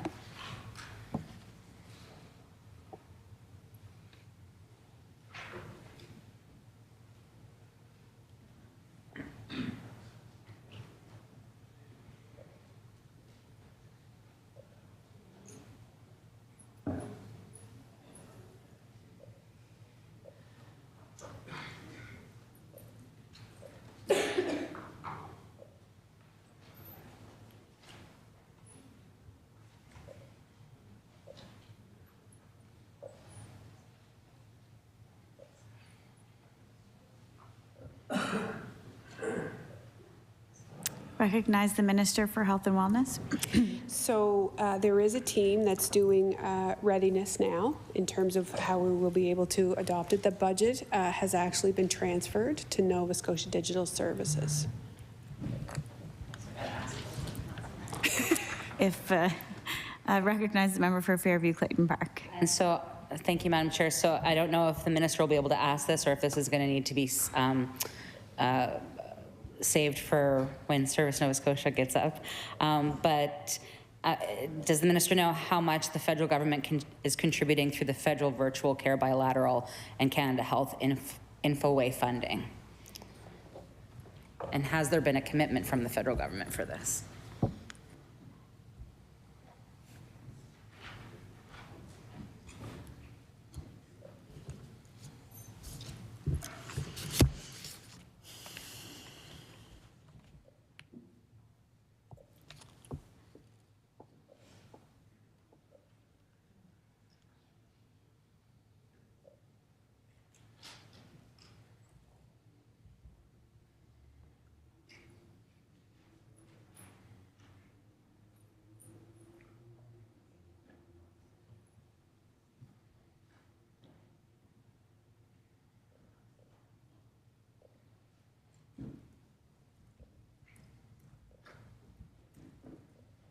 Recognize the Minister for Health and Wellness. Okay, so there's a little bit of two things there. So in 21-22, $6.9 million we received from the feds for virtual care, and some of that money has carried over into 22-23, but it is not designated for OPOR. That will be done within provincial resources at this time. No, you can take that. Recognize the member for Fairview Clayton Park. Thanks, Madam Chair. So none of the federal contribution is going towards one patient, one record. Yeah. Okay, thank you. I'm curious, Madam Chair, through you, how many physicians, specialists, and nurse practitioners from Nova Scotia are partnered to deliver virtual care NS?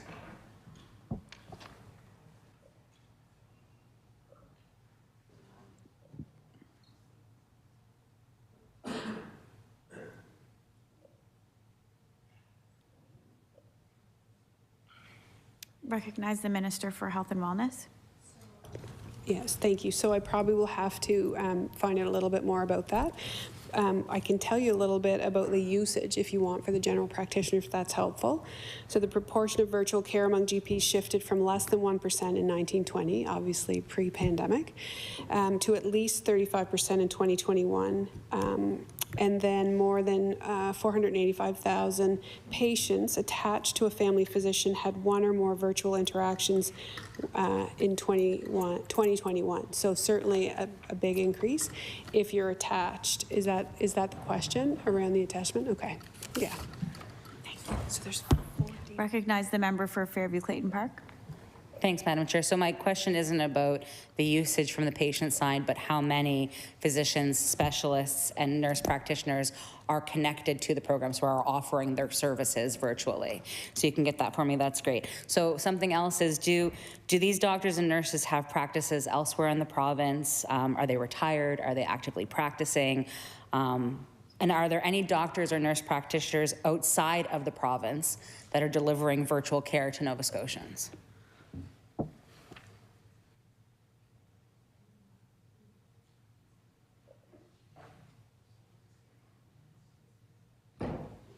Recognize the Minister for Health and Wellness. I'm going to package all of that for you just in a minute. Yeah. Okay. Yeah. You might have more to add to the package, so. Okay. Recognize the member for Fairview Clayton Park. I'd like to talk about the platform that's used to deliver this service. So I'm curious if the minister can confirm that it's Maple, and if she is aware, if telephone and Zoom appointments are being completed that are being done by doctors are included in the virtual care NS program.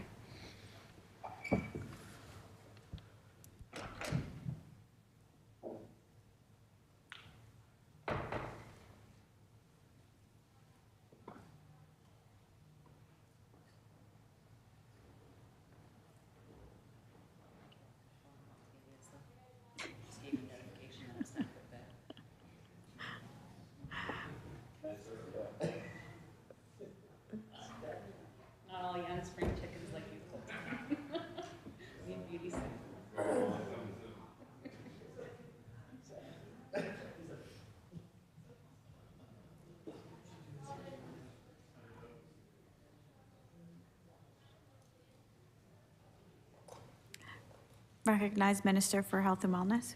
So there's just a couple of nuances there that we want to clarify. So there is virtual care NS, which is for unattached patients, and we can get the numbers around the practitioners, which is what I think you asked, who's involved with that, whether they're internal, internal, or external to the province. And then there's virtual care for attached patients, and there's fee codes that are associated with that. So I just want to understand, so any practitioner in the province has a billing code, right? And so even if you're an APP, you would still shadow bill for your virtual care if you had an attached patient, and fee for service as well. You would have a billing code. And then there's the virtual care piece of NS where unattached patients can access. So I'm thinking that what your questions are around the unattached patients.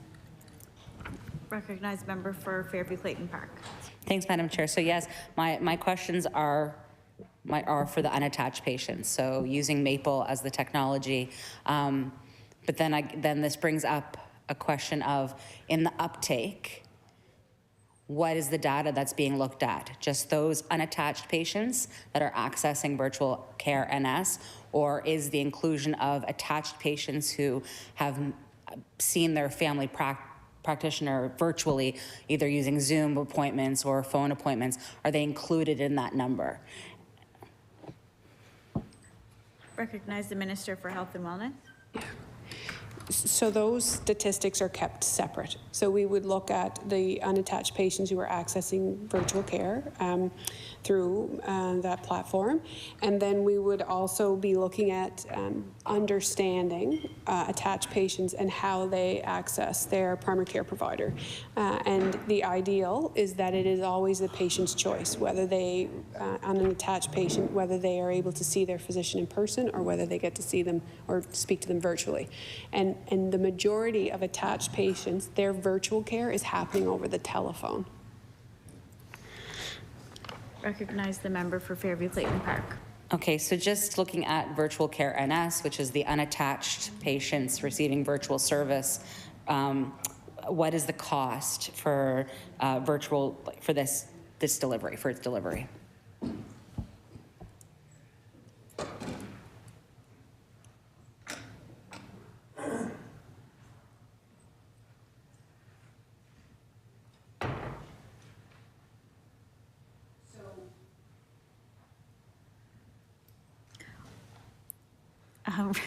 Minister for Health and Wellness, I was looking. It's all good. So in the upcoming budget, there's $6.25 million attached to virtual care NS so that people can access who are on the Need a Family Practice Registry. So that's the allocated funding that's available in this fiscal. Recognize the member for Fairview Clayton Park. And this might seem redundant, but is that the cost of the service, or is that the anticipated cost of the service, or that's the budget that you're giving it? But how much does it cost? What is the cost for the service?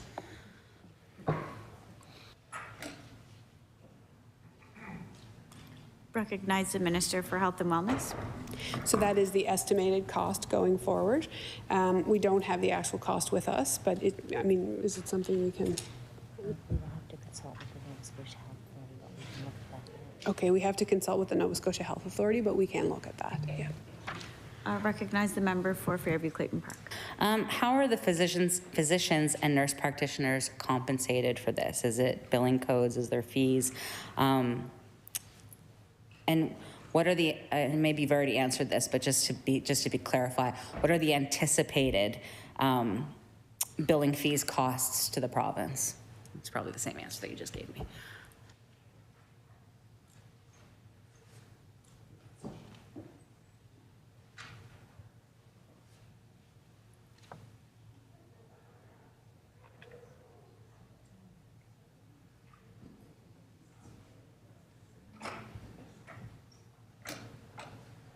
Recognize the Minister for Health and Wellness.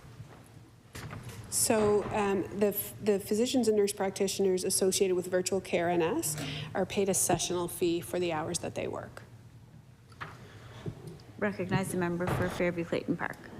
Thanks, Madam Chair. And can the minister break that down for me? So is it per 10-minute segment? Is it per patient? Is it, like, do I get the same if I have somebody with complex issues that it's going to take maybe an hour to sit with them to dissect, as I would with somebody who just needs a prescription refill or something? What is the breakdown of that cost? Recognize the Minister for Health and Wellness. So when you get a sessional fee, it is an hourly rate. So sometimes you'll work more and sometimes you'll work less, but you get an hourly fee for the expertise and for your availability, essentially. So that's how they do it. So the costs in some ways are fixed, right? Because it's not on a fee-for-service basis. Yeah. Recognize the member for Fairview-Clayton Park. And maybe the minister can clarify for me if the cost is lower for virtual care as opposed to in-person delivery.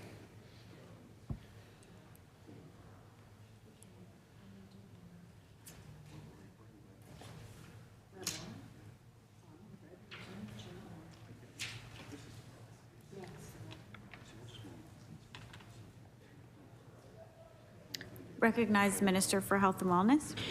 Okay, so attached patients, if you're seen in person or you're seen virtually, is the same. Like, you don't get paid less or more. It's absolutely the same.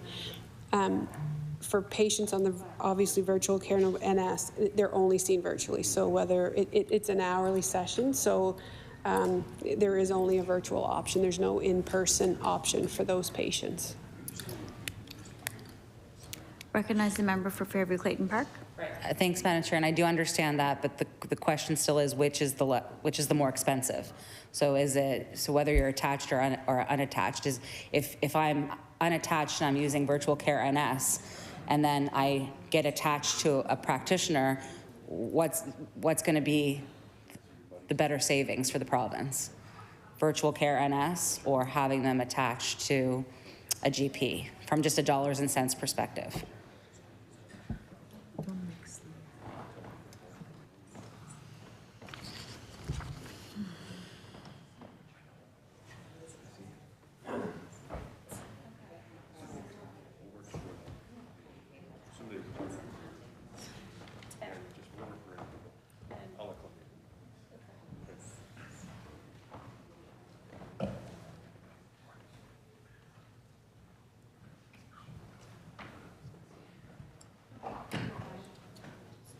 Recognize the Minister for Health and Wellness. So it is a bit of an apples and oranges thing. I don't know that. So if you're attached and you have a physician who's on an APP versus a fee-for-service, it may be a little bit different versus if you're getting essentially a sessional fee, which is an hourly wage for physicians and nurse practitioners. So the nurse practitioners is probably neutral, right? Because there would be a pay scale as unionized employees, and that's what they work. I think it depends a little bit on the physician. They would be comparable, but I don't have that ability to tell you exactly what that would be right now. Yeah. Recognize the member for Fairview-Clayton Park. Thanks. Maybe we'll get back to that. We'll leave that for a little bit. I'm wondering, and again, if you already answered this, just to repeat the number, how much is the federal government contributing to the virtual care NS?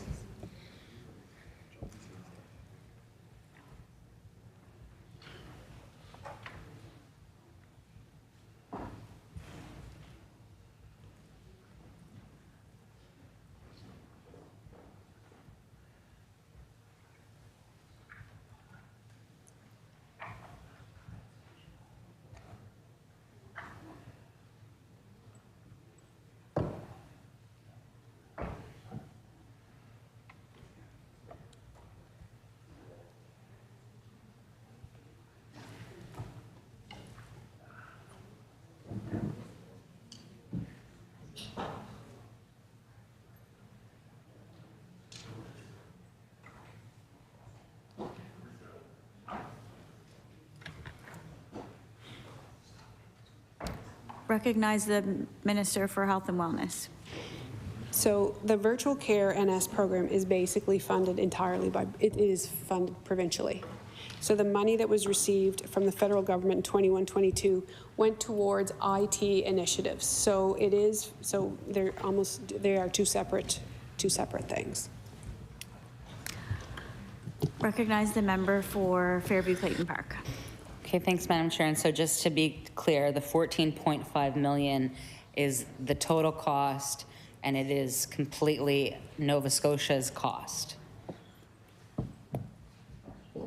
Recognize the Minister for Health and Wellness. Yes, that's correct. Recognize the member for Fairview Clayton Park. Thank you, thank you. Of the 10,000 appointments completed so far, what metrics does the department have to understand its utilization?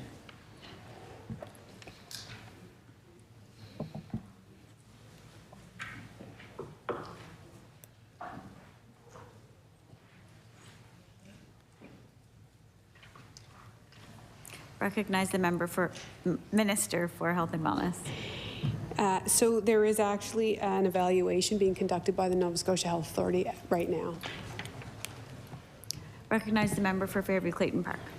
Thank you, Madam Chair. And so will this evaluation, this will look at, you know, how many were prescription renewals, how many were pre-existing condition follow-ups, how many, like, that's what it will be looking at. Recognize the Minister for Health and Wellness. So I don't have the exact metrics in front of me, but it's, you know, certainly if we think about accreditation principles, it's going to make sure that it's effective, that it's timely. There will also be, in addition to quantitative, I'm sure there will be some qualitative data around people's experience and things like that. So I don't have the exact metrics, but I do know that there is a fulsome evaluation that's happening right now. And certainly it will be as a way to expand and make sure that it is responsive to the needs of Nova Scotians. Recognize the member for Fairview Clayton Park. Thanks, Madam Chair. And I'm wondering if the minister would be willing to allow the House to see what that evaluation is, like get more specifics on that.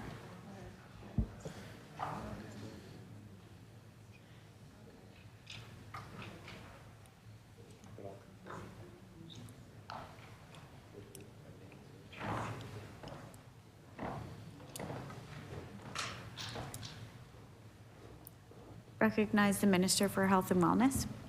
So and once that evaluation is done by the Nova Scotia Health Authority, we can discuss with them how we would best distribute that and what parts of it. I'm not sure about confidentiality and privacy and things like that, so that would be something that I would have to discuss with Nova Scotia Health, since they're the ones that are conducting the review in terms of how much we're able to share publicly. Recognize the member for Fairview Clayton Park. Thank you, Madam Chair. And I think in terms of confidentiality, no personal information, it would be the data sets of why were people using virtual, like what were the issues, but anyway, that's okay. We'll wait and see. 811 is another service near and dear to my heart. I'm curious, with the introduction of virtual care NS, what impacts there have been to 811?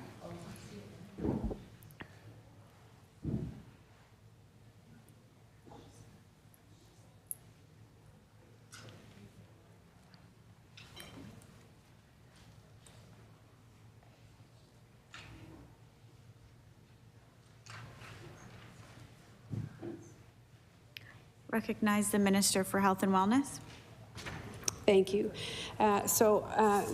What we know is that over the course of the pandemic, 811 became an important tool for people to access advice around a broad range of issues, particularly around even restrictions or what to do if and all of those things. So we do know that there was a significant increase in the utilization of 811 over the course of the pandemic.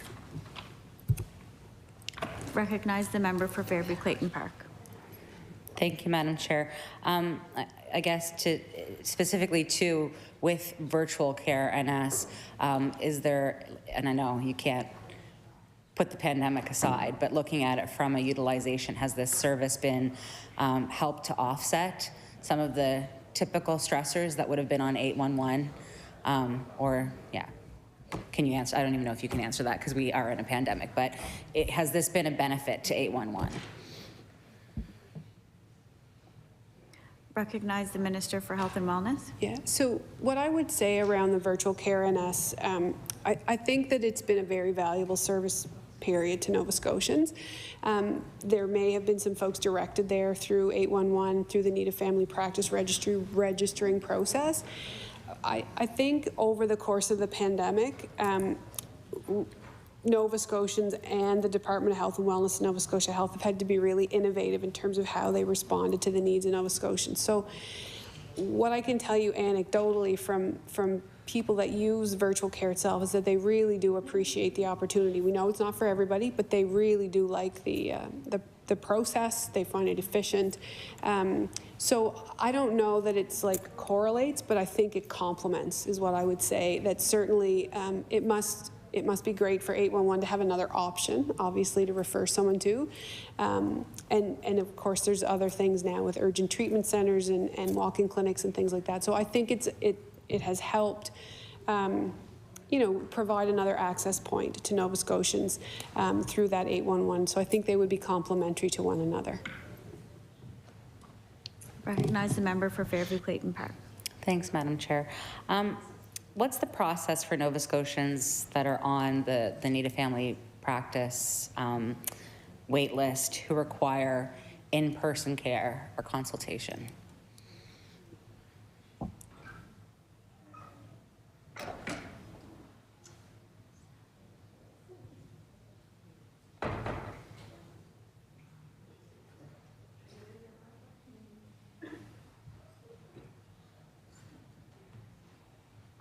Recognize Minister for Health and Wellness. So if you are on the Need a Family Practice Registry and you need in-person care, there are urgent treatment centers that would provide that. There are walk-in clinics in some communities. Some communities you do need to go to the emergency room to access inpatient care. So it just depends, one, on the acuity of the presenting concern. And then the other issue would be who is the best practitioner, right? So if it is a prescription refill or if it is for an assessment, as an example, for Lyme disease, you can access your pharmacist in certain places as well. So I think really 811, as an example, would be able to help triage you if you were not in need of emergency care, to help you find the practitioner and the resource in your community that would best suit the need that you have. Episodic complaints are always best seen in a walk-in clinic or urgent treatment center, and potentially in a pharmacy. But certainly we would want any urgent or emergent things to go to the emergency room if they needed inpatient care or emergency care. Recognize the member for Fairview-Clayton Park. Thanks, Madam Chair. Madam Chair, through you to the Minister, who's being consulted in the development of the multi-year virtual care strategy?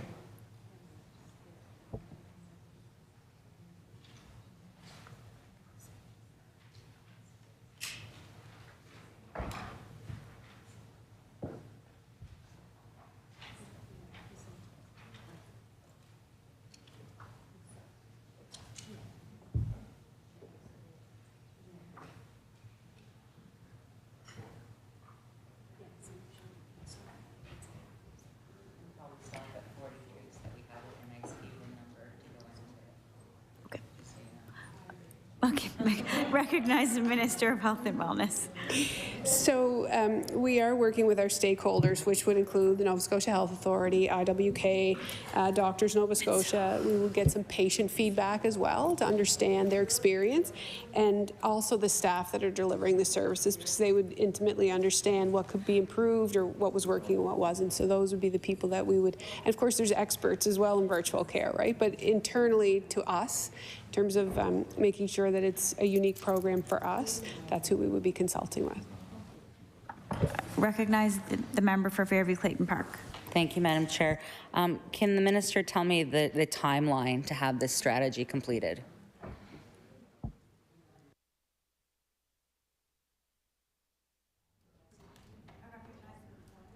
Recognize the Minister for Health and Wellness. That evaluation will be completed within this fiscal year. Recognize the member for Fairview-Clayton Park.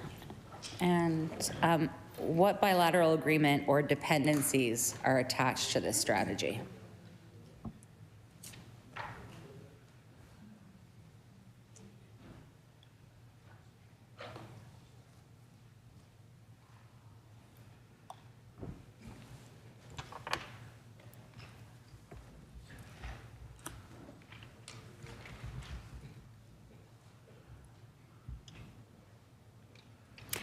Recognize the Minister for Health and Wellness.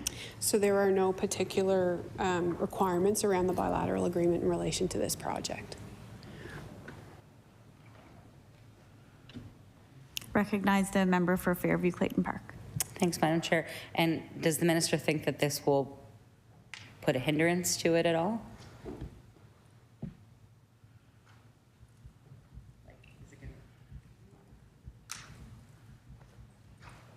Recognize the member for Fairview Clayton Park. I'll try and reward. Does the minister think that this will hinder the project at all? Not having. Recognize the Minister for Health and Wellness. Wants to move forward. No, I don't anticipate. It is provincially funded now. The program has been successful, and we want to. The evaluation will help us understand how best to move forward. But I don't anticipate there being any issues related to bilateral funding. Recognize the member for Fairview Clayton Park. Madam Chair, the NSHA and the IWK have started their readiness assessment work, which involves taking an inventory of current processes and workflows, building standards for these workflows, which they've done through consultation with physicians and with clinicians. I'm curious if the minister can update us on the status of that work and its outcomes.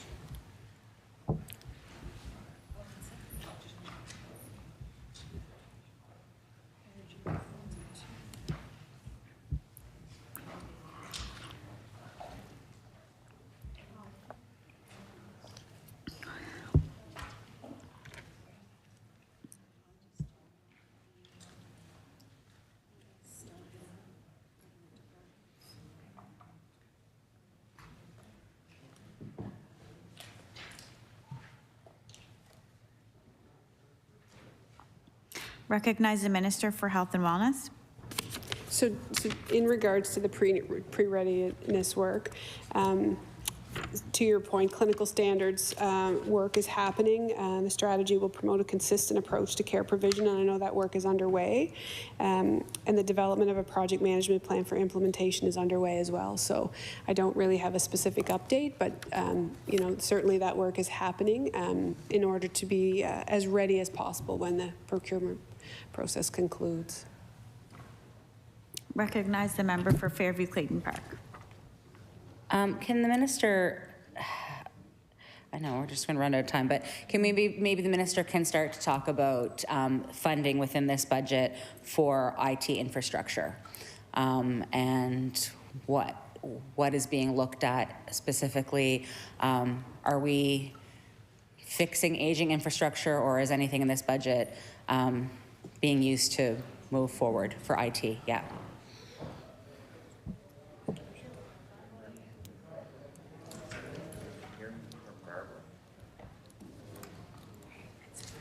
Yeah, I'm going to just call order. Or we'll wait till 10:43. Recognize the Minister for Health and Wellness. Thank you. I'm going to let you ask that question of my esteemed colleague when you speak with him, because it will be under Nova Scotia Digital Services. Yeah. Thank you. Yeah. Okay. Order. It is now 10:41 p.m. and the House is set to adjourn at 11 p.m. I recognize the Government House Leader. Thank you, Madam Chair. I move that the committee do now rise and report progress and beg leave to sit again on a future date. All those in favor say aye. Aye. Contrary minded? The motion is carried. The committee will now rise and report to the House.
Order. The chair of the Committee of the Whole House on Supply reports. I recognize the clerk. That the Committee of the Whole House on Supply has met and made progress and begs leave to sit again. I recognize the Government House Leader. Thank you, Mr. Speaker. That concludes government business for today. I move that the House to rise and meet again Thursday, March 31st, between the hours of 1 p.m. and 11:59 p.m. Following daily routine and QP, business will include the continuation of Committee of the Whole on Supply to deal with budget estimates. Time permitting, second reading of Bill 109 and 112. In addition, Bills 96, 99, and 104 will be considered by the Committee of the Whole House on Bills. The motion is for the House to rise to meet again tomorrow, Thursday, March 31st, between the hours of 1 p.m. and 11:59 p.m. All those in favor? Contrary minded? Thank you. The motion is carried. The House now stands adjourned until tomorrow afternoon at 1 p.m.